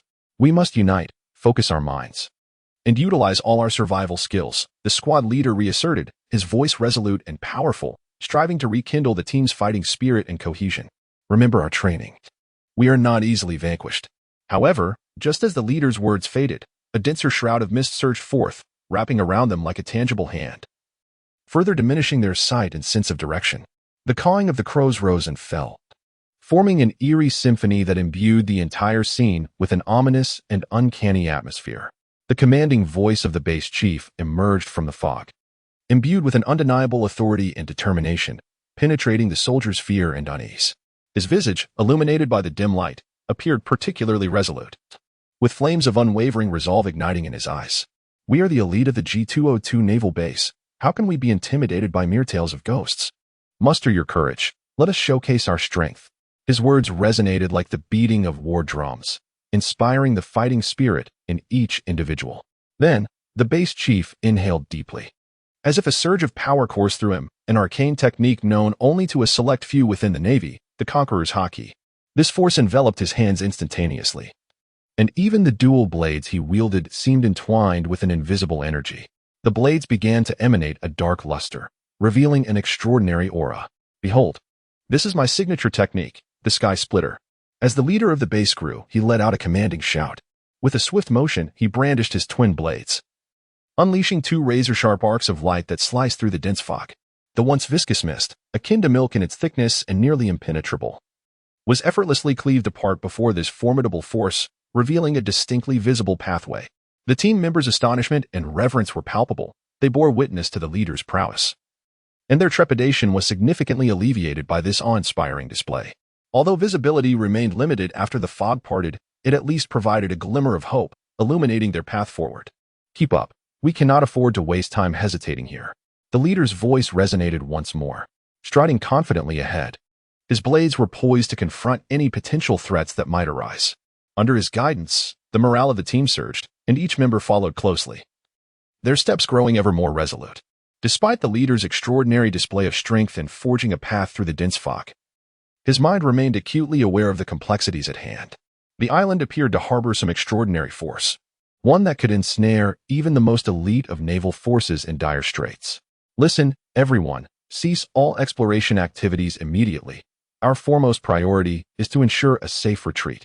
The leader's tone was grave and decisive. He turned to face his followers, his gaze radiating an undeniable determination. We have underestimated the perils of this island. Remaining here to set traps will only render us victims. The team exchanged glances, some reluctant, yet the recent experience lent credence to the leader's judgment. In this realm of uncertainty, each step could lead to a trap, and losing one's way was merely the most benign of consequences. We will gather all available information and swiftly return to the G202 naval base to report our findings. The leader continued to issue commands while activating the emergency communication device to request assistance from the base. We must inform the higher-ups that the situation here exceeds our expectations and may involve threats of a greater magnitude. With the issuance of the retreat order, the atmosphere among the ranks transformed from one of tension to efficient order. They swiftly organized their equipment, leaving markers along the way to ensure that anyone who fell behind could retrace their steps. The plans regarding treasure maps and trap setups had been cast aside, as survival emerged as the most pressing objective. The thick fog still lingered, yet it no longer instilled fear in the faces of this disciplined group. Concealed within the shroud of mist, a peculiar and enigmatic creature quietly observed the G202 naval base's team. Its body seemed to meld seamlessly with the fog, save for its ghostly white pupils that flickered within the haze, akin to the brightest stars in the night sky, both eerie and captivating. These beings appeared to harbor a profound curiosity towards humanity, particularly towards the base commander, whose display of formidable strength ignited an inscrutable interest in their gaze. For the members of the Navy, apart from the base commander who had gained the ability to pierce through the fog due to his awakened armed color, the remaining team members remained oblivious to the presence of these creatures, ensnared by the mist. They continued their retreat along the markers, the occasional murmur of conversation and the sound of footsteps echoing in the stillness of the forest, completely unaware that they had become subjects of observation. The movements of these beings were swift and silent. They leaped among the treetops or glided through the fog, seemingly a part of the mist itself, effortlessly weaving around the naval team without any indication of intent to harm. They seemed to be assessing or perhaps waiting for something. The fleeting glimmers in their white pupils reminiscent of a silent communion, though the base commander did not directly perceive these creatures. Years of experience alerted him to an unsettling presence, an instinctual feeling of being watched that heightened his vigilance. He slowed his pace, casting furtive glances around in an attempt to detect any anomalies, while subtly urging his team to remain alert and prepare for any unforeseen circumstances. Everyone, I sense we are being watched. Maintain formation and be ready for any sudden developments, he whispered to the closest members of his team. His words conveyed a hint of caution, further intensifying the atmosphere among the ranks. In this charged ambience, the G202 naval base team continued their retreat, accompanied by those beings with white pupils like phantoms. This silent confrontation unfolded beneath the veil of fog, adding an air of mystery and unease to the unknown island. As the team persevered, the mist began to thin, revealing the distant coastline like a beacon of salvation slowly coming into view. At that moment, both the base commander and the ordinary team members could not suppress their expressions of surprise and relief. The sea breeze carried a hint of saltiness. Yet it also brought the hope of home. They were finally on the verge of escaping this island fraught with uncertainty and peril.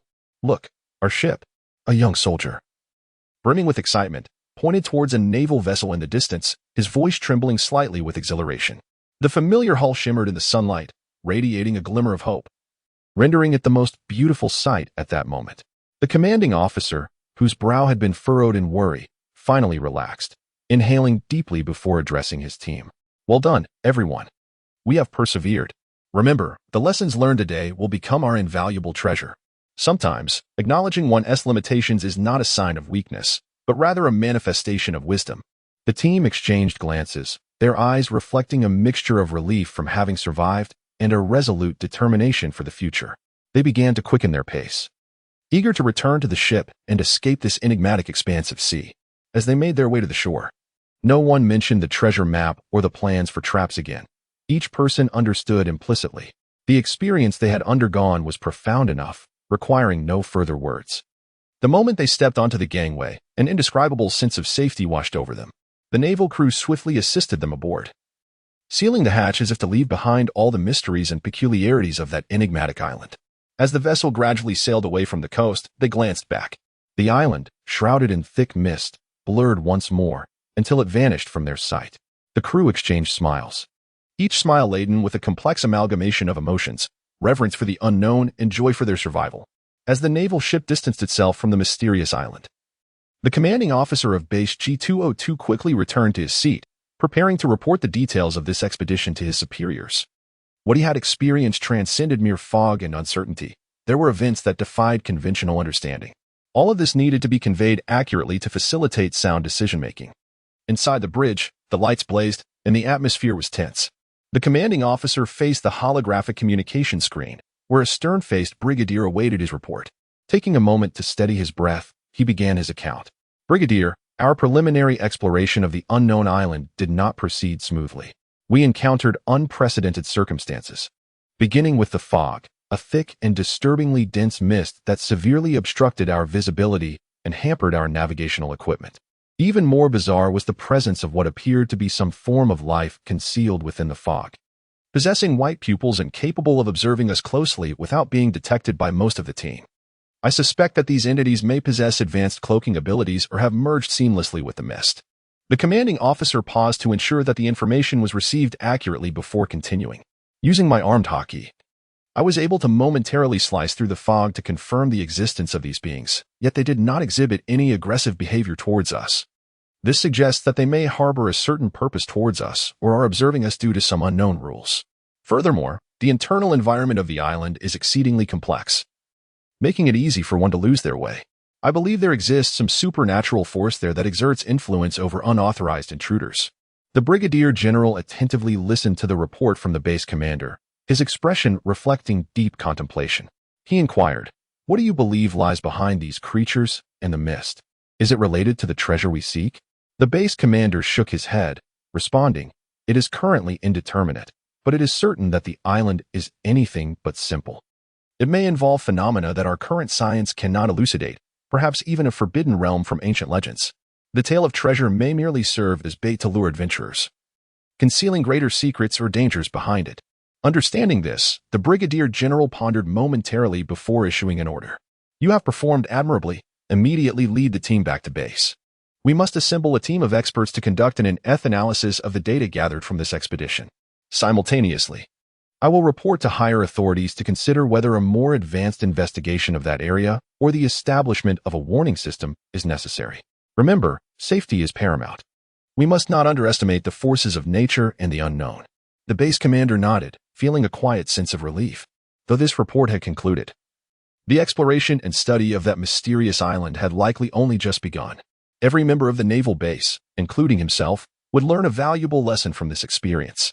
The ocean is eternally more enigmatic than humanity can fathom, and exploring it requires not only courage but also a profound sense of reverence. After listening to the base commander's detailed report, the Naval High Command reached a strategic consensus following careful deliberation. They believed that direct intervention in the deep exploration of that mysterious sea posed significant risks, likely resulting in severe losses. Moreover, the existing technology and capabilities of the Navy would struggle to contend with unknown creatures and potential supernatural phenomena. Consequently, they resolved to adopt a more conservative and indirect strategy, utilizing the available intelligence to observe and manipulate other forces poised to enter that region. Base Commander, your judgment is astute. The enigma of that sea is not something we should directly confront at this moment. However, we are aware of the Mountain Bandit King. Sig's obsession with the treasure map, which presents us with an opportunity, came the unmistakable voice of the Naval Brigadier General through a secure channel. Imbued with a tone of unwavering decisiveness, we need not delve into the lion's den. We shall merely establish a perimeter and await Sig and his entourage to unwittingly step into that unknown trap. In accordance with this new strategy, the G202 base swiftly adjusted its deployment, refraining from dispatching large fleets near the enigmatic waters. Instead, they dispersed into several small teams, patrolling and monitoring the surrounding maritime areas. Utilizing advanced reconnaissance equipment, they closely tracked the movements of the Pirate King's vessel while continuously monitoring the region's weather, ocean currents, and other natural phenomena, striving to acquire valuable information at the earliest opportunity. Simultaneously, the technical department of the base began to work overtime, attempting to simulate the unique environment of the area based on the commander's descriptions, analyzing potential biological characteristics, and speculating on their relationship with the natural surroundings. Although direct confrontation with the unidentified organisms was not within the plan, understanding both friend and foe is crucial to devising subsequent countermeasures. Once all preparations were complete, the Naval High Command confidently believed that the strategy not only circumvented unnecessary risks but also effectively utilized third-party forces to uncover the truths of that maritime realm. They envisioned that as Sig and his crew entered the mist-shrouded islands with hope, they would be met with unforeseen challenges. Meanwhile, the Navy could remain at a safe distance, reaping the rewards and gathering invaluable intelligence, with the potential to intervene decisively if necessary, eliminating this source of instability in the East Sea. This strategy, seemingly effortless, was in fact a manifestation of meticulous calculation and planning. The Navy's actions were subtle and silent, akin to an undercurrent awaiting the opportune moment. In this vast ocean, a contest surrounding the unknown and treasures had quietly begun, with the intricate chessboard of various forces just starting to unfold. Sig stood upon the deck, the sea breeze caressing his face, imbued with a briny essence as his gaze traversed the shimmering surface of the ocean. In the distance, he beheld the silhouette of a mysterious island shrouded in mist, prompting a cascade of thoughts within him.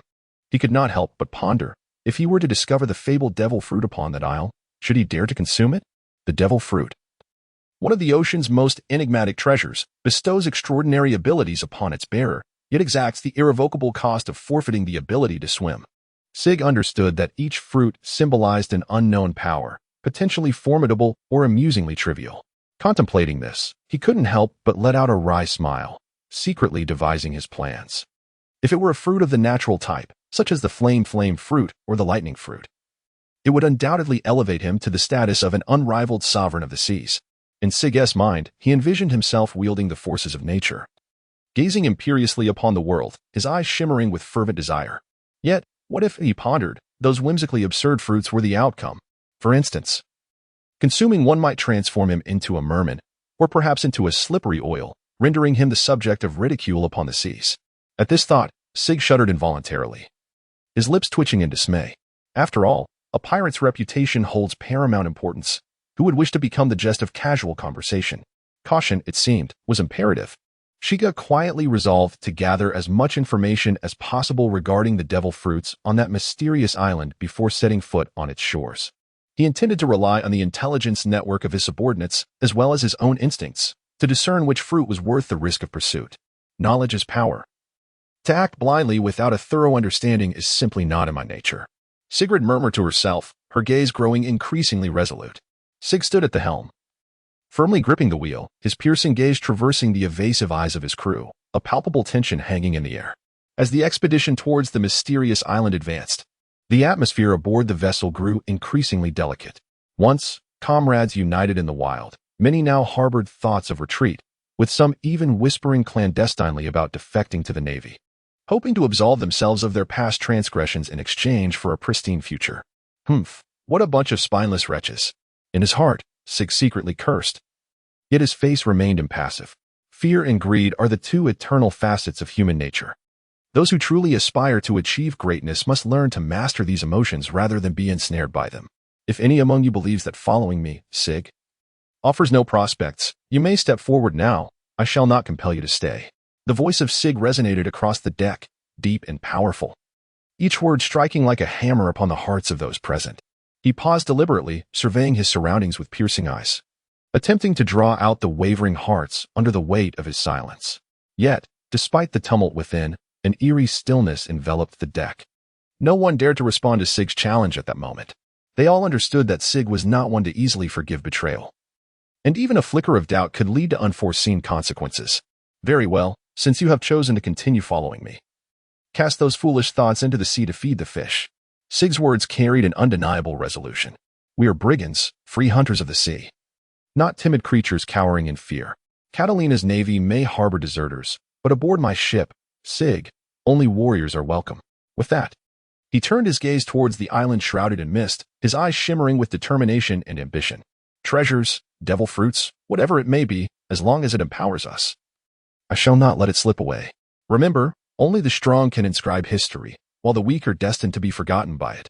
As soon as Sig's voice fell, the atmosphere aboard the Bandit King's ship plummeted to an icy silence. The crew exchanged glances, a palpable sense of unease spreading among them. Sig's declaration served both as a proclamation and a warning, instilling an unprecedented sense of pressure upon the brazen bandits. The unwavering resolve of their leader was as profound as the ocean and as fierce as a tempest. Such power was beyond their capacity to withstand. A few audacious bandits, trembling with trepidation, stepped forward, attempting to shatter the suffocating silence. Their voices quivered, yet they endeavored to maintain composure. Chief, we are indeed united in purpose. It is merely that the uncharted waters and the fabled devil fruits. Sig's gaze swept across the band of brigands, his eyes seemingly capable of penetrating the very souls of those before him, instilling a palpable sense of dread. What lay beneath this fear? Was it the terror of the unknown, or perhaps the anxiety of one's own avarice? It is vital to remember that fear and greed can serve as either a powerful impetus or a formidable tomb.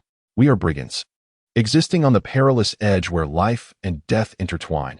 Each venture upon the sea is a gamble with fate itself. Yet, as long as we remain united and resolute, no obstacle is insurmountable. His words carried an undeniable authority, subtly laced with an almost imperceptible encouragement. As for the devil fruit, it is a double-edged sword. Consuming it may bestow extraordinary powers, yet it could also lead to unforeseen constraints. But therein lies the allure of adventure, does it not? It is the unknown that beckons us to pursue it. Sig's tone softened slightly, offering the crew a measure of solace. Now, return to your preparations, inspect the weaponry, and ensure the ship is in optimal condition. We do not know what awaits us ahead, but as long as we are well prepared, we can minimize the risks.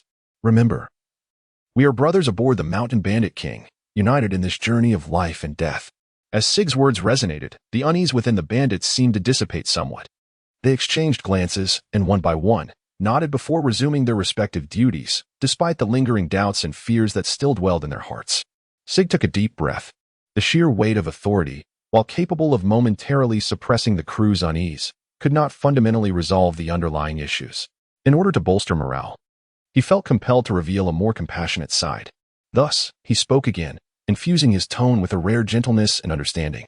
I am aware that each of you harbors your own dreams and concerns. This expedition is indeed fraught with peril and uncertainty, and I cannot assure that everyone will return unscathed. However, I implore you to trust that I, Sig, would never orchestrate needless sacrifices. Our mission is clear, and the rewards shall be bountiful. Pausing for a moment, he cast a warm gaze over each face, engaging in a silent dialogue. I promise that once we successfully explore this treasure map island, regardless of whether we return laden with riches or empty-handed, I will grant you the freedom to choose your own path. Those who wish to remain and continue this grand adventure with me are most welcome. Those who desire to settle with their newfound wealth shall face no opposition from me, just as I have treated those brothers who chose to depart before. I shall provide you with ample gold and a small vessel to ensure you can embark on a new beginning. Sig's words were like a gentle spring breeze, dispelling the shadows that loomed over the crew's hearts. They began to whisper amongst themselves, their faces alight with joy. Clearly, such a promise alleviated the burdens they carried and illuminated their path with hope. We are brothers, and even more so, comrades in arms. In these vast seas, trust and respect are more precious than gold. Let us join hands to embark on this adventure, for after it, regardless of the paths we choose, this shared experience and camaraderie will remain our collective treasure. His words resonated with conviction. Each phrase exuded his determination and sincerity. This declaration acted as a potent elixir, not only stabilizing the crew's spirits but also rekindling the fire of their fighting spirit. They began to fervently discuss the impending expedition, sharing their dreams of treasure. As the atmosphere shifted from tension to enthusiasm, brimming with anticipation for the unknown and a fervent desire for success. Upon witnessing the scene, a satisfied smile graced the corners of Sig's mouth. At times, beyond the application of an iron fist, understanding and respect can more effectively unite hearts. Over the past 2 days, a remarkable transformation had taken place aboard the Pirate King's ship. Words flowed like a warm tide, permeating the hearts of every crew member. They began to perceive the impending adventure through a new lens, driven not merely by a thirst for riches, but rather by an insatiable curiosity for the unknown and a profound appreciation for the freedom of choice. Some crew members gathered together, animatedly discussing the dreams they wished to realize upon discovering treasure. Some aspired to return to their homeland, purchasing a plot of land with their newfound wealth to lead a tranquil agrarian life, far removed from the clamor of conflict. Others envisioned opening a tavern in a bustling metropolis, relishing a peaceful yet vibrant daily existence, while a few half-jokingly expressed a desire to join the Navy, seeking to protect the oceans in an alternative manner. Although such declarations often elicited laughter, they concealed a sincere contemplation of diverse lifestyles. As night descended, a bonfire flickered to life on the deck, with everyone gathering in a circle to share their stories and dreams for the future. An unprecedented sense of ease and unity permeated the air. Yet, amidst this warm and hopeful bonfire gathering, an unspoken turmoil stirred within Sig's heart. The presence of Catalina and Allison, two beautiful and enigmatic women, became a source of inexplicable concern for him, distinct from the curiosity and desire that the other crew members harbored towards them. Sig's demeanor towards them was marked by a cool detachment and a wary vigilance. In these waters, beauty often coexists with peril. The presence of these two women undoubtedly introduced an element of uncertainty to the impending adventure. He deliberately avoided direct communication with them, apprehensive that he or his crew might be beguiled by appearances, thus compromising their judgment.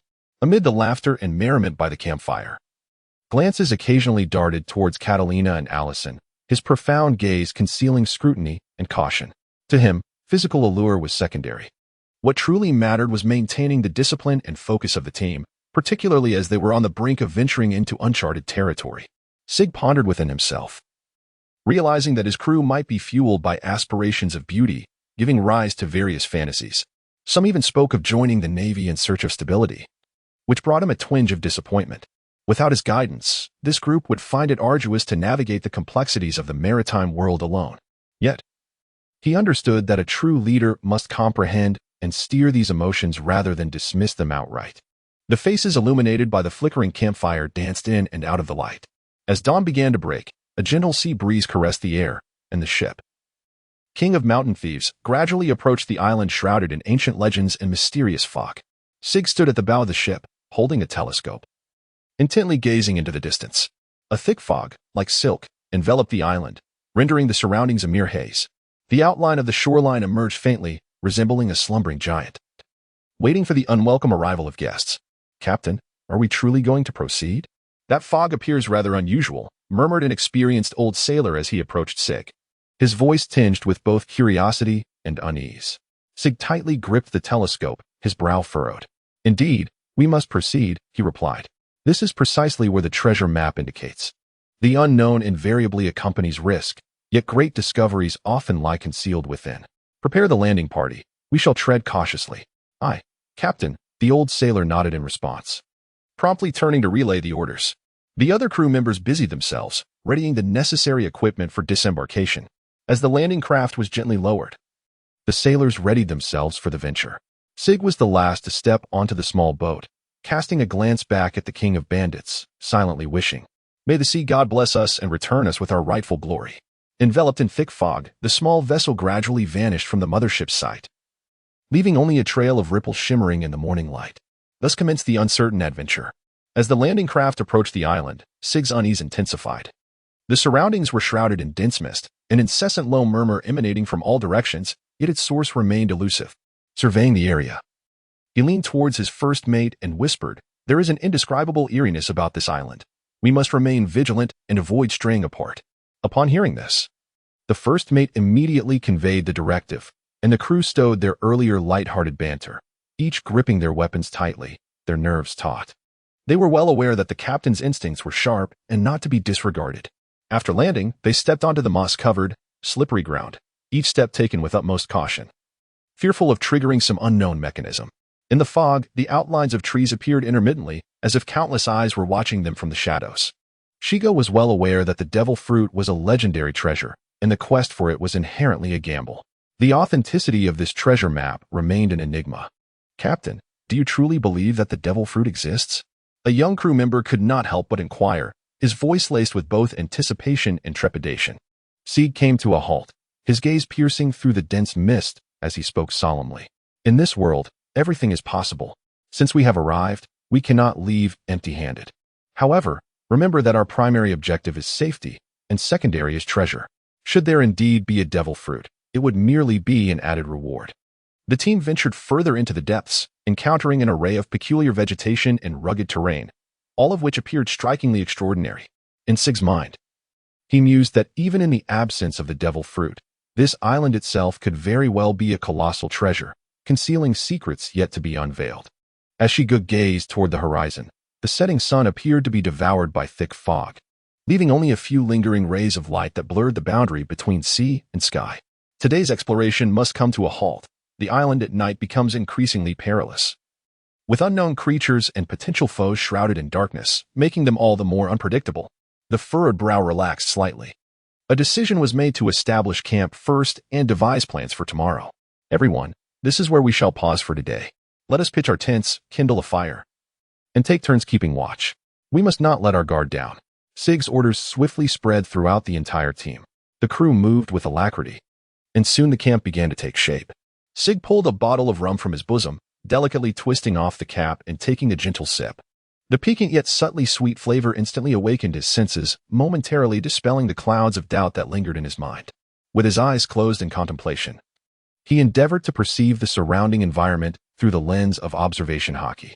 Yet, even for a seasoned warrior like him, the dual impediments of thick fog and darkness allowed him only to capture indistinct fluctuations, rendering it impossible to discern whether they belonged to animals or something else entirely.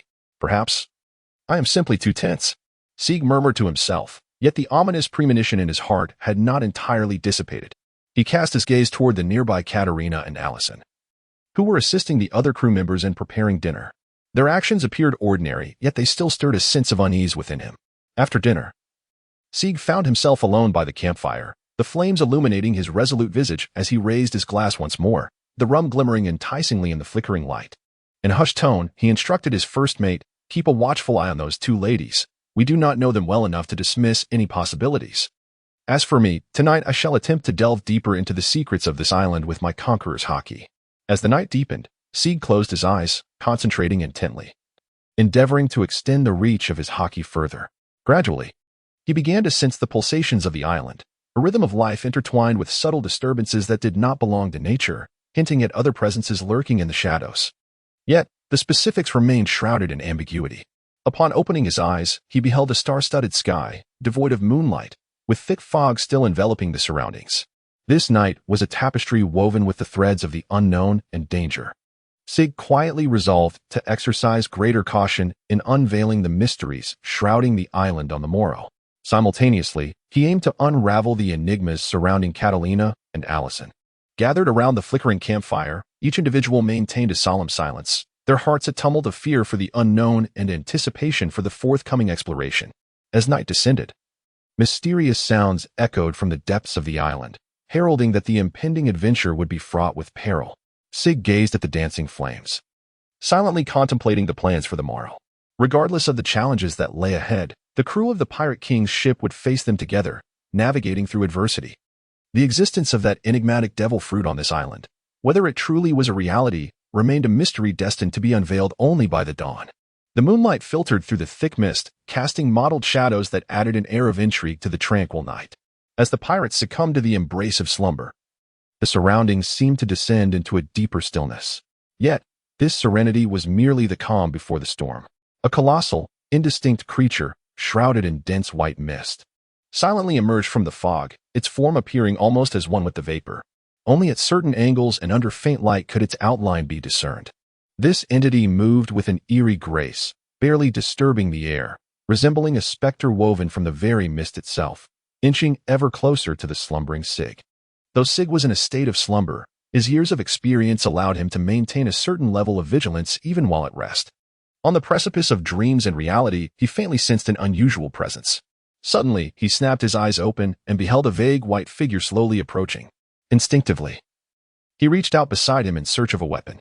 Simultaneously, the creature seemed to sense Sig's awakening, its previously languid movements abruptly quickened, and an invisible pressure enveloped the entire camp. Sig's breathing quickened as he swiftly drew a short dagger from his waist, issuing a hushed warning. "Who is there? Show yourself."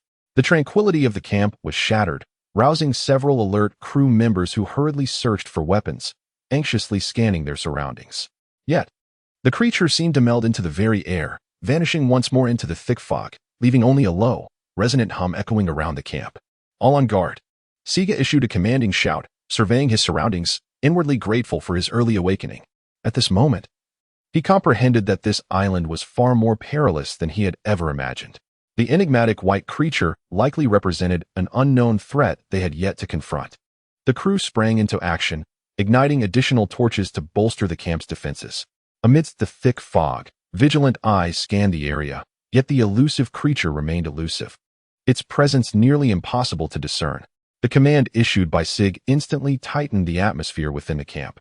Every bandit held their breath, gripping their weapons firmly, scanning the surrounding mist with palpable tension. The flickering light of the torches danced in the night, casting elongated shadows that could not penetrate the dense fog, concealing the secrets hidden within. "Captain, are you certain there is something out there?" "We see nothing," a young crew member inquired softly, his voice trembling, clearly unsettled by the sudden tension that enveloped them. Sig furrowed his brow, reluctantly acknowledging that the creature seemed to have skillfully concealed its whereabouts. "Perhaps I am overly sensitive. Yet we must remain vigilant. We are unaware of what lies on this island, let alone what may be hidden within the fog. Continue the night watch, pairing off and maintaining open lines of communication." The crew, following Sig's directives, restructured the watch teams, though doubts lingered in their minds. Their trust in the captain compelled them to obey. The camp regained a semblance of tranquility, yet each individual's heart was in their throat, straining to catch the faintest sounds, their eyes striving to adjust to the dim light, attempting to penetrate the shroud of mystery. As time elapsed, apart from the occasional rustle of the night wind brushing through the treetops and the distant murmurs of an unknown creature, the surroundings of the camp seemed devoid of any anomalies. Some crew members began to question whether the earlier alarm was merely a false alarm. However, Sig's furrowed brow remained unrelaxed. In this realm of uncertainty, any lapse in vigilance could yield fatal consequences. In this delicate equilibrium, the night gradually faded, and the first rays of dawn struggled to pierce the thick fog, bestowing a glimmer of light upon the camp. A night of uneventful stillness allowed the tension in the crew to ease slightly, yet Sig remained increasingly convinced. This island harbored secrets yet to be unveiled, and that enigmatic white creature might merely represent the tip of the iceberg among countless unknowns. Break camp and prepare to delve deeper into exploration. Sig issued the command, his voice imbued with unwavering resolve and determination. The bandits sprang into action. Although the events of the previous night had not posed a tangible threat, they had sown seeds of unease in the hearts of all. They understood that the true challenge was only just beginning. As Sig commanded his team to organize their equipment in preparation for departure, the events of the previous night continuously echoed in his mind. He was well aware of the vastness and wonders of the world of One Piece, where a myriad of bizarre creatures with diverse abilities emerged endlessly. Among them were beings endowed with unique powers due to their consumption of devil fruits. Chopper's case served as an inspiration for him. Perhaps that white figure was also a creature that had consumed a specific devil fruit. If it were a wielder of such power, What might the white embody? Sig pondered to himself, endeavoring to unearth potential clues from his memory. He recalled the legends surrounding the snow country, as well as the associated powers of the devil fruits, such as the ice fruit or the snow fruit. These powers could be linked to the ethereal imagery of whiteness. However, those who wielded such abilities typically exhibited distinct characteristics when utilizing their powers, manifesting as frost or snowflakes. The creature from last night, in stark contrast, seemed to embody pure whiteness, devoid of any conspicuous traits indicative of a devil fruit power. Could it be a novel species hitherto unseen, or perhaps a remarkable natural phenomenon? Sig's curiosity about the island intensified, despite his speculations. He resolved that today's expedition would not only seek treasure but also unveil the truth behind the enigmatic white creature. As the team ventured deeper into the island, they traversed dense forests and scaled rugged cliffs, while the thick fog seemed to be a constant companion, ever present by their side. The team, under the guidance of Sig, maintained a close formation to guard against the potential reemergence of the enigmatic creature. Each step was fraught with uncertainty and vigilance, as if they were venturing into an entirely new realm, far beyond the confines of a mere treasure map. In a clearing, they stumbled upon peculiar footprints. These tracks were remarkably large, defying any resemblance to the conventional fauna they were familiar with. The imprints sank deeply into the damp earth, their shapes bizarre and their edges blurred, as if crafted by a substance entwined with mist. The considerable distance between each footprint suggested that the entity responsible for these marks was of an extraordinary scale, transcending the bounds of reason. Sig crouched down, meticulously examining the footprints, his fingers gently brushing against a leaf beside them, on which tiny droplets of water had formed, seemingly the condensation left behind by the passage of that creature. He pondered in silence. This was certainly not the mark of an ordinary entity of the natural world. It further affirmed the reality of the being's existence that had been present the previous night. It became evident that we might not be the island's sole visitors. Sig rose to his feet and addressed the gathered crew, his voice resonant and grave, as his steadfast gaze swept across each face. These footprints are the clues we seek. Remain vigilant, weapons at the ready. The crew, upon hearing his words, nodded solemnly, their expression serious. They encircled Sig, forming a compact formation as they cautiously advanced along the trail of footprints. As they delved deeper, the surroundings grew increasingly sinister. The fog thickened, shrouding visibility to its utmost limits, compelling them to rely solely on whispered exchanges and the occasional flicker of torchlight to ascertain their direction and distance. Suddenly, a faint beam of light pierced through the mist, capturing the attention of the party. The source appeared to emanate from the entrance of a cave not far ahead, casting an unusual yet gentle white glow reminiscent of the creature from the previous night, albeit with subtle differences. A powerful premonition surged within Sig. There might lie the key to unraveling all mysteries. Advance towards the light source, maintaining formation. Sig issued the command, simultaneously drawing his dagger, prepared to confront any unforeseen circumstances. As the team gradually approached, the interior of the cave became increasingly discernible. Though not spacious, the walls were adorned with moss that emitted a gentle white glow, illuminating the entire space in an ethereal manner. At the deepest recess of the cave stood a solitary figure, the enigmatic white creature from the previous night. It appeared to be awaiting their arrival as the surrounding mist seemed to swirl in accordance with its will, creating an atmosphere that was both mysterious and solemn. Sig gestured for the team to halt, then took a few deliberate steps forward, attempting to establish communication with the being. We mean no harm. We merely seek to understand you, in this land. The voice resonated within the cavern, imbued with a solemnity that filled the air. The entity appeared to comprehend.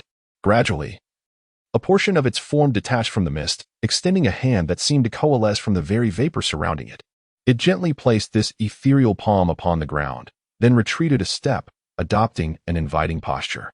Shigu took a deep breath, resolved to embrace the unknown exchange, and led his team deeper into the cavern, following the enigmatic creature.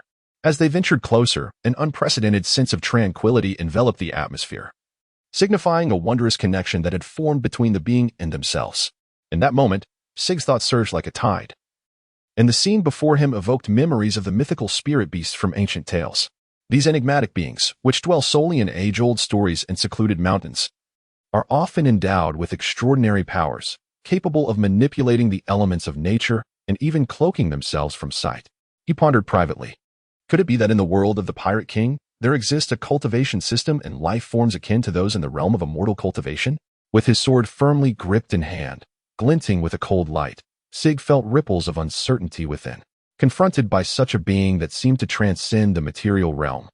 Bordering on the ethereal, he couldn't help but question whether his weapon could truly reach its essence. This white creature resembled an elusive mist, both tangible and spectral, making it difficult to define its true nature. The power we seek appears so insignificant in the presence of this world, Siggy whispered within his heart, his gaze reflecting both reverence and defiance. Shiga turned around, gazing at his subordinates who wore expressions of bewilderment and fear. Their faces mirrored the confusion and unease within. For these bandits, accustomed to the visible battles and plunder of the seas, this extraordinary phenomenon was indeed beyond imagination. Sig observed the unease among his subordinates. Their dialogue, fraught with tension, reverberated through the cavern, shattering its tranquil silence. "Boss, are you certain there is something here? I see nothing but mist and these strange lights." A young crew member murmured nervously, his grip on the hilt of his knife tightening as sweat trickled down his cheek. Another seasoned sailor, his voice tinged with doubt and apprehension, interjected, "This place feels wrong, as if we've stepped into the realm of spirits. Shouldn't we retreat and return to the ship for now?" A couple of timid crew members had already begun to whisper prayers, beseeching their maritime deity for protection and a safe escape from this ominous locale. Sig inhaled deeply and turned to face them. "I understand this may seem extraordinary. Yet we are pirates, adventurers, not cowards who flee at the slightest disturbance. If this island truly harbors unknown forces or creatures, they should be our trophies, not a source of fear. I shall not compel anyone, but if you trust me, follow my lead. Together, we shall confront and explore." His words acted like a stabilizing anchor, calming the wavering hearts of the crowd. After all, departing from their captain amidst the uncertainties of this island left them with no assurance of what peculiarities they might encounter. They might as well remain faithfully behind their leader. As the group ventured deeper, the sights within the cave grew increasingly astonishing. Wisps and clusters of white gaseous entities drifted slowly from the depths of the cavern. They took on various forms. Some resembled delicate feathers, others flowed like clouds, and still others appeared as condensed mist, gracefully swirling in the air, emanating a soft glow.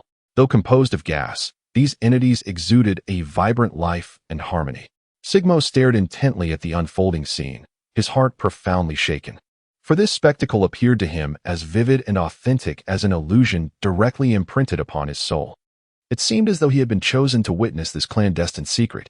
His subordinates, though closely trailing behind, bore expressions of bewilderment, oblivious to the subtle fluctuations in the surrounding air that accompanied these wondrous sights. It appeared that this encounter was solely destined for me. In his heart, Sig whispered softly.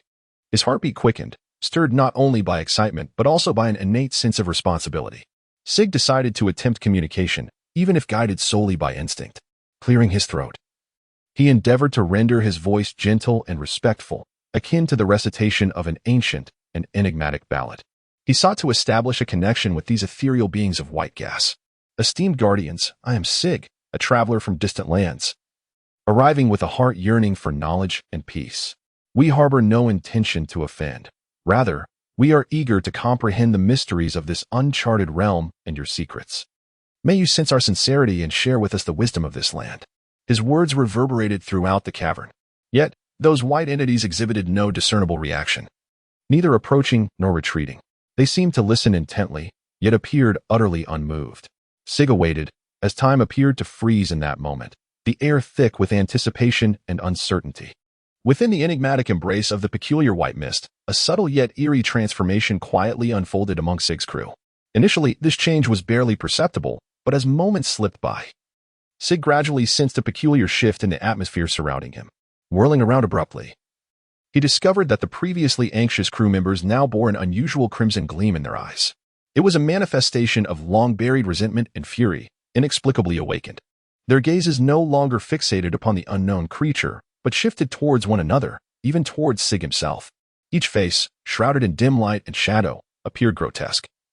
The camaraderie that once united them seemed to evaporate in an instant, replaced by the magnified fissures of discontent and dissatisfaction that lay dormant within their hearts. A chill ran through Sig's heart as he became acutely aware of the dire situation. The fog appeared to insidiously catalyze the darkest facets of human nature, laying bare the long-standing conflicts and resentments that had been festering beneath the surface. Sigurd made a swift judgment. This was no mere coincidence. These white creatures must have influenced their minds in some manner. Everyone, remain calm. We are a team, facing challenges together. Let us not allow external forces to sway our resolve.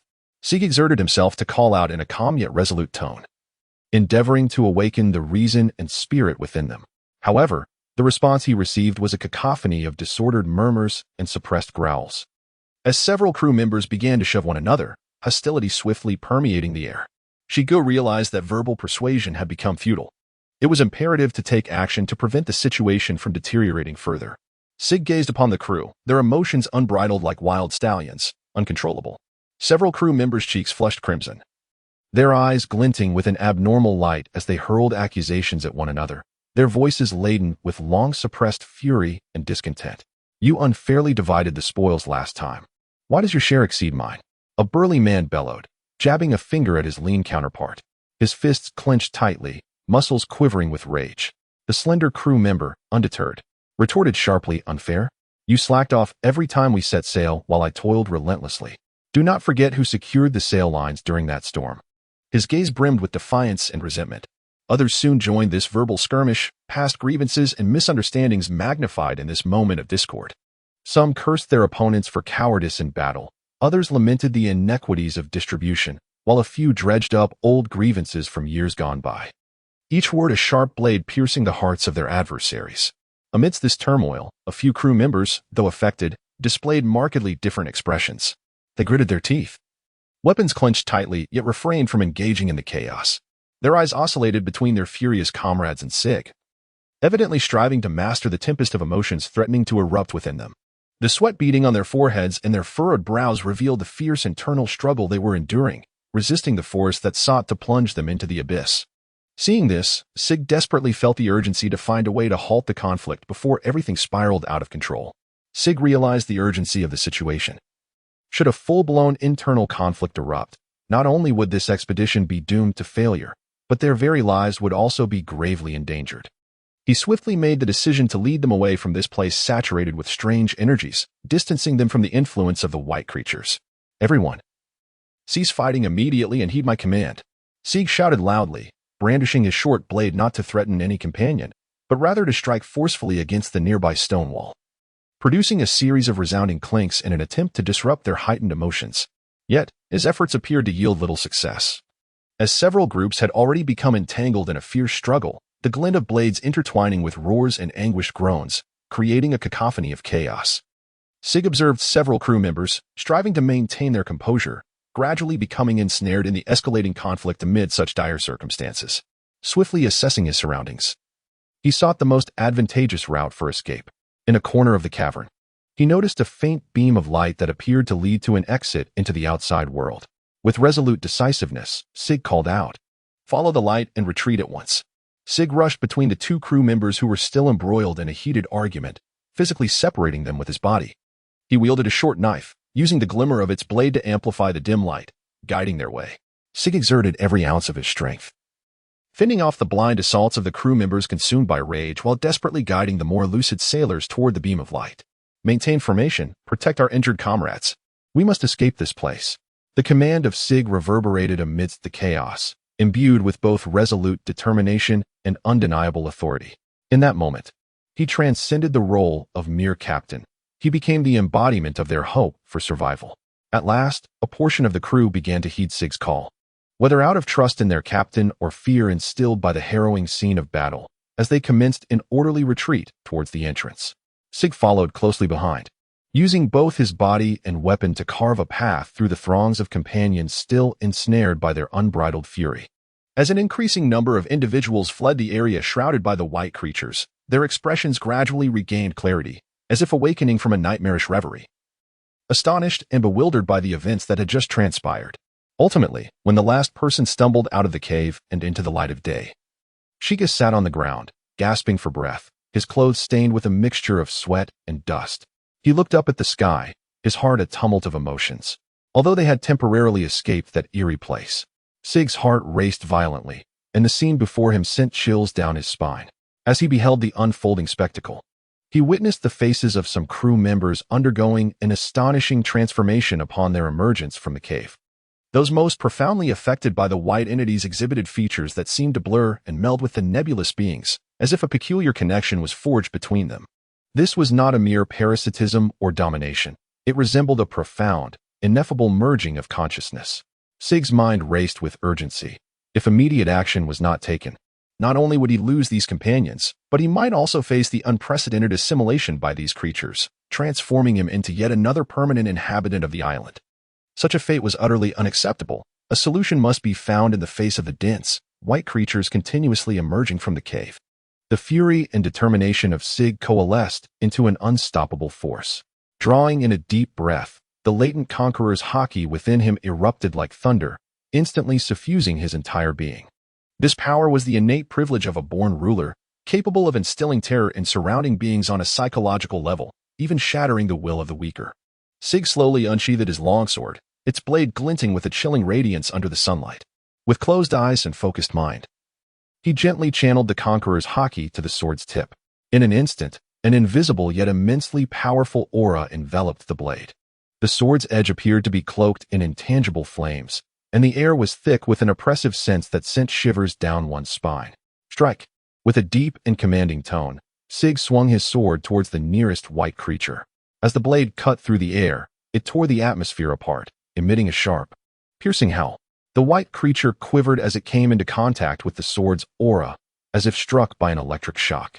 Moments later, it exploded into wisps of smoke, dissipating into the air. This scene resembled a mythic hero wielding his sword to vanquish demons, both magnificent and awe-inspiring. Each strike from Sig carries an unparalleled momentum. His mastery of Conqueror's Haki granting him an advantage in the battle against these peculiar creatures. The crew around him, even those in a semi-fused state, seemed to experience a flicker of clarity as a glimmer of hope rekindles in their eyes. However, these white beings appear far from easily vanquished, their numbers seemingly endless as they continuously surge forth from the depths of the cave. As Sig immerses himself fully in the unprecedented confrontation, focusing intently on the relentless onslaught of the white creatures, he remains oblivious to the subtle changes occurring behind him among the crew. Those who once fought valiantly at his side now exhibit a flash of complex emotions in their gazes, exchanging knowing glances with Catalina and others not far off, conveying an unspoken understanding that defies description. Catalina, the enigmatic female naval officer, has, through her interactions with the crew over the past few days, subtly conducted psychological intervention, deftly sowing the seeds of loyalty and obedience within them.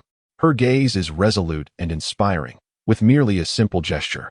She can awaken the suppressed sense of justice and courage nestled deep within the hearts of these former brigands. At the moment when Sig turns his back to the others, fiercely wielding his conqueror's Haki against the white creatures, Catalina gently raises her hand, poised to issue a command. The air seems to solidify, as every breath is held in anticipation of that pivotal moment. For them, this instant signifies not only a test of loyalty to their newfound belief, but also the ultimate affirmation of their transformation. Yet, at this critical juncture, Sig's keen intuition suddenly senses a chill creeping down his back. Years of combat experience alert him to potential danger. What do you intend? He calls out loudly. Did you not claim to be unable to perceive this enemy lurking in the dense fog? Or have you developed some other intentions now? The call of Sig resonated like a bolt of lightning, shattering the tense atmosphere and causing the crew, on the brink of conflict, to momentarily halt. Though their weapons were raised, they lingered suspended in the air, as if time itself had come to a standstill. In their eyes, beyond the initial impulse and the confusion of being manipulated, there was a blend of hesitation and struggle. Have you forgotten our oath?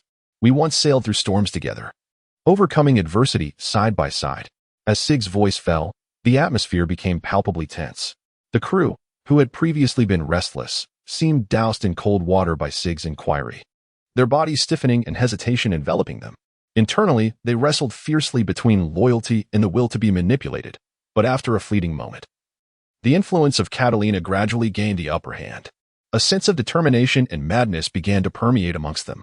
"Dragon's Kiss," declared a robust crew member, shattering the silence. A sphere of searing flame coalesced in his hand, resembling an enraged fire dragon poised to strike at Sig's back. His eyes sparkled with defiance. Yet a subtle hint of anguish was evident, clearly indicating his struggle with the feeling of loyalty within.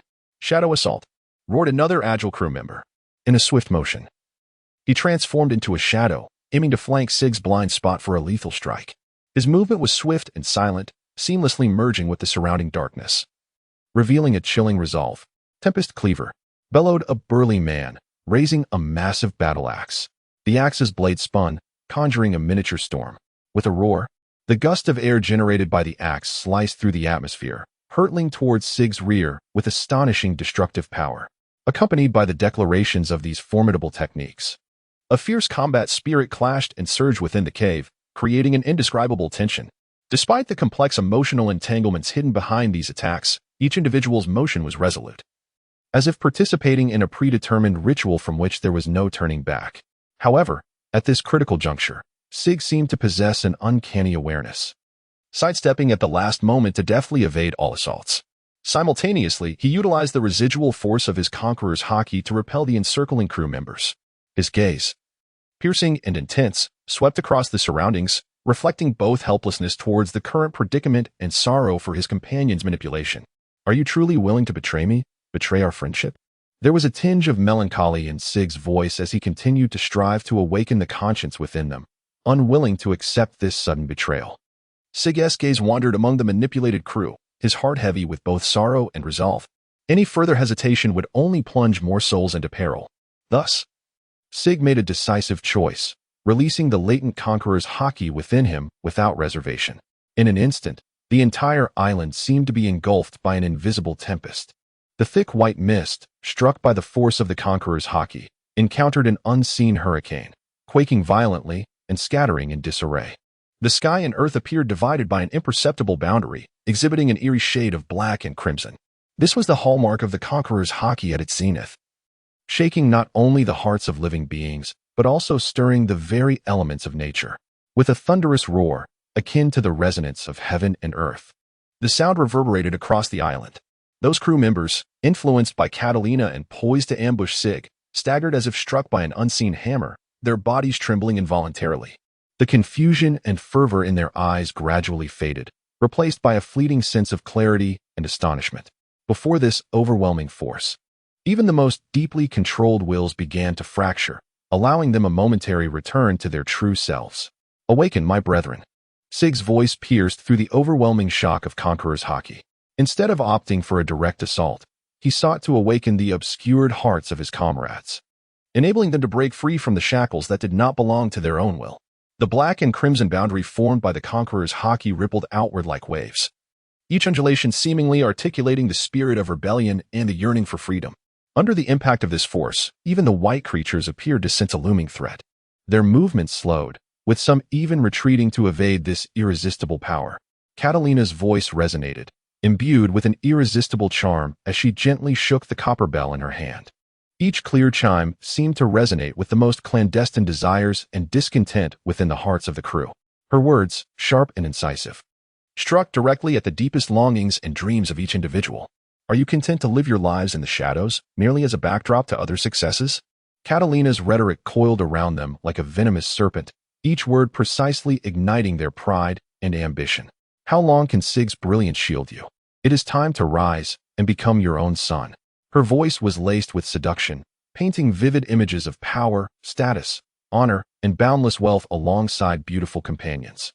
In her portrayal, returning to the village no longer meant being forgotten bandits, but rather revered admirals of the Navy, basking in unparalleled glory and distinction. This impassioned rhetoric reignited the internal turmoil of the crew, who had been swayed by Sig's Conqueror's Haki. Their gazes rekindled with greed and desire, and the momentary hesitation and loyalty were consumed by an overwhelming longing. Consider those loved ones awaiting your return in the village. Do they wish to see a meek follower or a triumphant hero? Catalina continued to incite them. Each word acted as a key, attempting to unlock the final shackles of their hearts. Under the dual assault of the copper bell's chimes and her compelling discourse, the crew's resolve was once again tugged at. The momentary clarity brought forth by the Conqueror's Haki was now drawn towards the enchanting illusions woven by Catalina. Their gazes turned fierce and resolute, having firmly decided to fight for a brand new future amidst the chaos. Sig gazed upon it all, his expression grave. Sig's laughter reverberated across the island. It was a sound imbued with both resignation and openness, mocking the predetermined fate that lay before them. As his gaze swept over the distorted faces twisted by greed and ambition, he understood with crystal clarity that the hearts of these followers were no longer as loyal as they once were. "Haha, splendid," Siga proclaimed loudly, his voice imbued with a profound understanding of the vicissitudes of life. I, Siga, am not one to waver or linger in indecision. Since you have made your choice, I shall not compel you to stay. Standing tall, his demeanor transformed abruptly, resembling a volcano poised to erupt, emanating an undeniable aura of authority. From this day forth, our ties shall be irrevocably severed. But remember, it was you who first betrayed me. On Siga's ship, there is no turning back. On the azure fringes of the island, the naval fleet loomed like a congregation of vigilant sharks, stealthily prowling, as the profound and wild crimson-black essence surged from the island. Even the distant naval soldiers felt an inexplicable jolt of awe. This force was so overwhelming that the waves seemed to convulse violently, and the clouds in the sky appeared to freeze in place. Report. Report. There are anomalous energy fluctuations on the island. It is the Conqueror's Haki. A youthful naval observer trembled, his voice quaking with disbelief and fear through the communicator. In the relatively tranquil waters of the East Sea, the emergence of Conqueror's Haki was akin to thunder striking from a clear sky, leaving all in shock. On the command ship, the previously calm and orderly atmosphere was instantly usurped by tension and chaos. Naval officers exchanged grave glances, acutely aware of the implications of Conqueror's Haki, an emblem of kingship from legend, a force capable of instilling dread in the strongest of beings. In the East Sea, such an entity was nearly unprecedented. All hands, attention. Elevate the alert level immediately, all warships to battle readiness. A middle-aged commander, clad in a pristine naval uniform, issued the command with a stern expression, his gaze fixed intently on the island while his mind calculated potential strategies. This situation far exceeded their expectations. What manner of creature could emerge from that island to provoke such formidable combat prowess in a pirate of Siga's caliber? Atop the island, Sig stood enveloped in an oppressive aura of crimson and ebony, akin to an insurmountable chasm that severed him from the world. Before Sig, his subordinates, manipulated by an inexplicable force, struggled like puppets, entirely bereft of autonomy, reduced to mere extensions and victims of his will. In Sig's realm, combat had morphed into a demonstration of unparalleled disparity. There was no flourish of weapons, no sweeping motions. He merely raised a hand, his fingertips gently curling. It was as if invisible strings were being drawn taut in the air. Then, a series of subtle yet distinctly audible detonations erupted within the bodies of his controlled subordinates. In that fleeting moment, each life was rendered null, as if an unseen blade had meticulously erased any trace of existence. With each strike, there was no deluge of blood, no anguished cries, only an eerie silence and an indescribable elegance. Siga's gaze was calm and profound to him. It was merely akin to perusing the pages of a slender tome, effortless and indifferent. His footsteps were light as he weaved through the fallen bodies. With each pause, a spark of life extinguished, the entire sequence flowed as gracefully as a meticulously choreographed dance. The sea breeze, imbued with a briny essence, swept across the battlefield, yet failed to dissipate the heavy, oppressive atmosphere. Catalina and Allison observed this astonishing purging from their hidden vantage point. Their expressions, once brimming with confidence, gradually morphed into shock and disbelief. A fleeting glance exchanged between them revealed a glimmer of complexity in their eyes. The meticulously devised scheme, intended to harness the strength of these bandits to weaken Siga, had unforeseen ramifications. His prowess was far deeper than they had anticipated. How is this possible? Allison exclaimed in a hushed tone, struggling to accept the reality before her. In her understanding, even formidable pirates rarely managed to dispatch over 100 trained subordinates with such ease and without wielding any weapon. Catalina pressed her lips together, a shadow of gravity crossing her features. As a naval officer, she was naturally more cognizant of the existence of Conqueror's Haki than Allison. Yet witnessing Siga employ it with such abandon left her astounded. It appears we have underestimated his strength. He is not merely a bandit king, but a formidable wielder of Conqueror's Haki. Catalina's voice resonated with a somber determination, clearly contemplating the forthcoming strategies to address this unexpected turn of events. Sig's gaze lingered upon the two naval women, Catalina and Allison. The ominous aura of red and black intensified, fueled by his contemplations. He realized that his earlier underestimation of them might prove to be a fatal misjudgment. In these waters, even the slightest lapse in vigilance could lead to irrevocable consequences. Humph, they certainly concealed their depths well. A cold smile curled at the corners of Sig's lips, her eyes glinting with a frigid light. She began to reminisce about every encounter with these two women, attempting to uncover flaws within the minutiae of their past interactions. It became evident that those seemingly insignificant exchanges were, in fact, meticulously orchestrated maneuvers, gradually luring her into a trap.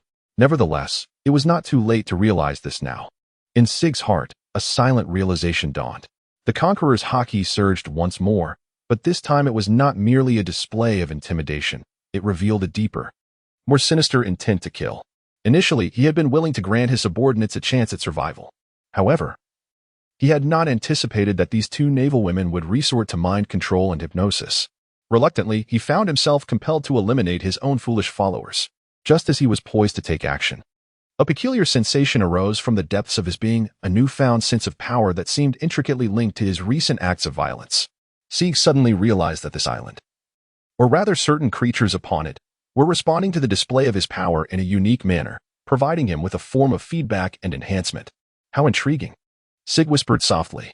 This unexpected discovery somewhat alleviated the murderous intent within him, replacing it with a burgeoning desire for exploration.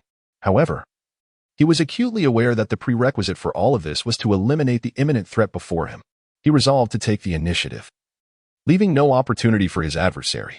With a swift, ghostly movement, Sig appeared before Catalina and Allison, his presence emanating a palpable aura that rendered them breathless. The game has come to an end, ladies. Sig's voice was deep and magnetic, imbued with an irresistible authority. Pray tell, what is your true purpose? Or shall I extract it directly from your minds? It seemed that my initial goodwill towards the Navy had merely been perceived as a weakness or a desire to retreat from confrontation. In the face of Sig's probing inquiries, Catalina and Allison felt a surge of trepidation, yet their pride as members of the Navy forbade them from yielding easily. Catalina's gaze flickered, searching for a final opportunity to counterattack, while Allison clenched her fists, striving to summon her last vestiges of willpower to resist the overwhelming force that threatened to engulf them. However, at that tense moment, a deep rumble emanated from the depths of the island, accompanied by a subtle tremor of the ground. As if some ancient and powerful entity had been awakened. Let us resolve this swiftly. Just as the atmosphere reached its pinnacle of tension, Catalina and Allison exhibited the resilience and courage expected of the Navy. Almost in unison, they drew their swords, the blades gleaming as they faced the oppressive aura of Sig's overwhelming presence. Despite the futility of their actions, their eyes reflected unwavering determination. Even in the face of such might, the honor of the Navy will not permit us to retreat, Catalina proclaimed loudly, her voice brimming with resolve. Attempting to bolster one another and rally her own spirit, Allison followed suit, her gaze resolute, the tip of her sword aimed directly at Sig, prepared to confront this seemingly hopeless battle. Yet, Sig did not immediately launch an attack. His gaze swept over the two, seemingly assessing them, savoring the dramatic tension of the moment. Then, with a light chuckle, he slowly drew his sword from its sheath. The blade was dark yet emanated a chilling radiance that sent shivers down their spines. Your courage is commendable, yet bravery cannot bridge the chasm of power disparity. Sig spoke softly, and in an instant, with the swiftness of lightning, his sword traced a dazzling arc of silver through the air. The velocity was such that it sliced through the atmosphere, producing a sharp, piercing whistle. Catalina and Allison fought valiantly. Their swordsmanship was exquisite. Yet in the face of Sig's extraordinary speed and strength, all their efforts appeared feeble and futile. In a fleeting moment, Sig's sword flashed, distorting the very perspective of the two warriors, as if the world around them began to spin. The next instant, everything seemed to freeze in time. Catalina and Allison felt a chilling wave emanate from their necks, followed by an astonishing lightness as their heads detached from their bodies, spiraling through the sky and leaving behind a haunting trail. Time seemed to stand still in that moment, their faces still bearing the resolute and unyielding expressions from before the battle that the flame of life had quietly extinguished. Sig retracted his sword into its sheath, a flicker of complexity illuminating his gaze. Initially, the plan was to explore this island before parting ways with them. Perhaps it was the allure of the ethereal white creatures inhabiting the island that stirred the deepest desires within their hearts. Humanity, it seems, is an insatiable creature.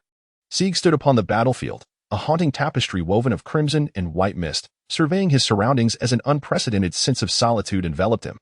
The heavy scent of blood mingled with the island's characteristic white fog, rendering the atmosphere both eerie and saturated with the essence of death. His gaze, cold and profound, swept over the lifeless forms of those who had once been loyal to him, now fallen victims to manipulation or the influence of the island's creatures, stirring little emotion within him. To Sig, they were more akin to discarded tools than lost comrades. Not far away, the fallen figures of Catalina and Allison stood out starkly. Their sacrifice served as a poignant reminder that even within the Navy, there were those courageous enough to confront formidable foes. He exhaled softly, not out of sorrow, but as a moment of contemplation regarding the nature of this conflict. In these waters, power dictated all, and the weak were destined to serve as stepping stones for the strong. At this moment, Sig's attention was drawn to the persistent, low rumble emanating from the depths of the island.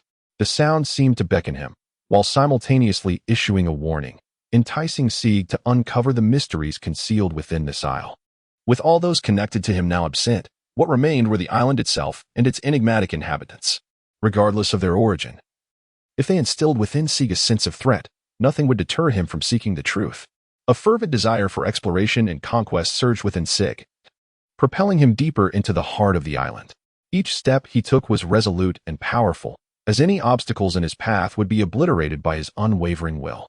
As he ventured further, the thickening white mist enveloped him, and the metallic scent of blood was replaced by an unusual freshness. It was the distinctive aroma of unknown creatures, teeming with allure and peril. With heavy footsteps, Sig traversed the dense, swirling mist, each stride seemingly a testament to his unwavering resolve and simmering wrath. The lingering aura of his formidable conqueror's Haki pulsed within him. The awakening of such power did not bring him satisfaction. Rather, it ignited a profound yearning and indignation. The enigmatic, pallid creatures fled in fear of his might, yet this triumph birthed not joy, but a deeper solitude and an insatiable thirst for strength. He mused to himself. These beings possess the ability to perceive and amplify my power. Their existence may indeed be a rare opportunity for me. However, their retreat felt like a provocation, a scornful derision towards the sovereign. Sig's gaze grew increasingly frigid, and the murderous intent within him simmered like a volcano on the verge of eruption, seeking its next outlet. Sig closely followed the direction where the dense white mist converged, stepping deeper into the heart of the island. Along the way, the fog thickened, rendering visibility nearly non-existent. Yet, this did not impede his pace. Instead, it stirred the surge of Conqueror's Haki within him, guiding him toward an unknown challenge. The suppressed killing intent in his heart resembled a ferocious beast restrained, eagerly seeking a breakthrough to tear apart all obstacles. The center of the island, you say? It seems that the secrets hidden there may be precisely what I require. Whispers of anticipation permeated the air, urging Sig to quicken his pace. As he traversed the final veil of dense mist, the sight that greeted him caused his pupils to constrict in awe. A vast natural cavern revealed itself in all its glory. At the heart of this cavern stood a colossal stone, emanating a gentle white light, silently asserting its presence. The thick, white fog billowed forth from this remarkable stone, a vestige of some ancient ritual. Even more astonishing were the immense creatures that encircled the stone, their bodies cloaked in a dense, white fur. These beings moved with a deliberate grace, their eyes shimmering with a spark of wisdom, guardians of this enigmatic sanctuary. Shigu realized that these creatures were likely the source that had previously influenced his subordinates and even enhanced his own powers. At last, he had discovered his arena of trials. Sighing deeply, he spoke in a low voice. His hands gradually clenched, and the overwhelming force of his conqueror's Haki surged forth, causing the very air around him to tremble under its might. The presence of these creatures represented both a challenge and an opportunity for him. He yearned to engage in combat with them, not only to test the limits of his abilities, but also to further master and enhance the application of his conqueror's Haki through battle. A palpable sense of murderous intent coalesced within his heart. Sigmar stepped forward, gradually approaching the enigmatic beings. On the periphery of the island, the naval fleet remained in a state of heightened vigilance, closely monitoring every movement upon the land. As time elapsed, the thick white mist that had enveloped the island began to undergo subtle transformations. It no longer shrouded the island with impenetrable density. Instead, it gradually thinned, seemingly drawn by an unseen force, steadily converging towards the heart of the island. Through their telescopes, the naval soldiers were astonished to observe that as the mist dissipated, the contours of the island became increasingly discernible. Lush trees, jagged rocks, and even the faint outlines of distant peaks slowly revealed themselves, as if the island itself was unveiling its mysterious veil. Report. The mist is rapidly diminishing. We can now see the situation on the island more clearly. One observer excitedly relayed, his voice tinged with both curiosity for the unknown and a barely perceptible tension. Other soldiers adjusted the focus of their telescopes, striving to capture more intricate details of the island. On board the command ship, the brows of the naval commanders unfurled slightly. Yet they were acutely aware that this unusual phenomenon concealed significant information. Continue monitoring. Notify all warships to prepare for potential landing, the general commanded, his tone revealing a blend of caution and resolve regarding the impending operation. As the mist receded further, the sailors discerned that the island's ecological environment appeared extraordinarily rich yet eerily silent. Absent were the calls of birds and the rustling of leaves stirred by the wind. An unsettling stillness enveloped the scene. This stark contrast only intensified their conviction that at the center of the island, where the mist ultimately converged, lay some unfathomable secret. However, they would soon uncover the grim reality of numerous dismembered corpses scattered across the island. Were these not the crew members of the notorious mountain bandit ship that had previously landed here? The staggering mortality rate was alarming. Most of the bodies were either incomplete or bore no visible fatal wounds. Sig understood that the creatures before him were far from ordinary. They not only possessed the ability to sense and amplify his strength, but also seemed to bear the sacred duty of protecting this enigmatic realm. Taking a deep breath, the Conqueror's Haki and armament Haki surged within him, merging flawlessly under the guidance of his will to forge an unprecedented and formidable power. Sig's gaze sharpened, capable of piercing through all illusions. In that moment, the longsword seemed to be endowed with life, surrounded by a swirling glow of black and red, with occasional flashes of golden light reminiscent of the most brilliant star before dawn. The creature, cloaked in a thick white mist, displayed astonishing resilience against Sig's full-force strike. As the blade descended, a deafening roar erupted in the air, yet the creature merely rippled as though a stone had been cast into a lake, effortlessly dissipating the destructive force of the sword. Its body appeared to be composed of some unknown, resilient material. Even with the dual enhancement of Conqueror's Haki and armament Haki, only shallow scratches marred its surface, which healed rapidly, leaving no trace behind. This creature not only boasted formidable defenses but also exhibited an astonishing ability to absorb external damage, with the surrounding mist thickening with each attack, instantly transforming the harm into nourishment for itself. This near-immortal regenerative capability imposed unprecedented pressure on Sig, igniting a deeper fighting spirit within him. In the midst of battle, Sig's movements flowed like water, each sword swing accompanied by the surge of Conqueror's Haki. The intertwining black-red aura and golden light painted a magnificent tableau above the island, casting an infernal glow. The shadows of the sword danced wildly, each strike imbued with earth-shattering power, yet left only fleeting marks on the creature. During this clash of strength and will, Sig gradually realized that sheer violence might not be the sole solution to the problem.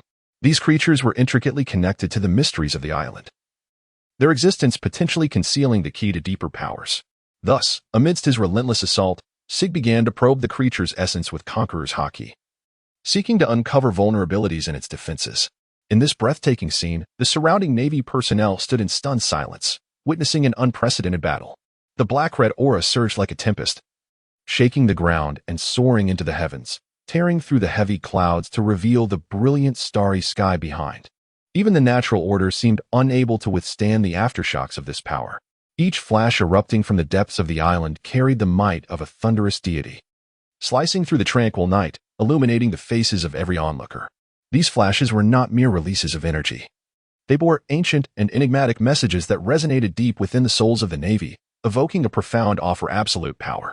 The sailors exchanged glances, their expressions a mixture of shock, disbelief, and a hint of secret yearning. In that moment, they realized that what they witnessed transcended imagination. Sig's prowess extended far beyond their comprehension, a display of power capable of shaking even the most steadfast hearts. "How is this possible?" a young Navy officer murmured, his eyes wide with incredulity.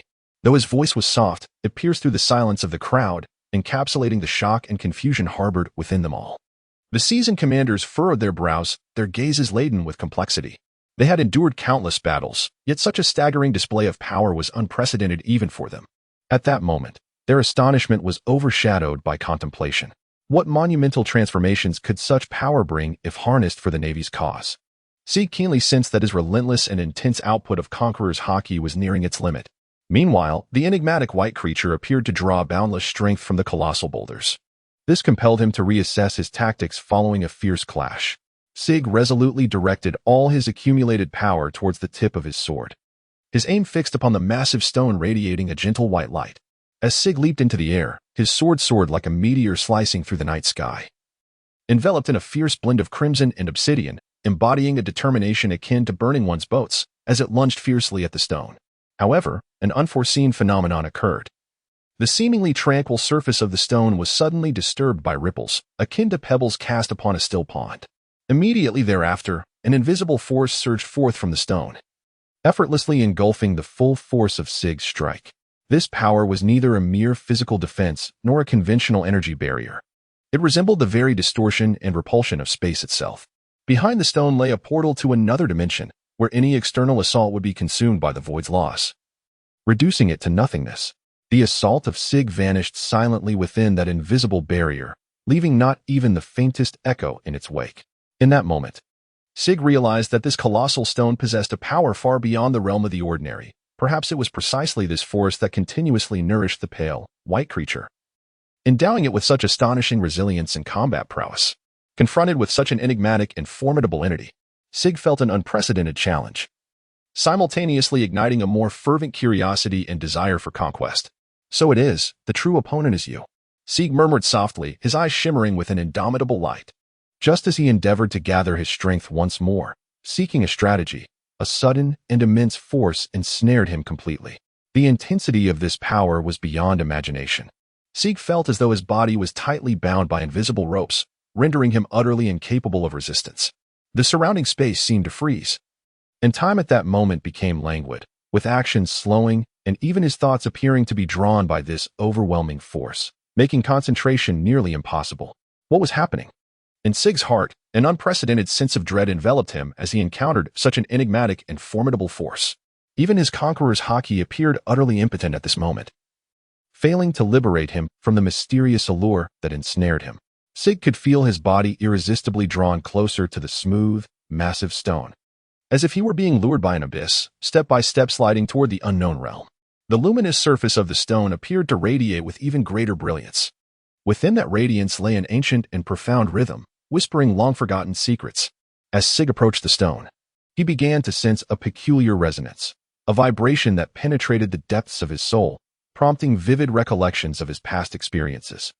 Each fleeting moment of battle and every awakening of power flashed through his mind like a kaleidoscope. Suddenly, intricate patterns emerged on the stone's surface, seemingly alive, flowing and converging into ancient totems. To conquer, one must first be conquered. In the depths of his heart, Sig silently recited, compelling himself to attain tranquility, attempting to commune with the enigmatic force surrounding him. As Sig's consciousness gradually melded with this peculiar connection, he was swept into a vortex of time and space, where countless scenes unfurled before his eyes like a grand tapestry, each depicting a different version of himself existing in parallel worlds. Among these vivid portrayals, Sig witnessed the moment of his birth as an infant, where innocent eyes sparkled with curiosity about the world. He beheld his youthful self, battling the tumultuous seas for survival, the tenacity and resilience forging his indomitable spirit. In his prime, he led a band of pirates, engaging in relentless skirmishes, each victory and defeat fortifying his strength. Even in old age, he found himself seated in the captain's quarters, gazing at the sunset over the horizon, his heart brimming with nostalgia and contentment for the years gone by. However, this was not merely a simple replay of his life's trajectory. Sig also beheld the paths he had never chosen. In some realms, he emerged as a valiant Navy officer, fighting to protect the innocent.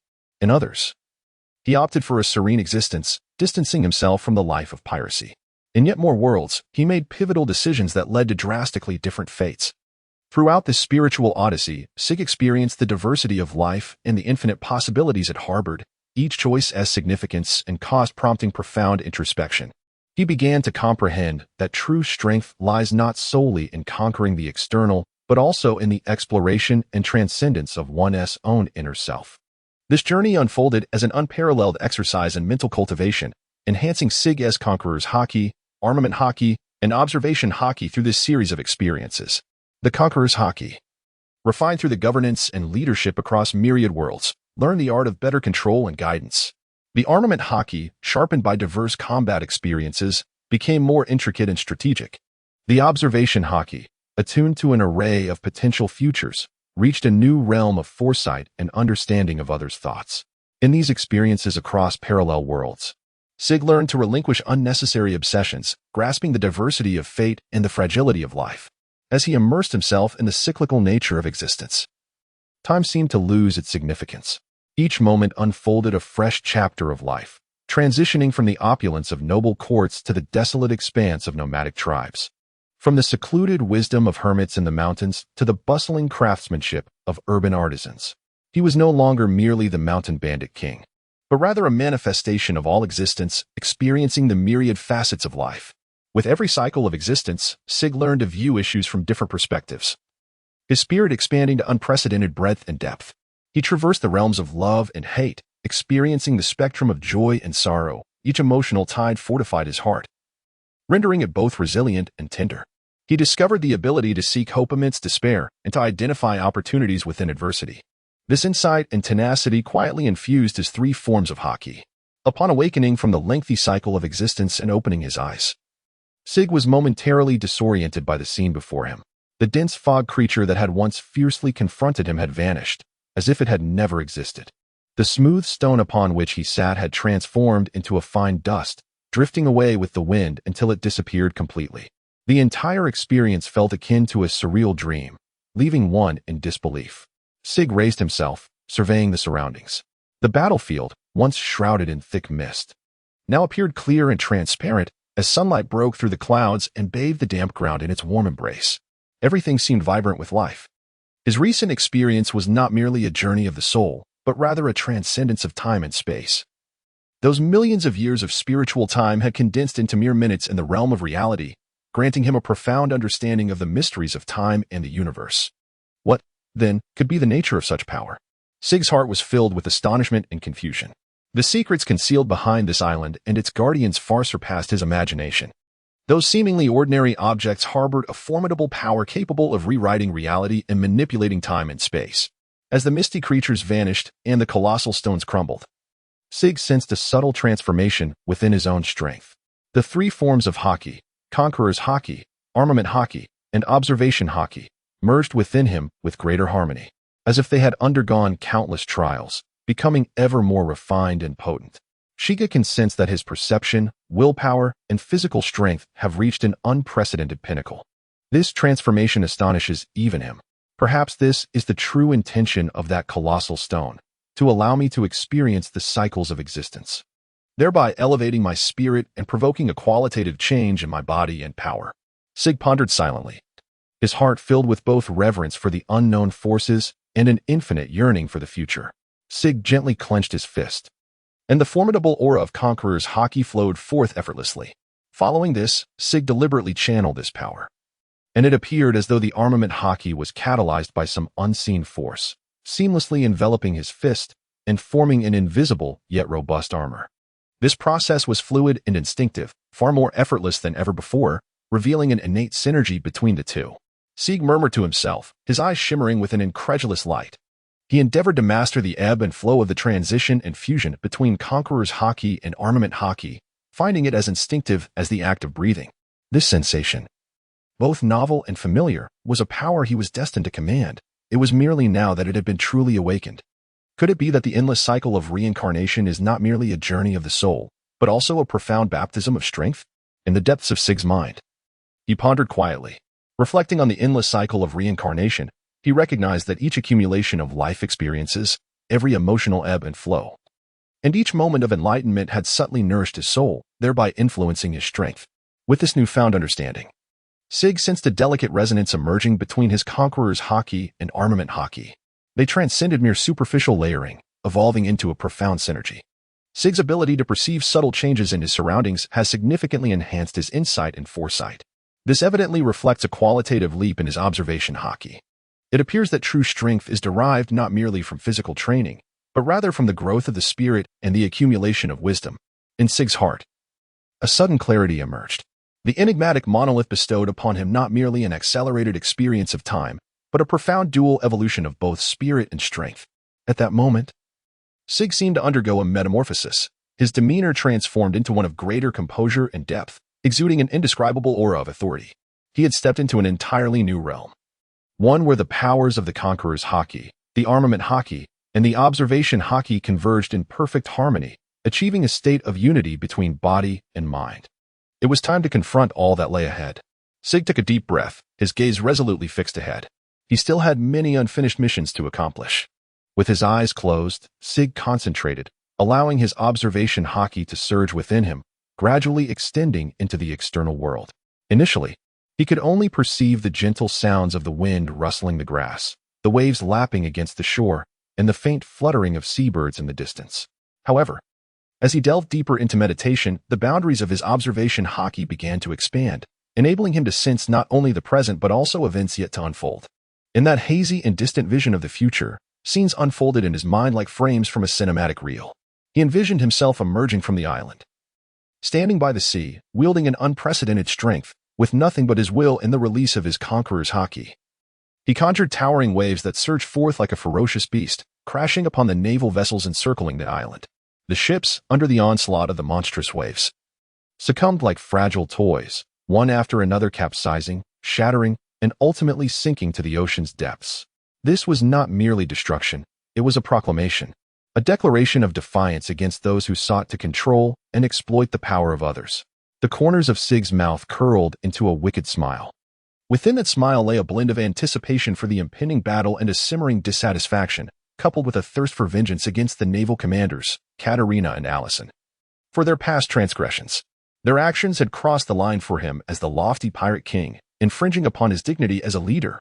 The course of the future shall be determined by my own hand.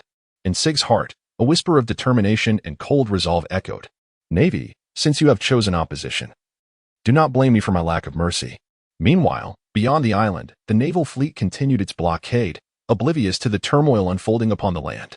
Just as the sailors anxiously maintained their watch over the isle, an eerie tranquility suddenly enveloped the entire sea.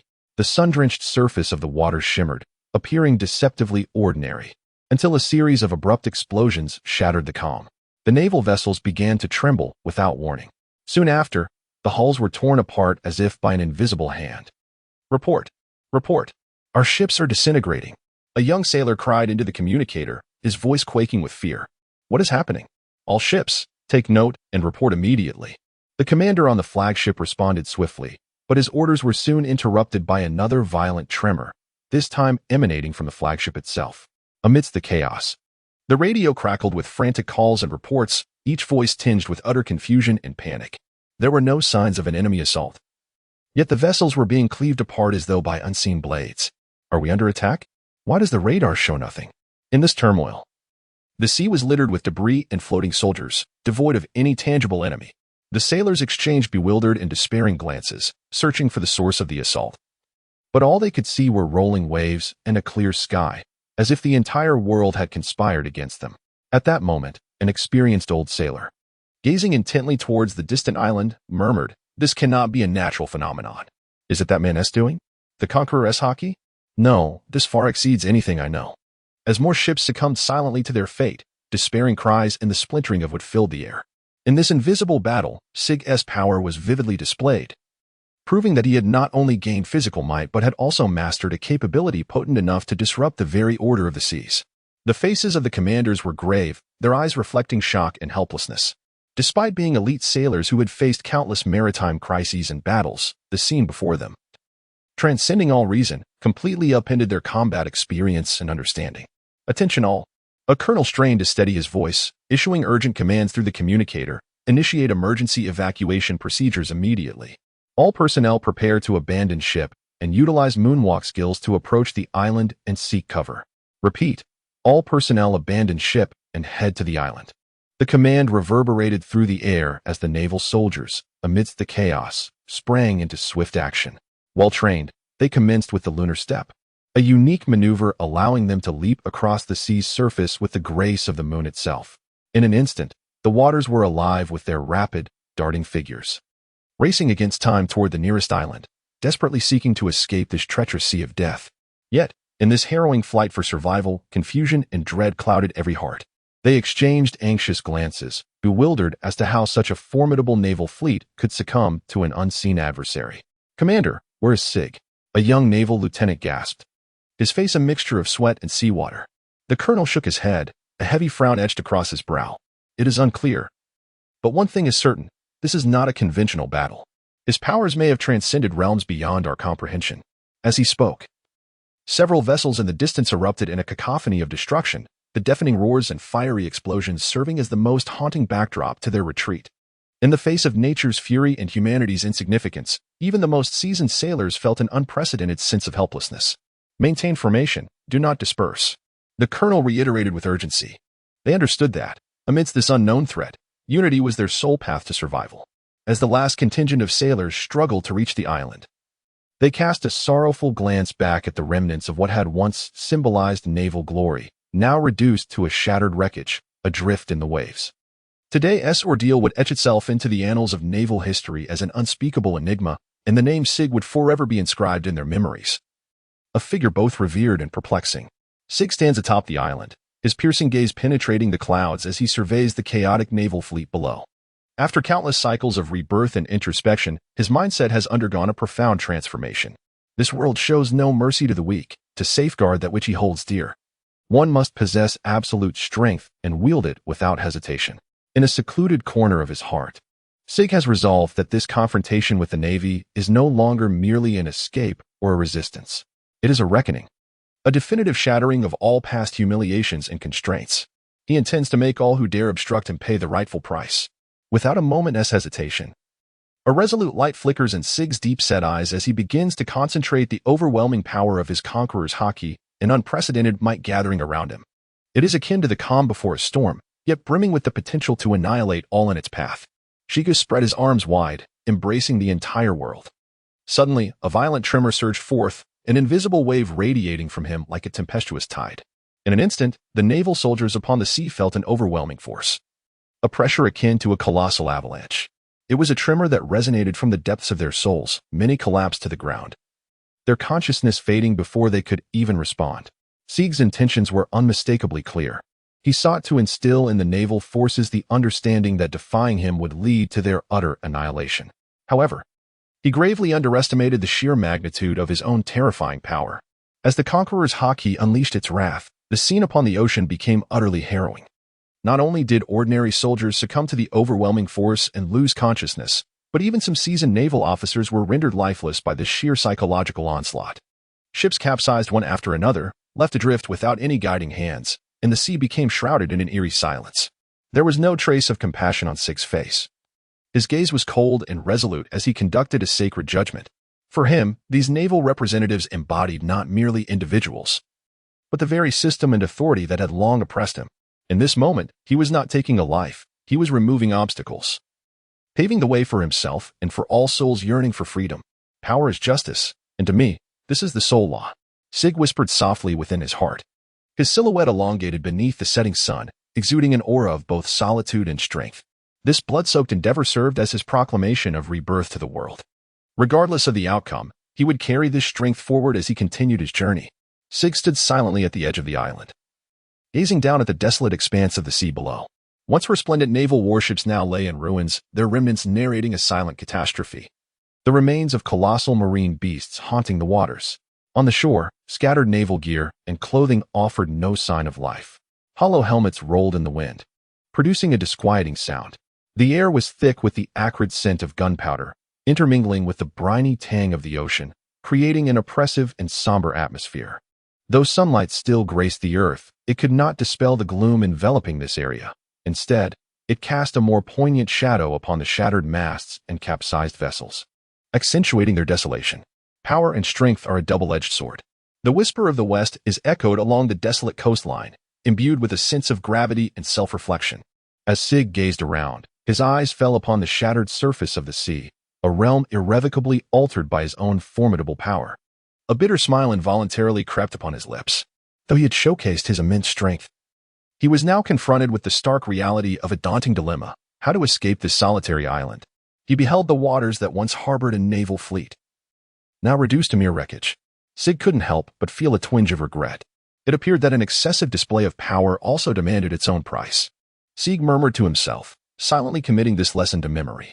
He recalled the legendary swimming prowess of the king of the underworld, Rayleigh, who traversed the boundless seas with an air of nonchalance and freedom, precisely what he now yearned for. Although he could not match Rayleigh's ease, Sig understood that he must take action and not remain ensnared in this place. Thus, he inhaled deeply, shedding the garments stained by the marks of battle. Leaving only a simple pair of shorts that accentuated his well-defined muscles, sculpted through years of rigorous training. Approaching the water's edge, he gently dipped his feet into the frigid sea. In that instant, he felt as though he had become one with the ocean. All his worries and troubles momentarily cast aside. Even while swimming, he aspired to embody the flair of the Pirate King. In the depths of his heart, Sig made a silent vow. Subsequently, he plunged into the sea, embarking on a journey into the unknown. The waves crashed against his body.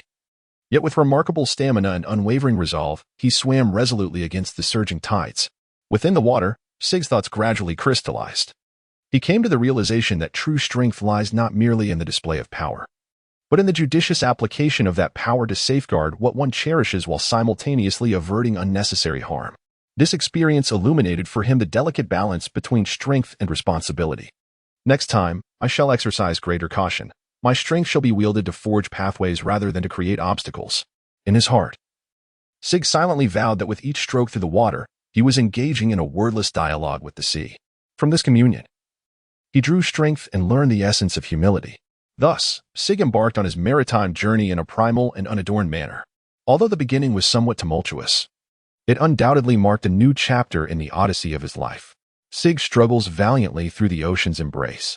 Each stroke of his limbs feels akin to an intense battle with his own thoughts. As his body grazes against the water, his mind becomes increasingly lucid. The recent, awe-inspiring display has profoundly illuminated the limits of his own strength, revealing an almost unimaginable power that ignites within him a yearning for loftier aspirations. The cycle of existence bestows upon me not merely the passage of time, but also the boundless potential of strength. In his heart, Sig silently contemplated, and an unprecedented confidence welled up within him. He envisioned that with his current capabilities, even the formidable 4 emperors of the New World would find it arduous to withstand his onslaught. This power instilled in him the belief that even if all 4 emperors united, they would be unable to shake him in the slightest. For this was a manifestation of absolute strength. If the naval fleet could be so effortlessly dismantled, then what of the celestial dragons? Those who prided themselves on being the sovereigns of the world, are they truly as untouchable as they claim?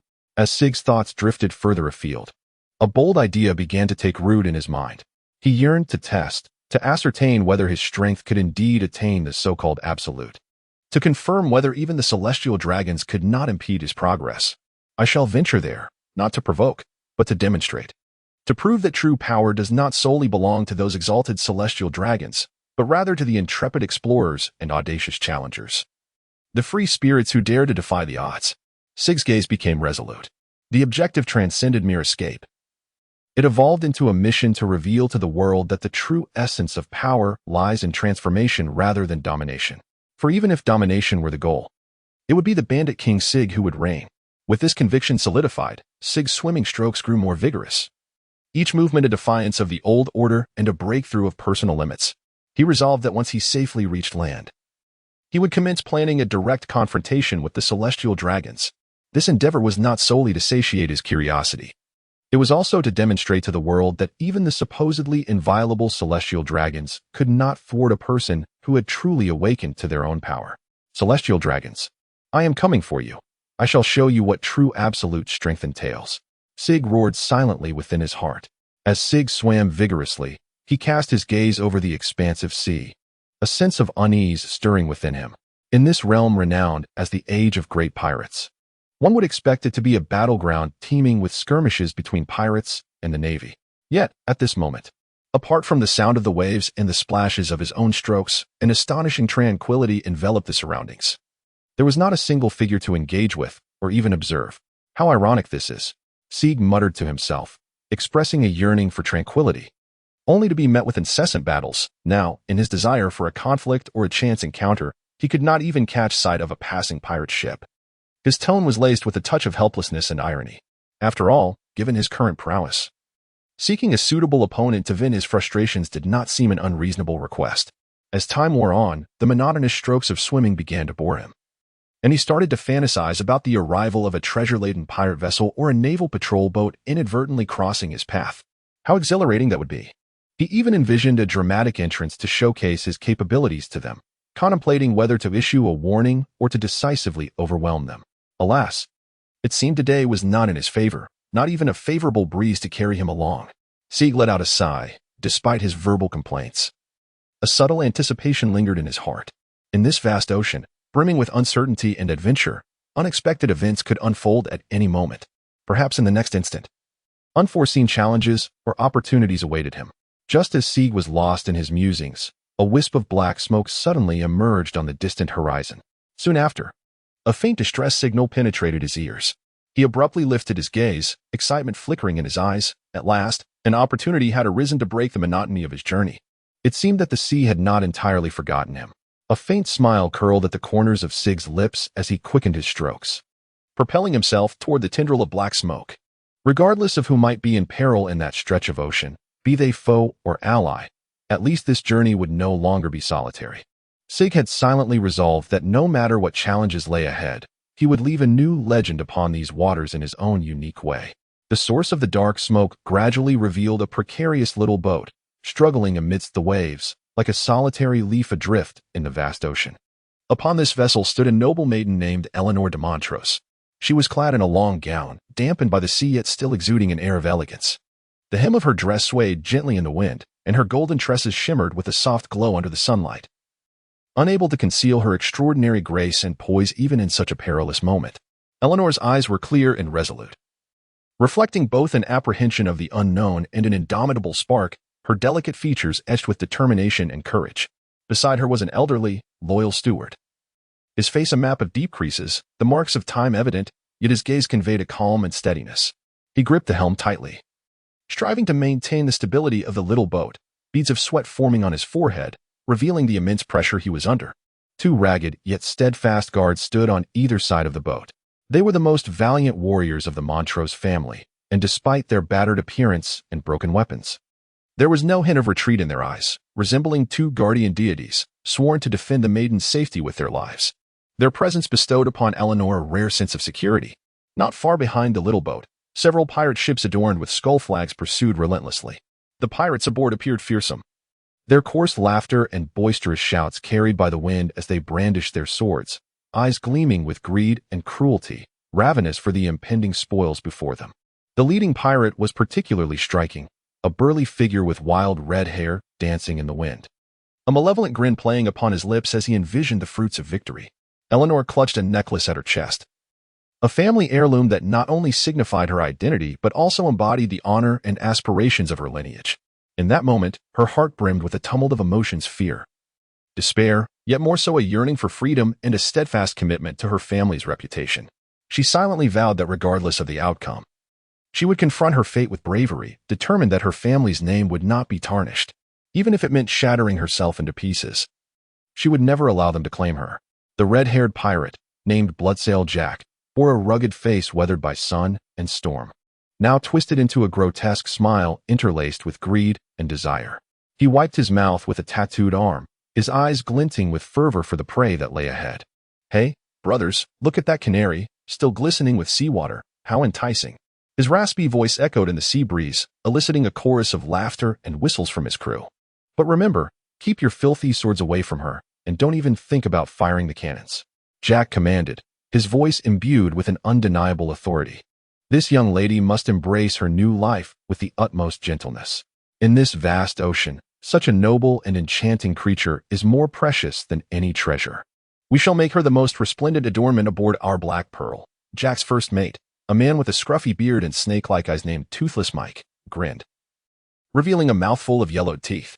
"The captain speaks true. We must serve her with great care, lest we damage such a delicate piece of artistry. Once we have her aboard, that shall be the true enjoyment."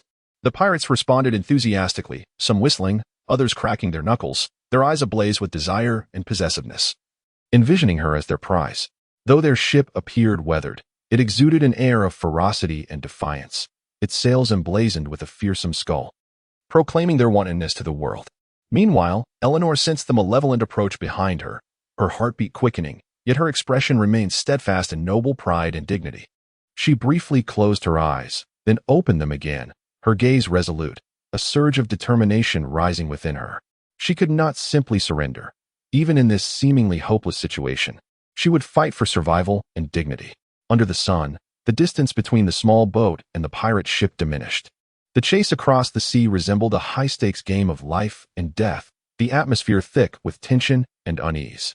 Though accustomed to the opulence of balls and velvet gowns, This young lady possessed an intrinsic courage and resilience inherited from her lineage. Faced with the encroaching threat of pirates, fear was absent from her eyes, replaced by calmness and resolve. The pirate sought not only riches but also the identity she represented as a noblewoman, aiming to extract a higher ransom or pursue other unspeakable ends. Two devoted guards, the seasoned swordsman William and the youthful Arthur, though outnumbered, displayed only the determination of men prepared to face death. William's sword was drawn, glinting coldly, a companion forged through years of battle, witnessing countless clashes between life and death. Arthur gripped the hilt of his sword, his palms sweating, yet his gaze remained unwavering. This was his honor as a swordsman. He vowed to protect the lady until the very last moment. The elderly butler Howard, his face etched with the lines of time, also grasped a heavy oar, ready to confront the impending storm. I fear we may not escort you to safety, but remember, the bloodline of our family never bows to malevolent forces. Regardless of what lies ahead, you must live bravely. The words were imbued with a sense of helplessness and tragic grandeur. Yet they also contained a fervent hope for the future. Eleanor gazed at Howard, a glimmer of barely perceptible tears flickering in her eyes, quickly transformed into resolute determination. I understand, Howard. I am grateful for your unwavering protection all this time. Now, please allow me to fight for my own destiny. As the pirate ship collided heavily with Eleanor's small boat, the entire world seemed to tremble at that moment. Eleanor steadied herself, her gaze fierce, and shouted loudly at the approaching bloodsail Jack and his crew. Listen, you scum of the sea. If you wish to take me captive while I live, you must spare my steward and bodyguard. Otherwise, I would rather choose to perish in these azure waters than let you achieve your desires so easily. Her voice rang with conviction in the wind, undeterred and showcasing the proud spirit and dignity of her noble heritage. No sooner had she spoken than William and Arthur erupted in unison, their voices brimming with fury and defiance. My lady, we are the swordsmen of the Vanderlyn family. How could we allow you to face such filth alone? 1 against 100. That is the training we have received since childhood. Even in the face of 1,000 troops, we will carve a bloody path for you. Their eyes burned with the fire of battle, showing no sign of retreat even against overwhelming odds. Bloodsail Jack paused, evidently taken aback by the seemingly fragile noblewoman's resolute attitude. Narrowing his eyes, he scrutinized Eleanor up and down, a playful smile curling at the corners of his mouth. Oh, how intriguing. A woman of spirit. I like that. But don't be too naive to think you can threaten me in this way. However, given your audacity, I can offer you a chance. If you lay down your weapons and come with me willingly, I assure you that I will not harm your attendants. Of course, this is contingent upon your obedience. At that moment, the clouds in the sky grew ever thicker. Faced with Jack's proposal, William and Arthur exchanged resolute glances, their silent understanding needing no words. They slowly drew their swords, the tips glinting coldly in the dimming light, declaring their unwavering resolve to resist. Scum, we are well aware. William spoke gravely, his voice filled with profound respect and determination to protect his lady. In your hands, my lady's future would be shrouded in darkness. But remember, we are the swordsmen of the Vanderlyn family. Our blades are drawn only for protection. Even if the path ahead leads to an endless abyss, we shall leap without hesitation. If it means securing even a sliver of hope for our lady. Arthur gripped the hilt of his sword tightly, his youthful face etched with resolve. We would rather die in battle than witness our lady endure even the slightest insult. Today, let us, in the name of the swordsman, demonstrate what true honor and loyalty entail. Eleanor's eyes glistened with unshed tears, yet she resolutely suppressed her emotions, gazing affectionately at her two guardians. William, Arthur, your unwavering loyalty is etched in my heart. But remember, we belong to the Vanderlyn family. Our lives are not solely our own, but bear the weight of our family's honor and mission. At that moment, a fierce wind surged, drawing the small boat perilously close to the pirate ship. With combat imminent, Bloodsail Jack's countenance darkened, his gaze as frigid as winter's ice, emanating a palpable aura of menace. Humph, foolish and ungrateful wretches. You seek your own demise. He spat, turning to issue commands to his fellow pirates. Onward. Today, I shall make these oblivious fools aware of the consequences of challenging Bloodsail Jack. At his words, the pirates erupted in wild cheers, reminiscent of ravenous beasts catching the scent of blood, drawing their cutlasses in eager anticipation of the impending carnage. In their eyes danced a cruel and exhilarating glimmer, foretelling the bloodshed that awaited. You arrogant nobles, Jack sneered, continuing, once I capture you, you shall learn the true essence of pain and despair. In that moment, your fair lady will find herself kneeling at my feet, pleading for mercy. Just envisioning that scene is utterly thrilling. Meanwhile, the tempest intensified, the waves roared, and the small boat rocked violently, teetering on the brink of capsizing. Yet William and Arthur stood resolute as a fortress, their swords drawn, ready to confront the approaching storm. "Come forth, scoundrels!" William bellowed, his blade aimed at the advancing pirates. "Even upon this vast sea, we shall not yield an inch." Following closely, Arthur's youthful voice echoed with determination. "Today, let our actions prove that the swordsmen of the Vanderlyn family will never bow to evil." Eleanor stood behind them, her hands clenched tightly, though fear gripped her heart. Her gaze radiated an unprecedented resolve.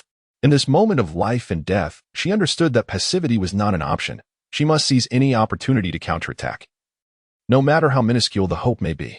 Sig, the legendary king of bandits, shrouded in the clouds above, glides gracefully among the stars, untouched by the tumult of the world below.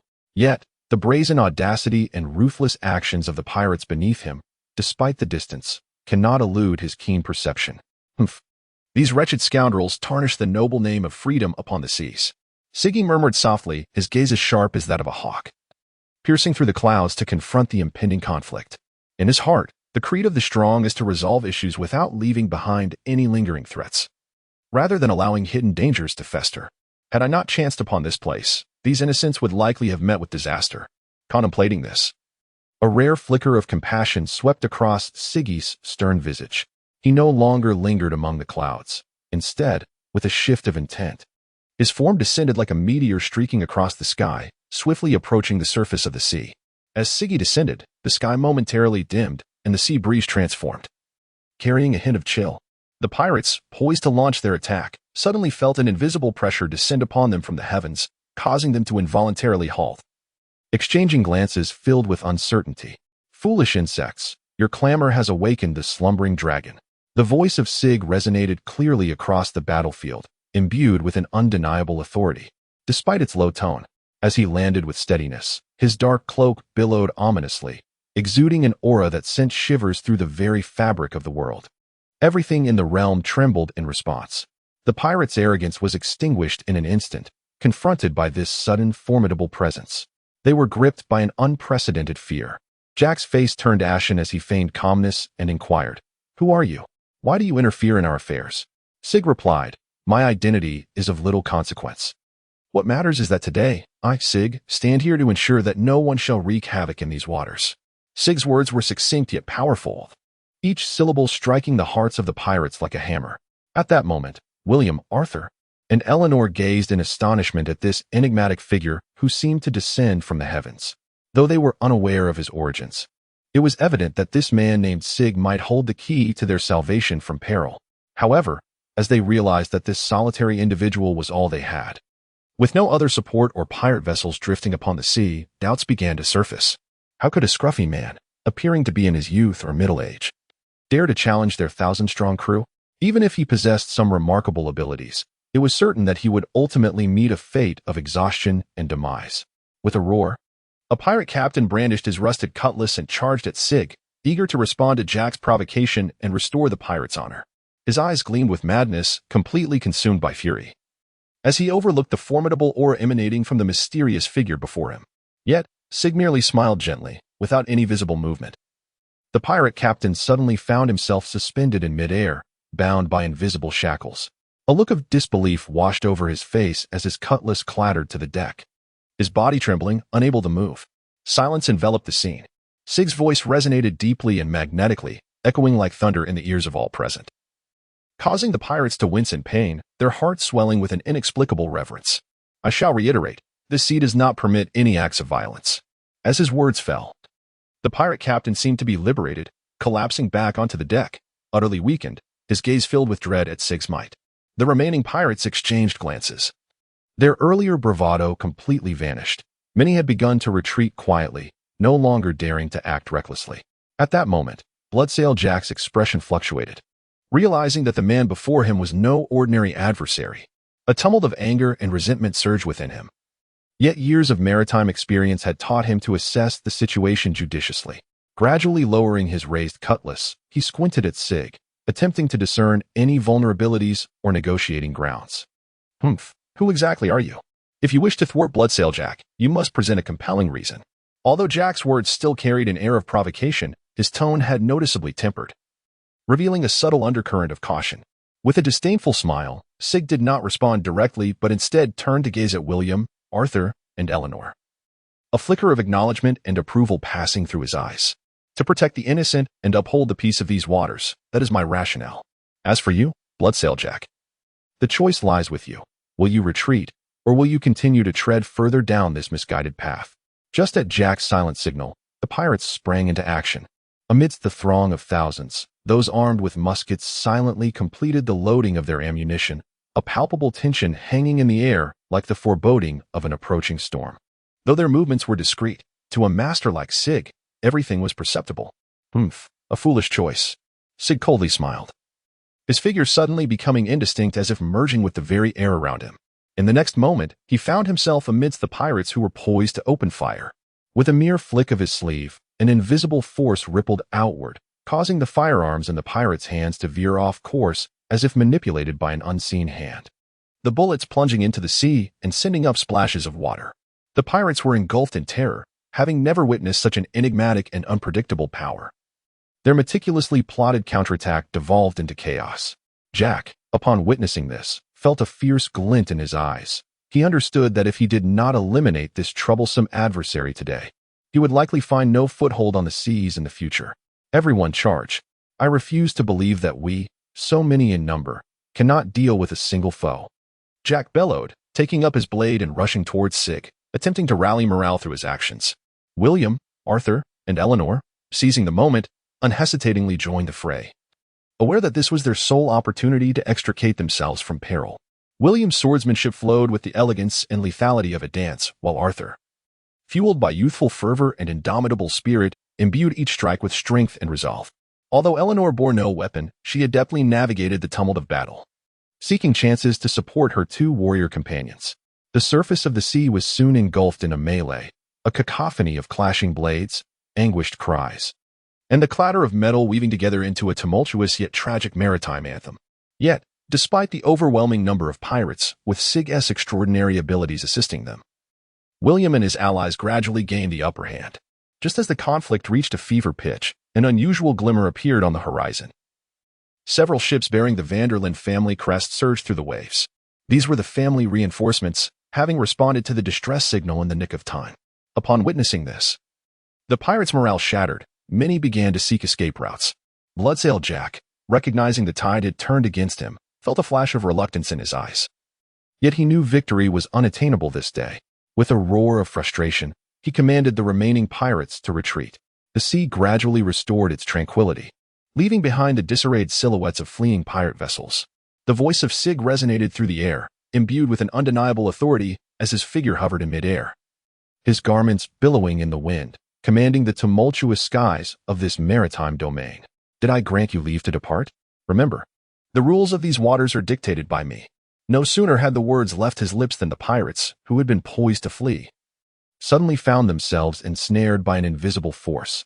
Their vessels felt as though they were bound by unseen chains, and despite their frantic struggles, they could not advance an inch. Panic seized the pirates, their prior bravado and mockery abruptly frozen on their faces, replaced by disbelief and terror. How is this possible?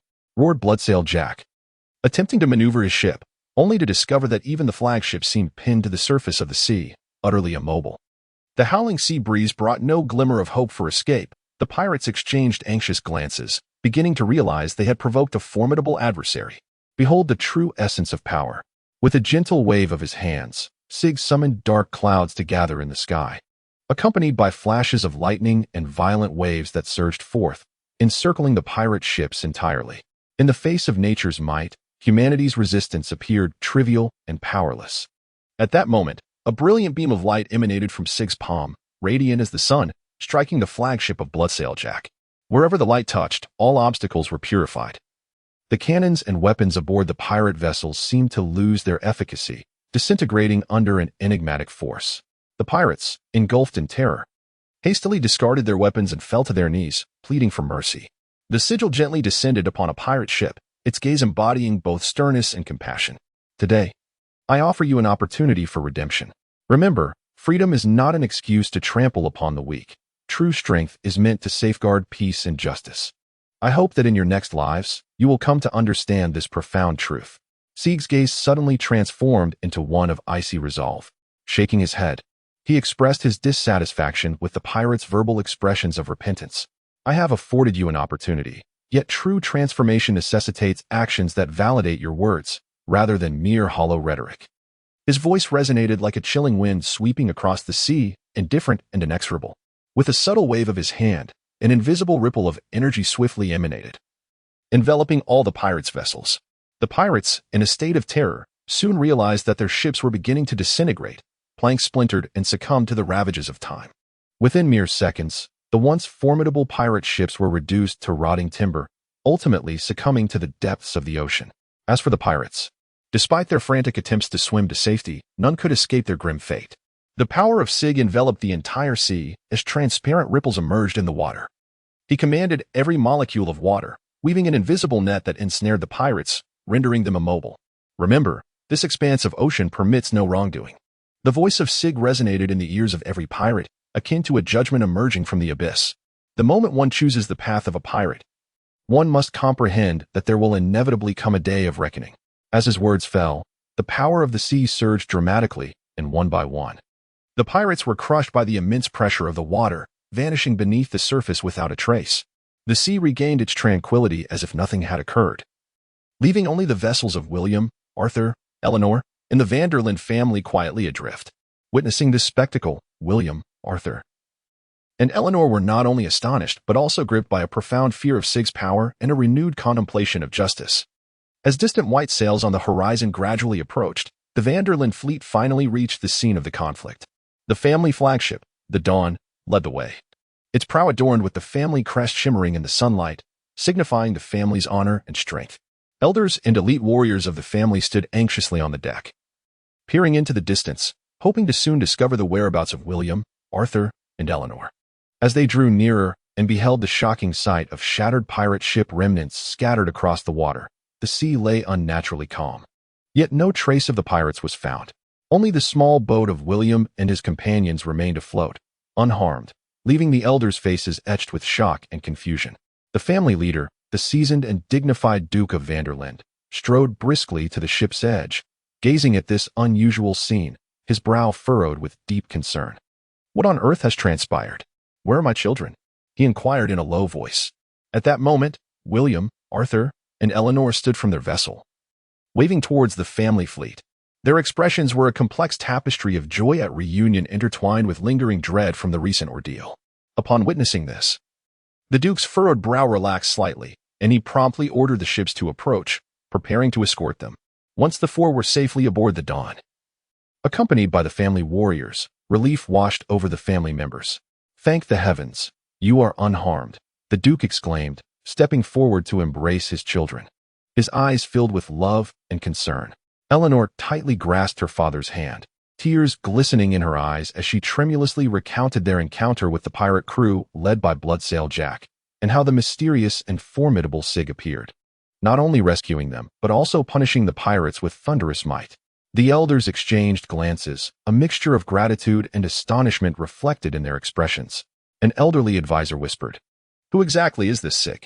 His power surpasses imagination, capable of effortlessly dismantling an entire pirate crew. Regardless of his identity, we owe him a debt of gratitude." The Duke pondered for a moment before responding, "Yet, at the same time, this individual remains an enigma. We must remain vigilant. In the future, the Vanderlyn family's vessels must exercise greater caution upon the seas, remaining vigilant against both pirates and this enigmatic force." At the intersection of the azure sky and the tumultuous sea of clouds, the bandit king Sig stands suspended in the void, his silhouette softly illuminated by the moonlight, exuding an air of both solitude and invincibility. Never having anticipated that his latent conqueror's Haki would be so profoundly astonishing, transcending the mundane understanding of reality, he transforms the impossible into this breathtaking spectacle. A small craft, originally belonging to a formidable pirate, is forcibly detached from the surface of the sea by his intangible aura, traversing the constraints of gravity to rest steadily upon the clouds, as if the very laws of nature yield before him. The corners of Sig's mouth curled into a confident and audacious smile, a testament to the awakening of his inner strength and an expression of boundless aspirations for the future. With the ethereal grace of the moonwalk technique, he glided effortlessly among the clouds, each step seemingly mocking the limitations of gravity. As he gazed upwards, a small vessel hovered quietly beside him, bearing witness to his newfound power. This was not merely a manipulation of objects, it was the embodiment of his indomitable will. In this moment, Sig's heart surged with unprecedented ambition. He began to question, and even firmly believe, whether the legendary sovereigns of the 16 royal seas were truly as unshakable as their names suggested. Could this extraordinary aura of Conqueror's Haki elevate him to the status of a king destined to reshape the era? An unparalleled fervor for battle and ambition blazed within him, to the extent that even the heavens seemed poised to tremble in response. Perhaps, the whispers of Sig reverberate through the sea of clouds, imbued with an undeniable resolve. I, Sig, the king of mountain bandits, truly possess the strength to challenge the very limits of the world, to fell the illustrious names of the 56 sovereigns one by one. This vast ocean shall inevitably welcome a new sovereign. With this declaration, Sig's figure looms larger amidst the clouds. He is no longer the humble bandit of yore, but a king poised to reign supreme. In this moment, it seems as though the heavens and earth contain only him and the small vessel suspended in the clouds, heralding an impending storm that will upend the world of pirates. Shiga stood resolutely in the clouds, eyes closed, attuning himself to the formidable power coursing through his being. It was a metamorphosis that radiated from within, a profound transformation. His skin seemed to glimmer with a subtle sheen, emblematic of the pinnacle attained through the mastery of Haki and unparalleled physical prowess. His body was as unyielding as granite, yet retained a fluid agility. Every sinew and bone held within it explosive strength. Recalling a recent encounter, Shiga had faced a throng of ordinary pirates without drawing his sword or relying on external forces. With a single technique, he had effortlessly swept them aside like autumn leaves caught in a gust. This was not merely a display of martial skill. It was the exquisite synthesis of Haki and corporeal might. Each swing of his arm and every step he took seemed capable of rending the very air, generating devastating shockwaves. Such power was beyond the reach of even the most renowned warriors in the pirate world, let alone the nameless rogues. In the cycle of ages, such terror is unparalleled. In Sig's heart, a silent mantra echoed. This was not merely a moment of reflection, it represented a profound awareness of one's capabilities.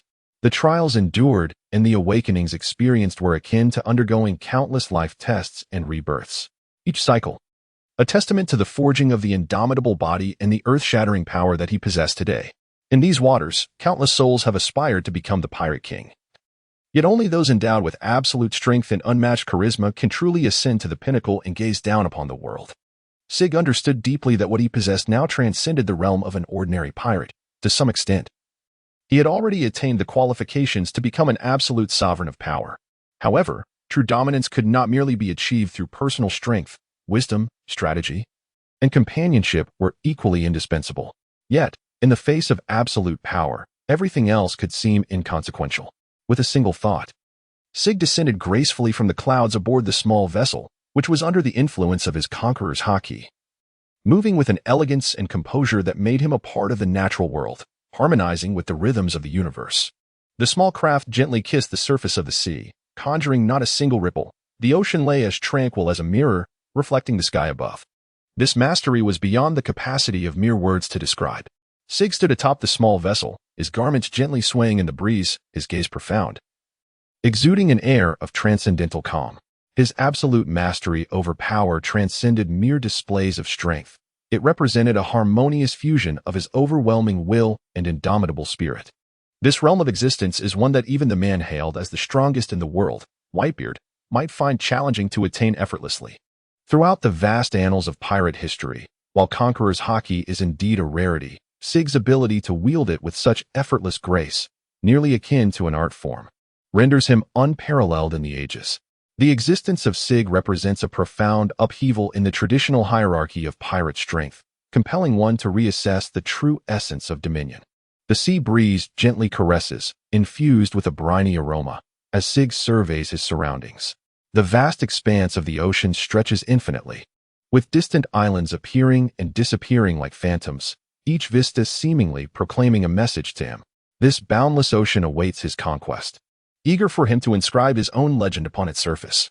A surge of unprecedented ambition courses through his heart.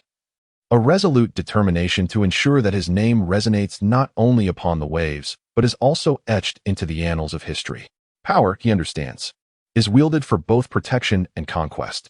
Whispering softly, his voice, though gentle, resonated with undeniable conviction and determination. Sig stood there, his brow furrowed, appearing both perplexed and somewhat resigned. Within him surged an astonishing power emanating from the three-colored Haki, the pinnacle coveted by countless pirates.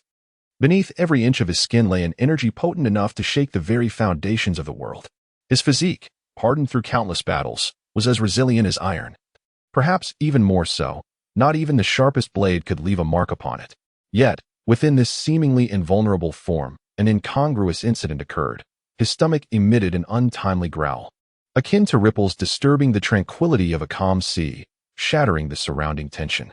Though the sound was subtle, it resonated with remarkable clarity at that moment, rendering the atmosphere around him somewhat peculiar.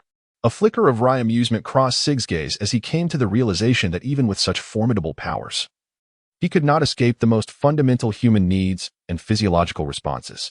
In that moment, he felt as though he had descended from a lofty pedestal of divinity back into the mundane realities of human existence.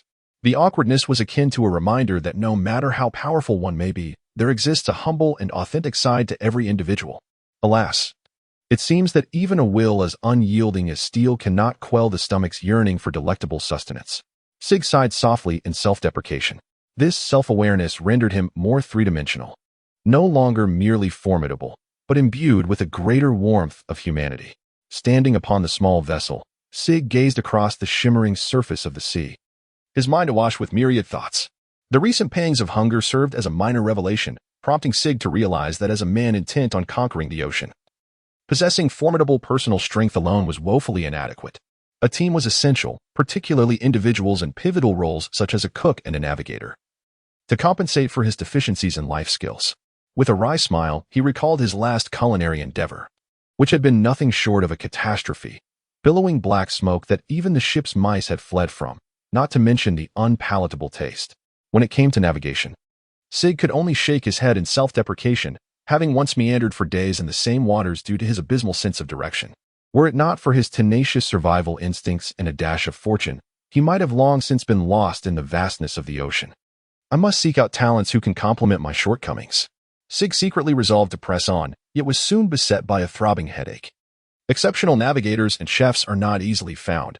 They are often coveted treasures fiercely contested by myriad pirate crews. The quest for such talents posed a significant dilemma before him. Just as Sig sank into deep contemplation, a gust of wind swept by, carrying with it the distant scent of freedom, seemingly igniting a spark of inspiration. Perhaps the answer lay within the journey itself, he mused. In this vast expanse of ocean brimming with opportunities and challenges, there are always kindred spirits or those endowed with extraordinary skills awaiting discovery. What is required is to remain vigilant, ensuring that no potential opportunity slips away. Thus, Sig resolved to alter his course, not solely in pursuit of treasure and combat, but in search of comrades who could stand alongside him, united in steering towards the ultimate destination of the Grand Line. As Sig gazed around, the beauty of the East Sea could not conceal the naivety and the uncharted truths of this maritime realm. Although numerous pirate crews roamed these waters, those with genuine strength capable of remaining steadfast under the intimidation of Conqueror's Haki were indeed a rarity. Contemplating this, a wave of solitude and resignation silently crept into his heart. The East Sea, though it marked my beginning, seemed unable to fulfill my aspirations for camaraderie. Sighing inwardly, Sig pondered the predicament he found himself in. Should he linger here any longer, he might never discover a companion capable of standing shoulder to shoulder with him, ready to confront the challenges of a new world. His thoughts drifted towards distant seas, where the legends of the Grand Line echoed in his ears. It was there that true warriors congregated, individuals who could not only match his strength but perhaps even surpass it. Only in that realm could he hope to encounter allies who could withstand the might of the Conqueror's Haki, while also supporting him in navigation, culinary arts, and a myriad of survival skills. It seemed inevitable that he must depart from the East Blue and venture forth into the unknown and perilous expanse of the Grand Line. With unwavering determination, Sig made a decision. This choice was fraught with peril, yet it also harbored boundless possibilities. Along this journey, he would encounter numerous difficulties and challenges. But in pursuit of his dreams and the quest for companions who could stand by him until the world's end, all of it would be worthwhile. Thus, Sig began to prepare, strengthening his team while silently praying in his heart for fate to guide him towards those who could surmount obstacles together and share in the joy of victory. The winds of the eastern sea seemed to gain strength, propelled by Sig's resolve as he set forth towards the distant and enigmatic waters. Seated upon the swaying small boat, Sig felt an uncanny tranquility enveloping him, yet his keen observation Haki sensed an impending change in the air.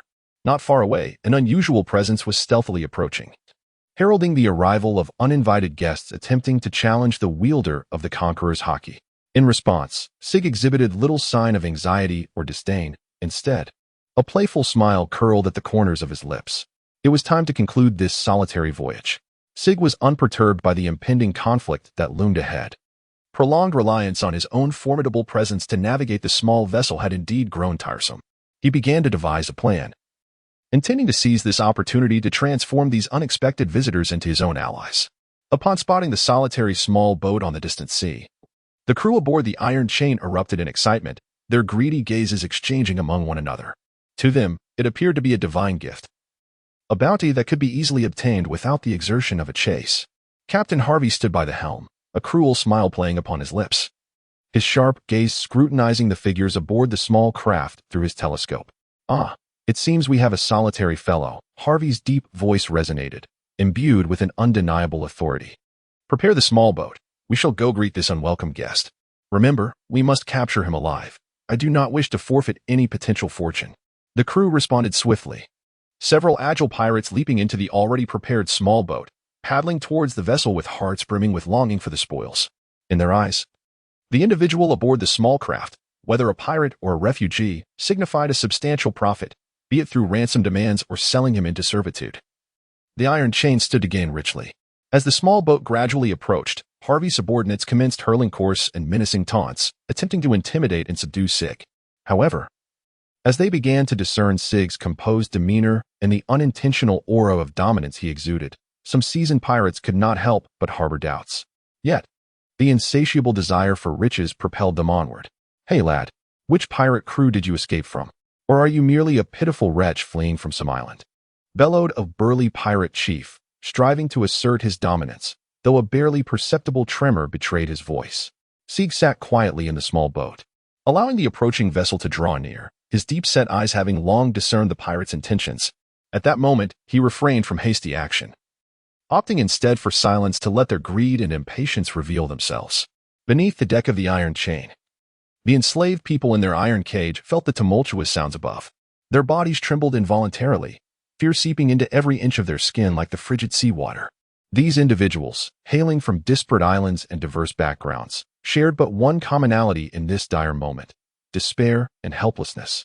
Crouched within their confined space, they exchanged terrified glances, each acutely aware that the pirate's agitation often heralded yet another wave of senseless violence.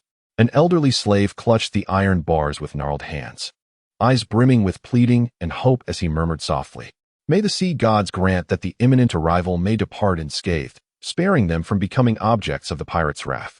Though his voice was faint, it echoed within the iron cage, resonating with the hearts of the other captives. In the shadows of the cage, a young girl hugged her knees tightly, her eyes glimmering with a determination unfitting for her age. Though fear gripped her, she feared even more for the safety of her companions. She closed her eyes and silently prayed, hoping that this storm would soon pass, sparing everyone further suffering. Meanwhile, the pirates aboard the ship busied themselves with preparations to welcome the enigmatic owner of the small boat, completely oblivious to the trembling and terror within the cage. In these waters shrouded by greed and violence, the voices of the weak were easily overlooked. Their fates seemed to rest solely on the whims of chance or miracles. Yet, Sig's arrival might just serve as the catalyst to shatter this grim status quo. Confronting the greed and arrogance of the band of pirates on the Iron Chain, Sig stood tall in his boat, exuding an air of disdain and indifference. His tone was calm yet imbued with undeniable authority. "You lot," he proclaimed, "are woefully short-sighted to believe that everyone will become your prey." The fury of the pirates was ignited in an instant. They could no longer endure such blatant disdain. A hot-tempered pirate captain unsheathed his pistol from his waist, roaring as he pulled the trigger. A flash of fire erupted, and the sharp crack of the gunshot shattered the tranquility of the sea, the bullet racing forth with the scent of death, aimed directly at Sig. However, an astonishing scene unfolded. As the bullet approached Sig, it appeared to be halted by an invisible barrier, emitting a faint chime before it fell powerless into the ocean. The pirates stared wide-eyed, unable to believe what they had witnessed. Several even instinctively rubbed their eyes, questioning whether they were experiencing a mirage. How could this be?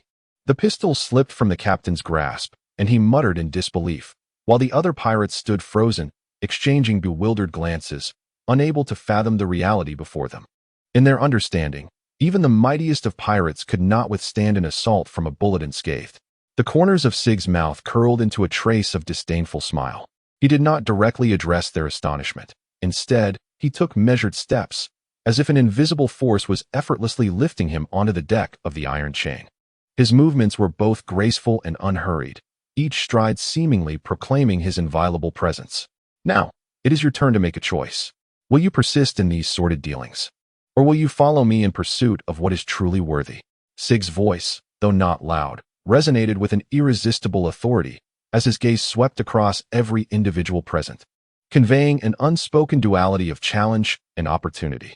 In the face of Sig's composed demeanor and overwhelming presence, Captain Harvey's eyes flickered with a fierce intensity.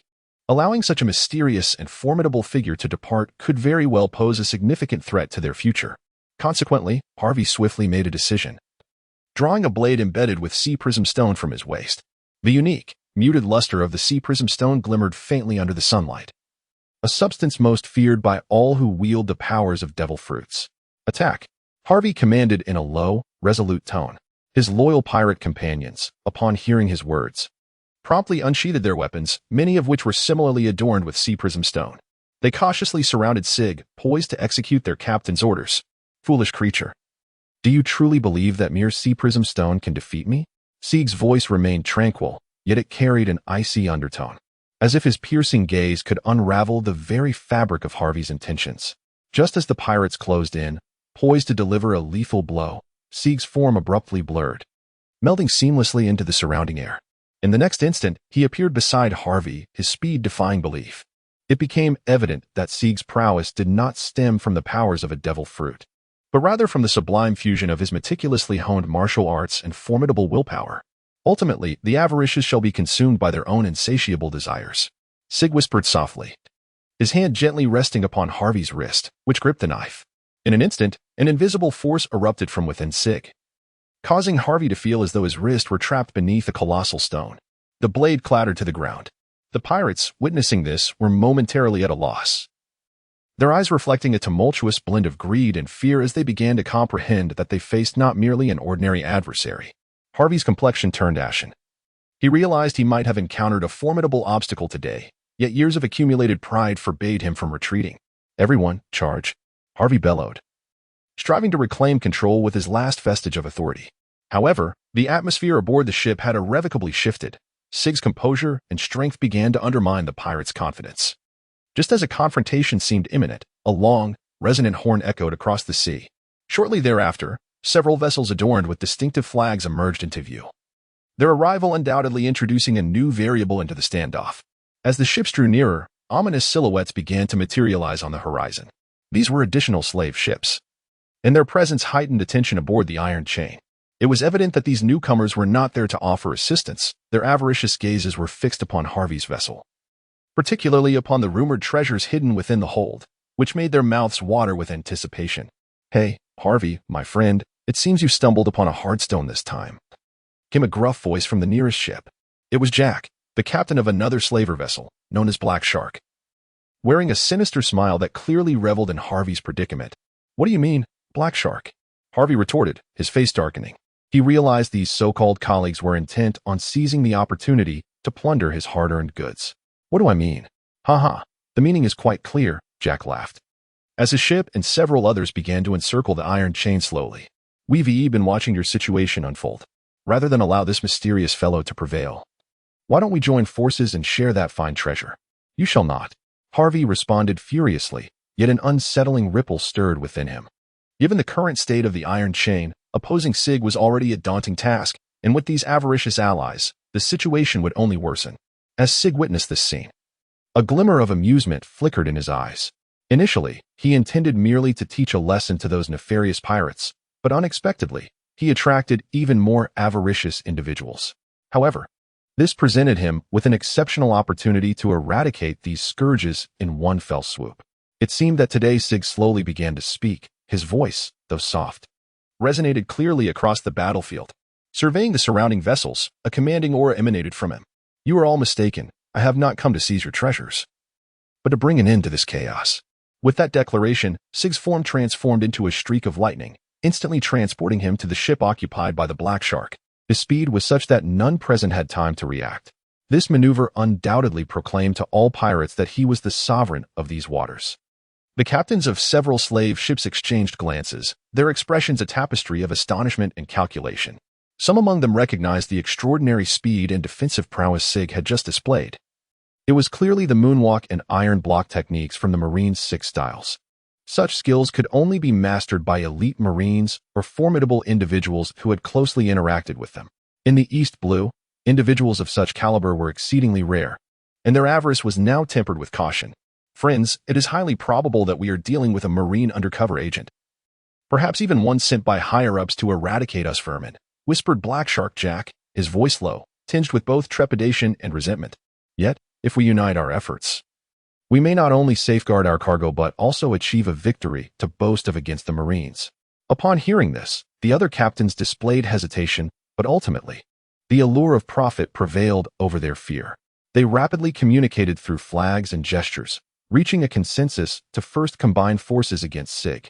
Should they succeed, they would divide the treasures and slaves aboard the Iron Chain according to their contributions. Action. With a somber command, pirates from several ships seized their weapons, some even arming themselves with specially crafted sea prism stone chains and blunt instruments. Preparing, Sig stood upon the deck of the Iron Chain, his demeanor unwavering in the face of the encroaching crisis. He had anticipated that these pirates would not relinquish their hold easily. Yet, he saw this as a fortuitous opportunity to Sig whispered ominously, his body emanating a subtle yet commanding aura. This was the manifestation of Conqueror's Haki, exerting an invisible pressure on the surrounding pirates, causing many of the feeble-willed to tremble. With a thunderous roar, Sig surged forth like an awakened lion, confronting enemies from all directions. The battle escalated rapidly. Sig not only employed the techniques of the Marine 6 styles but also harnessed his Haki to its fullest extent.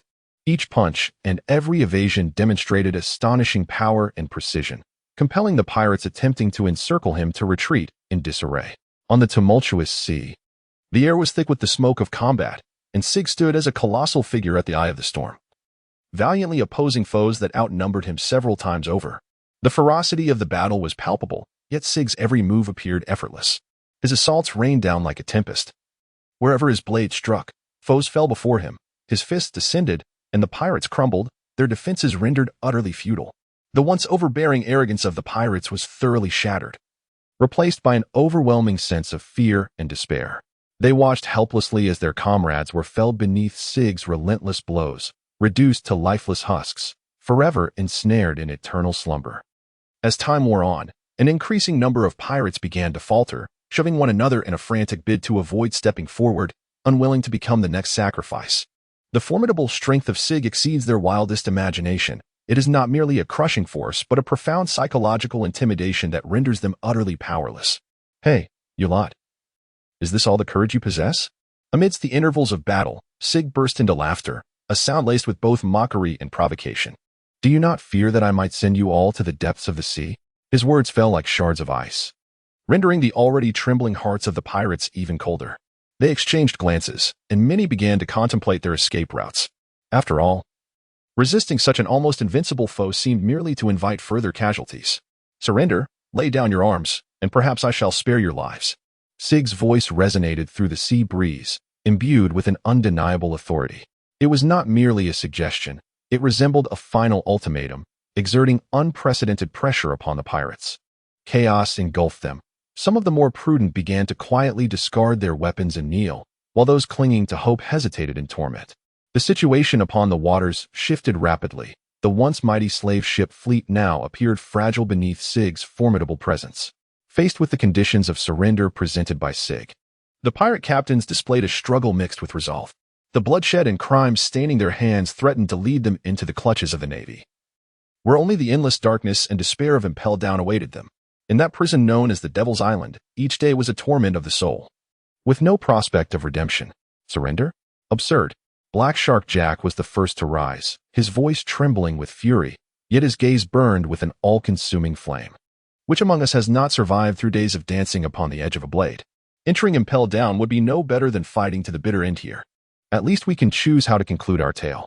Other captains, though gripped by fear, felt compelled to respond to Jack's declaration, their faces etched with determination and madness.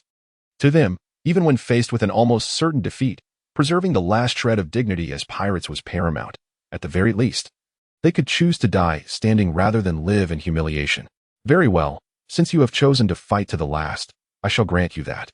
A hint of regret permeated Sig's tone, yet it only solidified his resolve. For those pirates who had reached a dead end, mercy sometimes led to unnecessary sacrifices. The battle escalated once more, as the pirates abandoned all avenues of retreat and launched a desperate, suicidal charge.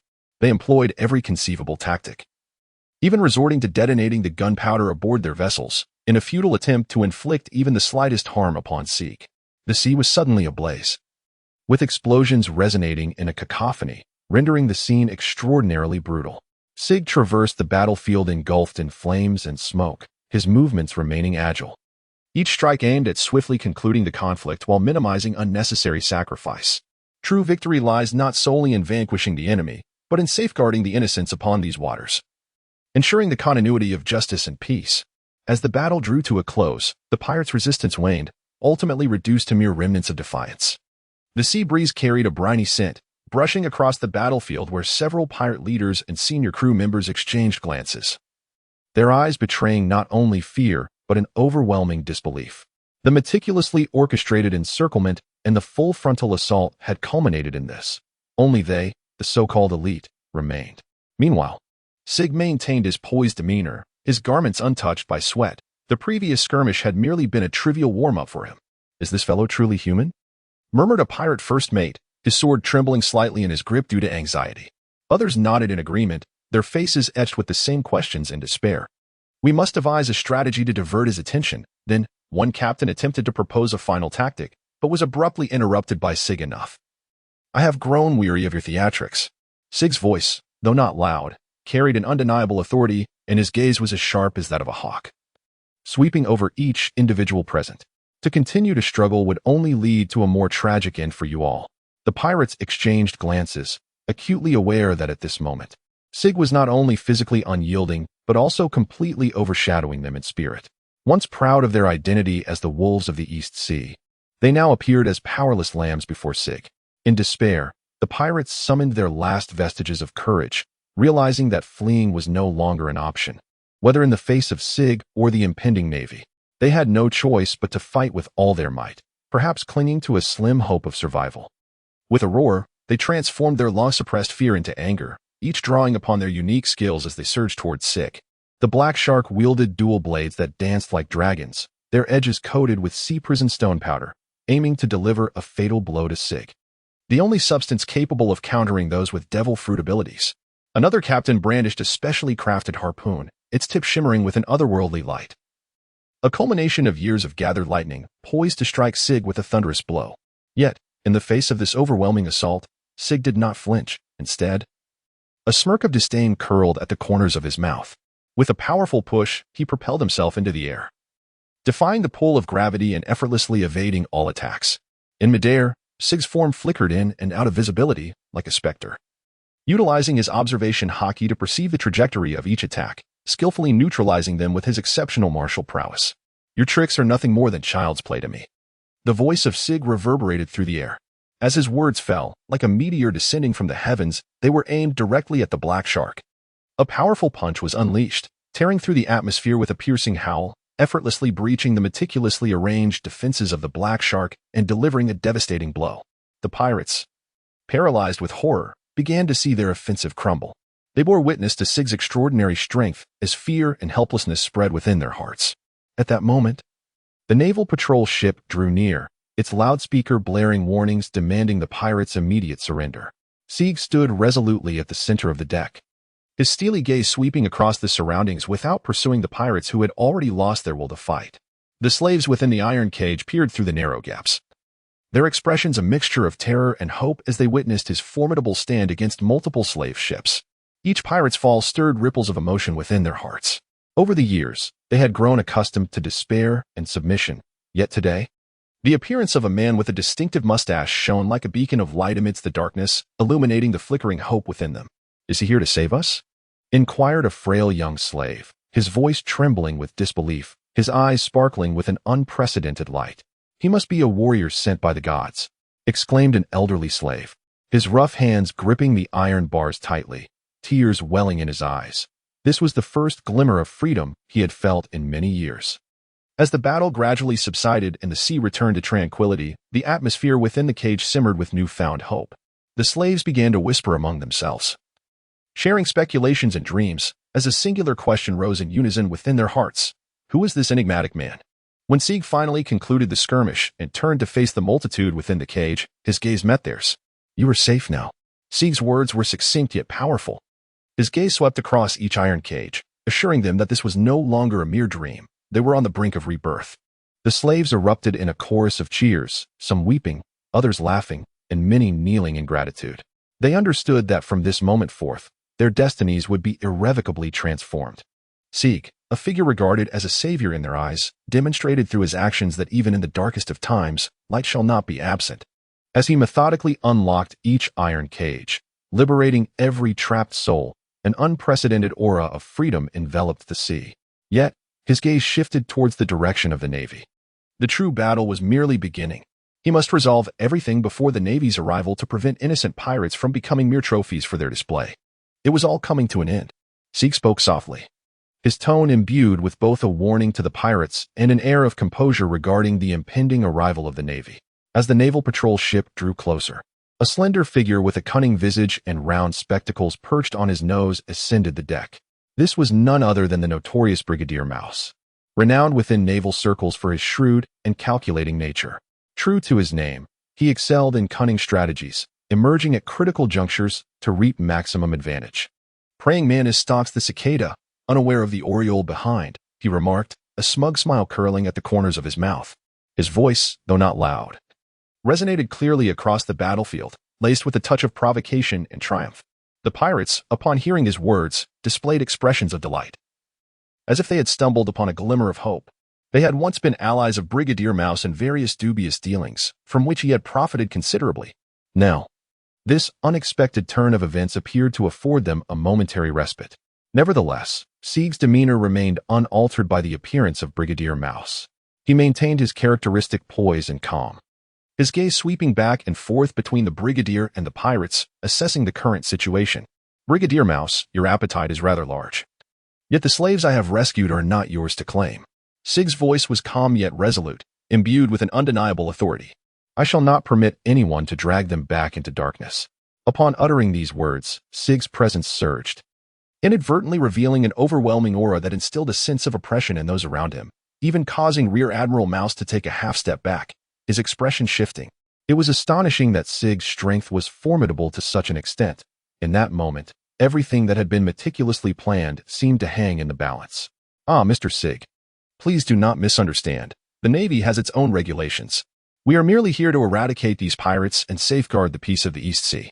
Rear Admiral Mouse swiftly recalibrated his strategy, his smile adopting a more formal demeanor in an attempt to diffuse the tension with diplomatic rhetoric.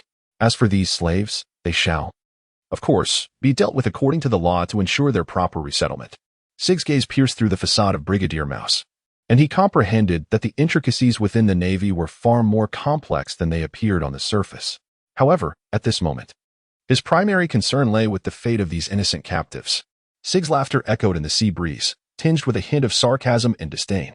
True justice has never relied on mere verbal promises, particularly in this world of intricate interests upon the sea. Squinting, his gaze revealed an unwavering resolve. "Captain Rat, your sweet words hold no significance for me. I have witnessed too much hypocrisy behind promises. Today, I shall personally fight for the freedom of these innocent souls." As soon as Sig's words fell, his figure suddenly transformed into a fleeting shadow, moving with astonishing speed that rendered his actions nearly imperceptible to the onlookers. To the spectators, Sig seemed to have become a tempest, leaping from the iron chain vessel to the deck of the naval patrol ship in the blink of an eye. On the deck, before the naval soldiers could even react, an intangible aura of authority enveloped the vicinity, causing the surrounding air to thicken with tension.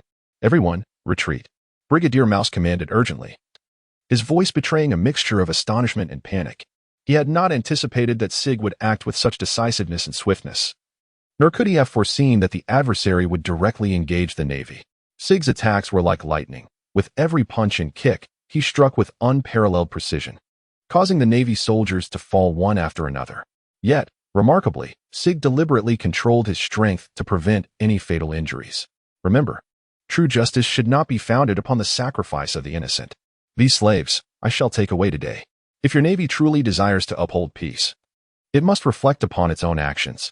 The voice of Sig resonated throughout the patrol vessel, his words striking a profound chord within the hearts of the assembled naval soldiers. This unforeseen conflict rendered the already intricate situation even more convoluted. Although Brigadier General Mouse was filled with indignation, he recognized, in light of Sig's displayed strength and stance, that the matters of the day could no longer be resolved through mere force. A flicker of resoluteness flashed in Sig's eyes. Fully aware of the grave implications of a direct confrontation with the Navy, he was nonetheless willing to face any consequence to safeguard these innocent slaves. In a moment of electrifying clarity, he resolved to adopt a more direct and impactful approach to ensure their safety. Sig's aura surged dramatically, a potent wave of Conqueror's Haki emanating like a tidal force, surging towards Brigadier Mouse. The intensity of this power was such that the surrounding air seemed to compress, generating visible shockwaves that rippled outward. Brigadier Mouse, caught in the epicenter, instantly transformed from a shrewd strategist to a mere statue, his eyes losing focus. Utterly immobilized as his mind crumbled under the weight of this force, rendering him as foolish as a simpleton. The Navy soldiers, witnessing this spectacle, were gripped by sheer terror. They had never encountered such a horrifying scene, where even their commander had been rendered powerless in an instant. Panic erupted, chaotic cries filling the air as the previously orderly ranks descended into disarray. "Commander, what has happened to you?" One Navy soldier attempted to approach Brigadier Mouse, only to be thwarted by the invisible might that surrounded him, struggling even to maintain his footing. "What is this power?" Another soldier shouted in horror.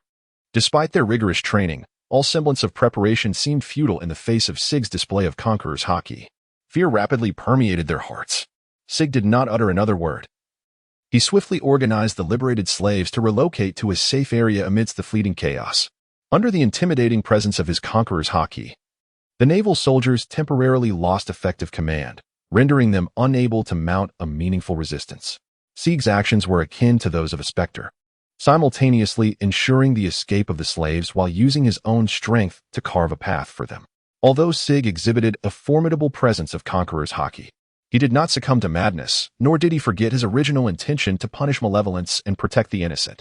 Upon witnessing the young naval soldiers, a flicker of compassion surged within him. After all, in this chaotic world, many are merely compelled to play their respective roles, and the true distinction between good and evil is often obscured. He swiftly adjusted his strategy, opting not to wield power to suppress, but rather to adopt a gentler approach. The imposing aura of Sig suddenly diminished, and the suffocating dominance dissipated as if nothing had ever transpired. Standing there, he spoke in a calm yet undeniable tone.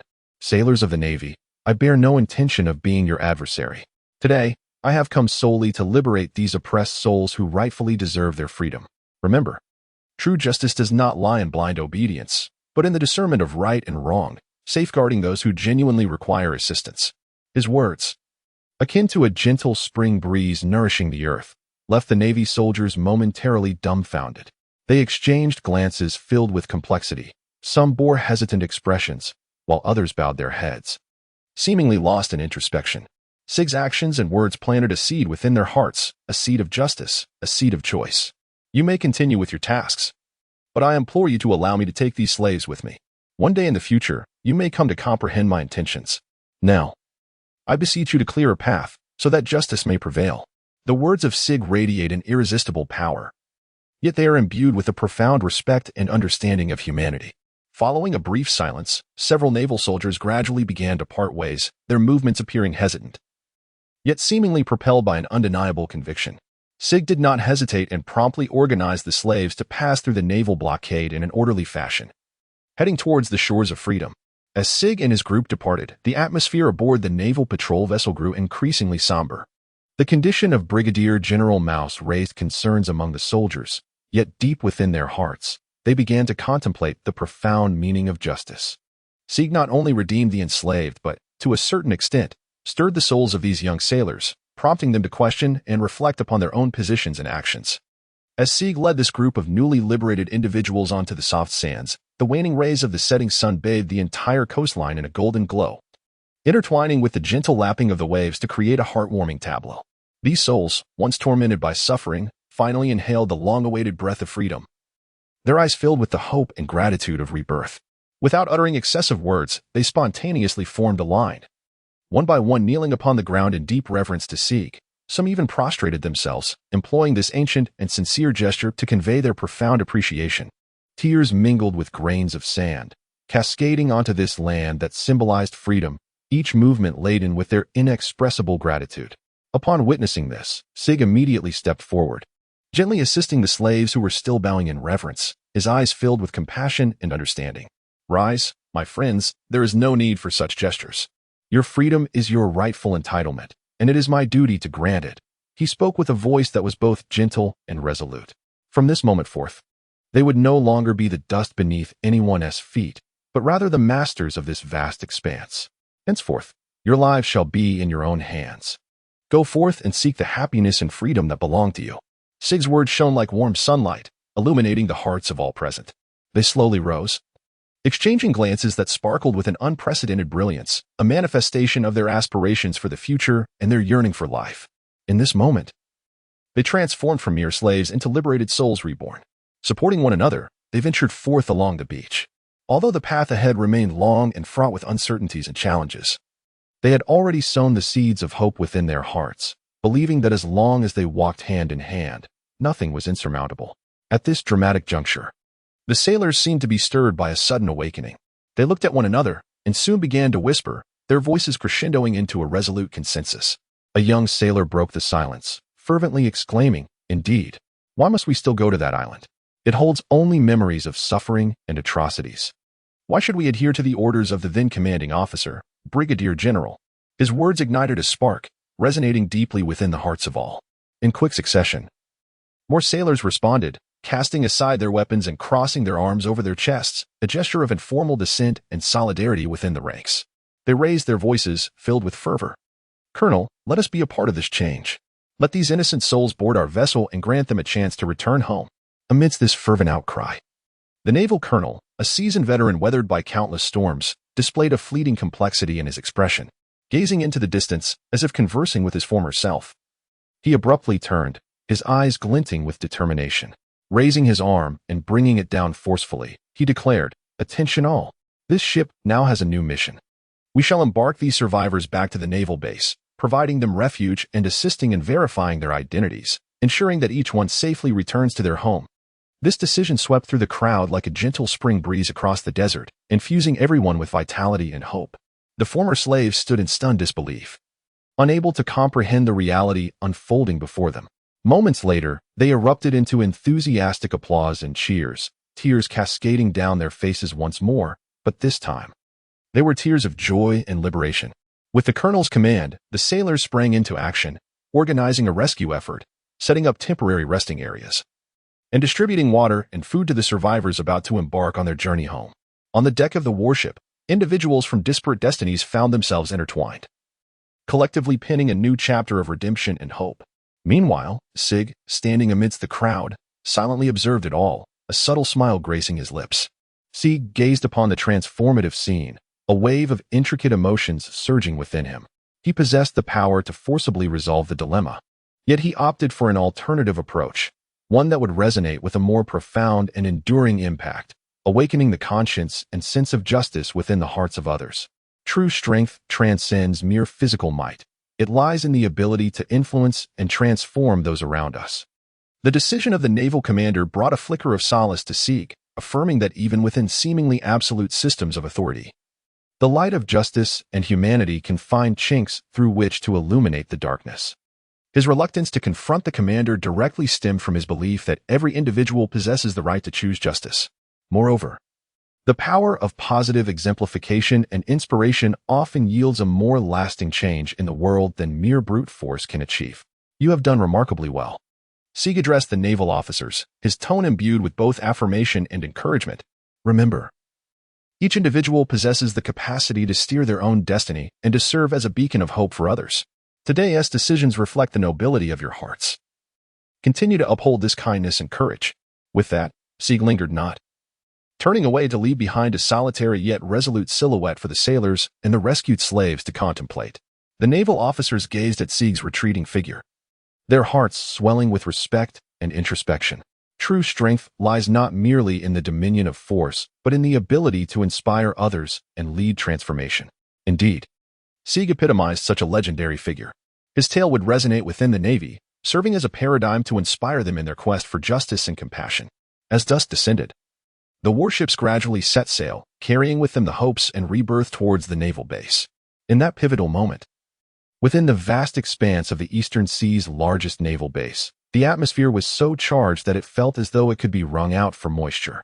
A dozen brigadier generals, their insignias glinting coldly under the lights, were accompanied by a scant few vice admirals. These typically dignified and composed naval figures wore expressions rife with barely concealed fury and astonishment. Their gazes intertwined with confusion, anger, and a subtle, almost imperceptible fear.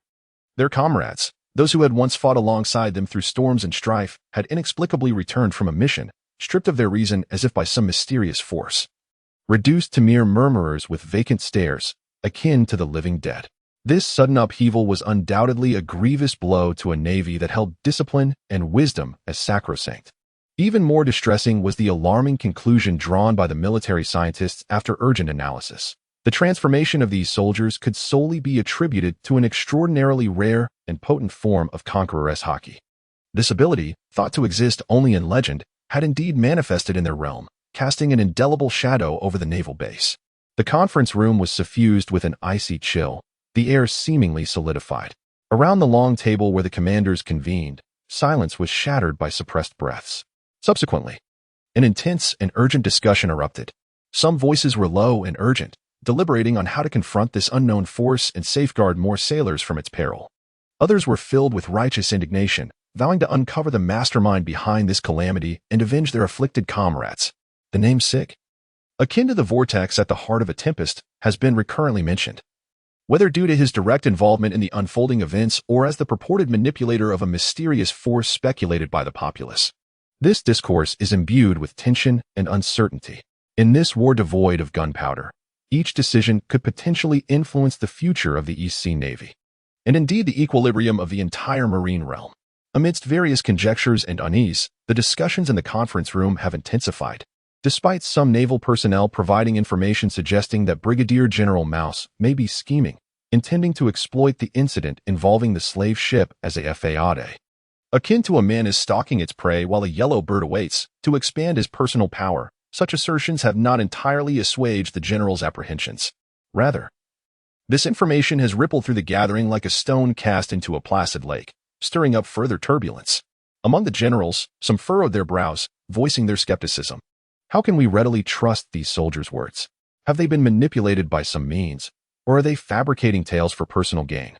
This question struck like a lightning bolt, shattering the somber atmosphere of the conference room, swiftly redirecting the focus towards a dual consideration of internal loyalty and external threats. The stance towards Sig has become the crux of the debate. A faction of generals advocates for a robust approach, asserting that regardless of Sig's true intentions, the extraordinary power he has displayed poses a direct threat to the Navy and necessitates immediate countermeasures to prevent future calamities. An elderly brigadier spoke slowly. His voice, though gentle, exuded a calmness that stemmed from deep contemplation. The discussion was fervent, with various opinions colliding and intertwining, and the air in the conference room was nearly ignited by the palpable tension. The commanders understood that any decision made would have far-reaching consequences, impacting not only the stability of the Eastern Sea Navy, but also the safety of the entire maritime order. In this tumultuous situation, the challenge of discovering the most appropriate response tested the wisdom and resolve of each leader. Ultimately, after prolonged deliberation and weighing of options, they began to coalesce around a consensus. Just as the commanders' discussions reached a fevered pitch, A shocking piece of news reverberated through the conference room like a bolt from the blue. According to the latest report, the several warships dispatched to execute the blockade and surveillance mission against the Sigshan bandits had all met with disaster, sinking into the vast ocean, with no sailors surviving. This sudden, devastating tidings instantly escalated the already tense atmosphere to a boiling point. The wreckage and the bodies of the fallen soldiers were gradually retrieved, each fragment and each lifeless form serving as a stark affront to the strength of the Eastern Sea Navy and a ruthless violation of the dignity of all present commanders. Anger and sorrow intertwined, finding an outlet on their resolute faces, as the flames of vengeance burned in each pair of eyes. The inner turmoil and resentment surging like a turbulent tide, nearly bursting from their chests. A major general abruptly rose, slamming his fist onto the table, his hand clenched tightly. Veins bulging, his voice trembling with rage. This is not only an insult to our Eastern Sea Navy, but a desecration of the entire spirit of our Navy. We must take action, not only to avenge our fallen brothers, but also to demonstrate to the world that the Eastern Sea Navy will not tolerate any form of provocation or infringement. Within the confines of the conference room, the prior debates and disagreements were swiftly eclipsed by a shared indignation, illuminating the leaders' eyes with an unprecedented resolve and determination. They recognized that in the face of such audacious provocation, the East Sea Navy must unite, responding to the challenge with unwavering strength, regardless of the adversary's identity or the secrets and powers lurking behind them. At this moment, strategic plans rapidly coalesced, filling the East Sea Naval Base with a palpable atmosphere of tension and gravity in preparation for battle. From the generals to the soldiers, a singular thought permeated their minds. For honor, for comrades, for the tranquility of these waters, they would spare no effort, vowing to unveil the truth to the world and bring the provocateurs to justice. A tempest was silently brewing over the East Sea, heralding the onset of a naval conflict steeped in justice and vengeance. Faced with such blatant provocation and unacceptable losses, even the typically cautious and rational moderate leaders could no longer maintain their composure. To them, this was no longer merely a direct assault on the East Sea Navy. It was a blatant affront to the authority of the entire naval system. A surge of profound anger and a sense of duty welled up within them, compelling all to align on a singular front against this unprecedented challenge. In the days preceding these events, the East Sea Naval Base had wavered in its decision to offer a bounty on Siegfried and his band of marauders, largely due to Siegfried's previous record of refraining from direct attacks on civilians or the Navy. This relatively lenient behavioral pattern had led the Navy to adopt a tolerant stance towards him and his crew, hoping their activities would remain confined to minor skirmishes without posing a significant threat to the stability of the East Sea. However, the recent series of incidents, particularly the sinking of several warships and the grim reality of no soldiers returning alive, shattered all previous illusions and forbearance. The leaders' expressions grew grave, their eyes glinting with unwavering resolve. Whether facing marauders or pirates, once allowed to run rampant, their true nature would inevitably reveal itself, with violence and greed laid bare. We had sought to grant an opportunity for redemption, but it now appeared to be a mere figment of our hopes, a middle admiral solemnly remarked, his voice heavy with regret and sorrow. It is time to strip away their disguises, to expose their true selves to the world. With the bounty firmly established, the naval base in the East Sea swiftly transitioned into a heightened state of alert as a large-scale operation targeting Sig and his band of brigands was set in motion. Simultaneously, the Navy began disseminating information through various channels to unveil Sig's true nature, transforming him from a mere marginal bandit leader into the focal point of the entire pirate world. The commanders clearly understood that this campaign was not solely a pursuit of Sig, it was also a testament to the reputation and strength of the East Sea Navy. They were compelled to act with utmost urgency and unwavering determination to bring Sig to justice, thereby honoring the sacrifices of fallen soldiers and issuing a stern warning to all potential threats. The East Sea Navy must not be underestimated. During this process, every individual within the naval base, from frontline soldiers to logistical personnel, was mobilized, engaging in preparations with a sense of tension and order. On the training grounds, the clash of swords and the flash of guns intertwined. Warships stood poised for departure, and an unspoken urgency permeated the air. A tempest was brewing over the waters of the East Sea, heralding an imminent clash, signifying a decisive confrontation between justice and malevolence. The subsequent task was to determine an appropriate bounty for Sig, who was rumored to possess mastery over the three forms of Haki. This was not merely a matter of numbers, it represented the Navy's assessment of the threat Sig posed and signaled a strong message to the pirate world. The atmosphere in the conference room grew tense once more, with each discussion undertaken with exceptional gravity. A seasoned vice admiral was the first to speak, his voice deep and resonant. Sig's displayed power is extraordinary. Mastery of the 3 Haki forms is exceedingly rare in the world of piracy. The bounty we set must not only reflect his level of danger but also manifest the Navy's resolve. I propose a starting amount of no less than 500 million berries. This statement immediately ignited fervent debate. Some commanders expressed concern that an excessively high bounty might provoke unnecessary complications, such as attracting more pirates eager for a challenge or inciting Sig to undertake more extreme actions. However, a greater number believed that only a substantial bounty could ignite competition among pirates, potentially leading to a resolution of this troublesome issue through the lure of profit. The commanders engaged in a new round of intense discussions regarding the bounty amount, realizing that for one possessing the 3 forms of Haki, the bounty could not be trivialized. Initially, a figure of 500 million berries was proposed, but it was swiftly countered, deemed insufficient to truly reflect the serious threat Sig posed to the Navy. At least 700 million, an experienced brigadier remarked, emphasizing that Sig's capabilities have surpassed many notorious pirates, and the bounty must correspond to the actual threat he poses. The discussion escalated, with the figures continuously rising. Some expressed concern that an excessively high bounty might attract unnecessary attention, potentially inciting other pirate alliances to confront the Navy.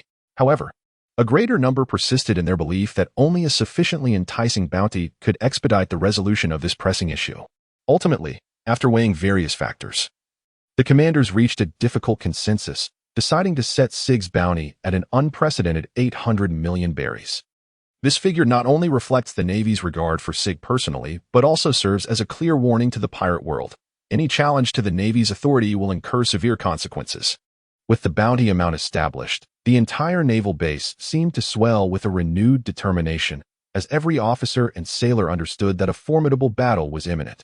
The news swept through every corner of the East Sea like a tempest, from bustling port cities to remote fishing villages, from lively markets to quiet taverns.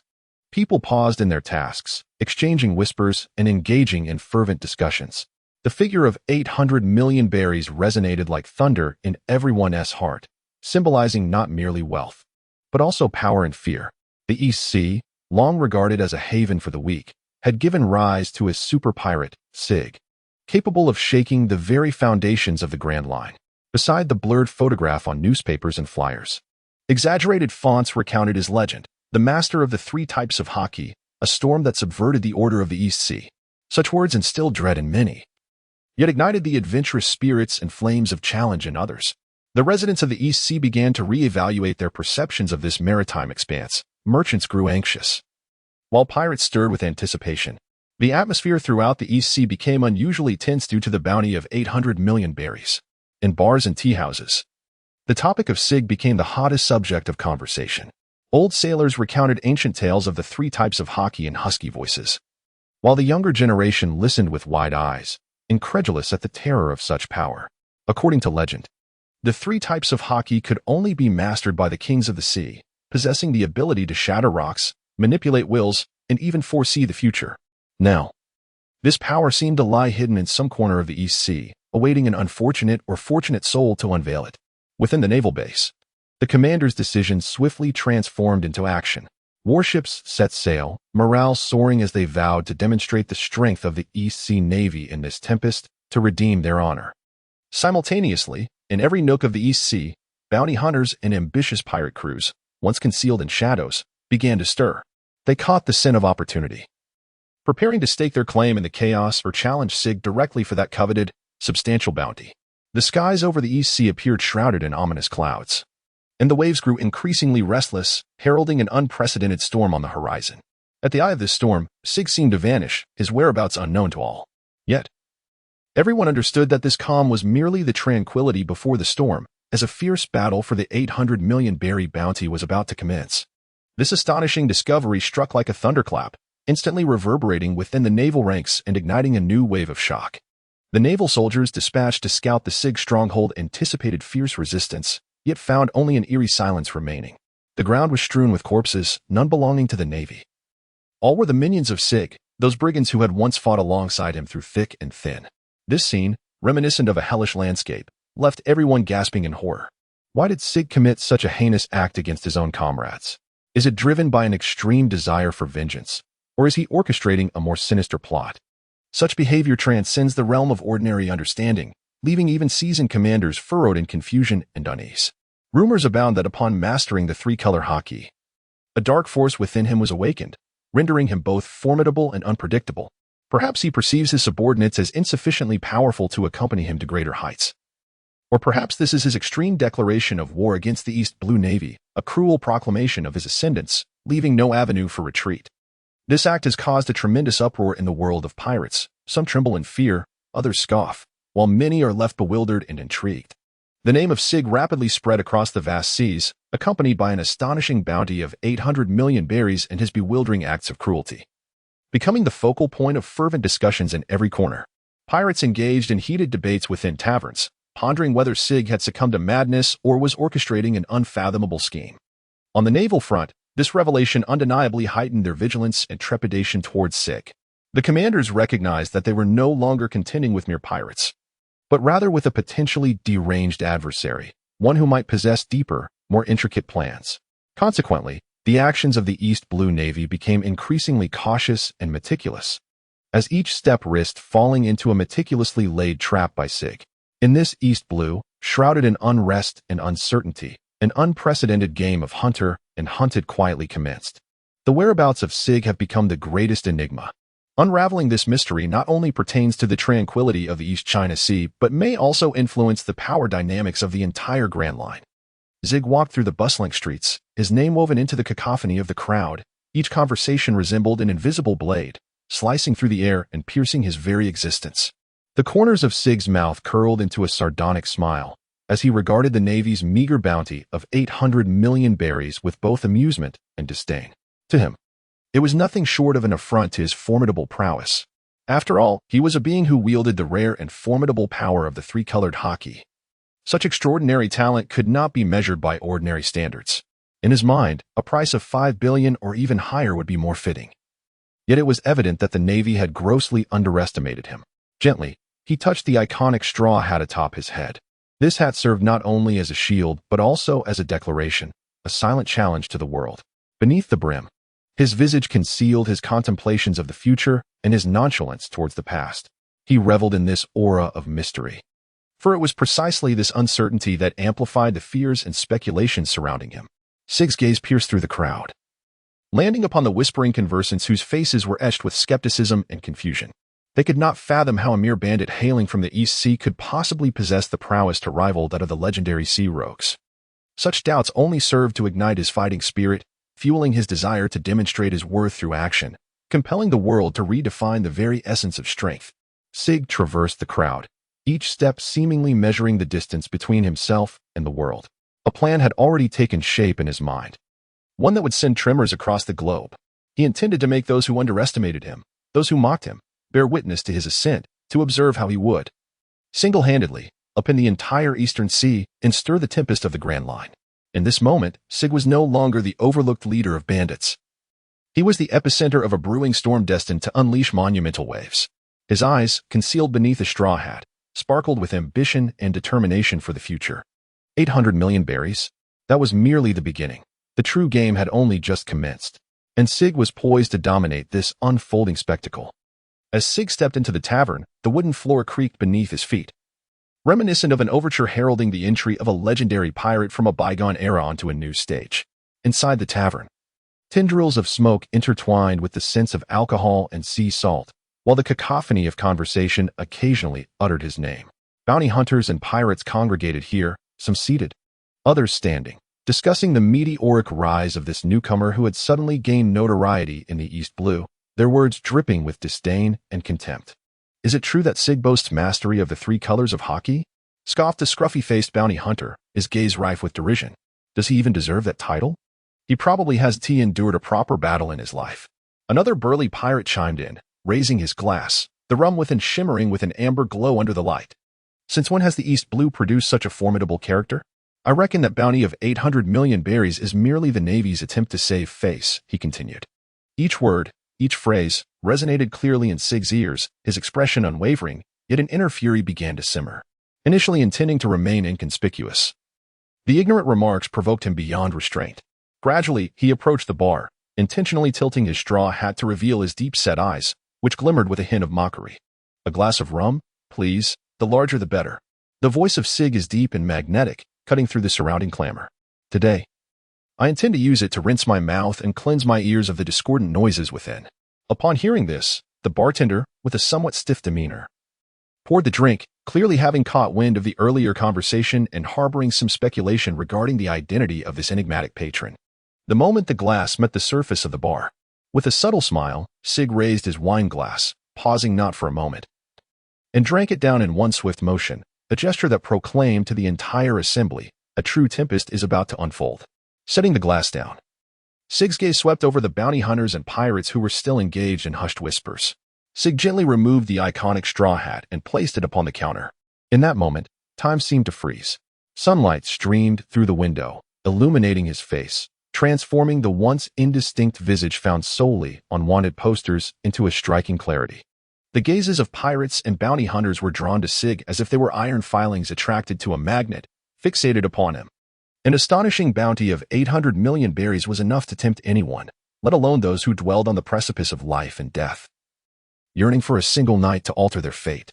Each individual present was swiftly calculating in their minds what 800 million berries truly signified. It represented wealth sufficient for an ordinary person to live a life of luxury for generations, the capital to achieve renown in the world of pirates, and a guarantee of security for future descendants.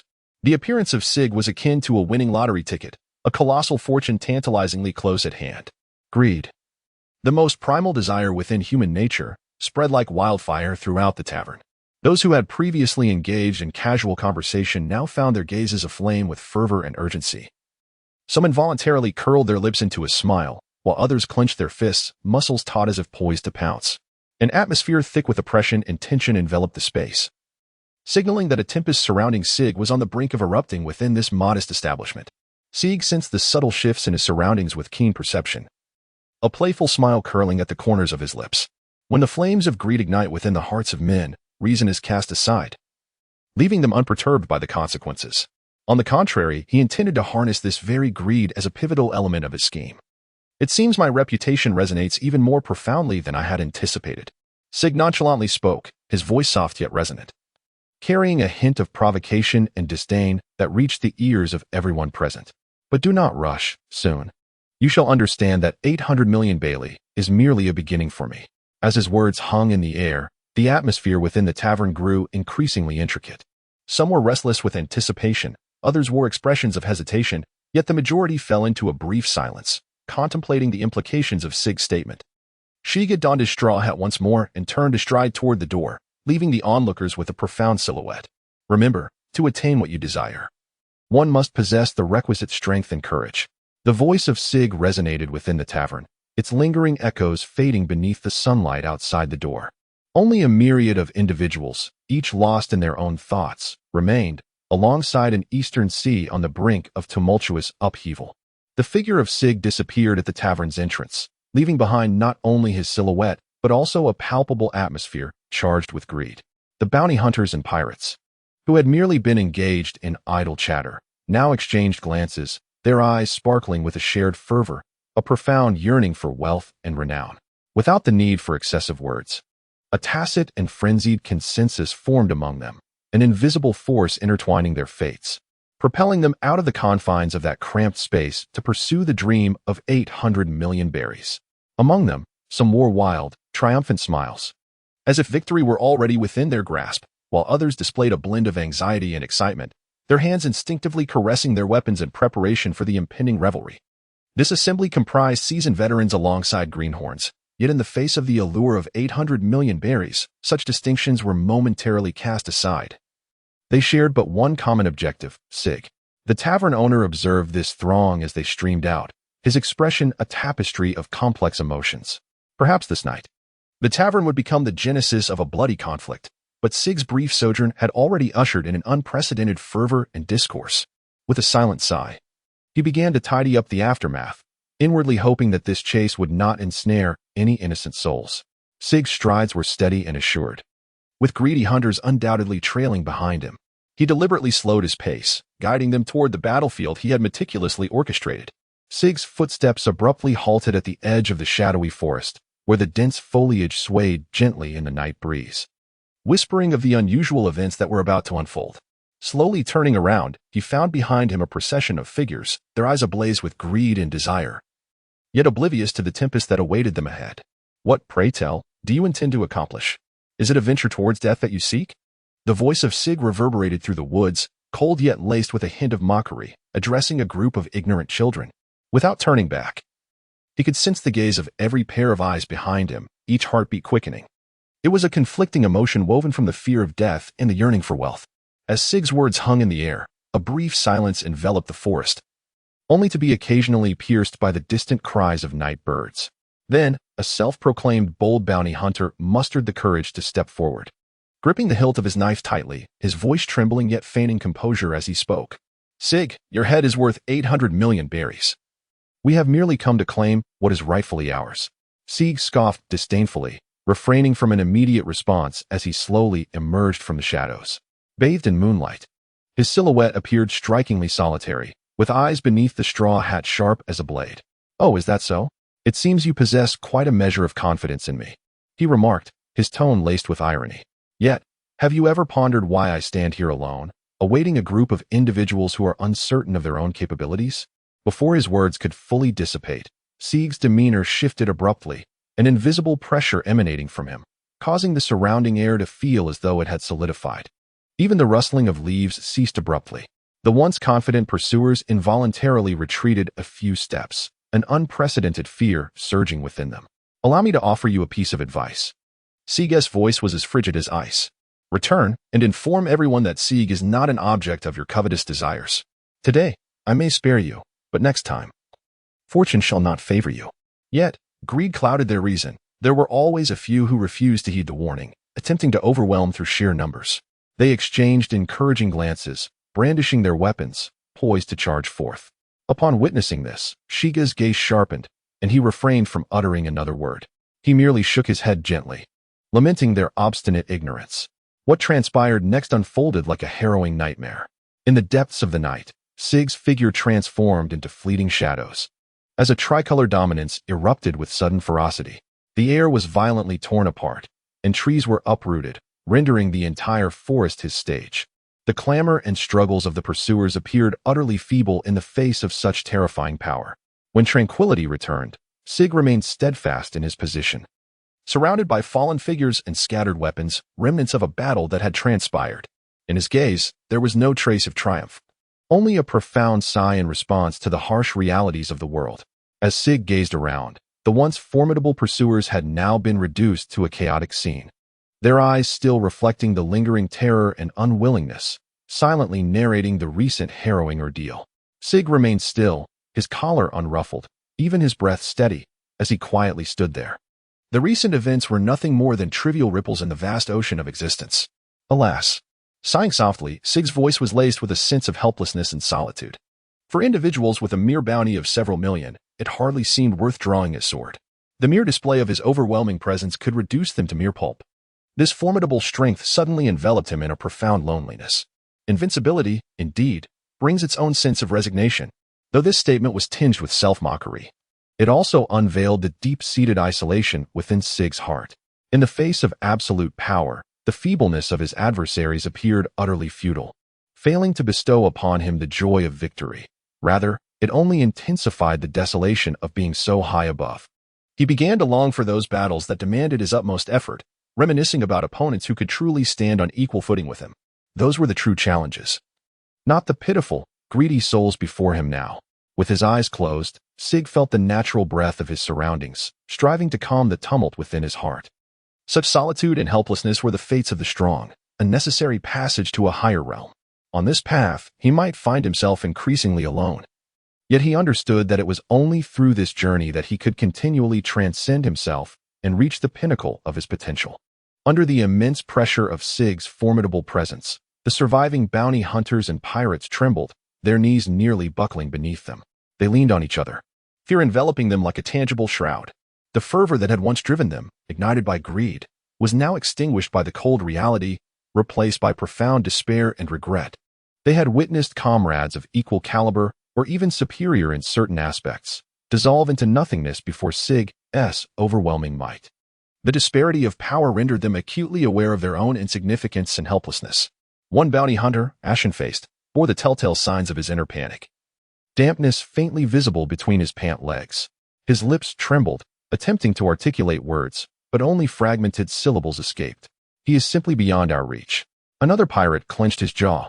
A flicker of defiance and struggle crossing his eyes, yet reason swiftly supplanted these emotions as he murmured, "We were mistaken. We misjudged the situation. This man, even with an 800 million bounty, is far beyond what we could ever measure." They surveyed their surroundings, where once stood their comrades. Now lay only remnants of clothing and scattered weapons. The air was heavy not just with the sin of blood, but with the palpable essence of failure and death. In this moment, they finally comprehended that Sig's strength had surpassed the limits of their understanding. The mastery of the 3 types of Haki he possessed was a power they had never dared to fathom. Fear and reason compelled these formerly greedy souls to reassess their predicament. No longer did they contemplate how to divide the enticing bounty. Instead, they pondered how to preserve their own lives. In the face of survival, all else seemed trivial. Just as they prepared to stealthily retreat in search of an escape, Sig's voice resonated through the night, deep and imbued with an irresistible authority. "Depart now. Consider today a lesson. Remember, greed is the original sin of a pirate. Yet it is also a fatal weakness. To survive in these waters, one must learn to respect and exercise self-restraint." Upon hearing this, they felt as if they had been granted a reprieve, daring not to delay even a moment longer as they scrambled away from the scene. Silently vowing never to recklessly engage in battles beyond their capabilities again, Sig stood motionless. The fortunate bounty hunters and pirates who had narrowly escaped returned hastily to their familiar haunts.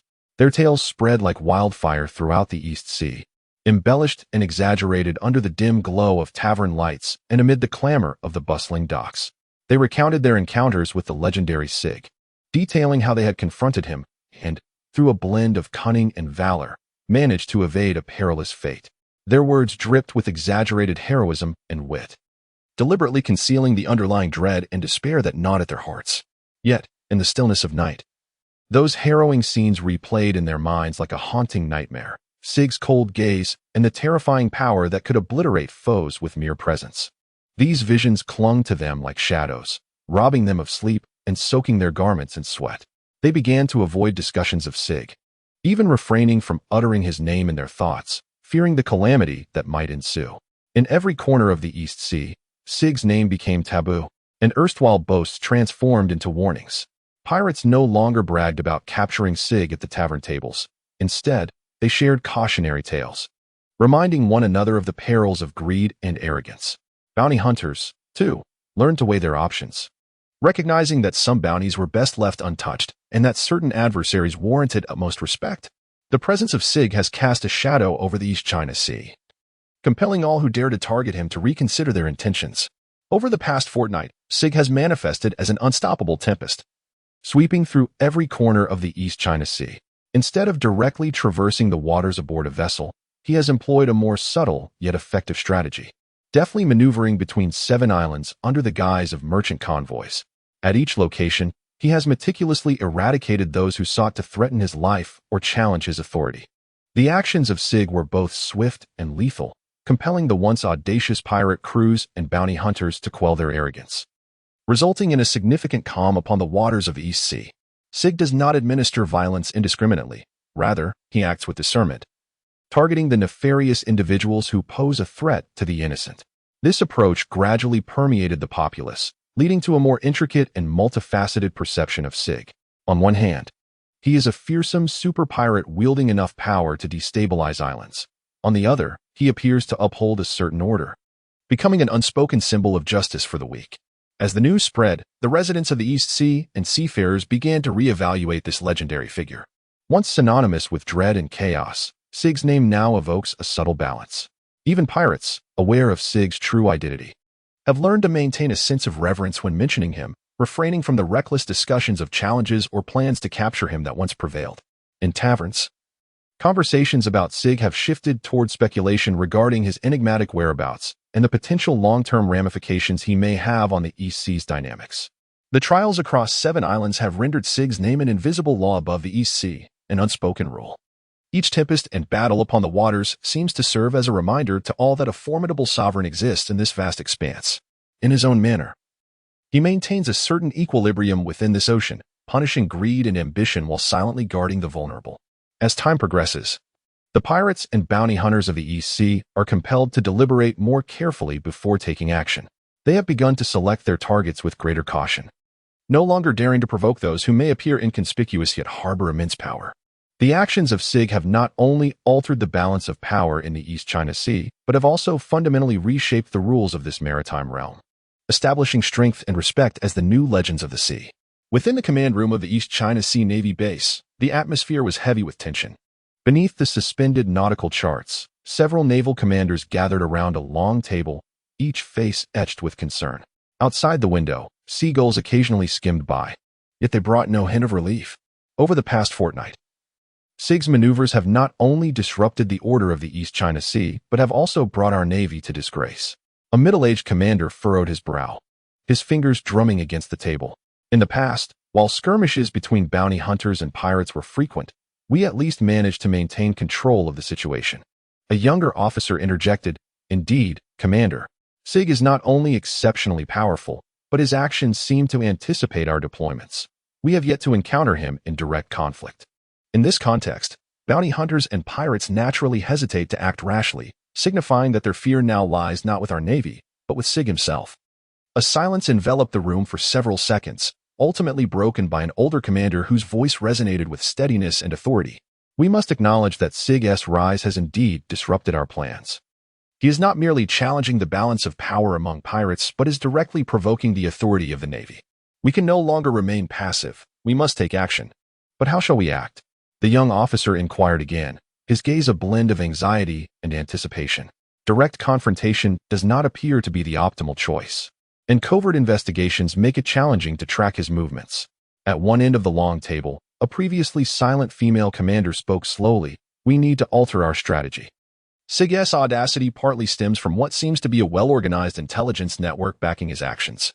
We must address this at its source, severing his information channels, while simultaneously strengthening our communications across the various islands to ensure the swift circulation of information." Furthermore, she continued, "we could attempt to engage with some of the smaller pirate factions, leveraging their fear of Sig to establish cooperative relationships, thus undermining his influence from within. Alongside this, we should enhance the Navy's patrols in the East China Sea to assert our presence and reassure the populace that the Navy remains the guardian of safety in these waters." This proposal garnered the support of the majority present. As the meeting concluded, despite the daunting tasks ahead, each individual bore a renewed determination. The East China Sea Navy base was on the cusp of a quiet transformation. The objective was singular: to reclaim the authority over this maritime domain, making it clear to Sig that no matter how formidable a pirate may be, they are but fleeting waves before the tide of absolute justice. Although Sig's actions in the East China Sea have garnered significant attention from the Navy, he himself maintains a subtly balanced perspective on the matter. Engaging in direct confrontation with the Navy would not be a prudent course of action, as it would only lead him into unnecessary complications and divert his focus from the pursuit of his genuine objectives. The aspirations of Sig extend far beyond the East China Sea, encompassing a more grandiose vision. Engaging in an all-out war with the Navy would undoubtedly precipitate the premature conclusion of these ambitions. In a certain sense, the existence of the Navy has, in fact, rendered me a service. Sig stood alone at the bow of the ship, gazing out at the vast expanse of the sea, lost in contemplative thought. They were tasked with clearing away the insignificant fish and shrimp, while I focused on the true malignancies that threaten the tranquility of these waters. I adopted a policy of non-intervention, unless faced with the exceedingly arrogant and ruthless pirate factions. I did not mind allowing the Navy to assume the role of the world's enforcers. This strategy enabled me to gradually enhance my strength and influence without directly clashing with the Navy. In my view, the genuine adversaries were not those ostensible opponents, but the shadowy figures lurking in the dark, seeking to profit from the ensuing chaos. I commenced the clandestine collection of intelligence, aiming to unveil the deep-rooted forces that manipulated pirates and incited turmoil. Only by addressing these issues could the East Blue, and indeed the oceans of the entire world, hope to attain true peace. Throughout this journey, I remained committed to augmenting my own prowess, often engaging in solitary training to explore the profound depths of Haki. Concurrently, I diligently studied various combat techniques and strategies, ensuring that I would maintain an unequivocal advantage in any future conflict. My strength is a shield for protection, not a tool for senseless conquest.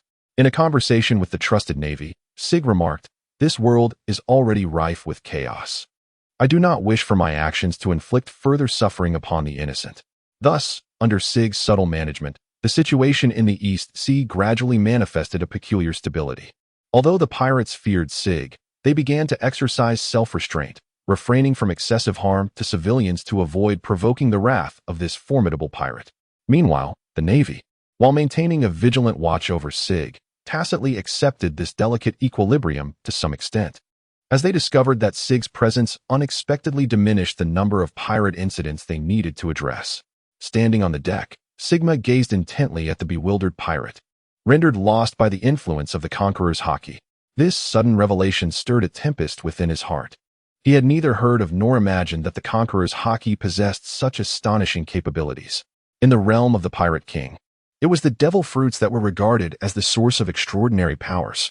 Conqueror's Haki, on the other hand, had always been considered a manifestation of a strong spirit, seemingly unrelated to the direct manipulation of the mind. Could it be that I have acquired an unprecedented power? In the depths of his mind, Sig contemplated the possibilities that stirred both excitement and caution within him. The prospect of wielding such power undeniably promised to be the most formidable card in his hand. Yet the uncertainty surrounding its nature and potential repercussions kept him vigilant. He resolved to delve deeper into this newfound ability. In the ensuing days, Sig embarked on a meticulous exploration of his extraordinary talent, carefully selecting subjects to avoid unwarranted attention or chaos. After each experiment, he diligently documented the reactions and transformations of his subjects, striving to delineate the boundaries and limitations of his power. As time progressed, Sig gradually uncovered that the Conqueror's Haki could indeed subtly influence the minds of others under specific conditions. It could not only erase fragments of memory but also implant false recollections. However, this ability appeared to have minimal effect on individuals of particularly strong will, and its excessive use left him utterly exhausted, often culminating in headaches and other side effects. This power, if wielded with wisdom, might very well serve as the key to transforming the world. Sig pondered in silence, yet soon became vigilant. However, should things spiral out of control, it could lead to unimaginable calamities. After extensive contemplation, Sig decided to bestow upon his unique ability the name Mind-Weaving Shadows. This appellation bears profound significance, as it embodies the capacity's profound influence on the depths of the human psyche, weaving and altering the memories and perceptions of others. Furthermore, it suggests an elusive nature akin to that of a shadow, intangible and formless, yet undeniably present and far-reaching in its impact. Mind-Weaving Shadows is a name that is most fitting. In his heart, Sig contemplated, feeling a profound satisfaction with his creativity. This ability not only transcended the traditional Conqueror's Haki, but also embodied his personal philosophy and conception of power. It represented an intricate interplay between strength and wisdom. Striving to find a balance between protection and guidance, he began to meticulously plan each of his actions, employing the art of mental weaving to correct the misguided pirates when necessary, steering them back onto the right path while simultaneously safeguarding the innocent from harm. Shiga gradually realizes that true strength lies not merely in conquest, but in guidance and redemption. I aspire to transform Heart's Weaving Shadows into a force capable of changing Donghai and, indeed, the entire pirate world. Sig secretly vowed, his gaze traversing the horizon, envisioning the outline of a new era sculpted by his own hands. Sig stood within the cabin, his gaze calmly sweeping over the rows of pirates he had chosen as subjects for his experiments. Among them were those who had once ravaged the East Sea, taking pleasure in the slaughter of the innocent. In Sig's heart, there resided no sense of guilt. On the contrary, he held a firm belief that he bestowed upon them a unique form of redemption. In this chaotic era, the law of the jungle appeared to be an immutable truth. However, true strength lies in the right to choose how one stands. Sig whispered, his tone imbued with both determination and resignation. He commenced the final healing of this band of pirates. Employing the art of mind-weaving, Sig meticulously altered the darkest fragments of their memories, erasing recollections of their cruel atrocities and instilling within them the ideals of protecting the vulnerable and pursuing freedom. The objective was clear. If the malevolence could not be entirely eradicated, then at the very least, an endeavor must be made to transform it. Even if it only influenced a select few. Perhaps, though you may have once strayed, the future holds the promise of becoming entirely new individuals.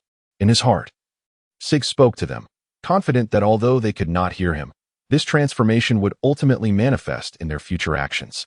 Upon completing this endeavor, Sig chose not to keep them aboard the ship, but instead released this group of reborn pirates on a remote island, providing them with basic provisions and a small boat to chart their own course. This was not merely a test for them, but also a profound affirmation of Sig's own beliefs. Since falling into Sig's hands, the pirates had lived in a state of perpetual fear and anxiety. They had anticipated a brutal punishment or merciless annihilation, yet they were unprepared for the opportunity Sig granted them to reevaluate themselves and their lives. During their days of captivity, the pirates underwent a remarkable transformation, progressing from despair to confusion and ultimately to an astonishing revelation. Initially, they pleaded for forgiveness day and night, exhausting every expression of remorse in hopes of securing a glimmer of mercy. As time passed, they realized that Sig did not immediately inflict violence upon them. Instead, he maintained an ineffable silence that tormented them more than any form of torture could. Then one fateful day, Sig appeared before them, announcing a special transformation process. In that moment, the pirates experienced a tumultuous array of emotions, a blend of fear intermingled with a flicker of curiosity and hope. The transformation itself was shrouded in mystery and eluded their comprehension. They felt an intense spiritual upheaval, and gradually, memories of the brutality they once took pride in began to fade, supplanted by an unprecedented sense of responsibility and a yearning for justice. The intensity of this change was so profound that many awoke questioning whether they still inhabited their original forms. On the day of their release, as the pirates stood upon the desolate beach of the island, gazing at the departing vessel, a whirlwind of complex emotions surged within each of them. Some were overcome with gratitude, feeling as though they had been granted a second chance at life. Others stood bewildered, unsure of how to confront their newfound selves. Yet, regardless of their individual reactions, they all understood that the lives they once led were irretrievably lost. Sig did not depart immediately. Instead, he secretly lingered just offshore from the desolate island, employing his exquisite observation Haki to closely monitor the movements of the pirates who had been transformed by his mental weaving. Concealed among the sea breeze and the shadows of the trees, he resembled an invisible guardian of the island, silently witnessing all changes. Initially, the island's inhabitants harbored significant suspicion towards these suddenly arrived pirates, given their notorious past. However, as time unfolded, the villagers were astonished to discover that these pirates exhibited no inclination towards aggression. On the contrary, they began to voluntarily assist in repairing dilapidated houses, safeguarding the village from external threats, and even, during times of food scarcity, ventured out to fish, selflessly sharing their catch with the elderly and children of the village. Through the observation of his Haki, Siggy perceived the subtle shift in the villagers' attitudes, evolving from initial skepticism to a gradual acceptance, even gratitude towards the newly emerged pirates. A tumult of complex emotions swelled within him. He felt both a sense of gratification at the positive transformation his actions had incited and a nagging concern that this change might be merely superficial or a fleeting illusion. On an unexpected occasion, a former villainous pirate, now reformed, rescued a drowning child. In that moment, the atmosphere of the entire village was profoundly stirred, prompting the villagers to engage with them actively and even to organize a modest yet heartwarming celebratory dinner to welcome them as members of the community. Sig observed everything in silence from a concealed vantage point, the weight in his heart gradually lifting. Although his methods may be unorthodox and carry inherent risks, they undeniably offer these individuals a chance for a fresh beginning, as well as a glimmer of peace for this land. Perhaps true strength lies not in conquest and destruction, but in the ability to bestow upon others the possibility of transformation. Sig whispered to himself, and this experience deepened his understanding of the justice he pursued. However, he was acutely aware that this experiment was merely the beginning. A long road lay ahead. The East Sea, and indeed the oceans of the entire world, still harbored numerous challenges awaiting him. Throughout the past 6 months, the tumultuous waves of the East Sea continued to surge, with new stories unfolding incessantly. And the name Sig seemed to gradually fade from the collective memory of the people. In this realm, heroes and villains ebbed and flowed like the tides. Every era had its radiant stars, only to be ultimately overshadowed by new luminaries. Those formidable pirates who commanded their territories and whose names echoed through the heavens stood like undying beacons, guiding the paths of mariners. In contrast, Sig chose to remain in the shadows, dedicating himself to the profound exploration of his abilities, distanced from the clamor of bustling trade routes. He continued his quest for the limits of observation Haki on an obscure island, no longer seeking fame or power, but rather yearning to comprehend the essence of this force and how it might positively influence the world. Each day, he immersed himself in meditation and training, endeavoring to unravel the deeper secrets of Haki, which transcended mere foresight and perception, aspiring instead towards a state that could guide the hearts of men and foster harmonious coexistence. As his research progressed, Sig discovered that observation Haki could not only sense the fluctuations of the material world, but could also reach into the depths of the soul, even influencing emotions and decisions to a certain extent. He began to experiment with this power, aiming to foster understanding and tolerance among individuals within a limited sphere.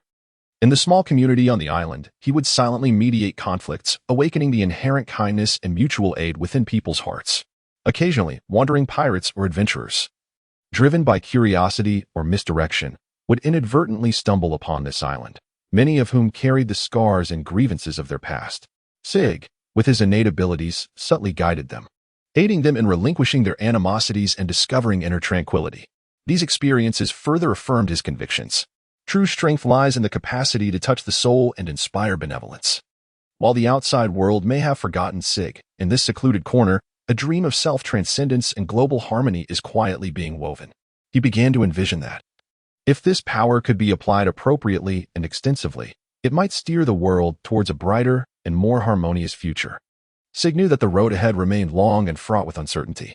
However, in the passage of these past months, a number of those pirates, once notorious for their mercilessness and tyranny, had gradually reverted to their former vicious habits. Confronted with this unforeseen reversal, Sig's mood grew exceptionally heavy. The transformation of the human heart is far more intricate than the alterations of the physical world.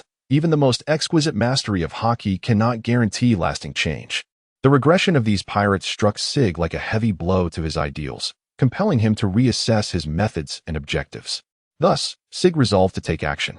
Under the cloak of night, he employed his observation Haki to precisely locate and silently approach those pirates who had returned to their savage ways, swiftly subduing them one by one, ensuring that the entire process would not disturb the island's residents, thereby averting unnecessary panic and chaos. The pirates, imprisoned in a clandestine location, appeared confused and enraged. They could not comprehend why Sig, once regarded as their savior, would suddenly turn against them. Sig exhibited an unprecedented seriousness and determination as he engaged with each individual before him, endeavoring to uncover clues from their memories, dreams, and even subconscious thoughts that might elucidate the origins of their regressive personalities. Throughout this process, Sig realized that although his mental weaving could temporarily create an ideal facade, without addressing the deep-seated wounds, desires, and fears that resided within, any such transformation would be akin to a castle built upon sand, incapable of withstanding the test of time. True change necessitates the accumulation of time, inner awareness, and sustained positive guidance, rather than relying solely on external imposition. Now, Sig has finally come to understand why many scientists lead lives of quiet desperation. The discovery he believed to be a significant breakthrough pales in comparison to the relentless passage of time. It truly feels like a squandering of both his time and youth. Observing this group of fools, who were already condemned to their fate, Sig can hardly contain himself. Within this cavern, the air is thick with the clash of blades, severed limbs, and rivers of blood. As Sig emerged from the cavern, he could not help but unleash his formidable presence, shattering the cave and masking the nauseating scent of blood. It appeared that in the short term, the manipulation of memories and alterations could indeed be accomplished.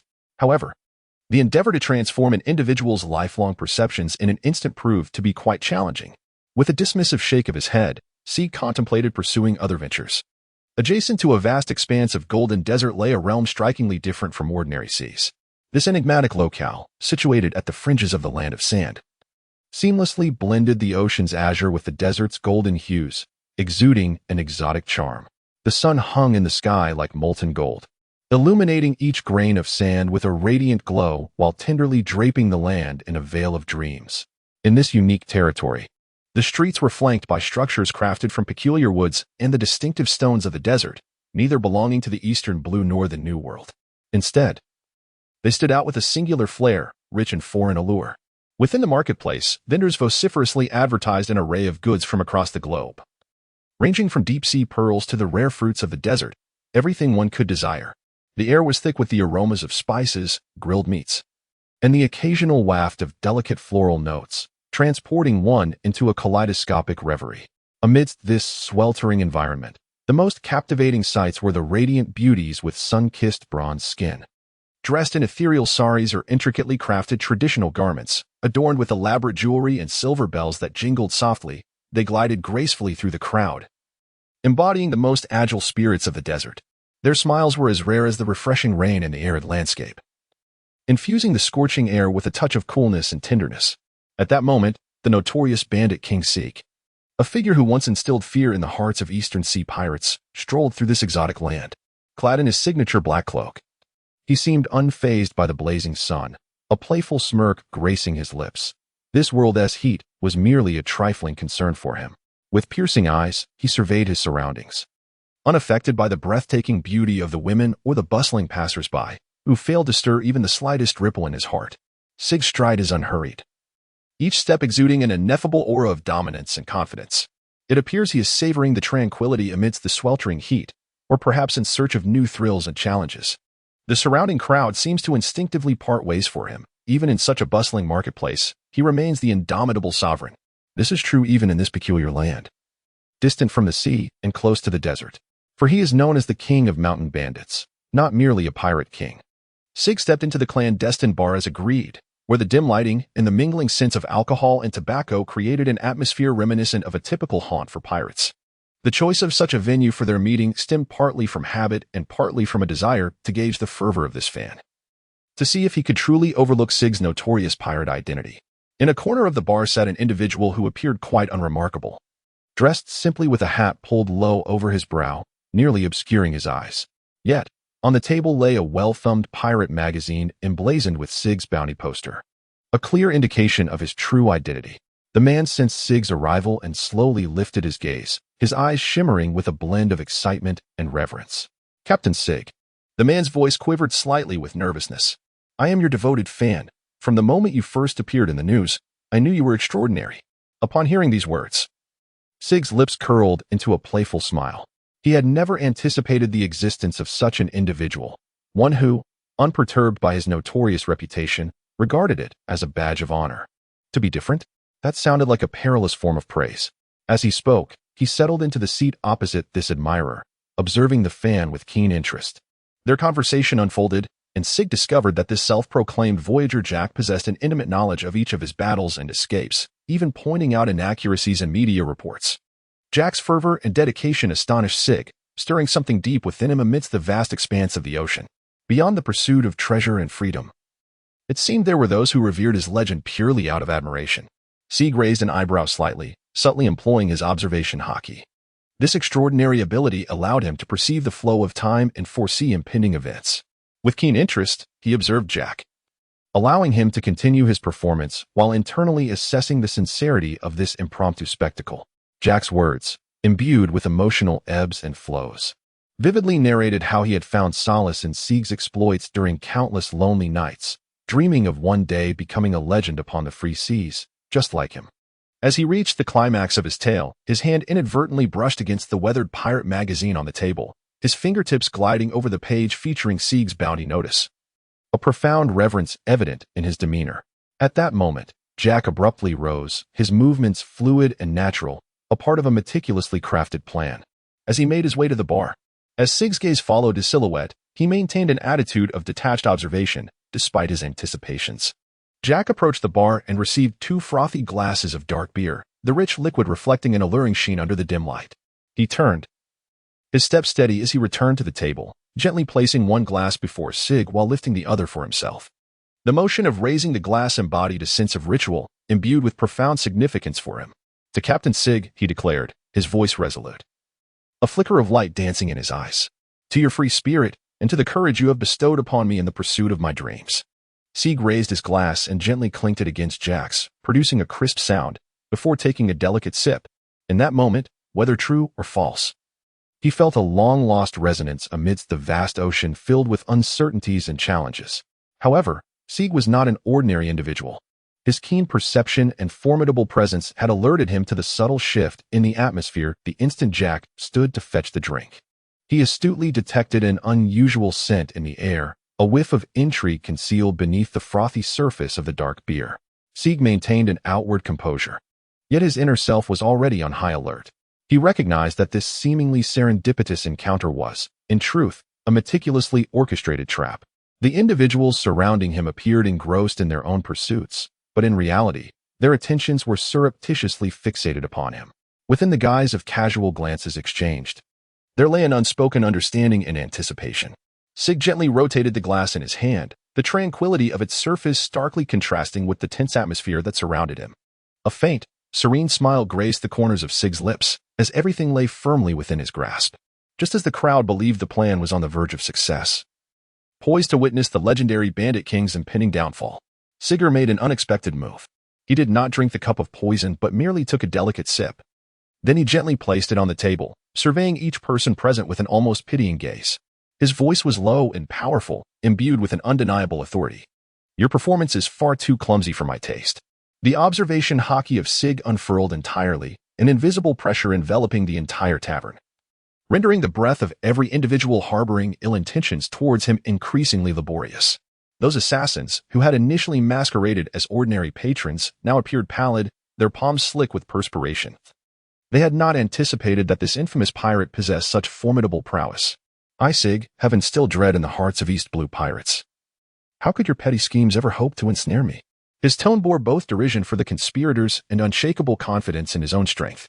Gradually, Sig rose, his black cloak billowing gently in the breeze, his silhouette appearing even more haughty beneath the dim light. "Today's events will be etched in my memory. However, considering you, Jack, who once sincerely admired me, I shall spare your life. Remember, true freedom and respect are earned through strength, not through these treacherous tactics." With that, he concluded. Shiga strode out of the tavern with great strides, leaving behind a group of bewildered individuals and a scattering of shattered ambitions. At the moment Sig left the tavern, he had already devised a plan to offer this group of nefarious individuals one final opportunity. Simultaneously, he sought to ascertain whether Jack was indeed as innocently enamored as he appeared. Thus, rather than resorting to force to rectify the situation, he opted for a more subtle approach, engaging in psychological warfare. Sig came to a halt, not glancing back. Yet his voice pierced through the silence of the tavern with a cold clarity. "I am aware that some among you harbor ill intentions, but today, I, Sig, offer you a chance. Lay down your weapons, cast aside those foolish schemes. From this moment forth, you may choose a different path. Remember, in the realm of the strong, loyalty and respect are more lethal than any poison." Upon uttering these words, Sig seemed to sense the intricate emotional turmoil behind him. Some were filled with terror, others with hesitation, and still others with resentment. Yet he did not linger, continuing his forward march, leaving the patrons of the tavern with a weighty decision. Jack remained seated, his gaze reflecting a complex array of emotions, gratitude intertwined with shame. Sig's actions not only serve as a test for him, but also as a measure of the tolerance of all present. Gathering his courage, he rose to his feet, his voice trembling slightly yet unwaveringly resolute. "Ladies and gentlemen, Captain Sig is indeed correct. If we persist in our obsession with these devious schemes, we shall never ascend to true strength. I choose to follow Sig. What say you?" A profound silence enveloped the tavern. Gradually, voices began to emerge one after another, some hesitant, others resolute, yet ultimately all expressed a willingness to abandon their previous plans. To oppose a genuine powerhouse such as him seemed far less prudent than to embrace the opportunity of becoming his ally. Sig stood in the sunlight outside the tavern, a subtle smile gracing his lips. This act of forgiveness might one day earn him a loyal following. As the patrons of the tavern emerged, their expressions varied yet emanated a newfound reverence and restraint. Sig turned to Jack and a few others, his gaze piercing. "From this moment forth, your fates are entwined with mine. However, remember that trust and respect are reciprocal. The cost of betrayal is one you cannot afford." As Sig's words resonated, the atmosphere outside the tavern underwent a nuanced yet profound transformation. Those challengers, once filled with ulterior motives, now seemed to be baptized by a newfound conviction. The tension and fear that had previously marred their faces gradually gave way to a radiant amalgamation of relief, gratitude, and renewed hope. Their eyes sparkled with rekindled resolve. no longer clouded by secretive and dark desires, but instead illuminated by aspirations for a brighter future. Jack was the first to step forward, his movements somewhat awkward. Yet his gaze was resolute like never before. He advanced a few steps, positioning himself beside Sig. Though his voice trembled, it bore an unwavering determination. "I, Jack, pledge my life. From this day forth, wherever you lead, I shall follow without hesitation." His declaration landed like the first stone cast upon a tranquil lake, sending ripples across the gathering. In quick succession, others began to echo his sentiments, some even kneeling in the ancient gesture of loyalty and respect. Their words were imbued with remorse for past transgressions and anticipation for the opportunity to stand shoulder to shoulder with Sig in the battles ahead. Those who once sought to unseat Sig now resembled wayward ships that had finally sighted a lighthouse, discovering both a sense of belonging and a clear direction. Sig stood silently, a subtle warmth flickering in his gaze. Without uttering a word, he merely nodded, this act of acceptance serving as the utmost affirmation for them. In that moment, the dynamics of their relationship underwent a profound transformation. They transitioned from opposition to alliance, from skepticism to trust. Subsequently, Sig turned and began to stride forward. This time, however, behind him was no longer a scene of chaos and betrayal, but rather a group of new companions, albeit somewhat clumsy, yet brimming with enthusiasm. Following Sig's resolute and confident silhouette, several young new members, though outwardly compliant, harbored unacknowledged undercurrents within. Their eyes intertwined with complex emotions, a blend of recognition for Sig's capabilities, alongside an undeniable ambition and suspicion. These youths silently schemed, convinced that no matter how formidable Sig appeared, he could not be without flaws. They exchanged glances discreetly, the unspoken consensus between them requiring no further words. To them, the current submission was merely a temporary tactic, a means to gather strength for a more opportune moment in the future. A voice whispered within each of them, suggesting that true strength lies in forging one's own path, rather than following others.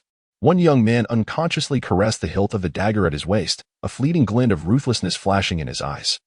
He silently vowed that one day he would leave his mark on this world, even if that meant upending the existing order, including overthrowing Sig himself. Yet, these thoughts remained deeply concealed, and they continued to closely follow Sig, participating in every training session and mission, striving to be the most loyal adherents. They absorbed every move and teaching of Sig, while their minds incessantly analyzed, seeking any potential weaknesses.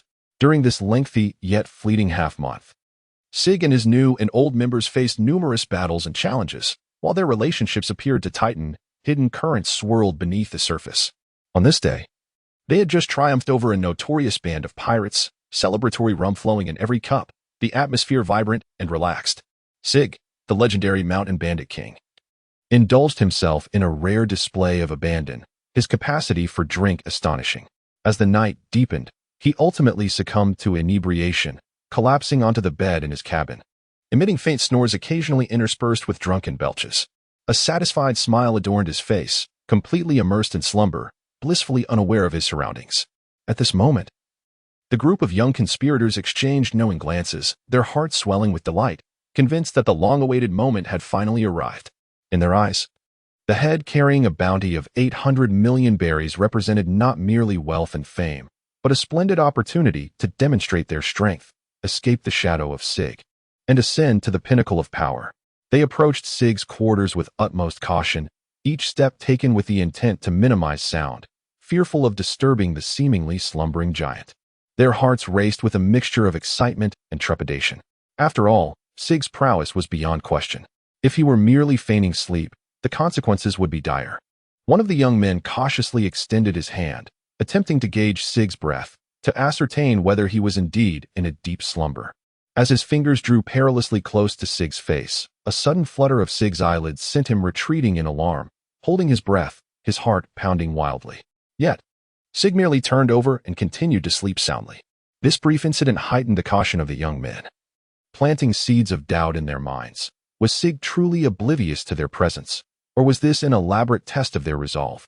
Just then, a subtle voice shattered their hesitation. "Don't waste your efforts. I have known your intentions all along." Though Sig's voice was soft, it resonated with unparalleled clarity, as if he had anticipated the arrival of this very moment. Amidst their astonishment, a chill coursed through them. It became evident that Sig had maintained his vigilance, even in a state of inebriation. His words served both as a warning and a final trial. testing their ability to confront their ambitions with honesty and their willingness to pledge genuine loyalty. Sig slowly sat up, his gaze sharp as it swept over each individual present. I offer you one final opportunity to choose genuine loyalty or to withdraw and seek your own path. Remember, no matter the choice, fidelity and honor are the cornerstones of survival in this world. The air thickened, and time appeared to stand still in that moment. Faced with Sig's sudden inquiry, the young men were momentarily taken aback, their expressions flashing with surprise, which swiftly morphed into panic and regret. In unison, they fell to their knees, tears welling in their eyes, ultimately cascading down their cheeks like a string of disconnected pearls, splashing onto the deck and creating tiny droplets of water. "Captain, we were wrong." One of them sobbed, his voice heavy with sorrow and remorse. "We have never harbored any ill intentions. We only approached you out of concern for your well-being after witnessing your excessive drinking tonight, hoping to offer assistance when you needed it. Our loyalty to you is as steadfast as the heavens can attest." Another echoed, his voice choked with emotion. "Indeed, Captain, we are but foolish subordinates who failed to comprehend your far-reaching wisdom, leading us to such disrespectful actions. Please forgive our rashness and ignorance. We swear to follow you with unwavering devotion henceforth." Tears streamed down their faces as they clutched the deck, desperate to convey their remorse and loyalty through the strength of their grip. Under the moonlight, their expressions appeared exceptionally sincere, their tears mingling with sweat, blurring their features yet seemingly cleansing the impurities from their hearts. Shiga gazed quietly at the scene before him, his eyes reflecting both scrutiny and a hint of barely perceptible disdain. True loyalty is not something that can be validated in a fleeting moment. It is gradually forged through repeated trials and shared experiences. Rising slowly to his feet, he approached them and gently placed a hand on the shoulder of the foremost individual. "Rise," he said, "for beneath a man's knees lies gold, and tears should not be shed lightly. I comprehend your concerns and admire your courage in confronting your own mistakes." Siggy's voice resonated with a steady warmth, infusing strength into their hearts. Yet, let it be remembered that once trust is lost, its restoration becomes an arduous endeavor. Henceforth, let us substantiate our commitments through our actions and allow time to serve as the ultimate arbiter of our vows. Sig's gaze suddenly sharpened. Imbued with an unyielding coldness that brooked no contradiction, he spoke with vehemence. "With your caliber, did you truly believe you could offer me any semblance of surprise? At such a level, you have undeniably squandered a considerable amount of time." His voice reverberated through the chamber, each word striking them like a hammer against their hearts. The astonishment and confusion that initially graced their faces were swiftly supplanted by fear, as their intentions to cautiously probe the situation lay utterly exposed beneath Sig's formidable presence. Sig's abrupt transformation caught them off guard. In an instant, all the meticulously crafted excuses and justifications appeared feeble and insipid. "Be honest, do not resist. I shall grant you a swift conclusion." Sig's words were akin to frigid ice, freezing the air and immobilizing their limbs. This declaration felt like a sentence, awakening them to the grim realization that the game they had so recklessly played had reached its conclusion. Some among them attempted to rise, yet their bodies trembled uncontrollably, ultimately choosing to turn away, striving to flee from the harrowing scene before them. In that moment, all ambition and cunning were transformed into a primal instinct for survival as they rushed towards the exit, desperately seeking to escape the wrath and retribution of the Mountain Bandit King. However, Sig did not pursue them immediately. Instead, he coldly observed their retreating figures, a flicker of complex emotion flashing in his eyes, for they possessed no real chance of evading this place. Upon the realization that escape was futile, a glimmer of resoluteness crossed the gazes of these individuals as they exchanged glances, finding within each other the last vestige of solace. One among them managed to force a cold smile, his voice sharp with tension. "Sig, do you truly believe we have done nothing at all? During this time, we have discreetly infused your meals with a slow-acting poison. Are you beginning to feel an unease in your stomach and chest?" As these words hung in the air, it felt as though time itself had frozen, even the howl of the sea breeze becoming painfully piercing. Upon hearing this, Sig did not display any signs of anger. Instead, a playful smile curled at the corners of his mouth. That smile was imbued with disdain and sarcasm towards the unfolding situation before him. "Slow-acting poison, is it?" Sig slowly stood upright, his voice imbued with an unsettling calmness. "I have underestimated your audacity, yet it seems you have forgotten my lineage and experiences. How could I, the infamous terror of the East China Sea pirates, fail to ensure my own safety and sustenance?" He cast a disdainful glance around the room and continued. "Every morsel of food and every drop of drink that approaches my lips undergoes rigorous scrutiny. Your so-called chronic poison has likely never even grazed the rim of my cup." Upon hearing these words, the smug expressions of the few individuals present vanished, swiftly replaced by disbelief and despair. For this was the sole qualification they possessed to engage in negotiation with such a formidable pirate. Impossible, one voice trembled, eyes filled with panic and reluctance. Sig approached them, his voice resonant and powerful. "On the sea, tales of loyalty and betrayal unfold daily, and I, Sig, have never placed my faith in untested allegiance. Today, your actions have demonstrated your unworthiness. However, remember, I grant you a chance to choose. Your fate, whether life or death, rests entirely upon your forthcoming actions." Sig's words sliced through the tense silence like a chilling wind, cold and unyielding. "If you wish to survive, you must slay your comrades. If you do not desire to live, then step forward and engage with me." This statement served not only as a test for them, but also as a stark revelation of human nature. They exchanged glances, their eyes betraying a tumultuous blend of fear, despair, and disbelief. Once, they had envisioned standing alongside Sig in battle, sharing in glory, yet reality had thrust them into such a brutal choice. Faced with Sig's overwhelming strength, they recognized that whether in solitary combat or a collective assault, it was akin to throwing stones against the tide. At that moment, the air seemed to freeze. Time appeared to stand still, and the sound of their heartbeats echoed in their ears, each beat heavy as lead. Nevertheless, the instinct for survival ultimately triumphed over the ephemeral bond of brotherhood. In the depths of terror and desperation, they made their choice. A primal response driven by an instinctive yearning for life in extreme circumstances. One among them, hand trembling yet movement swift, brandished a knife that glinted ominously under the dim light, and without hesitation, plunged it into the side of the nearest companion. That strike severed not only the air but also the last thread of their camaraderie. Soon, the confined space was filled with a flurry of blades and anguished cries, intertwining to create a symphony of despair. They understood that even united, they could not match the power of a single finger of Sig's might. In the face of life and death decisions, the frailty and selfishness of humanity were ruthlessly magnified. They opted for the most direct and merciless means, sacrificing others in exchange for a fleeting chance at survival. Sig observed the scene with an impassive gaze, his expression betraying not a hint of emotion, for he had long anticipated such an outcome. In this ruthless ocean, where the weak are devoured by the strong, the dichotomy of loyalty and betrayal, survival and annihilation, often hinges on a mere thought. This bloody baptism served not only as punishment for the transgressors but also as a stark warning to the survivors, compelling each individual to deeply understand that in aligning with Sig, both loyalty and strength are indispensable. As the dust settled, Sig gazed at Jack, who stood before him, battered and bruised, with a mixture of surprise and contemplation in his eyes.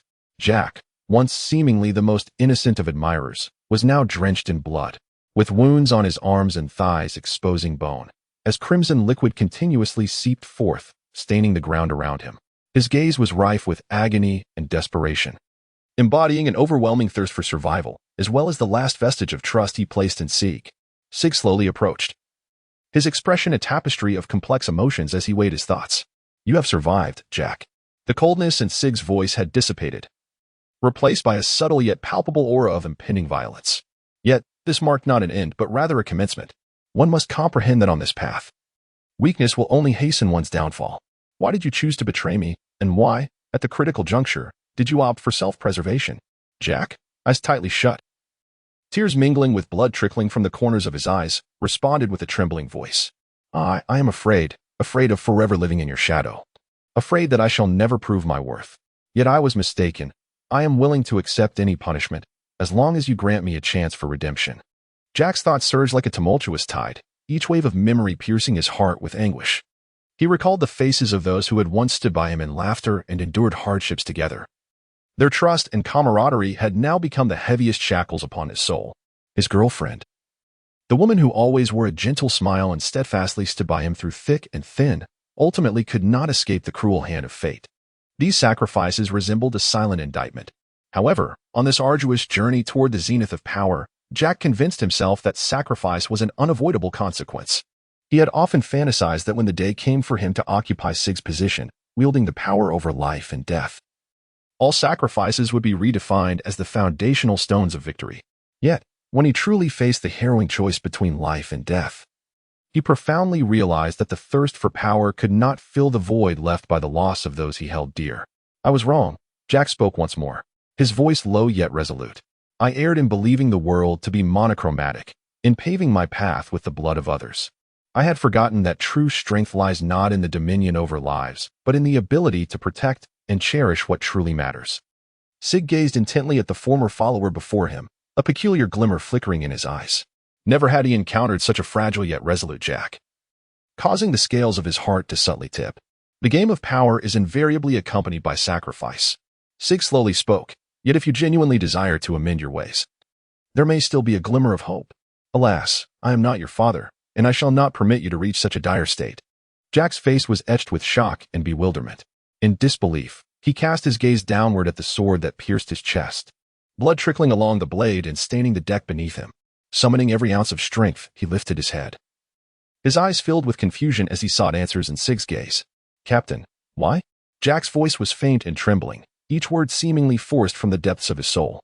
Sig stood there, his expression calm and indifferent, merely attending to a trivial matter. Jack spoke slowly and clearly. In this world, loyalty and trust hold greater significance than anything else.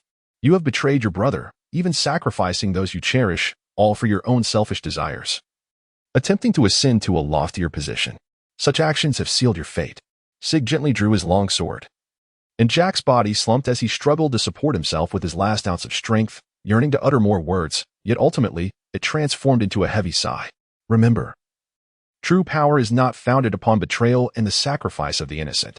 A subtle sigh laced Sig's words. Your error lies in your failure to genuinely comprehend the essence of true leadership and the nature of authentic power. I cannot allow someone whose heart is rife with cunning and betrayal to become a liability to the team. As the spark of life gradually dimmed, Jack's gaze finally lost its luster, and his body slowly collapsed, while everything around him seemed to freeze in time. Sig gazed upon the unfolding spectacle, his heart stirred by an undercurrent of emotions, yet in this merciless expanse of sea, compassion often appeared as the most extravagant of sentiments. The casino, known as the Palace of Fortune's Roulette, stood not merely as a symbol of entertainment and wealth but as a legendary nexus in the New World. Behind this establishment loomed the figure of a notorious female pirate, Catalina Scarlet Redfield, whose bounty soared to an astounding 450 million berries. Renowned for her captivating charm and unparalleled nautical prowess, it was her signature fiery red hair that left an indelible impression, cascading like the burning twilight. Her waves of hair reached her waist, glimmering seductively under the casino's lights. Her deep emerald eyes possessed the uncanny ability to penetrate the most profound secrets of the heart. Always graced by an enigmatic smile that exuded both allure and danger. Tall and statuesque, she often donned a tailored red gown adorned with golden maritime motifs, perfectly embodying the fierce elegance of a pirate queen. Despite her piratical status, Catalina displayed an extraordinary acumen for business and management, orchestrating the operations of the Palace of Fortune with remarkable efficiency, transforming it into a sanctuary frequented by pirates, merchants, adventurers, and even nobles. In this realm brimming with opportunities and challenges, every soul who crossed its threshold could sense Catalina's pervasive influence. Her red-haired shadow guided the fates swirling around the gaming tables. Catalina deftly utilized the casino as a financial lifeline to sustain her crew, the Crimson Tempest, while also establishing it as a hub for intelligence exchange, amassing rare information from across the globe to maintain an edge in the Grand Line.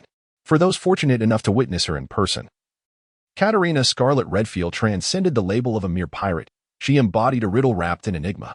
The tales woven around her were as intoxicating as the casino itself, filled with allure and the promise of the unknown. Upon entering this grand establishment, one was immediately struck by the opulence and flamboyance of its exterior design. The architecture, steeped in neoclassical elegance, featured colossal columns supporting a beautifully adorned portico, each embellished with gold trim, aglow beneath the brilliance of nighttime illumination.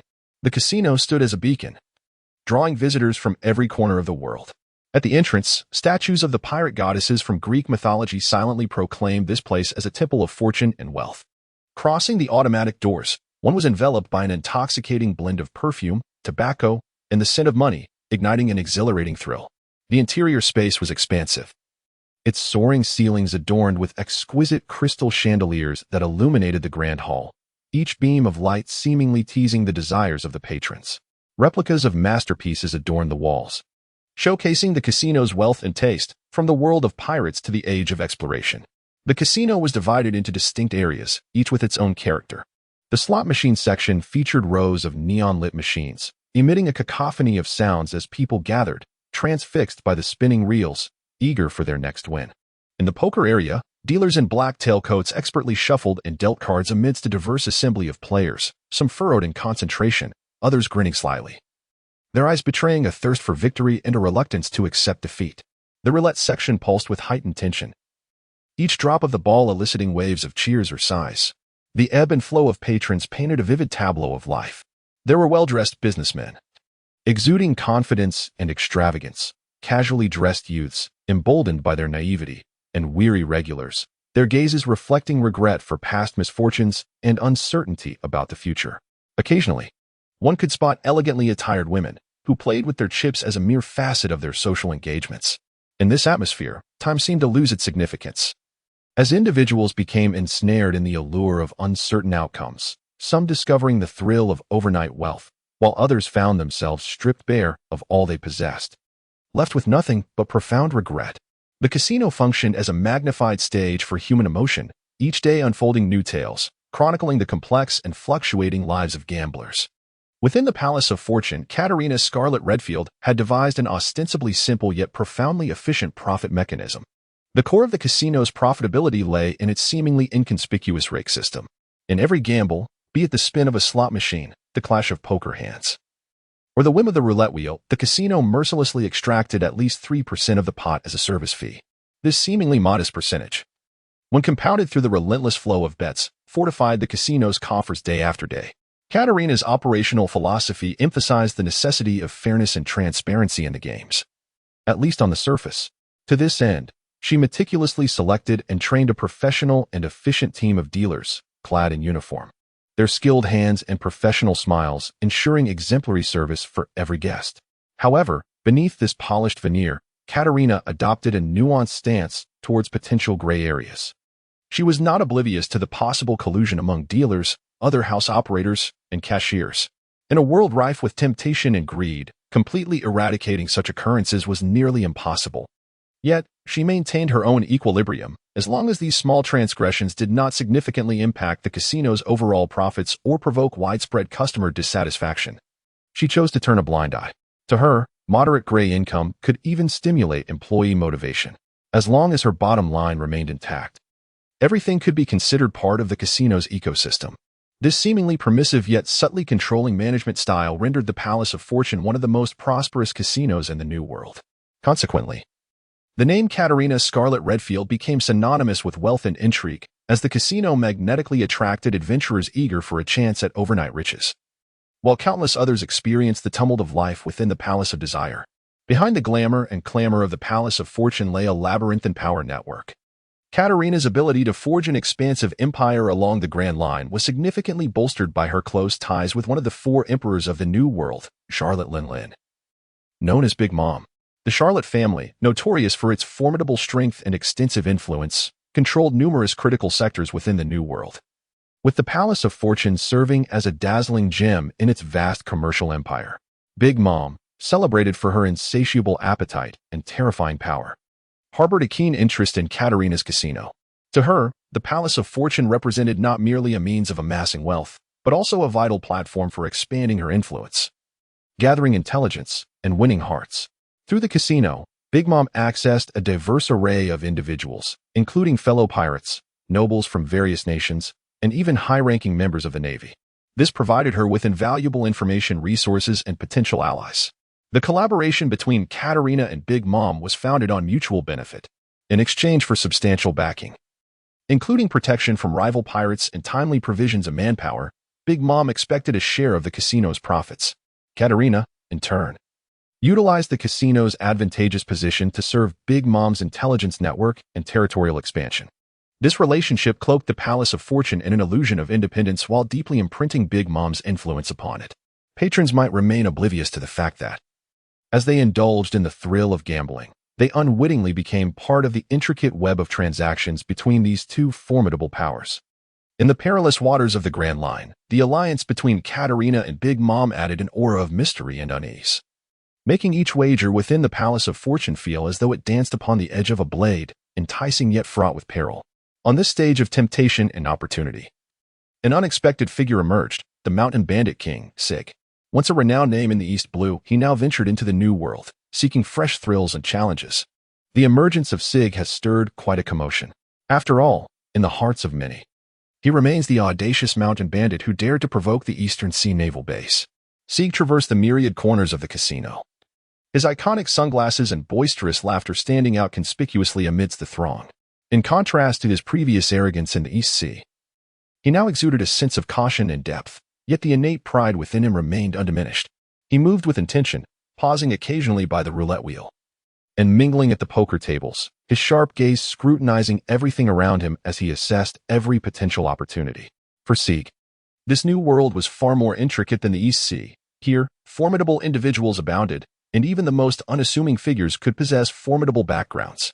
Consequently, he endeavored to sidestep unnecessary conflicts. However, should those self-important fools buzz around him, attempting to challenge his authority, Sig would not hesitate to retaliate. He always concealed the hilt of his signature sword, prepared to impart a lesson to the oblivious, ensuring they understood their place. Even within this intoxicating realm of chance and fortune, the reputation of the Bandit King remained formidable. Within the palace of the Wheel of Fate, Sig's actions, though understated, were imbued with purpose. Sig seeks a certain opportunity, or perhaps an encounter with a prominent figure, intending to re-establish his name in the New World. The intricate environment of the casino provides him with an impeccable cover and chance. Within the power network intricately woven by Catalina and the matron, Sig resembles a performer traversing a tightrope, meticulously maintaining his balance while opportunely seeking a breakthrough. In the palace of the Wheel of Fortune, Shiga became an observer, coldly watching the diverse array of characters gathered around the gambling table. Their myriad emotions, joy, anger, sorrow, were laid bare with the ebb and flow of chips. Each time a game concluded, some individuals radiated an uncontainable ecstasy, clutching their winnings tightly as if grasping the key to financial freedom. Meanwhile, others bore ashen faces. Their eyes flickering with resentment and despair, they either cursed their luck or questioned the integrity of the casino. A flamboyantly dressed nobleman, having suffered consecutive losses, began to spiral into a frenzy, shouting accusations of cheating at the dealer, even pounding the table in a demand to see the manager, claiming he would expose the casino's fraudulent practices. The surrounding security personnel swiftly and calmly encircled the scene, creating an atmosphere of palpable tension. Sig observed the scene with keen interest, a subtle smirk playing upon his lips. In this casino, vigilantly guarded by Catalina and the matron, any attempt to disrupt the order would be met with stringent repercussions.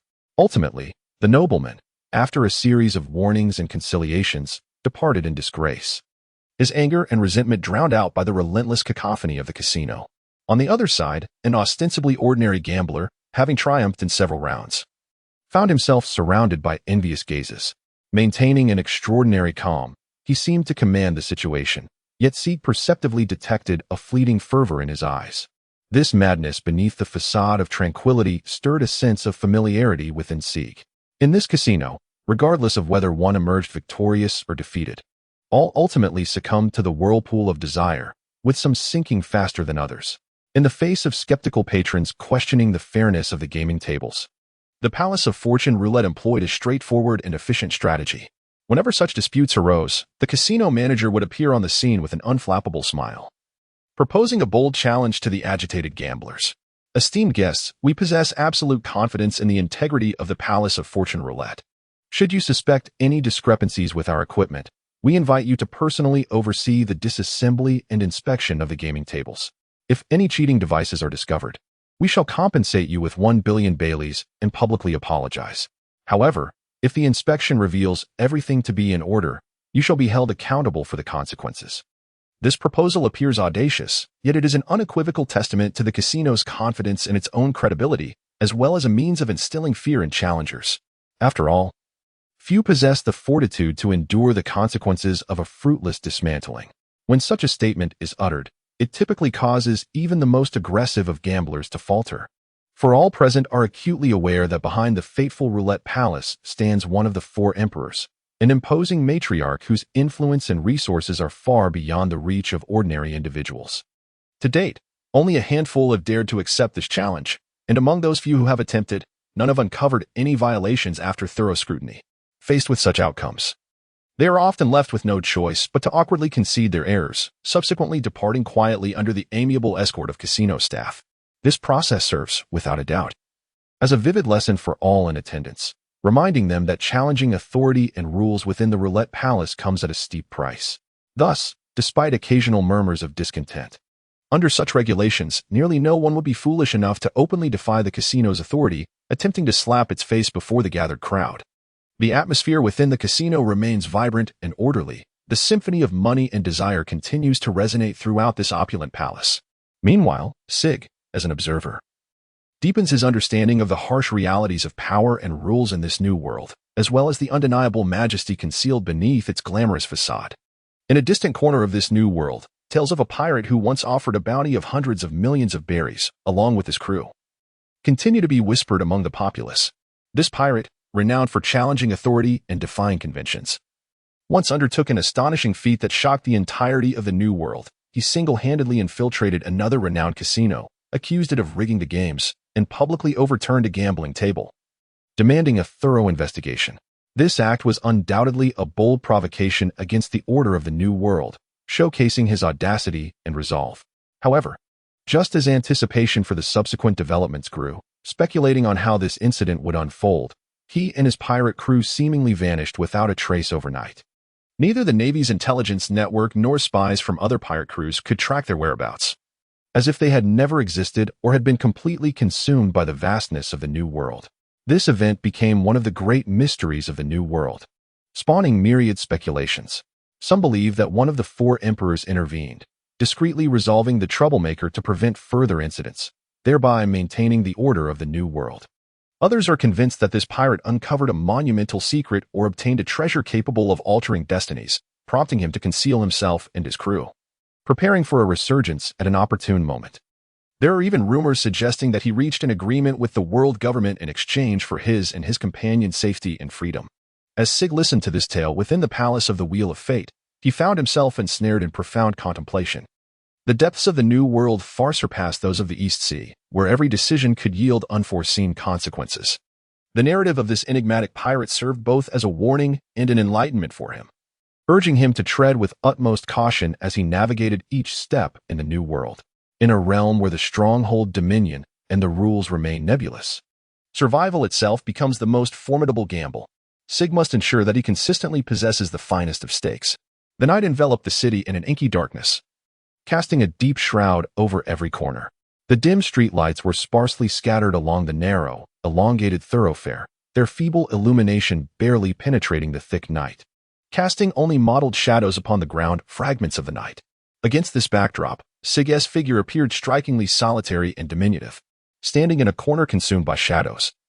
A freshly lit cigarette nestled between his fingers, the flickering glow intermittently illuminated his sharply defined visage, failing, however, to penetrate the depths of his eyes, which seemed to harbor countless thoughts. Sig slowly inhaled a puff of smoke, then gently exhaled, as the wisps spiraled upward in the crisp night air. They were swiftly torn apart by the night breeze, dissipating like the ineffable emotions swirling within him. With no particular destination in mind, Sig commenced a languid stroll down the street, each step resonating heavily against the oppressive night sky. His gaze occasionally swept over the dilapidated walls and tightly shut doors and windows, yet more often, his eyes seemed to penetrate beyond the immediate surroundings, reaching towards a distant, unfathomable realm. However, beneath this seemingly tranquil night lurked an undercurrent of unseen peril. Unbeknownst to Sig, a group of figures subtly coalesced in the shadows of an alleyway, their eyes glinting with a blend of greed and malice, fixated intently on his solitary, vulnerable silhouette. These figures moved like leopards in the night, silently preparing to launch an ambush. Their presence infused the already hushed night with an unsettling aura of danger and unease. Sig continued his journey, entirely oblivious to the fact that he had become the target of others' gaze. The streetlights elongated his shadow, merging it with the boundless darkness ahead. In this moment, tranquility and peril coexisted, heralding an imminent encounter on this dimly lit street. A group of pirates lurking in the shadows, their eyes glimmering with avarice, whispered among themselves, confirming that the nonchalant man strolling while smoking was indeed Sig, the notorious fugitive with a staggering bounty of 800 million berries. In the waters of the New World, such a bounty signified that Sig was a significant figure within a formidable pirate crew, his status and strength not to be underestimated. 800 million berries. One of the pirates murmured, his voice tinged with uncontainable excitement and longing. If we can capture him, not only millions, but over 100 million in bounty will be ours for the taking.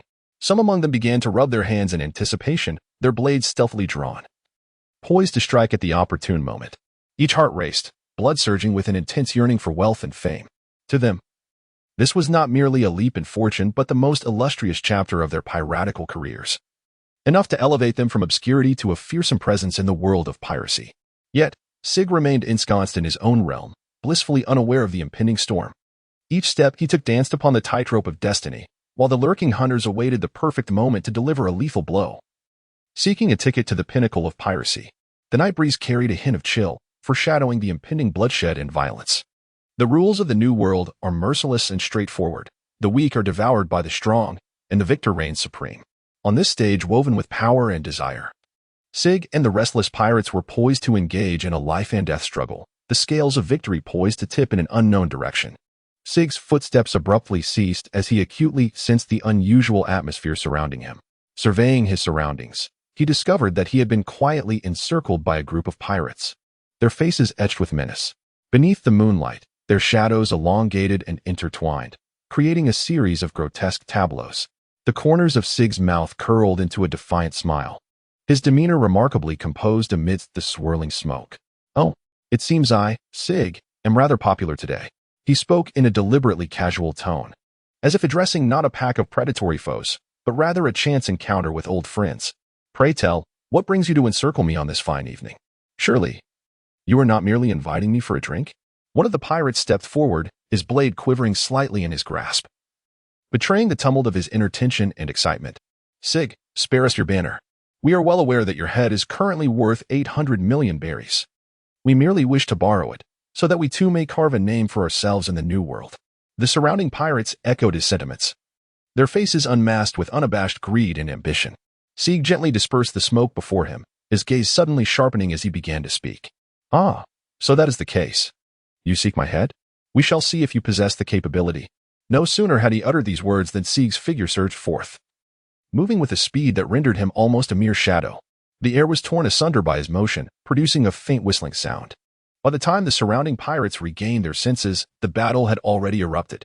Amidst the glint of blades and the clash of steel, Sig moved like a specter, each strike executed with lethal precision, showcasing a prowess far beyond their wildest imaginations.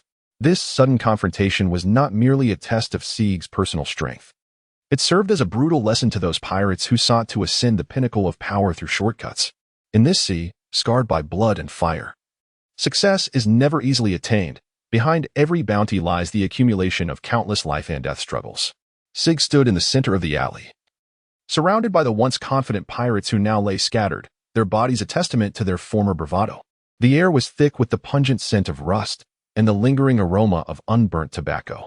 The cigarette in his hand had only been consumed to a quarter, its smoke curling upwards, a stark contrast to the surrounding stench of blood, serving as the sole tranquil element in this scene of violence.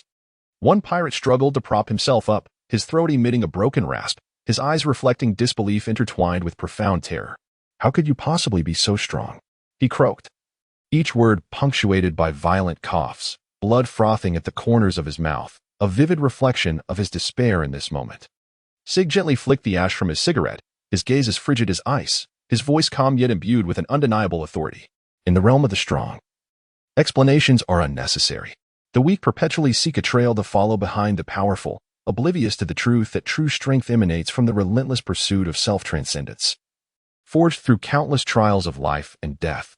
As he approached the pirate, each step felt as though it resonated upon the very strings of the other's heart, quickening its rhythm and amplifying the sense of dread. "Remember," Sig came to a halt, mere steps away from the pirate, his visage obscured by the swirling smoke. "In this vast expanse of ocean, the fate of every individual hung by a slender thread. Today, I spare your life, so that you may convey a message. Beneath this endless azure, the name of Sig is not one to be trifled with." Having spoken, Sig turned and departed, leaving the pirate with a solitary and proud silhouette. The alley once again fell into silence, save for the labored breaths of the wounded and the dimming embers of a cigarette, testifying to the life-and-death struggle that had transpired. The night breeze seemed to carry a chill, dispersing the scent of blood, yet failing to erase the memory of the legends surrounding the strong. As the first rays of sunlight pierced through the mist, illuminating the narrow and unremarkable alley, The brutality and carnage of the previous night were mercilessly laid bare in the daylight. An early passerby was horrified to discover the bodies strewn about, their shrieks shattering the morning tranquility and swiftly capturing the attention of the surrounding crowd. People gathered, their faces a mixture of shock and panic. Whispers of disbelief rippling through them, unable to comprehend that such a horrific event could unfold in their city. News spread rapidly through the streets, especially among those with connections to the pirate underworld, who were particularly taken aback. In a single night, a dozen pirates, each with bounties in the millions, had perished in an unnamed alley. This was not merely a violent incident, but a profound upheaval of the New World Order. The casino, a microcosm of the city's underbelly, naturally felt the repercussions. Patrons began to fear for their safety, the clamor at the gaming tables gradually diminished, and foot traffic noticeably declined. The staff wore expressions of concern, acutely aware that if the atmosphere of unease persisted, it would severely impact their business. Why was the surrounding environment so perilous? The question has become a frequent topic of conversation among the populace. Fear has spread like a plague, transforming once bustling streets into desolate pathways, where shops shutter early and pedestrians hasten their steps, anxious not to become the next unfortunate target. Although the police and Navy have intensified their patrols, the seeds of unease sown in the hearts of the people are not easily eradicated. This unforeseen act of slaughter has not only unveiled the brutal realities of the age of piracy, but has also awakened ordinary individuals to the fact that, upon these tumultuous and perilous waters, even the seemingly formidable pirates can vanish without a trace overnight. An invisible pall hangs over the city, serving as a reminder to all. Beneath the surging waves of this azure expanse, there exists no sanctuary that is unequivocally safe. On the other side of the New World, within the Navy headquarters, a report regarding the alley incident lies casually on the commander's desk. In stark contrast to the public's anxiety and shock, the atmosphere here is notably calm, even tinged with indifference. For the Navy, such violent clashes and mutual slaughter among pirates unfold almost daily in some corner of the world, having long since become a norm in the New World. As the commander perused the report, his brow furrowed only slightly before he resumed his usual stern demeanor. A pirate with a bounty of tens of millions, he murmured, his tone devoid of any emotional fluctuation. In the intricate chess game of the New World, these pirates are but pawns, expendable at any moment. Their lives and deaths bear little consequence in maintaining the order of the seas. Unless they boast bounties in the billion range, they are not worthy of excessive concern. The commander calmly instructed his aide to notify the naval forces in the relevant areas to remain vigilant, but no special investigation is necessary. Such is the law of the New World. The weak are prey to the strong, and we have far more pressing matters to attend to. Upon uttering these words, the other officers in the room nodded in agreement. For them, resources were scarce, necessitating a focused effort to confront the formidable pirate crews that posed a genuine threat to the safety of the world government and its citizens. As for the pirates with bounties in the tens of millions, they were indeed, as the report indicated, merely an everyday occurrence in the New World. Each day witnessed the rise of new pirates and the fall of the